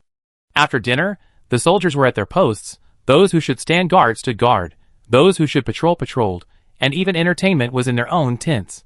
Katarina did not publicize the news of Ji-sun and the other two, and other people were not aware of it except for a few core staff members. Chujiu and Nanjing were not the kind of people who liked to be lively, so they were arranged to rest in the tent next to them after dinner. Ji-sun stayed with Katarina and came to the watchtower while chatting. When they were at the Alliance headquarters before, everyone knew about his relationship with Katarina, so no one was surprised. However, some soldiers who had never seen Ji-sun before would occasionally gossip and secretly take a peek at who the legendary figure who was said to have taken down the Allied commander-in-chief was. On the watchtower, Ji-sun lay on the steel fence, looking at the hundreds of neatly arranged mechanical armors in the camp in front of him, and he sighed inexplicably. The era of magic energy machinery is about to come. The steam mechas stood silently like tamed monsters, their exteriors covered with heavy iron armor, carved with ancient totems and magic symbols. Echoing the steam boilers that were emitting white steam, it gave people a rough feeling of a steel torrent that was both oppressive and powerful. Ji-sun liked the feeling of this magical machine. He could see that in the history books of the future, there would definitely be a heavy stroke at this moment. Katarina's beautiful eyes also shone, and she also said, yes. In the future, machinery will definitely be the main force in large-scale battlefields. This is also an extraordinary way to reach God. Unfortunately, the time given to us is too short. If we were given another 10 years, our allies would not be afraid of those guys in the southern continent. She was wearing a thin white shirt with a slightly open collar. The breeze blew, and the charming spring light on her chest occasionally flashed away. As she said, she asked, "How is the southern continent? It's been a long time since we last met. You have changed a lot. Before, there were others around, so some things were hard to say. Now there are only two of us, and there is no worry." Ji Xuandao, the dragonborn card master civilization in the southern continent, is very strong. But it is also very corrupt. It is like an old stubborn and conservative magician who has been the same for hundreds of thousands of years. There is no technology, and the dragon clan deliberately suppressed the development of the card master system. The extraordinary system has almost stagnated. He said, paused, and talked about the situation in the southern continent again, and the Arel Empire has been in trouble recently, and the probability of collapse in the future is very high. The three outer god sects of the death god Merodes, the scarlet corruption Cdis, and the lord of war disaster Monliot are making a lot of noise. Catalina listened with a rare sense of relief, and exhaled a breath of turbid air. This is good news. You know, I haven't heard such good news for a long time. Yeah. Ji-sun heard the sense of relief in her tone. It was like she had been suppressed for a long time, and finally got a chance to breathe. Although Catalina is a powerful commander-in-chief of the Allied forces, the pressure on her shoulders is beyond the imagination of ordinary people. Now any Duke-level noble in the old continent is a destructive threat to the Allied forces.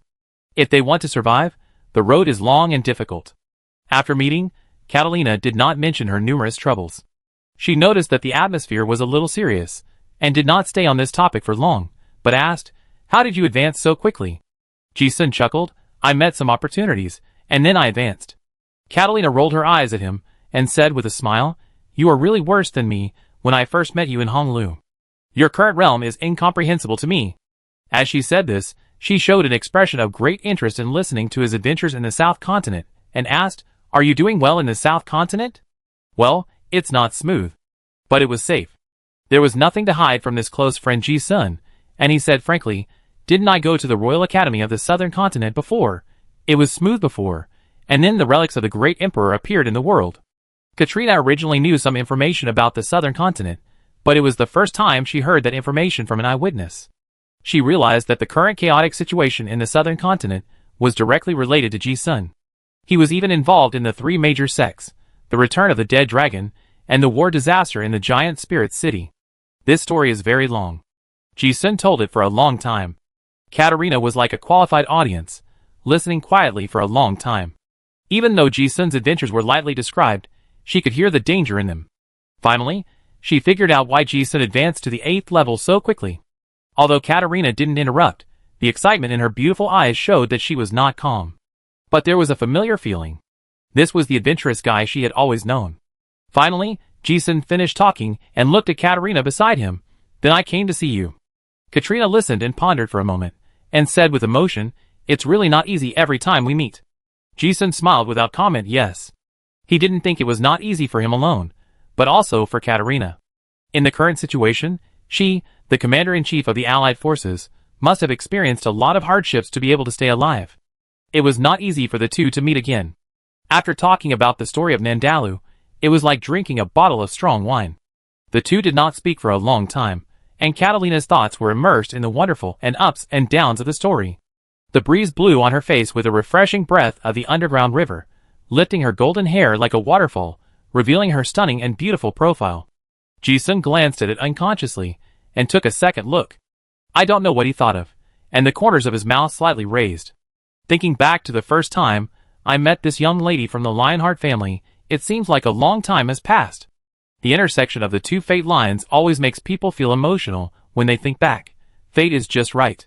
Catalina noticed Ji-sun's chuckle and glanced at him. Her crystal eyes suddenly flashed with a smile, and she murmured to herself, "Sometimes I always think that it seems nice to go on an adventure with you." Ji-sun smiled and said, "I think you are more suitable to be a general." Catalina raised her eyebrows when she heard it, but she did not deny this statement. As if she remembered something, she suddenly asked, "By the way, how is your witch distortion?" "Well, it's not a big problem." This sounded caring, but Ji-sun saw a sly look in her eyes, as if she meant something. Katarina said again, "Oh, I said it seemed to be well controlled.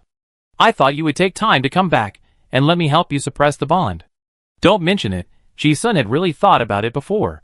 At that time, I used dark magic. The gloves were contaminated, and the effect of suppressing the joyful dream was getting worse and worse, so I thought of this plan at that time. But obviously, Katarina was not joking about this. Sure enough, she looked at Ji-sun without any reservations, and said in a joking tone, "Now it seems that you have some special secret method to suppress the distortion?" Ji-sun of course heard what she guessed, but he would not respond to such questions, but said, "I learned a succubus secret method that can suppress distortion from a vampire who has lived for more than 100,000 years. Catalina's beautiful eyes turned, and she asked back with ambiguity in her eyes, "Do you want me to learn it too?" Ji-sun, okay? Catalina's smile spread in the wind, and she smiled happily, of course. This white jade lion who is so majestic in front of others will not hide her charm in front of the person she likes.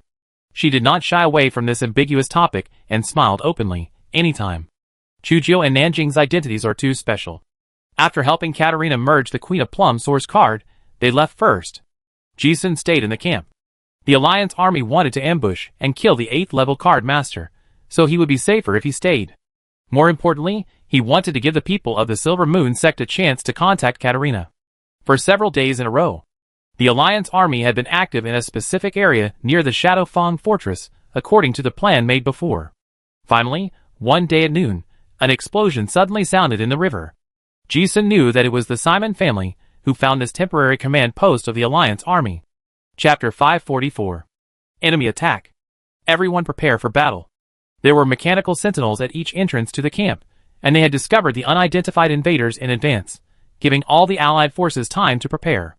In the temporary command post of the underground river, the assembly orders suddenly sounded.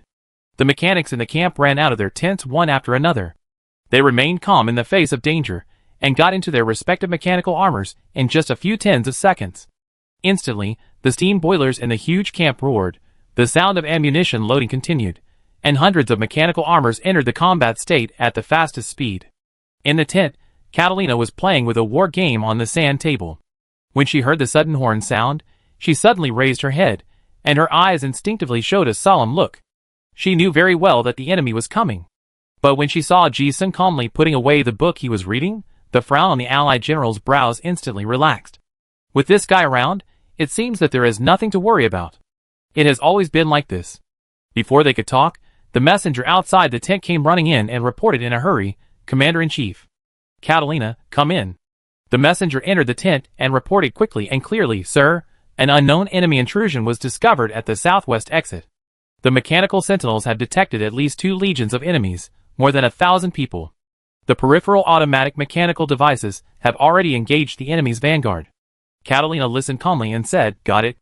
The messenger saw that the commander-in-chief did not stand up, and reminded him, Sir, do you want to arrange for evacuation? Catalina waved her hand, and said calmly, Notify all combat departments to execute Plan S. The messenger was startled when he heard this, but he didn't ask any more questions and took the order and left. Yes.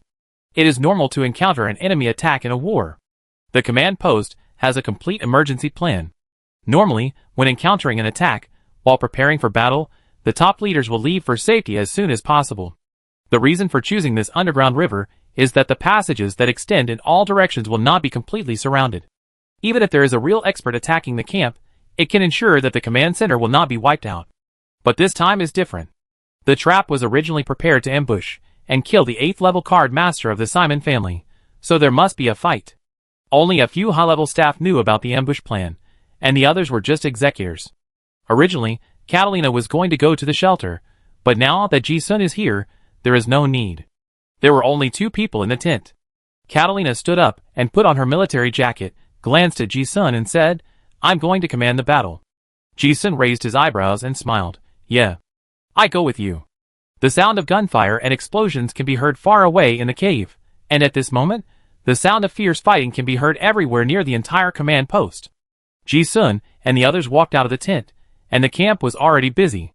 This command post has the most elite mechanical troops of the Allied forces. Although it is dazzling to see the personnel and equipment dispatched to and fro, everything is in order. The heavy defense mechanical shield has been propped up to form a temporary command post, and the muzzles of countless magic artillery have locked onto the various cave entrances. Hundreds of mechanical armors have been assembled into battle formations. Various types of micro-missiles have entered the launch mode, and magic weapons have begun to accumulate energy. The most eye-catching is the Hunter God class armor, with 30 kinetic boilers that have lit up blue light. Hunter God class is the power level, and the styles are not exactly the same. There are firearms armors equipped with heavy missile systems, magic weapon armors specializing in close combat, and front row meat shields with different optional shields, which can meet the applicable conditions of various battlefields. Because this time, they were going to ambush and kill the 8th rank leader of the Dragonwing Viper mercenary group, Poison-Side Zoras. So all 30 Hunter God armors were re-equipped. Various heavy mechanical armor plates were installed on the mechanical bodies as much as possible. Although this would greatly reduce their mobility and endurance, it would also be greatly reduced. But fortunately, their ability to survive would be greatly enhanced. Seeing Katarina in a white military uniform coming out, the morale of the soldiers in the camp was immediately boosted. Catalina walked into the command post with many barriers for defense. More than a dozen senior generals and staff officers were already there. As soon as they entered, the door was locked. Everyone saluted Catalina solemnly, Commander-in-Chief. Catalina saluted the army in return. Everyone, take a seat. Ji-sun took a look and saw that these people all had general stars on their shoulders. These were the highest-ranking staff officers of the Allied forces. Originally, this was a command operation that only the Allied forces' top brass participated in, but everyone was not surprised that there was an outsider. Ji-sun may not know everyone, but everyone knows him. Everyone here is Katarina's right-hand man. They know very well that the Alliance army can gain a foothold in the old continent so quickly, which has a lot to do with this person. Whether it is the alliance with the Luan Rebellion Dragon Army, or the alliance with the East Wasteland New World Science and Technology City, it is a major shift that affects the life and death of the Alliance army. The important link that cannot be avoided is this person who is the matchmaker. Ji-sun has no position, so it is difficult for everyone to greet him. Only a few generals, who have met him, nodded to show their greetings. Ji-sun didn't care at all. He found a seat for listening and sat down. The crystal projected the situation in the entire camp. It looked like the battle was very fierce. But there were several defensive lines arranged outside the camp. It would take some time for the enemy to break in. Various battle reports were sent to the command post as soon as possible, and the staff officers also got busy. In Channel 11, a 100-man army led by a 7th-level card master was rushing to the checkpoint. Judging from the badge, it was the 3rd branch of the Dragon Wing Viper mercenary group. The mechanical door has been destroyed and is expected to arrive in 5 minutes. The first line of defense of Gate 8 has been breached, and there is a 7th-level fire dragon. Toxins have been injected into Channel 16, and the drainage plan has been activated. The mechanical sentinel near the A3 secret exit has found signs of life activities, and the reconnaissance team has gone to confirm the situation. This group of people are all the team brought by the Lionheart family from the East Wilderness, and they are all practical generals who have grown up on the battlefield. In the field of military command, they have enough experience. Ji-sun listened to the command arrangements and finally understood the situation of the entire camp. He was not bad in war theory, but he had no practical experience in Legion command. After listening to the command arrangements, he felt that he had gained a lot. The one who made Ji-sun feel brightest was Katarina. The white jade lion showed the beautiful white jade part in front of him, but at this moment, she showed the lion part. She stood in front of the projection, like a different person, and the invisible aura of a superior overshadowed the sharpness of the generals in the room. Not only her aura, but also her ability to control the overall situation and her ability to make decisions. Even Ji-sun was amazed. Every order she issued was almost the best choice in Ji-sun's deduction. Ji-sun knew that others would not have the same meticulous logical thinking ability as himself. Catalina could do this because of her solid military knowledge and innate talent. This young lady from the Lionheart family is indeed a rare talent in the military field. Ji-sun could not intervene in the military command, so he just observed silently. Having understood the laws of war in Giant Spirit City before, he could see something deeper in war now. It was as if the laws were embodied, and the chess pieces on the chessboard were fighting according to specific rules. The rules that seemed like the rules of the game or the traces of the laws of war. Ji-sun was lost in thought for a moment, and his eyes flickered. Suddenly, he heard Katarina give an order beside him. Everyone pay close attention to the movements of the poisonous sickle Zuolas. Their target is our command post, and they will definitely appear. Hunter God Armored Brigade, guard all passages. All the staff responded in unison, but no one found the target. Ji-sun did not plan to take action. Mechanical science requires a lot of practice to test. Only after fighting can we know what level of armor can withstand the erosion of the 8th Order law. Accurate data feedback can improve technology. The Alliance army also needs such a war to test the combat effectiveness of the mechanical army. But after hearing this order, Ji-sun thought of something and suddenly spoke. The poisonous sickle Zuolas is well known in the southern continent, and is good at making strange plans. He has won the war many times on the battlefield by using many unexpected means. I think he may have come. But he will not appear in the passages with obvious traps. The Dragon Wing Viper mercenary group ranks very high in the mercenary union. Ji-sun took note of it when he saw it. Sometimes fame is not all good. At least the foundation has been exposed. Everyone in the room listened to Ji-sun, who had not spoken all the time, suddenly speaking, and looked over. Katarina's eyes flashed with a strange color. Knowing that he saw something, she asked, "You mean, the enemy will attack in an unexpected way?" "Yeah." Ji-sun nodded. It's not that the staff didn't think of it, but they lack some accurate understanding of the 8th level card master. The 8th level is already demigod, mastering some methods that non-humans can reach. Although I don't want to interfere with the battle command, I have to prepare in advance, which will also reduce a lot of casualties. Ji-sun didn't waste time and directly expressed his thoughts. It should come down from the ceiling. He is an 8th level green dragon, and his toxins can easily corrode limestone. Although it will consume more magic power, that guy is cautious and is definitely unwilling to take risks. Although on the surface, the 8th level card master has an overwhelming advantage over the hunting god armor, most people would choose to rush in directly. But those who can enter the 8th level have all crawled out of the mountains of corpses and seas of blood. The arrogant ones have died long ago. The poisonous sickle Zuolas can live so long because he is cunning enough. Everyone listened and fell into thought, and they all found it incredible. After all, the rock layer on the ceiling is hundreds of meters, and even the strongest bomb at present is difficult to penetrate. How can human power destroy it? If we can't break it in an instant, we will be discovered again, which is completely meaningless. But Catalina only thought about it for a moment, and then decisively ordered, notify the 1st, 2nd, and 3rd mechanical brigades to aim the center of firepower at the ceiling, and the 4th team will continue to guard the passage. This order directly changed the direction of most of the defense forces, and the staff had different expressions. After all, if the decision is wrong, the loss they will suffer is immeasurable.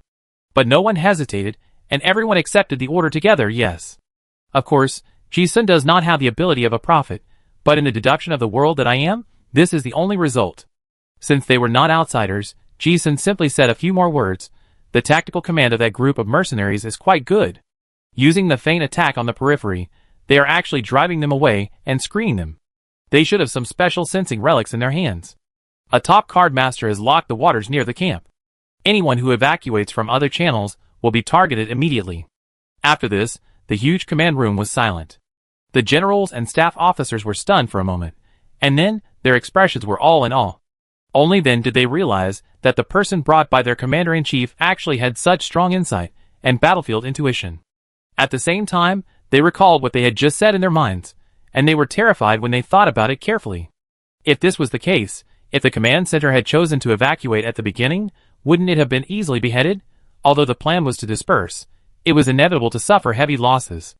Ji-sun looked at the respectful eyes of the crowd, but he didn't think he was that powerful. In the final analysis, it was still a blank in cognition. He had been to the southern continent and read countless books in the royal library. He had studied the methods and various relics of the dragonborn card masters in the southern continent in depth. It was true that water could cover up most smells, but the fluctuations in water flow, the sound, and the reactions of aquatic creatures were all flaws. The subtle difference between normal flow and people in the water was indistinguishable to ordinary people, but top card masters could easily distinguish them. With the help of some magical relics, the detection distance would be very far. After listening to Ji-sun's popularization of this knowledge, everyone's expressions changed from surprise to respect. They were all top commanders, and they immediately saw the terrifying ability to control the overall situation in this suggestion. They realized that the commander-in-chief brought this person to the command post, perhaps not just to listen. But he really has special abilities. Catalina saw the general's eyes looking at her inexplicably lit up, and she knew they had misunderstood. After all, she herself didn't know that Ji-sun had such outstanding insights in war command. But it was hard to say anything now. She could only look at Ji-sun, and a hint of anger flashed across her crystal eyes that others could not see. Why didn't you say it earlier? Ji-sun understood this look and smiled without saying anything. It's not that he didn't say it earlier, but his brain just collected and summarized all the information, and then analyzed this result. But just as she was thinking, something unexpected happened. Suddenly, the rock layer above the camp broke apart. A large hole with a diameter of tens of meters appeared. At this moment, everyone was shocked. It was just a tactical speculation before, but now the facts are playing out before our eyes, and the value of Ji-sun's words just now instantly increased. The mechanics in charge of the battle didn't understand why the command issued such a strange order, but they were all elite, and they only had to execute it. It was precisely because of the tactical arrangements made in advance that they avoided being caught off guard by the enemy. The ceiling suddenly exploded, and although the mechanics were surprised, they did not panic. Almost at the moment when the big hole appeared, hundreds of artillery fired at the behemoth that was about to fly out of the hole. Boom! Boom! Boom! It was really killed in seconds as soon as it showed its head. The group of dragon mercenaries in the cave had not figured out what was happening, and they were hit by a barrage of artillery fire. However, in the smoke and fire, A giant creature that looked like a reddish-brown viper, and had a pair of huge dragon wings flew down aggressively under the cannon. Ji-sun recognized this guy at a glance. It was the 8th level poisonous sickle Zuolas they were waiting for. The moment this monster flew into the sky above the camp, countless artillery locked on him and opened fire. Crackle. All you can hear is the crisp sound of an iron nail hitting a steel plate. Almost all the magic artillery and magic-breaking crossbow arrows only left shallow marks on the hard scales, causing no damage to the dragon. Instead, the dragon roared loudly, and a terrifying hurricane blew up in the camp. An invisible pressure swept across the camp, and the mechanics wearing low-level mechanical armor were instantly shocked and almost completely lost their ability to move. In the command room, Katarina and the staff looked extremely serious. It was the first time for them to see such an exaggerated dragon power. Although it was blocked by the defense barrier of the command post, the instrument showed the horror of the dragon power. A staff officer looked at the instrument panel and reported, "Commander-in-Chief, the dragon power level has reached level 16, which is 10 times that of several level 7 dragon samples detected before." Everyone looked serious. This level is enough to make the unprotected soldiers mentally collapse on the spot.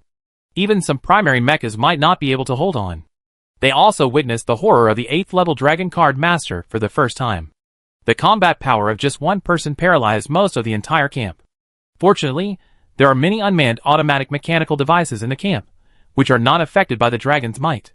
Moreover, the helmets of the 30 hunting god armors and some advanced armors are all made of mind alloy, which exempts most of the mental attacks. In the entire command room, only Ji-sun looked relaxed, because he not only saw the 8th level dragon, but also killed it.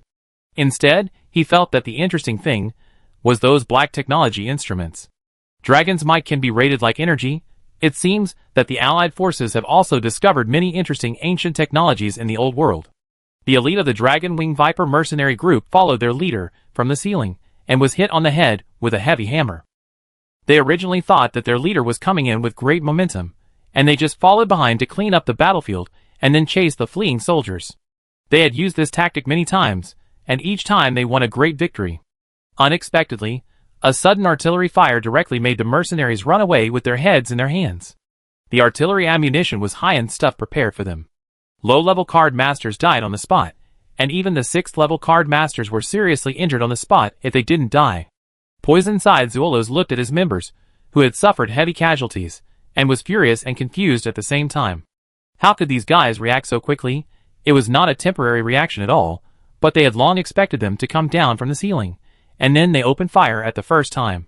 After figuring this out, Zuolas' face darkened.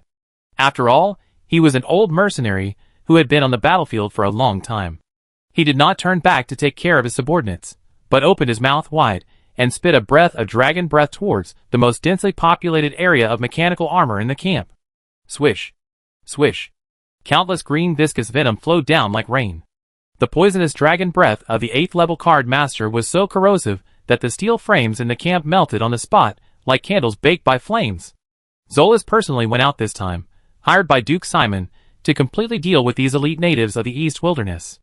After all, they already knew that there was a kind of hunter god armor in the East Wilderness that could threaten the 7th level card master. These things must be dealt with. Intelligence shows that this indigenous command has a lot of that kind of armor. When Zuolas came in before, he looked at the hundreds of mechanical armors in the camp in front of him, and thought to himself that it was fortunate that he came. Otherwise, if he had only sent his subordinates to come, he would probably have been defeated here. I thought that a breath of dragon breath would eliminate some of them, and a few breaths of dragon breath would completely resolve the battle. However, he never expected that things would not develop as he thought. When the poisonous sickle Zuolas sprayed a breath of dragon breath, it did corrode many steel defenses in the camp. However, those hundreds of armors all raised their shields, forming a huge joint defense formation like a tortoise shell.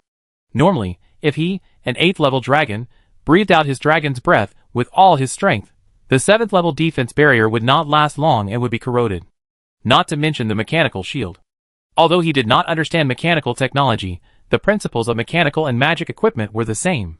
The more advanced the magic equipment, the higher the manufacturing cost. He did not believe that hundreds of mechanical armors were all top-level enchantments. Such a luxurious legion was rare even for the elite of the 3 royal families of Nandalu. However, it was because it was impossible that I was shocked.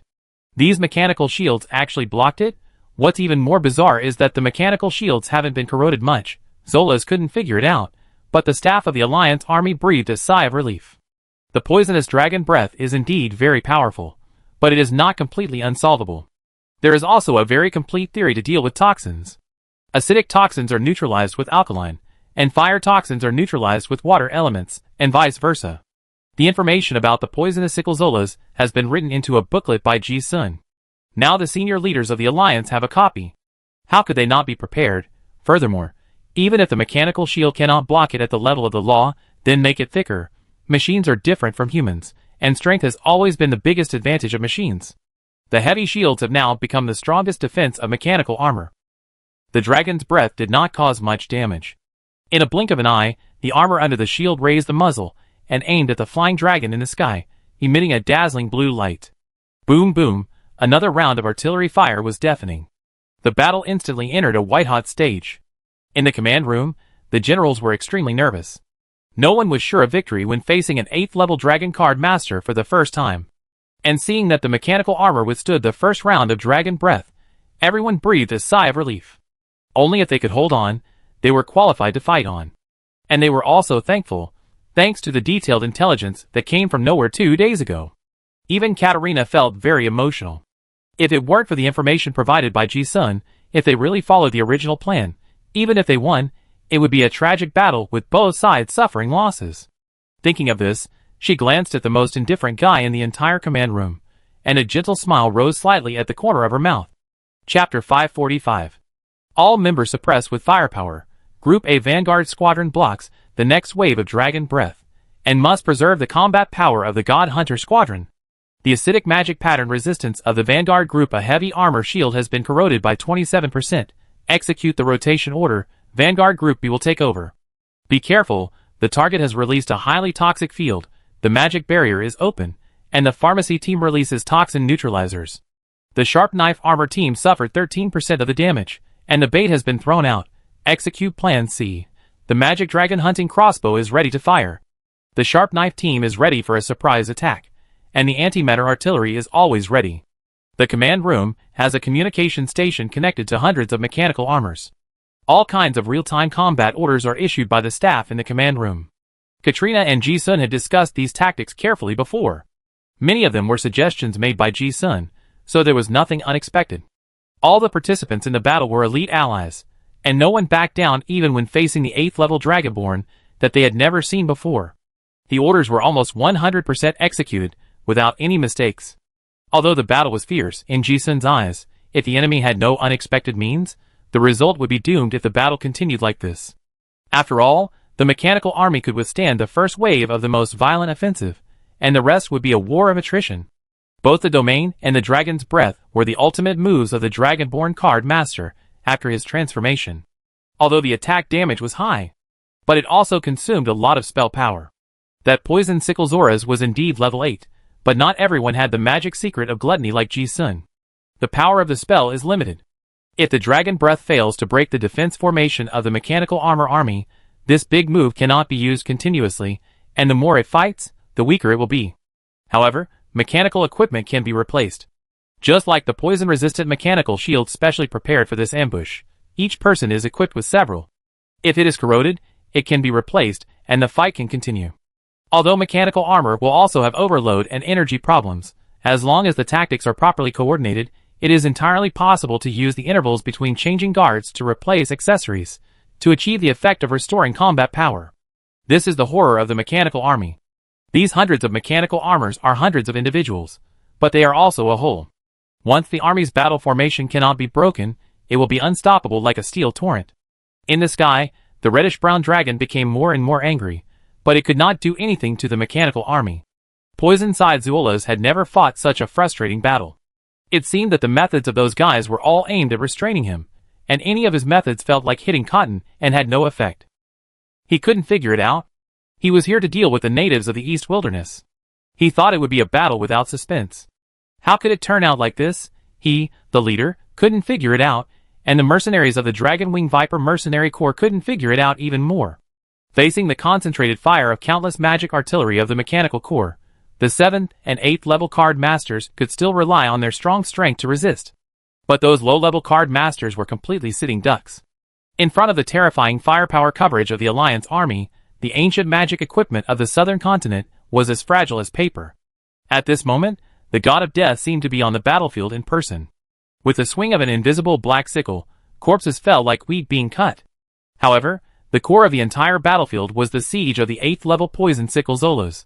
In the huge camp, the green poison gas was so thick that it was completely impossible to see anything.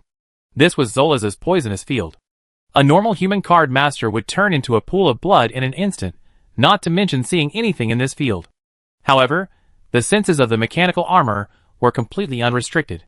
Although they could not see, the helmets of the mechanics clearly showed the location of the target. Thermal imaging and light detection technology exposed the target's movements. Swoosh, swoosh, swoosh. Hundreds of demon-breaking weapons pulled rune chains, mechanical dragon-hunting spears shot out from the steam-powered jet device that had been charging for a long time. Although steam machinery has a charging time, it does not have obvious pre-swaying movements like human movements, and the firing is fast and secretive. Although Zoras, who transformed into a giant dragon, gained a powerful body, his corresponding evasion ability was greatly limited. Hundreds of steel cables accurately pierced the strange dragon in the sky with a wingspan of more than 10 meters. Although they heard a series of clang clang clang sounds, and the flames flickered, everyone in the command post knew that they had failed to break through the defense. But no one cared. Because it had long been said in the pamphlet that this level of dragon-hunting spears could not hurt the 8th level Dragonborn. The actual function of the steel cable was to bind. The strange dragon was caught off guard, and its huge body was trapped by the steel cable. Although he used dragon breath spray to corrode and break several steel cables around the neck, at this moment, the second and third batches of steel cables attacked again. After several rounds of steam boiler deflation, the strange dragons in the sky have been tied up tightly by hundreds of mechanical steel cables, and the number is increasing. Like a bird in an iron cage, unable to move forward or backward. Although Poison-Side Zolas was furious and kept spitting dragon breath and breaking steel cables, this was the tactic of the Alliance army. It was to force him to keep using dragon breath and consume his magic power. To deal with the 8th level dragon, there is no ability to kill quickly, so you can only consume it. Just like the prey caught in the hunter's trap, when the prey is exhausted, it is the best time to capture it. After struggling for a long time, the strange dragon finally realized that it could not escape, and its body suddenly shrank and returned to human form. The steel cable fell down, and Zolas released several spell cards towards the camp. However, before the poisonous tornadoes swept over, the well-prepared mechanics had already raised their shields. At the same time, countless magic cannons also shot out. Although it could not break the defense, to defend against such dense artillery, the enemy also needed to consume a huge amount of magic power. And after returning to human form, the 30 hunting god armors also started close combat with tacit cooperation. Poison-Side Zolas is a magic card master, and his physical body is also weak. Once those steel monsters get close to him, he is still in a very bad state. Although the hunter god armor can't break his body protection field for a while, this is a protracted war. Bang! Bang! Bang! In the huge camp, the battle between the two sides suddenly came to a stalemate. Fierce and tragic. The Dragon Wing Viper mercenary group was ordered to encircle and suppress the natives of the East Wilderness this time, and almost all the thousands of people in the fortress were dispatched. And they thought they could win easily, so their tactics were very radical. When the leader Zolas broke into the camp, thousands of people almost immediately plunged into the trap that the Alliance had set up long ago. Faced with the almost endless ammunition pouring, the number of people at this moment was just a number to measure casualties. In the huge camp, every passage was fighting everywhere. Both sides suffered casualties. But the mercenaries were all bloody, while the Alliance lost most of their mechanical equipment. In the command room, the senior leaders of the Alliance looked at the battle situation projected on the display crystal, and their expressions were extremely serious. But everyone's eyes were filled with growing expectations. This battle, from the beginning to now, was almost within their expectations. This battle is of great significance. It not only gives confidence to all members of the Alliance army, letting them know that machines can also kill top card masters, but more importantly, it will give the Alliance army a long period of stability in the future. Now the pioneers are basically mercenaries. If a large mercenary group, like the Dragon Wing Viper mercenary group fails, other mercenaries will definitely be cautious. Even Duke Simon has to be cautious. Now that the three kingdoms in the southern continent are at war, and have no interest in coming to the old continent, Duke Simon's mansion is already considered the top force among the pioneering nobles. The central continent is very large, and it's all for wealth. There's no need to fight to the death with the Alliance army, giving other hostile nobles the opportunity to take advantage of the situation. In the command room, Katarina's uneasiness finally dissipated at this moment. Looking at the data flashing on various instruments, she also showed a look of relief in her eyes. Although it costs some money, this actual combat is of great significance to the future. Just like Dragon Power can use instruments to evaluate the energy level, things like Field and 8th Order Law Strength can also be digitized. This battle collected a lot of data, which means that future mechanical equipment can be based on these data as a reference to produce equipment with corresponding strength. In the future, even if there is no strong support like Ji-sun, the Alliance army will have the confidence to fight against the 8th Order. Thinking of this, Katarina glanced at the only guy who was still sitting leisurely in the chair in the entire command post. The two of them looked at each other and smiled. Ji-sun said, "If we fight for a while, that guy will run away. I'm going to do it, and your secret weapons are also ready."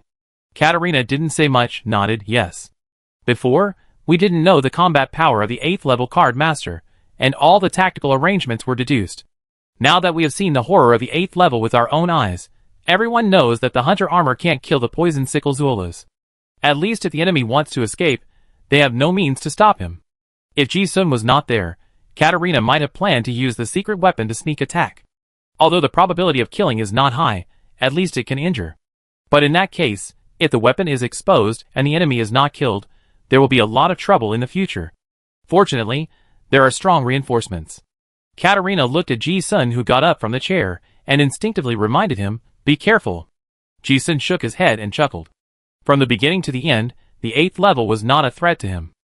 However, seeing the concern in Katarina's crystal eyes, he also responded, "Yeah."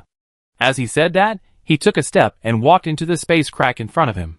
The generals and staff in the command room looked at this method of walking in the void, and their eyes twitched. Ji-sun's strength was glimpsed in his gestures. Ji-sun left the command post and appeared in an inconspicuous corner of the camp. The surroundings were filled with thick yellow-green poison, but it had almost no effect on his current realm. The battle was still very intense. Although poison-side Zuolas knew that he had failed this time, he was an 8th level warrior after all, and he had to save his face. There was no benefit in fighting with this group of iron lumps, but if he just ran away in disgrace, what would his teammates think? And what would his employer Duke Simon think? Zuolas thought. Anyway, he had already figured out the upper limit of these mechanical armors. They couldn't kill him, so he might as well destroy more mechas.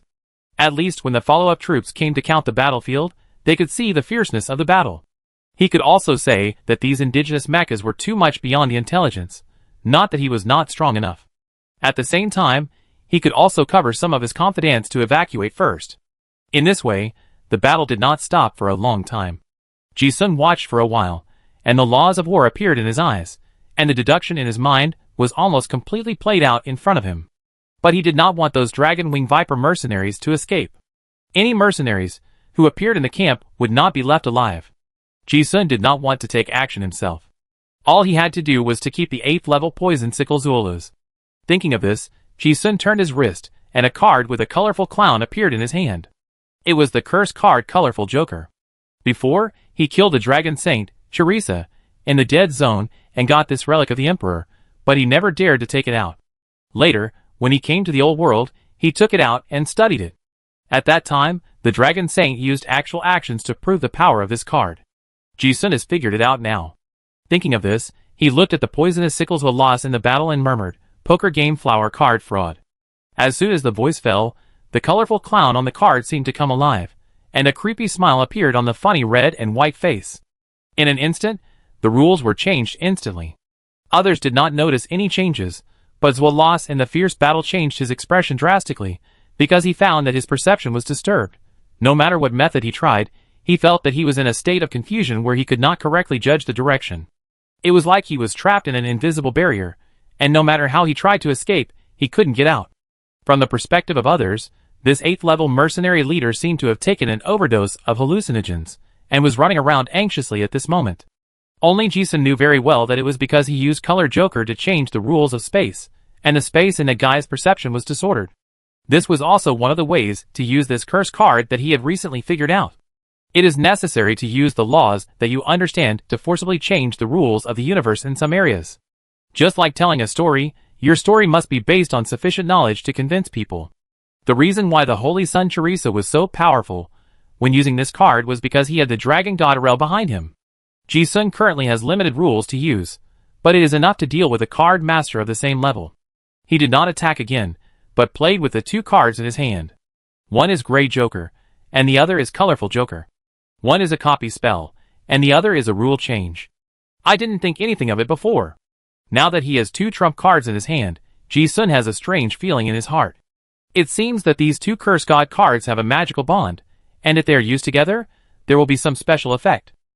But that feeling is like the hazy feeling when you first comprehend the law, which seems to be there and not there. Ji-sun thinks that it may be that his realm is not enough. Now whenever he has time, he takes it out to play with it.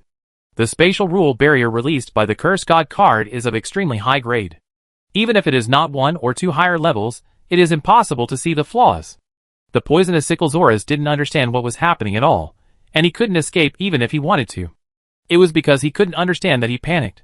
The mechanics were not polite. After receiving the order from Katarina, more than 20 hunting god armors entered the last-ditch fighting state. The close combat was very fierce. Originally, Zoras had a domain to protect his body, so even if he carried these hunting god armors, he would not die before his curse power was consumed. He could even corrode most of the hunting god armors with poison. However, as the fight was going on, a black beam of light suddenly shot out from the ground. Originally, Zolas thought it was just an ordinary magic cannon, which could not be avoided, and he did not prepare to avoid it. But the moment the black beam of light hit, his face changed drastically. Because he found that the black beam of light actually annihilated his poisonous field, and then rushed straight towards his body. Swish. Although the annihilation beam as thick as a bucket was consumed by the field along the way, it was only as thick as a thumb in the end. But it was this beam of black light that pierced Zolas' body. The black light seemed to have annihilated everything, not even blood could flow out. Zora's eyes were full of disbelief, and he spat out a mouthful of old blood. The defense was broken for the first time. The hunter armors did not miss this opportunity and swarmed over. In the distance, Ji-sun looked at the black light and muttered to himself, a big killer weapon. Of course he knew this secret weapon. This was the rare Blueprint Mechanical Angel Antimatter Destroyer device, Concept 1.0, he got in the other dimensional space in the Horror Worm Cave, searching for the evil omen Queen Maljet. Now it has been developed by the New World Science and Technology City in the East Wilderness. Even though Ji-sun still doesn't understand the principle of the cannon, he has seen this kind of dark energy on the body of the Weeping Angel and the remains of the Mechanical Angel before. He guessed that it might be the kind of unknown dark energy pointed to by the lightless sun when it was cultivated to a high level. This is a special thing that can annihilate all matter. If it can really be used in the field of mechanics, it will be a fatal threat to top card masters. But it is still in the experimental stage. Just after firing a shot, the hunter armor on the ground responsible for firing was destroyed. The 8th level could not withstand the annihilation light, and the armor could not withstand it either. Fortunately, the effect reached the expected result. Poison Sickle Zolas was seriously injured and could not escape, and was already at the end of his strength. He was like a prey trapped in a trap and being shot and consumed by hunters with weapons. Not long after, the battle ended. The 8th level Zolas was killed, and the Dragon Wing Viper mercenary group was almost wiped out. The Alliance suffered heavy losses, with more than a dozen of the 30 Hunter God armor severely damaged, and several completely destroyed, and could only be used to smelt materials. Other armors and equipment also suffered heavy losses. Fortunately, they won the battle, and the casualties were not great. After the battle, Catalina and the senior leaders of the Alliance did not dare to stay for long. The results of the battle here would soon be transmitted back to the fortress, and the enemy would definitely come to check. The mechanics simply cleaned up the battlefield and left the underground river along the escape route reserved before. The Allied forces also deliberately left traces of the battlefield. Let everyone know that these Eastern Wilderness natives are capable of killing 8th level card masters. The bitter victory after the fierce battle also wanted to imply that the gap between the two sides is not big. This will not attract stronger forces. Of course, even if the battlefield is cleaned up, no one will find Ji-sun's existence. Zolas can't escape, and the people in the Duke Simon's mansion will definitely think it is some kind of black technology. It is because of the unknown that people are more afraid. On the other hand, the news of the great victory also spread quickly to all the Allied forces. The morale of the army was greatly boosted. The news also spread among the noble forces in the southern continent through various spy channels. With this great victory, the Allied forces took an important step to become the top force in the old continent. Chapter 546. A few days later. In an unnamed canyon north of Shadowfang Fortress. The battle a few days ago caused the temporary command post of the Alliance army to be moved here. The camp was still heavily guarded as before. Mechanical shields were cast into solid and towering walls, and various mechanical sentinels and black technologies were arranged around to protect the safety of the camp at all times. A large number of mechanical armors were piled up in the open space of the camp. In order to guard against the enemy's pursuit, the Alliance Army headquarters also mobilized a new mechanical squadron to provide support. The combat capability of this temporary command post is no worse than before. The maintenance area is full of various damaged mechas and parts. These are the batch of mechas that were damaged a few days ago. The engineers are still busy repairing them. The coating is engraved with runes, and the mechanical arm is operated to lift the heavy parts and replace and install new weapons and equipment. Crack. Crack. Puff. Puff. The sound of steam and steel friction gathered in the camp into a heavy but reassuring piece of music. Ji-sung was not in a hurry to leave these days, just to see if there would be any experts from Duke Simon's side chasing him. But probably because the Alliance killed the 8th level poison sickle Zuolas in the previous battle, and almost wiped out several elite teams of large mercenary groups such as the Dragon Wing Viper mercenary group. As a result, other mercenaries no longer dared to underestimate these Eastern Wilderness natives and became cautious. Even the Simon family had to weigh whether the cost of further encirclement and suppression was worth it. There were many places that could be opened up in the old continent, and there were many places with treasures, so there was no need to continue fighting here. Otherwise, if the family power is damaged too much here, it will give other nobles in the southern continent an opportunity to take advantage of it. They didn't catch up in the past few days, and it's even more impossible in the future. At least for a long time in the future, the Alliance army will have a chance to rest. Ji-sun also had to leave. He had to go to the East Wilderness, and had a lot of things to do. In the commander's tent in the camp, a vivid and beautiful scene was being played out at this moment. The commander's uniform was hanging on the side, and the white shirt and other clothes were scattered beside the bed. The thin green military blanket could not hide her boundless beauty, and the air was filled with a faint floral scent. A seductive blush appeared on Catalina's beautiful face, and her golden wavy hair was scattered on her back, revealing her proud figure. Occasionally, a big hand would climb up from her slender waist and gently hold and play with it. Catalina just smiled and said nothing, with a blurred look in her eyes. After a while, the joy was over. The young lady of the Lionheart family lazily lay on Ji-sun's chest and closed her eyes for a nap. After a pause, neither of them spoke, and the tent was filled with an intimate and relaxing atmosphere. Catalina did not open her eyes, and suddenly muttered lazily, "Ji-sun, I have to say, this succubus secret method is really powerful. I feel that my understanding of the law has improved a lot in the past few days, and my physical condition is better than before." Hee. Ji-sun gently stroked the white jade lion in his arms and chuckled. Of course, he knew the usefulness of the succubus secret method. Whether it was pleasure or practice, it had positive benefits. It was because they were leaving that the joyful atmosphere was slightly intense. Catalina suddenly sat up, looked at Ji-sun, her beautiful eyes flickering, and asked ambiguously, "You really don't want to stay a few more days?" Ji-sun said, "There are still many things to do in the East Desert. I also want to see what the Silver Moon sect and the Orlan royal court are like. You should also pay attention. The followers of the Silver Moon sect should have infiltrated." Oh! Catalina knew that Ji-sun had something important to do, and her tone was not really a sensible way to keep him, but a teasing tone. She didn't get back to the serious matters that had been discussed many times.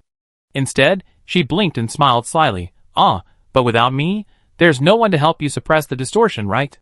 As she spoke, her naked body twisted, and the pink spell power unique to the succubus lingered on her body, and the ambiguous atmosphere in the tent suddenly became stronger.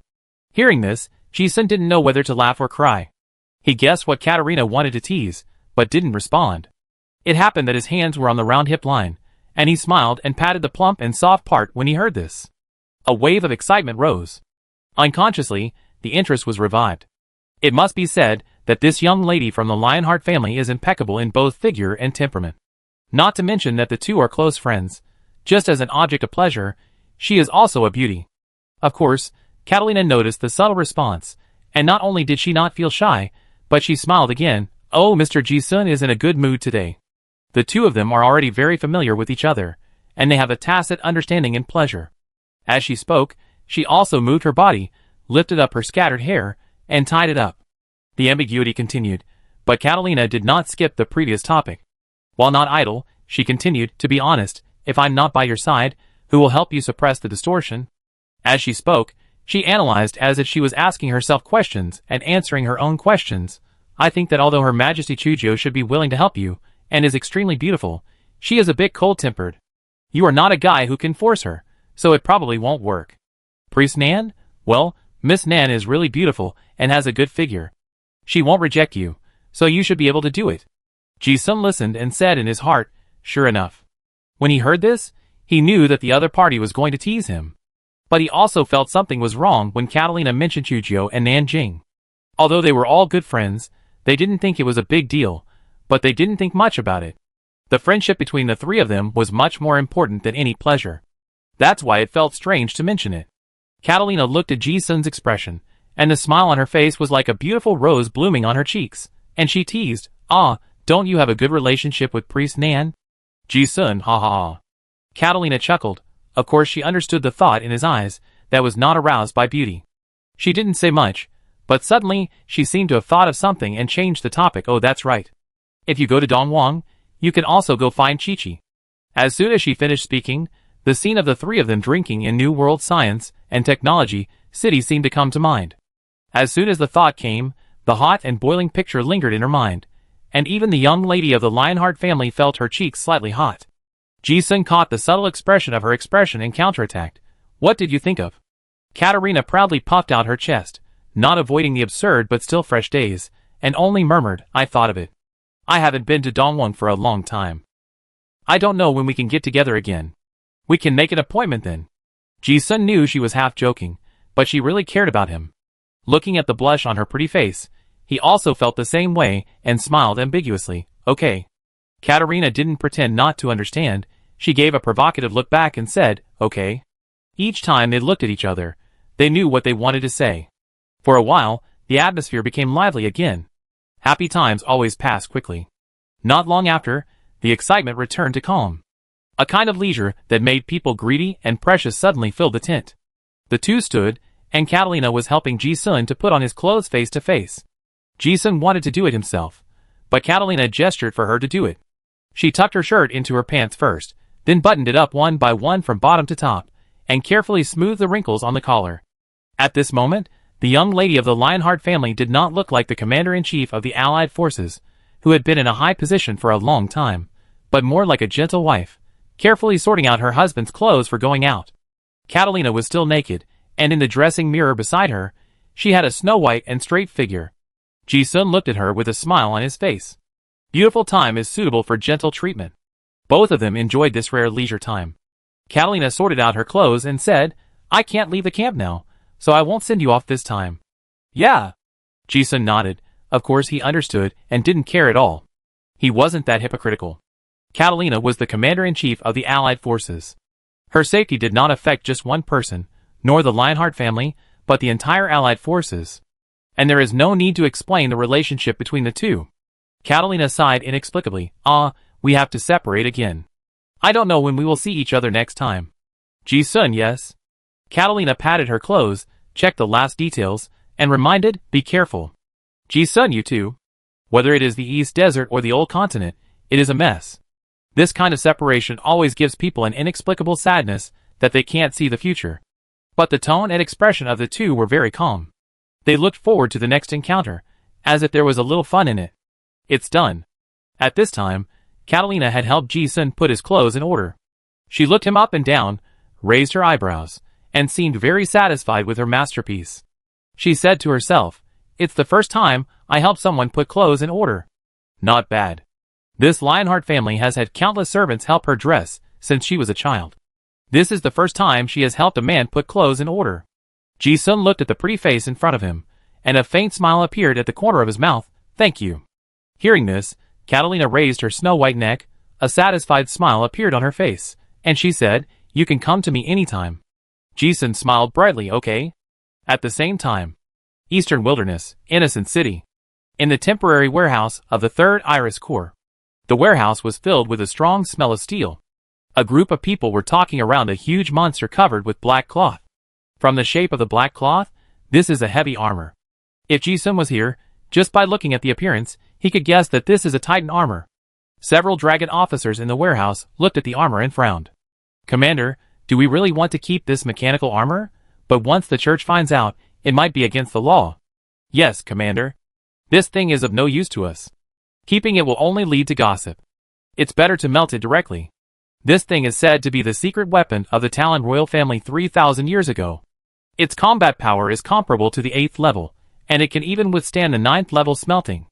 It's a pity. The staff officers were very cautious about the items covered in black cloth. After all, in the southern continent, all mechanical technology is heretic taboo. Before the war, Pope Polaranti personally issued a ban, prohibiting all troops and individuals from possessing mechanical items. Once seized, they must be melted and destroyed on the spot. So this is where they are in trouble. Previously, a secret base of the natives of the eastern wilderness was raided, and a large number of mechanical devices were seized, including this Titan armor, which was still on the production line. Logically, this should be destroyed immediately. But now, Marshal Andrei Drolsky ordered the armor to be transported back and placed in the warehouse of their 3rd regiment. This is the difficult part. Several people were discussing. The middle-aged man wearing the Legion commander's armor suddenly spoke. This person was none other than the Legion commander of the 3rd Night Regiment of the Iris Legion, the veteran 8th level strongman blood hero Sharp. Listening to his subordinates arguing endlessly, he did not mention the armor again, but said in a low and solemn voice, I just got the information that 5 days ago, in the Shadowfang fortress of the Old Continent, a group of East Wilderness natives relied on the Mechanical Legion to successfully ambush and kill the leader of the Dragon Wing Viper Mercenary Corps, Poison-Side Zuolas. Do you still think that these machines of the natives of the East Wilderness are not threatening? It is said that at that time, they only used the 1st level mechanical armor, not this Titan armor. All the people present were professional soldiers, and they had certainly heard of the masters of those large mercenary groups. As soon as these words came out, everyone present fell silent. Everyone's expression was shocked and surprised. If it was before, even if they knew that this was a big killer comparable to a forbidden object, they would destroy it on the spot without hesitation. But now, it's different. The top brass had some other ideas in mind. If they could kill the 8th level, then they could kill them too. One machine might not be a threat, but what about 10 or 100? They do have the absolute advantage of high-level card masters now, but the machines give them an uncertain fear. The future of this war has developed in a way that they, the Dragonborn Knights, could not predict. Sharp personally led the team to destroy the secret mechanical factory. He had seen the production line that could mass-produce mechanical armor, so he knew the threat better than anyone else. He only saw the word terrible for the manufacturing mode that reproduced infinitely like insects. When they did not curb the development of Dongwang technology in the first place, it was actually a fatal threat. As professional soldiers, they need to understand mechanical armor, rather than completely regard it as a taboo, and know nothing about it. So this time, those things were left behind. Legion Commander Sharp continued, the marshal meant that leaving these things as bait should attract some masters of the royal court of Dongwang to snatch them. By then, maybe we can find direct clues to the Orlan royal court and change the current deadlock. This statement is also a trick. As a bait, this excuse is very good. If it really spreads, there will be an explanation. The Holy See may not cause trouble. Besides, according to the current news, the situation in the southern continent is also very bad, and the Holy See may not be able to hold on. On the other side, the location of the former gold mining dock. The Iris Corps has built a strong city here, using the title of the Iris Corps' Marshal Andrei Baijan General, called Baijan City. The city is completely different from the original one. There are not only troops and mercenaries, but also a large number of ordinary residents, which is extremely prosperous. Now the various nobles of the southern continent are busy opening up wasteland in the old continent. As a marshal, Andrei certainly has some ideas of his own. The Red Dragon royal family did recruit them back to fight before, but he has been delaying until now on the grounds that the Silver Moon sect of the eastern wasteland needs to be guarded. Because he saw the dilemma of the current civil war in the southern continent, it was a dispute between the 2 dragon gods, and even the 3 major royal families in the future would probably not end well. In front of the dragon race, even the dragon descendants are inferior creatures, and Andrei is very clear about this. If he really wants to go back, there is no point except being cannon fodder. So instead of thinking about going back, He took advantage of the refugee tide of the war and moved a large number of Legion families to the old continent. He is a border marquis who holds real power, which also has the momentum of establishing a country in the old continent. At the same time, on a hillside more than 10 miles outside the city, two cloaked people are waiting for someone. It is none other than Chujio and Nanjing. Not long after they arrived, a figure suddenly appeared in front of the two. Ji-sun looked at the two and nodded. Sorry for the long wait. Chujio didn't say anything. Nanjing said, we just arrived too. Ji-sun didn't say anything, and went straight to the point. News just came from the East Wilderness, saying that the 3rd Legion of the Iris Legion attacked a secret base of the Orlan Royal Court. A batch of mechanical equipment was seized. Among them, there seems to be a batch of production materials related to the Titan armor, and even some semi-finished mechas, which should have been transported to the Innocent City. But I think there is something wrong with this news. It is very likely that the people of the southern continent deliberately leaked the bait. Hearing this, Chujio and Nanjing also looked serious. The most important reason why they did not choose to use the teleportation array of the Alliance Army headquarters to go to the East Wasteland was because of this information. The drawings and production materials of the Titan armor are currently the top-secret information exclusively owned by King Arthur of the Orlan royal family. This is also a very important part of future mechanical technology. I have never had the opportunity to get it before, and I don't even know where those things are hidden, but now I have a great opportunity. The Iris Corps left this bait for the Orlan royal court. Chujio went to the East Wasteland this time to solve the problem of the Orlan royal court, and the three of them could just go and take a look. Chapter 547. I haven't been back to Innocent City for a long time. I didn't expect it to change so much. Yes. It feels like civilization has regressed several eras. There is even a magic tower on Downing Street. It's normal to have a magic tower at this pier. Even a 9th level card master wouldn't dare to force his way into that 9-story magic tower. Soon after, Ji-sun and the other two got off the Void Dragon boat and walked on the streets of Innocent City. Familiar yet strange. The people of the southern continent took control of Innocent City and demolished everything related to machinery. The steam boilers and steel pipes that were once everywhere in the city were completely demolished, and some ancient castle buildings with obvious southern continental magical style were newly built. But many high-rise buildings in the city originally needed mechanical equipment, such as elevators, to work with them. Now without machinery, they have become old staircase houses. The mixed styles of the buildings in the city give people a strong sense of civilization conflict, like horse-drawn steam carriages. Ji-sun and the other two walked on the street, inevitably feeling a little emotional. Now the Iris Corps' occupation area in the East Wilderness is shrinking day by day, and the area that is truly fully controlled is the Innocent City and several nearby military fortresses. As for other cities, they were full of Silver Moon believers who were endless to kill. The people of the southern continent did not want to occupy it, and there were not so many people to occupy it. They repaired the high walls outside the City of Innocence. Almost all the adventurers and mercenaries from the southern continent gathered in this city. They completely regarded the Eastern Wasteland as a treasure hunting ground like the Warcraft Forest. It was easy to come to the Eastern Wasteland. Ji-sun and the other two disguised themselves a little and came here without any trouble. But it was very troublesome to go back. That requires a strict faith and identity check. The three of them mixed in the crowd and observed the garrison and magic tower layout near the dock. As they walked, they quietly entered Downing Street. No matter how it changed, Downing Street was still prosperous. Various pubs with familiar signs were still bustling, the streetwalkers were still beautiful and enthusiastic, and the unique small building of Honolulu at number 1 Downing Street was also brightly lit. But almost no one I recognized came from the streets. Ji-sun walked on the street, looking at the familiar yet unfamiliar street in front of him, and felt a strong sense of time passing in his heart. He had been a corpse collector in Innocent City, and had been in Honolulu, so he was very familiar with this city. But everything in front of him was not what he remembered. As he walked, he suddenly saw an adventure tavern with a sign of Old Gun Tavern. Ji-sun suddenly had an idea. Let's go have a drink.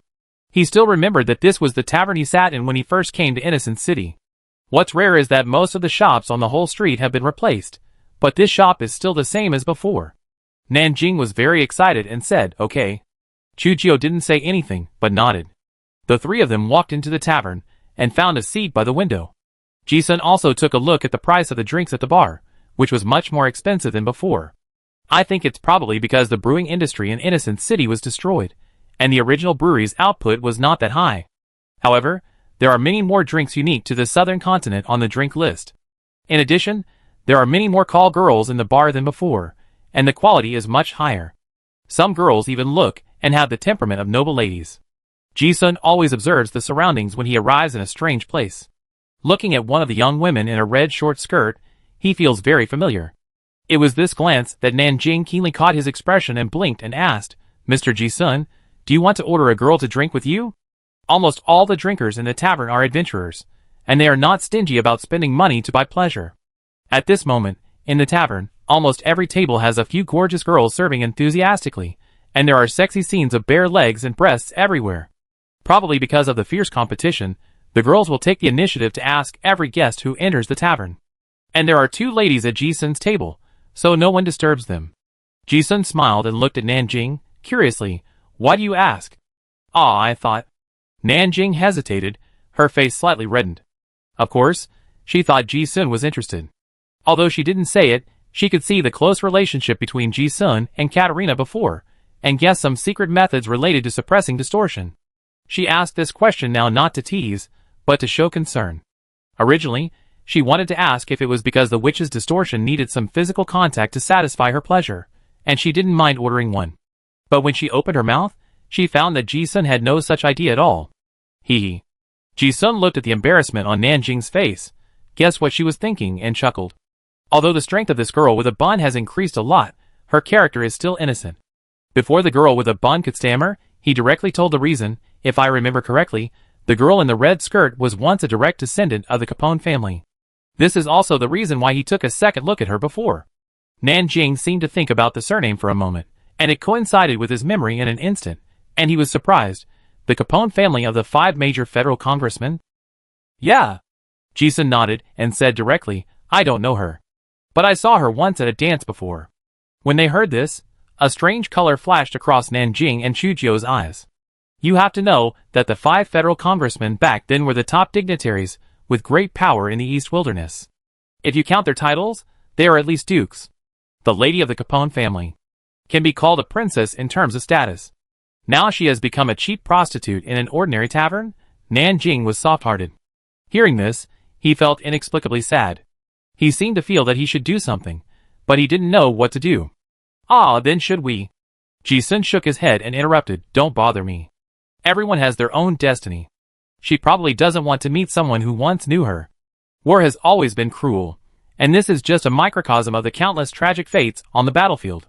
When he spoke, he had already retracted his gaze, and a causal line in his mind had already extended out. Just at this time, the bartender brought the wine up. "Cheers." "Well, it's been a long time since we drank together, cheers." The 3 of them clinked their glasses, drank, and chatted. There were crowds of people on Downing Street outside the window. Although the conquest war in the East Wasteland had come to a halt, the wealth accumulated over 3,000 years was still a good place for people in the South Continent to find treasure. As long as you have the strength to plunder inhabited towns, you can make a lot of money. Fully armed mercenaries and adventurers can be seen everywhere on the streets. At this moment, a hooded man walked into an inconspicuous dark alley and suddenly disappeared into the shadows. As soon as he disappeared, a few sneaky but completely unpredictable guys appeared at the entrance of the alley. At the same time, in the tavern, Ji-sun raised his glass and said, "The intelligence has been confirmed. The people of the Iris Corps originally received intelligence to attack the royal court, but accidentally destroyed a secret machinery factory. They also brought back a semi-finished Titan armor, and a large amount of production materials. It should be placed in the warehouse of the 3rd Corps, just 2 blocks away from Downing Street."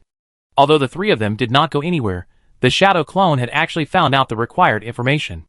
Nanjing heard this and said, "Is this information deliberately spread by those people in the southern continent? It seems to be a bait." Chujio rarely spoke and said, "Even if it is a bait, the royal family will definitely come." "Yes." Ji-sun smiled and nodded. He could even deduce that the marshal of the Iris Corps violated the ban of the Holy See and left the Mecca because he promoted this bait tactic. It was obviously a bait tactic, but the 3 of them knew that the people of the Orlan royal court had to be fooled. After all, the Titan armor is too important to King Arthur. It even concerns future wars and rule.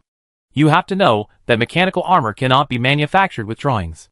It also requires sufficient resources, mechanics, and a large number of high-precision production equipment. The more advanced the armor, the higher the demand for talents and equipment. Talent cultivation takes time, and it cannot be quickly obtained by faith pollution. When Orlan was restored, the Song family was able to plunder almost all the high-tech talents in the entire Federation, which led to the current New World Science and Technology City. It is not easy for the Orlan Royal Court to put together a Titan production line. Now that it has been destroyed, we must get it back. Moreover, the materials needed for the Titan armor are very rare, especially in the East Wilderness where top-level magic metals are scarce. It is difficult to gather them all. The Song family was originally called the Black Gold Chamber of Commerce because they were the largest mine owner in the East Wilderness. According to the estimation of the Song family's mineral experts, if all the top-level magic metals that have been discovered in the East Wilderness are mined, it will be difficult to build 10 Titan armors. This is why the Orlan Royal Court has always been thinking about the Alliance army. It is because they don't have many people in the old world, and they are in urgent need of resources there. So this time a production line was taken away, they will definitely come. This is an open conspiracy. It's not easy to take back those things and people in Innocent City. Yes. According to the current deployment situation, even an 8th level card master has never returned. As for the 9th level, I can't think of anyone else in the Royal Court who has such strength except the Moon Goddess Arachne. The Moon Goddess probably won't come. The 9th rank marshal of the Iris Legion is probably waiting for a master to come to him. An old god, who has not condensed his divine nature, is not necessarily impossible to deal with for the strong man who has reached the peak of demigod. Yes. The 3 Titan armors taken out of the Imperial Mausoleum do have the ability to break in, but if they are really damaged here again, they will have no trump cards. TSK, King Arthur is probably having a headache now. I'm afraid there is no chance of robbing openly. I think the best plan may be to steal. The 3 drank and analyzed the information they had inquired about, and found the situation more and more interesting. The 2 protagonists of the game now are the Orlan Royal Court and the Iris Corps. Ji-sun and the other 2 were like spectators watching the game between the 2 sides, and they were interested in deducing the direction of the 2 sides' next moves. But this situation is not completely unrelated to them. They came here, of course, to see if there is a chance to get the treasures in the warehouse. Ji-sun and the other 2 were not interested in being the first to take action. But if we figure out the layout of both parties, we may be able to take advantage of it. However, no matter how you look at it, the Orlan Royal Court seems to have no chance of winning. Marshal Andre of the 9th rank is a genuine top-level expert and a veteran on the battlefield. He can definitely think of any strategy that can be thought of by others, unless the Orlan Royal Court can use some unexpected means. Ji-sun and the other 2 know the Orlan Royal Court better than the people of the Southern Continent, and they know the situation of the Southern Continent better than the people of the Orlan Royal Court. This kind of deduction is also quite interesting. After the 3 of them drank, it was already evening. There were more people on the street than in the afternoon. Various magic lights lit up the entire Downing Street, illuminating the prosperity of luxury. As the 3 of them walked, they unknowingly walked to Honglu at the end of the street. It was still the original name, and it was still the most luxurious place of love in the entire block. Ji-sun looked at the Honglu with stilts and flying eaves in front of him, and he felt inexplicably emotional. Dongqi brought him here at first, and later he met Qin Rushi and Catalina here, and got the supreme hegemony of Dongjui. Later, Honglu was burned down, and the Chu Song family rebuilt Honglu. Here he met Song Yu, whom he had met 100 years ago. Ji-sun was a little absent-minded as he thought about it. It seemed that this Honglu was the place where many stories related to him began. For a moment, he was filled with thoughts. Nanjing, who was standing by, followed Ji-sun's gaze and looked over. Seeing the brightly lit building reflected in his eyes, he asked, Ji-sun, I heard that Honglu was originally the property of the Revolutionary Army? Ji-sun said yes. Nanjing obviously knew about it and said, oh. Speaking of which, I also met the Valkyrie of the Revolutionary Army at that time. There are also common memories between the 2 here. She seemed to remember something and whispered, later I found out that when you killed Governor Chao Yu, the masked man who came to save you was President Qin. I was so stupid to come out and save you. Qin Rushi was a top powerhouse in the East Wasteland back then, and Nanjing was just a small first level. She always felt that she was really stupid at that time. Ji-sun smiled when he heard her talk about this incident. He was unconscious at the time, and didn't know what happened. But later, he saw the scene in Qin Rushi's memory. Obviously, at that time, whether it was Xie Guozhong, Qin Rushi, or the Chao family, Nanjing could not deal with it. But the girl with the bun still mustered up the courage to protect the unconscious self behind her. Thinking of this, Ji-sun didn't think Nanjing's courage was stupid at all. He touched Nanjing's bun, smiled, and praised, because Xiaonan is a kind, beautiful, and lovely girl. Ah? Nanjing didn't know why Ji-sun suddenly praised him, and was a little confused. Chujio, who was listening to him, had a faint smile on his face. Nanjing pursed his lips, muttered something that only he could hear clearly, and touched my head again. He was obviously very good, but it seemed that when the three of them were together, he always felt that he couldn't react. Nanjing didn't think about the previous question, but turned to look at the crowded Honglu and asked, "Then Ji-sun, are we going to Honglu? I haven't been to such a place yet." She would definitely not dare to ask before, and she would definitely not go in alone. But now that Ji-sun is by her side, it seems that she can really go and see it. As she said that, her little face was eager to try, and she added, "Well, Sister Chujio has never been there either." Chujio rolled her eyes at her. "Okay." Ji-sun listened and of course thought it was okay. Although Honglu is a place of romance, it is not only about romance. It is a comprehensive entertainment city, and there is also the best hotel in Wuzui City. It just happens that I can find a place to stay tonight. The three of them walked in. Ji-sun was already a regular customer, so he was familiar with the place. The decoration was similar to the last time he came, except that the mechanical elevator was removed and replaced with stairs. The difference was that the girls were wearing more revealing clothes, and each of their clothes looked like a thin scarf. When you walked in, you would see all kinds of fair-skinned and beautiful girls. Although the southern continent was an old magical civilization, its concepts were not conservative, and the Dragonborns lived a very lewd life. Honglu was still the most upscale place for entertainment, and everything here was the best. The big stage was still preserved in the lobby on the first floor.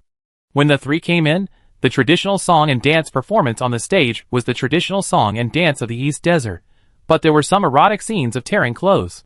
Sometimes, having a good memory is not a good thing. Ji-sun saw a few noble ladies among the actors, who he had seen at various dinners. The influence of the law of time on all things was immediately apparent in his eyes.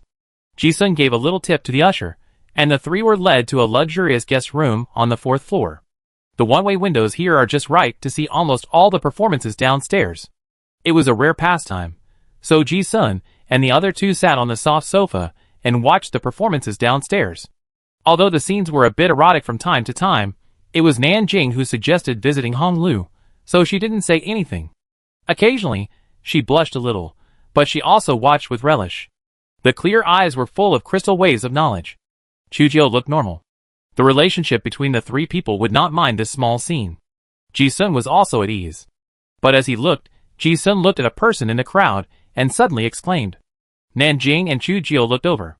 Ji-sun didn't wait for them to ask, and said directly, "I met another acquaintance." Both women looked puzzled. There was an acquaintance. Ji-sun said, "You may also know Rennie from the God of Play family." His eyes were fixed on the person in the crowd on the first floor. It was none other than Rennie, the mechanical puppeteer he met in the Extreme Thief City. Chujio and Nanjing's expressions changed slightly when they heard it. The God of Play family is one of the 4 knights of the king. They lived in the royal court when they were young, so of course they were familiar with it. Chapter 548. Ji-sun had a good impression of Lei and I. After all, the career template Thousand Hands magic he used when he was promoted to the 6th level was obtained from Lei and I, the top quality card left by the puppet master Goikue Yami of the Shishin clan more than 200 years ago.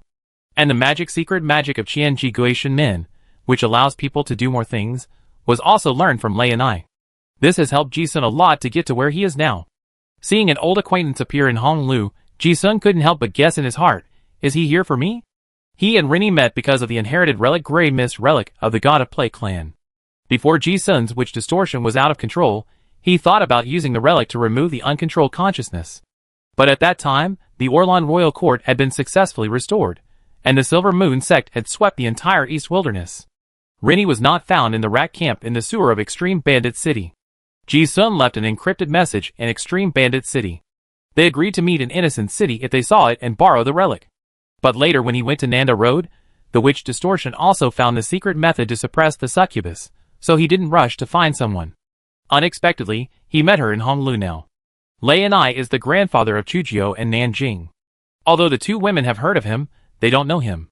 Nanjing listened to the experience of Ji-sun and Lei's acquaintance, but she was more concerned about Ji-sun's physical condition, and she also agreed, well, Grey Mist relic can indeed solve the problem of witch distortion. But that method will strip away some of the cognition, and the cost is not small. it may directly turn into a madman. This was something she only knew after inheriting the lineage of the high priest. As she spoke, she thought of something and added, that gray mist relic is a treasure that Emperor Lanlingster gave to the God of Play family. It is said that there are some fragments of the Emperor's consciousness left in it. But as soon as she said this, her expression was a little strange, as if she was hiding something. When Ji-sun saw the signature M on the relic before, he actually guessed that this thing was a relic of the Emperor. Now looking at Nanjing to confirm this statement, he also guessed why her expression was a little strange, so he asked directly, is there a witch's consciousness that Emperor Lanlingster stripped away in that relic? Yeah. After hearing Ji-sun's words, Nanjing's expression became natural. She blinked and asked curiously, how did you know? Ji-sun smiled and explained, I saw the Emperor in the witch period in the other dimension. Nanjing was immediately surprised when she heard this. Ah. Ji-sun, do you know that the Emperor has transformed into a witch? And you have seen it? Even Chuchio, who had always been expressionless, had a look of great interest in his eyes. But after all, Emperor Lanlingster was Chuchio's ancestor, and he was also a close friend of Nanjing's ancestor. It was naturally not good to gossip about the ancestor. Ji-sun had no such scruples, yes. He smiled and said, Emperor Lanlingster sealed Scarlet Corruption Sea-Dis in the southern continent. That time was very early, and the Terran Empire might not have been established at that time. At that time, he was a witch. Later, after Terran was founded, the epic records that he was no longer a witch. I suspected at the time that either a way to reverse the distortion must be found, or the witch-related consciousness must be stripped off, and the gender must be changed back. Soul reversal is not feasible, so the only option is stripping. I see. Chujio and Nanjing were both very interested in hearing the gossip and interesting stories of their ancestors from more than 100,000 years ago. After listening to Ji-sun's story about that magical experience, both women found it very wonderful. But Miss Wanzich's focus was obviously not on the technical level of witch peeling, because she really understood this. On the contrary, she turned her eyes and asked a seemingly irrelevant question out of curiosity. Is the Emperor good-looking during the witch period? Ji-sun looked at the gossipy eyes, and his eyebrows moved slightly. Obviously, this high priest knew some ancient rumors. For example, the talking mirror on the neon netherworld train, where the Bai family's immortals lived for generations. The activation spell is Mirror Mirror, who is the most beautiful woman in the world. The answer is, of course, it is the great Emperor Lanlingster, who turned into a witch. At first, I thought it was a spoof by the ancestors of the Bai family. But it turned out that it was not a joke, but a fact. Ji-sun still remembers the stunning beauty and temperament, so he smiled and said, of course. The great Emperor Lanlingster in the witch state is very stunning. When Nanjing heard this, the fire of gossip burned in her crystal eyes, and she asked, how beautiful is it? Ji-sun guessed correctly. There has always been this rumor unknown to outsiders in the inheritance of the Nan family. So she was even more curious, and wanted to verify what the legendary and incomparably beautiful Emperor Lanlingster looked like. Although Chujio didn't say anything, he was obviously very interested. Ji-sun didn't know how to describe it. I wanted to draw it. But he felt that no matter how he drew, he couldn't draw the original charm of the Emperor in his memory. For a being of that level, appearance only accounts for a small part of her charm. The most special thing is the powerful aura and indescribable law power that lingers on her body, which makes the world pale in comparison. Recalling the glance back, Ji-sun was deeply impressed by the black that seemed to be the most gorgeous and colorful in the world. He couldn't describe the feeling, but his eyes turned to Chujio, thinking of something, and smiled. Well, it's a bit similar to Chujio. Chujio was stunned. Ah? Nanjing blinked, as if he understood what Ji-sun meant, and laughed. Oh, that's really beautiful. Chujio raised his eyebrows and glanced at the two of them, and said nothing more. Ji-sun also smiled without saying anything. It's not nonsense, but Chujio is somewhat similar to her ancestor Emperor. Besides, the three of them occasionally joked with each other, and they enjoyed it. On the other side, Ji-sun and Shadow had already gone to the first floor. Rinny was like an ordinary guest mixed in the crowd. Ji-sun originally thought that he stayed in Innocent City, and came here for fun. After all, the rest of the East Wasteland is now controlled by the Silver Moon sect. Although this place is the occupied area of the southern continent, it is safer for a wanted criminal like him. However, after watching for a while, he found that Rinny seemed to be waiting for something. The situation in Innocent City is very special now, and it will change if you delay. Ji-sun did not waste time, and walked over directly. Before he said hello, Rinny had already noticed that someone was coming towards him very alertly. But when he saw the visitor's face clearly, the caution in his eyes turned into surprise, And he said, Brother Ji-sun? Ji-sun also greeted him with a normal expression, as if he had met an acquaintance. Brother Rennie, why are you here? Rennie looked at Ji-sun, glanced around with his peripheral vision, and breathed a sigh of relief. It's a long story. I've been in Innocent City for a while. Seeing the visitor keep the appointment, he finally resolved the last knot in his heart. Without waiting for more questions, he explained directly, it was 2 months later that I saw the message you left before. Later, something happened. I came to Innocent City only 3 months ago, and didn't see you. I thought I was too late, and something happened to you. After all, we agreed that I was just borrowing the relic. His tone was full of sincere apology. It's not that he didn't keep his promise, but the situation in the East Wasteland was too complicated. It was already this time from the time he received the message to the time he rushed to the appointment. But there was no time to elaborate on those words. Rennie only sighed, I don't know if I have delayed your business. No, not really. Ji-sun smiled and shook his head. He saw that the old puppeteer had really kept his promise and came, so he had already understood everything, and of course, he didn't care about those things. But Rennie did take it as a big deal. He directly took out a cloth bag that he kept close to him and said, It's just right that you are here. Take this relic and leave Innocent City as soon as possible. Oh, why do you want to leave? Ji-sun could see a trace of anxiety on Rennie's face, as if he knew something bad was about to happen. Rennie hesitated to speak, and finally said, It's not convenient to talk about this matter in detail. You should leave Innocent City as soon as possible. Otherwise, it might be dangerous. Ji-sun listened and narrowed his eyes slightly, and had guessed something. If Rennie could say that staying in Innocent City was dangerous, and the entire city was dangerous, then it could only be something related to the Titan armor. Then think about the inside information that he might have been exposed to in his previous identity. It is very likely that the Oran Royal Court might be doing something big. Seeing Ji-sun didn't say anything, Rennie seemed to remember something and said, By the way, I have studied and comprehended it carefully before. In addition to some fragments of the consciousness of my ancestors, this relic also contains some secrets about Emperor Landlingster. But my realm is not deep enough. Brother Ji-sun, you are more talented than me, so you can think about it more. If there is a chance in the future, please help me pass on those puppet tricks to the right people. These words are like a last will. Ji-sun heard too many hidden meanings. Since Rennie knew that Innocent City was dangerous, why didn't he leave? He took the relic and asked directly, Who are you waiting for? Rennie did not hide it, yes. I'm waiting for a slave auction. Then he added, I was asked by an old friend to help rescue a younger generation. Ji-sun understood, and his mind had deduced too much information. When he met Rennie in Extreme Thieves City before, he knew Rennie's identity very well.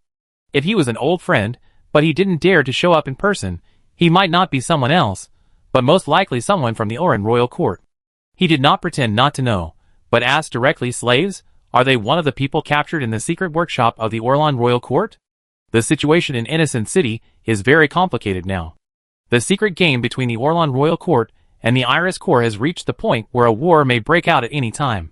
Ji-sun just didn't find a breakthrough to participate in the secret fight between the two major forces. But now seeing Rennie, it seems that there is a possibility of breaking the situation. When Ji-sun said this, he looked at Rennie's expression and knew that he had guessed it right, and said, Those people are baits. Whoever buys them will get into big trouble. There was an auction brochure in the luxurious room that had just been opened. He happened to glance at it, and saw the next slave auction. Those who could be auctioned in Honlu were all high-level slaves, either of special status or high-level card masters. Rennie also knew Ji-sun's background. When his thoughts were revealed, he did not hide them. He said with a firm expression, I know, but I must save that person. Ji-sun listened and his eyes flashed with a sense of realization. It seemed that he was determined to die. Then he must be a very important person. Rennie seemed to know that he would probably die, but he would still try.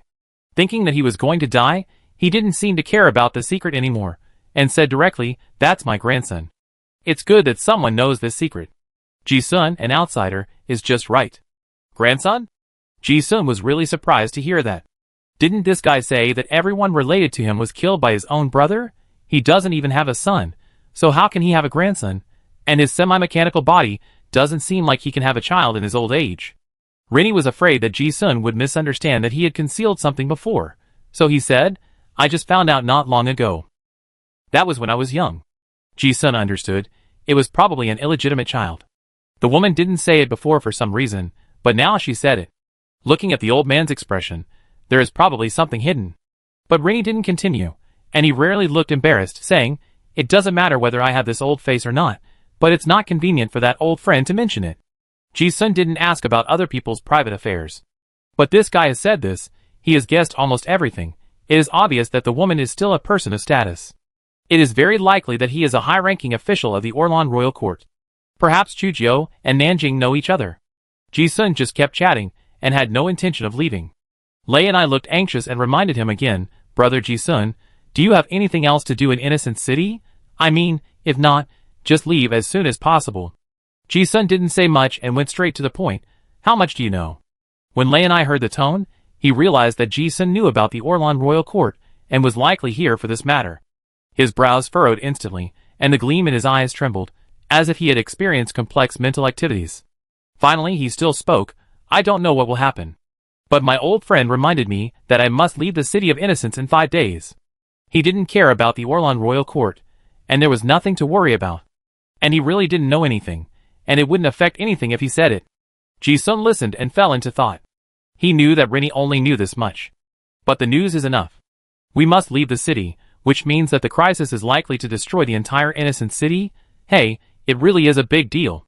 Could it be a sacrifice? Ji-sun recalled the battle in which the Silver Moon sect sacrificed millions of residents of the Tyrone Mechanical City. Those guys really could do it. But the conditions are not met now. This Innocent City is the base camp of the Iris Corps, with countless masters, and it will be useless no matter who comes. Maybe there is another way. Ji-sun's thoughts instantly spread out, and he thought of some possibilities. He also felt that this matter was becoming more and more interesting.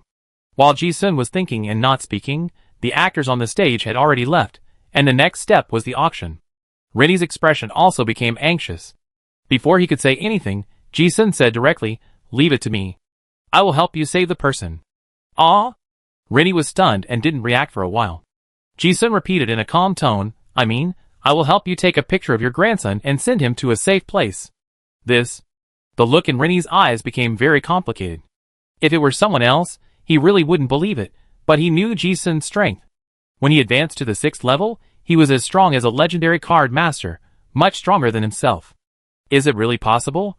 Rini's eyes showed strong expectations, and he asked in a slightly trembling voice, "Brother Ji-sun, are you sure?" At this moment, his emotions were turbulent. No one could have imagined how surprised he was when he learned from his old friend that he still had a bloodline. It was like a gift from the gods, and this was the biggest belief that supported him to live. He could ignore his own life, but he had to save his own bloodline. It was because he was not sure that he could save people even if he risked his life, that Ji-sun's words seemed to have helped him grasp a life-saving straw. He knew very well that the character of the young man in front of him was not the kind of person who would make random promises. What if? Before the old puppeteer's complicated interests could ferment, Ji-sun said calmly, "Yeah. It's no big deal." Hearing this, Rini was struck by lightning and stood there in a daze. The trembling of his eyes showed his inner excitement. "Then you." As if there were too many words in his mouth, the old man spoke incoherently. "Then Brother Ji-sun, are you too dangerous? Do you need my cooperation? Anything is fine. It's a small matter. I can handle it myself."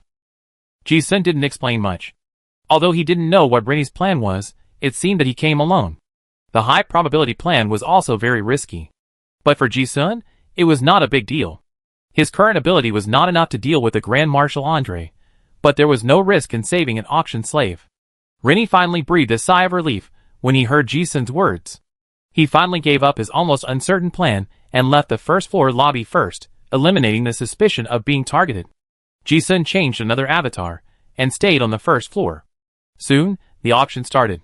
Just like the auction brochure Ji-sun got, the items auctioned were all high-quality slaves from the East Wilderness. Some were former daughters of federal nobles, and some were captured high-level card masters. Although the auction items did not say how they were captured, Ji-sun knew that several of them were elite guards captured from the secret base of the Orlan Royal Court. These were all bait set up by the Grand Marshal of Iris. Whoever buys it will be targeted. Ji-sun didn't care at all. He raised his hand several times, and he was determined to buy the boy named Rake regardless of other people's bids.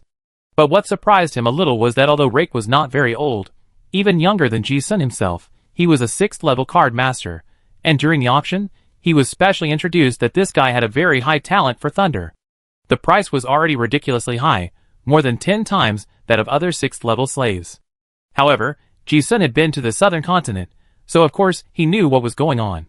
This was a top-quality slave in the southern continent, because it could be used as a stud, and after mating, the offspring would have a very high affinity for the element of lightning. The Dragonborn had studied the matter of blood inheritance very thoroughly. For this reason, Ji-sun raised the auction price several times with the managers of several large mercenary groups, which attracted a lot of attention. There were even informants from the Iris Corps who deliberately raised the price just to find some flaws. This also made Rennie, who was secretly observing, feel nervous and excited like a roller coaster.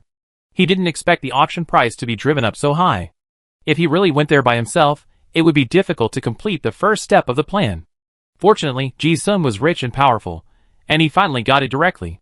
Ji-sun left traces on South Road, and his disguised identity made it impossible to find any flaws. There were people watching many links, such as payment and handover. Ji-sun didn't reveal any flaws at all. Of course, he knew that it was impossible to rescue the person in this way.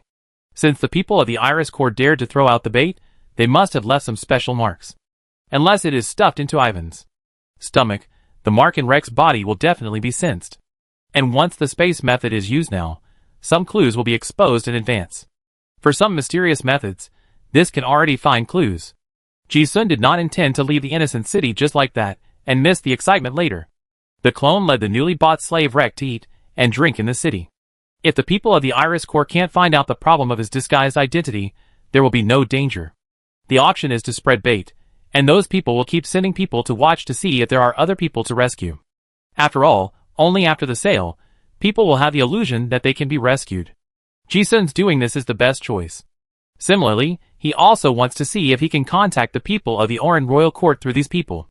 Rennie knows that Ji-sun's plan is risky, but this is the only option he can think of to save people. After all, that was his original plan.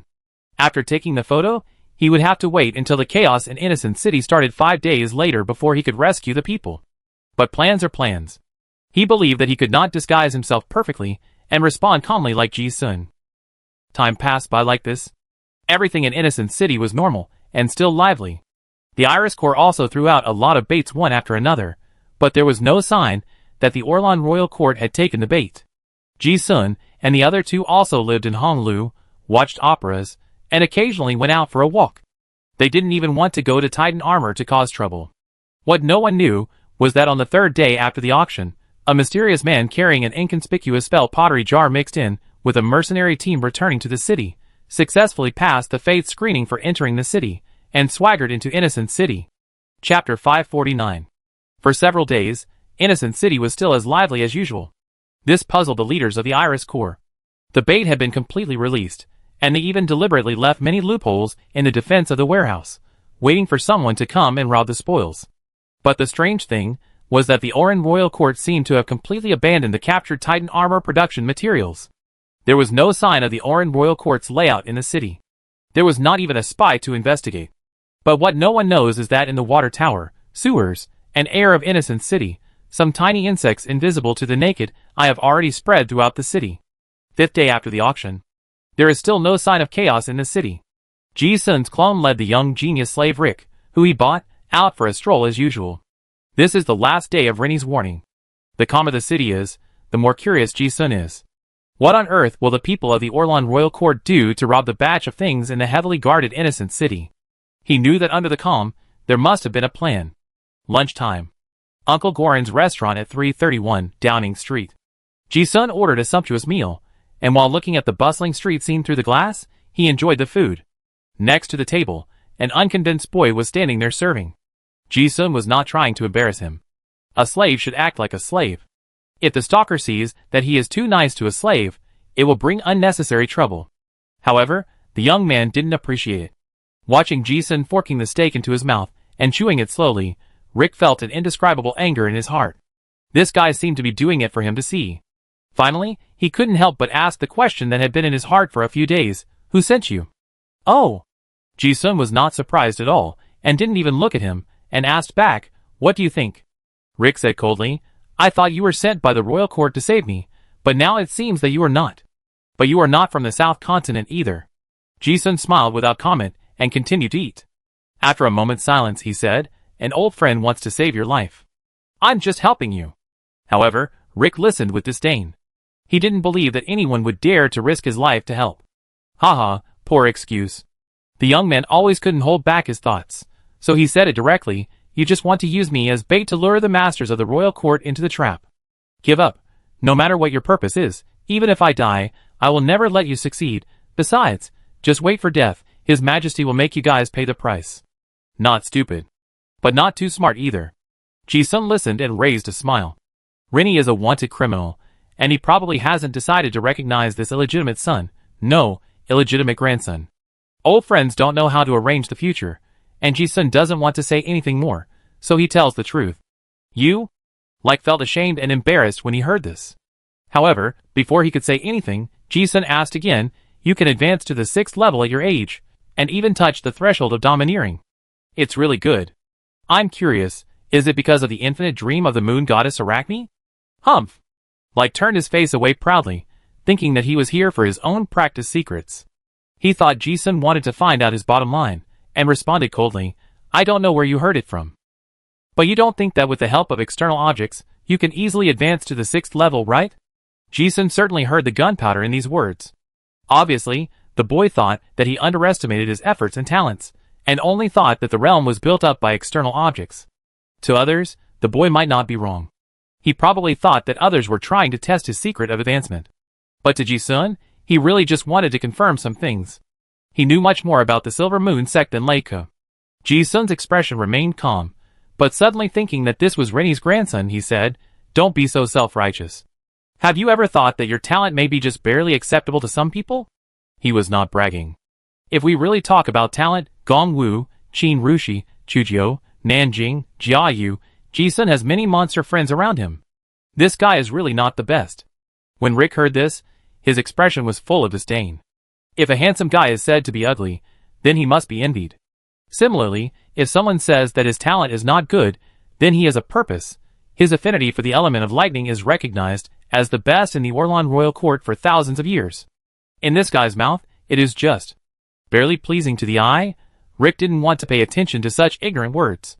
But being despised, the young man was furious. The more he thought about it, the angrier he got, and he finally retorted, Oh, so you are very confident in your own strength? He had not seen any card master who could compare with him in the same level. Ji-sun shook his head, not interested in arguing with a teenager. After spending the past few days together, he knew that this Rick was actually not a bad person. He was just a genius who grew up in a greenhouse and lacked the beatings of society. He said so much just because he was the grandson of Rennie. We might meet again in the future. Rick looked at Ji-sun in silence, but thought that he had nothing to say, so he deliberately provoked, Do you dare to untie the collar? Let me see your strength. However, before he finished speaking, he heard a clang and a ruined key was thrown on the table. Ji-sun then raised his eyes, and looked at the young man meaningfully. How could he not see that this was a poor provocation, asking for the collar key and looking for a chance to escape? Originally, he didn't want to pay attention. But now it's the 5th day. At the same time, Ji-sun also sensed that there was a very strong breath locking on him. Untying the collar also gave Rick a chance. But Ji-sun also reminded him, I advise you not to think about running away. Otherwise, many people will die. It will also kill the people who want to save you. Rick looked at Ji-sun, who was inexplicably serious, and suddenly realized that something seemed wrong. Before he could think about it, Ji-sun became interested again and said, How about a bet? If you can't beat me, how about being my follower? If this guy stays in the Oran royal court, he will definitely be an enemy in the future. Since he is the grandson of Rennie, he will definitely not be killed. Maybe he could be saved now. Rick sneered, waving away his doubts, as if he had seen through his little thoughts. He did not agree, but asked, Haha, are you at the 7th level? In his opinion, only because of the realm pressure, the other party had the confidence to trick him. He was not afraid of anyone in the same level. Ji-sun did not care about this guy's arrogance. Geniuses must be a little arrogant. He smiled indifferently, I don't need to use the realm pressure to deal with you. Rick was not stupid, he was waiting for him to say this, what if I win? Hearing this, Ji-sun raised a meaningful smile. For this kind of battle without any suspense, he casually said, If you really win, I will give you a thunder artifact. Rick looked at me like a fool and said sarcastically, Artifact? Do you know what an artifact is? Growing up in the Orlan royal court, he was used to seeing too many treasures. There were not many relics in the royal court that could be called artifacts. This guy was so arrogant. Ji-sun shook his head, as if he didn't notice the little move of trying to divert attention by talking and secretly open the effort collar for himself. Originally, they could have chatted for a few more words, but suddenly, his eyes shone, he looked up from the window, and murmured, "Are you here?" On the street outside the window, a mysterious man in a cloak walked towards the restaurant step by step. Ji-sun looked at the cloaked man in front of him, and was not surprised at all that someone came to his door. These days, he and Rick did not hide their whereabouts, at least they were always being watched by the Iris Corps. But the cloaked man in front of him was obviously not a member of the Iris Corps. Ji-sun sensed a very dangerous aura from her. A few minutes ago, this aura had locked onto him. Ji-sun was not surprised that the other party would come to find Rick, but what was surprising was that he came so blatantly. Wasn't he afraid of the scouts of the Iris Corps? It was obvious that the moment the cloaked man appeared, several powerful auras that had been hidden in the entire block gradually revealed their edge. TSK, interesting, are you planning to use force? Ji-sun had a flash of thought in his mind, and a playful smile appeared on his lips.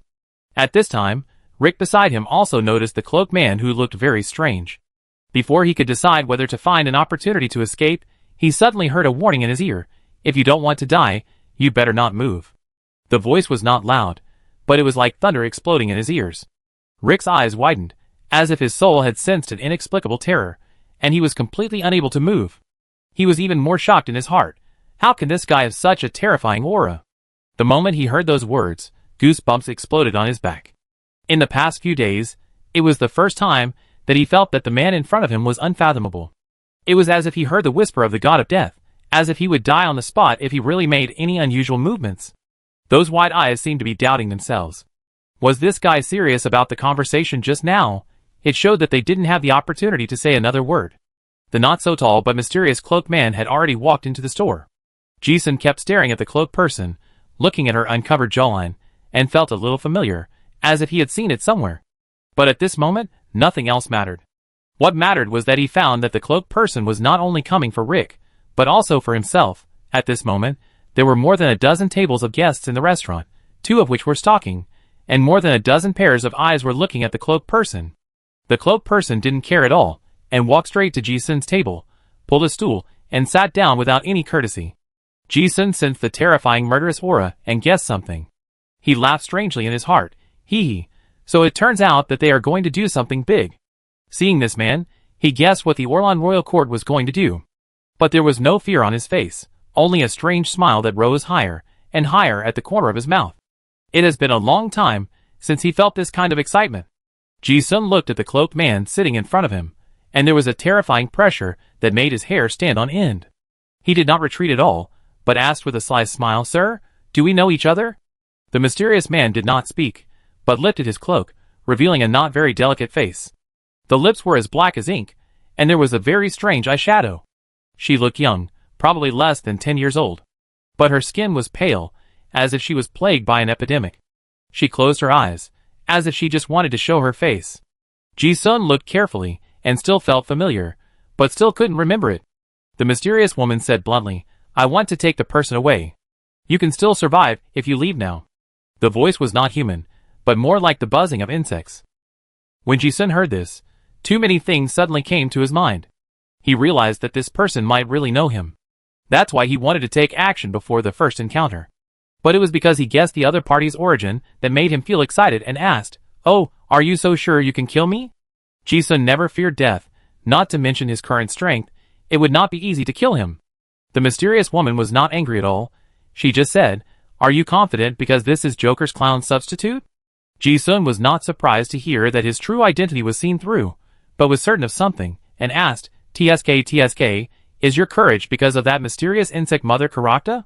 If he could name the clown substitute, he must have seen it, so it could only be an outer god, one of the 7 lords of natural disaster. The man in front of him was not the outer god himself, but just a body descended from God. This might be frightening to others. But Ji-sun had seen the chosen ones many times, such as the Scarlet Corruption and the Lord of War, but the Moon Goddess didn't think they were anything special.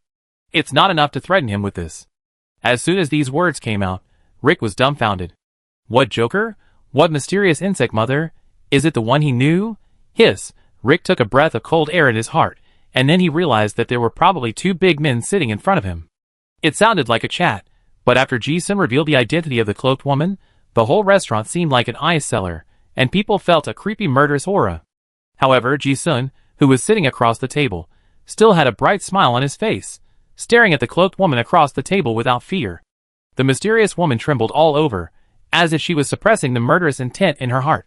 The murderous intent was very contradictory, as if she wanted to kill people directly, but she tried her best to restrain herself. After a moment, her trembling body calmed down, and her eyes, which had been closed all the time, opened. What Ji-sun saw was a pair of strange eyes that looked like insect compound eyes, with eye sockets filled with dense golden pupils. It was this look, as if looking at a god, that caused Ji-sun's clone's eyes to bleed. But he still did not retreat, but grinned, "TSK, with these eyes, you want to kill everyone in the innocent city?" When he saw these eyes, he recognized a taboo secret technique Gushin. Back then, 7 lords of natural disaster. It ravaged the central continent and destroyed the powerful Tarun Empire. The mysterious insect mother Karakta, one of the 7 natural disasters, was extremely cruel. Ji-sun had read many relevant records, and it was recorded that the method used by the outer god to select the body of the god was to raise goo, using the bodies of countless children as a culture dish for the insects, devouring and fighting each other. The one who survived in the end was the goo god. It is said that once the goo god appears, all living things are forbidden. This guy is going to kill people. The mysterious woman didn't say anything. After a glance, the countless golden eyes that were turning so fast that it made people's scalps numb also stabilized. The killing intent in her heart seemed to be completely suppressed. She had no intention of taking action at all. She raised her hand, and a piece of black bread on another table not far away floated up in the air and fell into her hand. She placed the bread in front of Ji-sun as if it was a very solemn ceremony, and then said in a very gentle tone, "I have paid back what I owed you back then." Finally, she turned and left, saying thank you again. It was as if she had fulfilled her last wish. This turn. She was no longer the little girl of that year.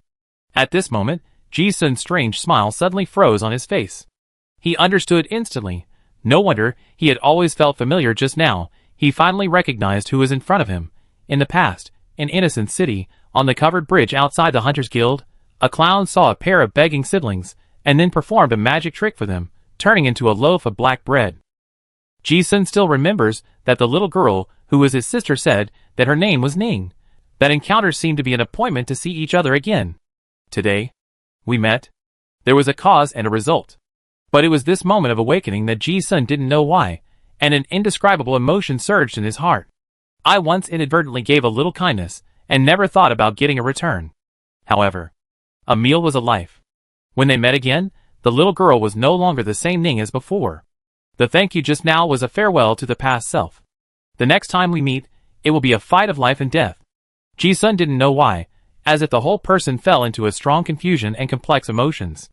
The smile on his mouth was still there, but there was no trace of smile. The clown brought happiness to people.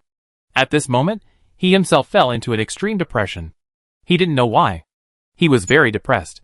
Was it sad for this world, or sad for the person called Ning? The little girl, it seemed that in just a moment, his heart was completely different. I thought that he would not change color even if he saw the mountains of corpses, and the sea of blood, but because of the little girl turning around, Ji-sun's eyes showed confusion. Rick knew that the person came to save him, so he followed Ning out. Ji-sun did not want to stop him. This person came, Rick could not die. The result that his old friend Rennie wanted was just to let his grandson live, so Ji-sun did not need to stop him. But if he did not stop, the people of the Iris Corps would not let the two go. The spies at the 2 tables received the order, and stood up at the same time. However, the cloaked man didn't even take a second look. Before the enemy could make a move, the faces of these people were like petals blooming and torn into monsters with gnashing teeth. The boss, the guests, the waiters, all turned into monsters. The huge restaurant instantly turned into a nest of terrifying monsters. How could Ji-sun not understand that these guys had been infected with insect eggs long ago? No, it was not just them. The entire innocent city was polluted. Chapter 550. Mysterious Worm Mother Karakta. The Chosen One did not have a fierce conflict with Ji-sun because he had met him once. However, when they looked at each other, Ji-sun's clone was also warned by the will of the foreign god and suffered serious injuries. So he simply lifted the spell. Hong Lu in the suite. Ji-sun's original body also knew what happened at the same time. He was reading the classics, and his face suddenly became gloomy. Beside him, Chuzhou and Nanjing were also extremely sensitive. They also found that there was a terrifying and weird aura in the city. Looking at Ji-sun's expression, the two women guessed that something must have happened. Nanjing immediately asked, "What happened?" Ji-sun said in a serious tone, "The people who came are from the mysterious insect mother Karakta Oren royal court. They should turn the entire innocent city into a nest of insects." He briefly explained what happened just now. As soon as the words came out, the two women's brows became more and more furrowed.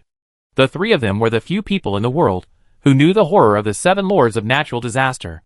When they heard the name of the outer god, they immediately knew the seriousness of the matter. Nanjing's tone was still a little bit unbelievable, and he confirmed it again. Are they trying to turn everyone in Innocent City into spiritual feed for the outer god? Chuzhou also fell into deep thought. Ji-sun nodded yes. Gushin has appeared in the world, and probably has set up the game long ago. Now the whole city is probably full of parasites. No one can stop it. Nanjing's eyes condensed a little sharp, and said, "No wonder I heard that people in the royal court were collecting orphans and beggars everywhere. It seems that they have been cultivating the body of the mysterious insect mother's god a long time ago." They had thought of this possibility before, but they did not think that the people of the Orlan royal court could be so cruel. After all, the appearance of the worm mother did not only sacrifice the millions of residents of Innocent City. What was even more terrifying was that there would be endless troubles. This method was like sending a nuclear bomb to one's own home. Although it eliminated the enemy, it also left endless risks to one's own land. The cost was even greater than the results of the battle. The more he thought about it, the more angry Nanjing could not hide his eyes. After all, she is the high priestess. While inheriting the legacy, she also shoulders the responsibility of continuing the civilization of the card master. She certainly saw the consequences of releasing the insect mother. The outer gods that the ancestors sacrificed their lives to seal, these guys are released so easily. The 7 lords of the calamity are all gods of the old times that are enough to destroy civilization. But if we really want to say which one poses the greatest threat to mankind, the mysterious insect mother Karakta and the source of the plague Takbara are definitely the top 2. When the Zerg passes through, all living things will be wiped out. Not to mention humans, everything will be devoured. But it's already happened. It can't be reversed. Ji-sun now understood the purpose of the Orlan royal court's move, and said, "Those guys probably want to use this method to directly pull out the last stronghold of the southern continent in the eastern wilderness. Without a foundation, the Orlan royal court doesn't have to worry about being beheaded and attacked all the time. Originally thought it was just a game about the spoils of Titan machinery. Now it seems to be a chain chess move. Directly destroy Innocent City and kill everyone. After the mysterious worm mother builds a nest in Innocent City, it will be a natural barrier. There will be no human survival for countless years in the future. The people of the southern continent have no place to stay, and can only retreat to the old continent. Naturally, they will not attack the city for no reason. The risk of the high-level officials of the Orlan royal court being beheaded will also be reduced. From a military perspective, this is indeed a good move. But the problem is that the hidden dangers are too great. It is so great that it is not something that a small Orlan royal court can bear. This doesn't look like a decision that a normal person can make. This is also what surprised Ji-sun. As the high priest, Nanjing certainly knows all the strengths of the Oren royal court. So her tone became more and more impolite. It seems that the rumors are right. Arthur has been contaminated by the tyrant professional card. The last emperor of Terran, Adrian Crosa Augustus, became a mad king because of the uncontrolled contamination of the demon mark. Now the decision of the Oren royal court shows the absurdity of the tyrant. Or maybe, the new King Arthur has actually been controlled by the backlash of the outer gods. Neither the moon goddess Arachne nor the outer god sealed in the 2 jars in the hands of the royal family can be controlled by humans. For the sake of the kingship, the new king was too hasty. Stupid and selfish. If the 7 monarchs of the natural disaster were so easy to control, the original Talon Empire would not have collapsed. However, no matter which situation it is not what Ji-sun and the other 2 want to see. Honglu is still bustling, and the impact of the disaster does not seem to have spread here yet. Ji-sun and the other 2 stood in front of the window glass, watching the singing and dancing downstairs. The drunkards and gamblers did not notice the crisis at all, and were still enthusiastically releasing their burning desires. Although they knew that the current situation could not be reversed, Ji-sun and the other 2 had no intention of leaving, only deep thinking and solemnity in their eyes. For the 3 of them, if they wanted to leave, no one in the City of Innocence could stop them. Originally, They just wanted to see the backhand of the game between the Orlan Royal Court and the Iris Legion, but now they saw such a stupid move. Ji-sun looked at the scene in front of him, and deduced countless causal lines in his mind. But for some reason, the dirty face of the little girl named Ning, whom he met in the innocent city, kept appearing in front of him. Just as he was thinking, Chujio beside him suddenly asked, "What's wrong? I saw that you were in a bad mood just now." Ji-sun pondered for a moment, and then said, "I met someone I have seen before." Chujio was very smart, and she guessed something immediately. "The chosen one?" "Yeah." Ji-sun nodded. After a moment of silence, he added, "I gave her a piece of bread from a little beggar I met in Innocent City before, and she gave it back to me just now." After thinking about it, he didn't know why a passerby he had only met once would arouse his emotions so intensely. That kind of frustration felt strange, like watching a good story, looking forward to its ending, but not wanting to see it end. And now, that piece of bread is like putting a full stop to the story, and writing an ending to the story of that encounter that is not sure whether it is good or bad. At this moment, Ji-sun felt that he was the protagonist of the story, and also the reader of the story. It was a strange feeling, as if he had realized something. "Oh!" Chujio looked at Ji-sun's expression, responded, and then stopped talking. He didn't know what he was thinking.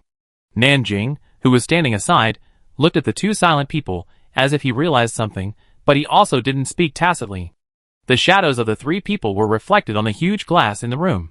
They just stood there, and no one spoke. After waiting for a while, the noise outside Honglu finally became noisy. The screams of fear and exhaustion suddenly resounded throughout the Honglu. The people in the building didn't know what happened yet. They just watched the soldiers who were originally having fun in the building hurriedly put on their leather armor and rushed out of the building, as if they had received an order to assemble. The guests in the room were curious and asked around what had happened. There were dense footsteps coming from upstairs and downstairs, getting more and more urgent. At this moment, knock, knock, knock. An anxious knock on the door sounded outside. Ji-sun knew who was coming and greeted, "Come in." A man opened the door and rushed in with a slightly panicked look, and his voice came before he arrived, "Brother Ji-sun, hurry up. There's a big mess in the city." The person who came was none other than Rennie. After saying that, he realized that there were two other people in the room. He glanced at the stunning faces of Chujio and Nanjing, and his eyes instantly withdrew. He felt familiar for some reason, but he couldn't remember who it was. And thinking about living in the same room with Ji-sun, he must be a close friend. The most urgent thing is not to be curious about the identities of the two people, but to urge them to leave. Ji-sun certainly knew what happened. This was an incident that he knew would happen 5 days ago. At this time, Chujio and Nanjing also covered their heads with cloaks, covering most of their faces. Ji-sun did not rush to introduce the two people, but just looked at the anxious Lei and said, "No hurry. Besides, you can't leave now." "Ah?" Lei was confused. "Brother Ji-sun, do you know what happened?" Ji-sun said concisely, "The Orlan Royal Court has released the mysterious insect mother Karakta." Insect mother? Rainey obviously didn't know about the 7 lords of the calamity, and didn't realize the seriousness of the matter. "Well, you know, in a while." Ji-sun didn't want to explain more, but said to Nanjing beside him, "Xiao Nan, help Mr. Rainey expel the insect eggs." Nanjing nodded. "Insect eggs? What are those?" Although Rainey didn't know what happened, he knew that Ji-sun didn't need to harm him, so he cooperated. Nanjing raised his hand, and a spell card was ejected, and a magic circle with flashing lightning immediately appeared under Rainey's feet. This is the 7th level thunder purification, which is specially used to disperse parasites. Rainey recognized this secret spell of the palace, and his expression was also stunned. Raising his hand, and instantly casting a 7th level ultimate spell, he took a breath of cold air in his heart. Who is this friend of Ji-sun? At the moment the spell was released, Nanjing also let out a light huh. Rainey sensed the current flowing through his body, lifted his clothes and explained, "Sorry, I forgot to say that most of my body has been transformed into mechanical prostheses due to toxin corrosion." Nanjing had never seen it before, so he understood why the spell encountered obstacles just now. Ji-sun looked at the high-tech mechanical prosthesis, and couldn't help but take a second look, and sighed, "Your prosthesis is quite interesting. It wasn't so exaggerated last time I saw it, and now the transformation rate feels more than 80%. Why does this guy feel like he is going the way of mechanical ascension? Not up to standard." Rennie shrugged self-deprecatingly. In this world, strength is king. In today's East Wilderness, mechanical prostheses can only be regarded as the bottom, even far worse than mechanical armor. He looked at the three people with slightly strange eyes, and said, "If it's too troublesome, then don't bother, miss. I won't live long either." Of course, he knew the current situation in the city. After all, he was a member of the Drama God clan, and had a wide range of knowledge. Seeing this 7th level palace purification secret technique, he also guessed that it might be a difficult parasitic species. Otherwise, his old friend would not have issued such a warning, asking him to leave within 5 days. It's not a big deal. Since it was Ji-sun who spoke up, Nanjing certainly wouldn't think it was troublesome. Without so much flesh, it was actually easier. She raised her hand casually, and controlled the purifying lightning to move around the head and limbs near the heart. In a blink of an eye, she saw dozens of black larvae as thin as hair being forced out of the pores, and then burned into ashes in the lightning. Seeing this scene, Rennie's face changed drastically. He realized that he had been tricked. When did it happen? He has always been very careful. How could he be tricked? A series of doubts flashed through his mind. Although he no longer cared about his remaining life, the horror of being controlled by the dark still shocked him. This method was not something that humans in his cognition could do. Before he could think about it, Ji-sun said, the one who left this method was an ancient outer god, one of the culprits of the collapse of the Talon Empire. Now the air and water of Innocent City are full of larvae, and the whole city should be contaminated. Ah, outer god? When Rennie heard this, his pupils trembled violently, and he realized the seriousness of the matter. The amount of information was too much, and his brain couldn't digest it all at once. He was stunned for a moment, but he suddenly realized something. You mean, the people of the Orlan Royal Court are going to kill everyone in the entire Innocent City? Yes. Ji-sun nodded. At this time, he introduced formally, these two are my friends. This is the direct descendant of the Augustus royal family, the current King Terran, His Majesty Chujio. This is the current High Priest Nanjing. Ji-sun and the two women are friends, of course. You can call them whatever you want, but with outsiders, you have to be more formal.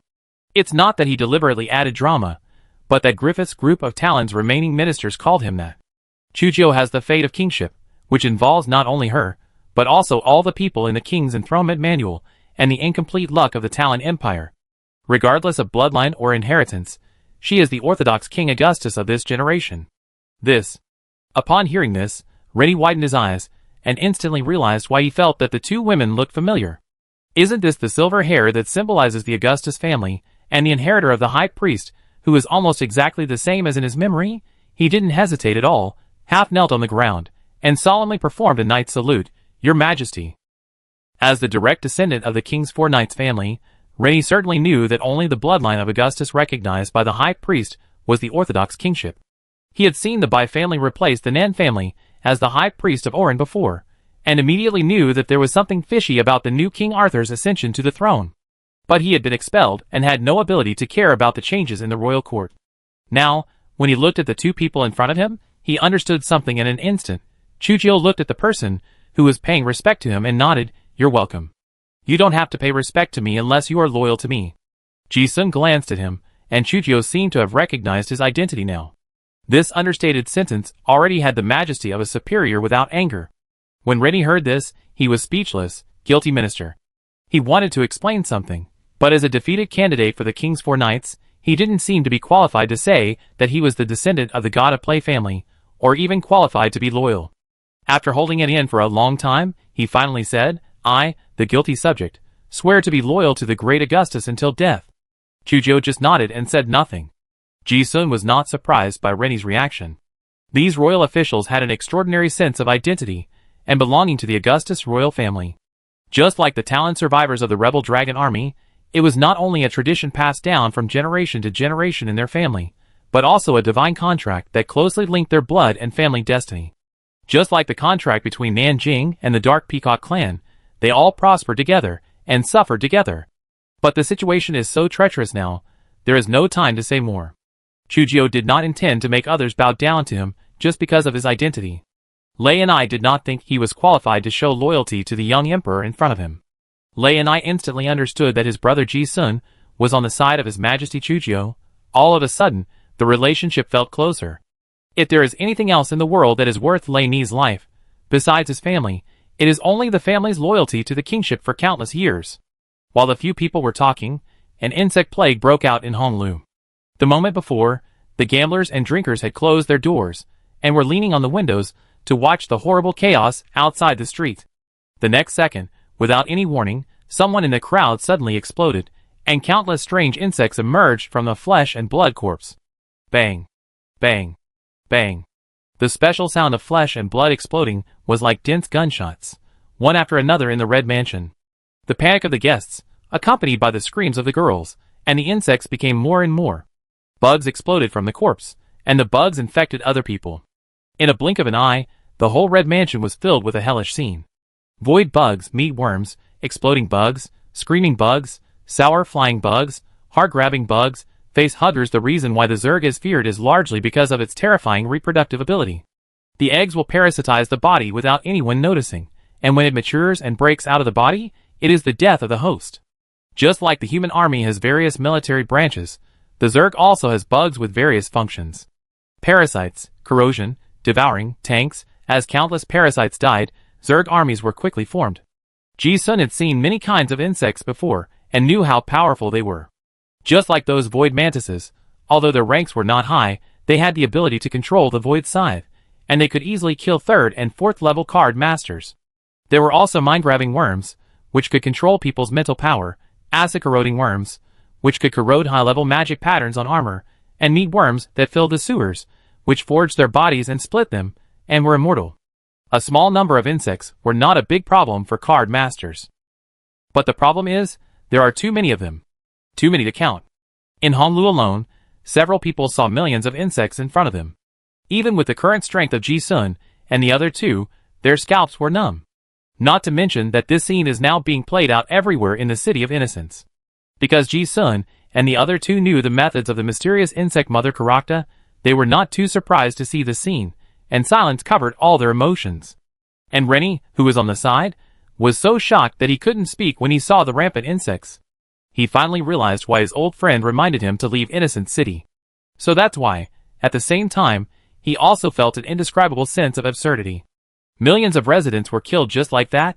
Before he could think about it, Ji-sun suddenly spoke up. Rennie, your grandson has been picked up by someone.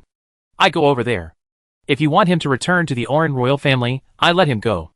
If you have other plans, I can help you take him away from those people. Ji-sun didn't let Rick go before, but it wasn't completely unprepared. Now the Orlan royal court has taken action. In addition to rescuing the prisoners captured before, there is also the Titan machine in the warehouse. Ji-sun will certainly not let it go. That guy has the mark of the Iris core on him, and he also left a mark by the way. Ji-sun promised Rennie that he would only guarantee the safety of the boy from beginning to end. Hearing this, Rennie's expression struggled for a moment, and said, I want to bring him back. If it was before, he would really hesitate. Even if he knew that Rek was his grandson, he didn't want to recognize him. After all, the identities of the 4 knights of the king are more important than an old man who went into the sewer. However, now that he saw the legitimate new King Augustus, he still had any hesitation. Not only his grandson, he even felt that his old friends and the 4 knights of the king who were loyal to the fake king were all wrong. Yeah. Ji-sun heard this and nodded without saying anything. Turning his head, he looked at Chujio and Nanjing. I leave this to you. He went over there to intercept Augustus's men, and someone was needed here to contain them. This was the plan that had been set before. Chujio and Nanjing nodded, and Ji-sun turned around and took Rennie out of the room. Watching the people leave the room, Chujio frowned, remembering Ji-sun's abnormal emotions just now. Nanjing on the side guessed what his friend was thinking very tacitly, and murmured, Ji-sun should have touched the mystery of the law of destiny, so he was like that.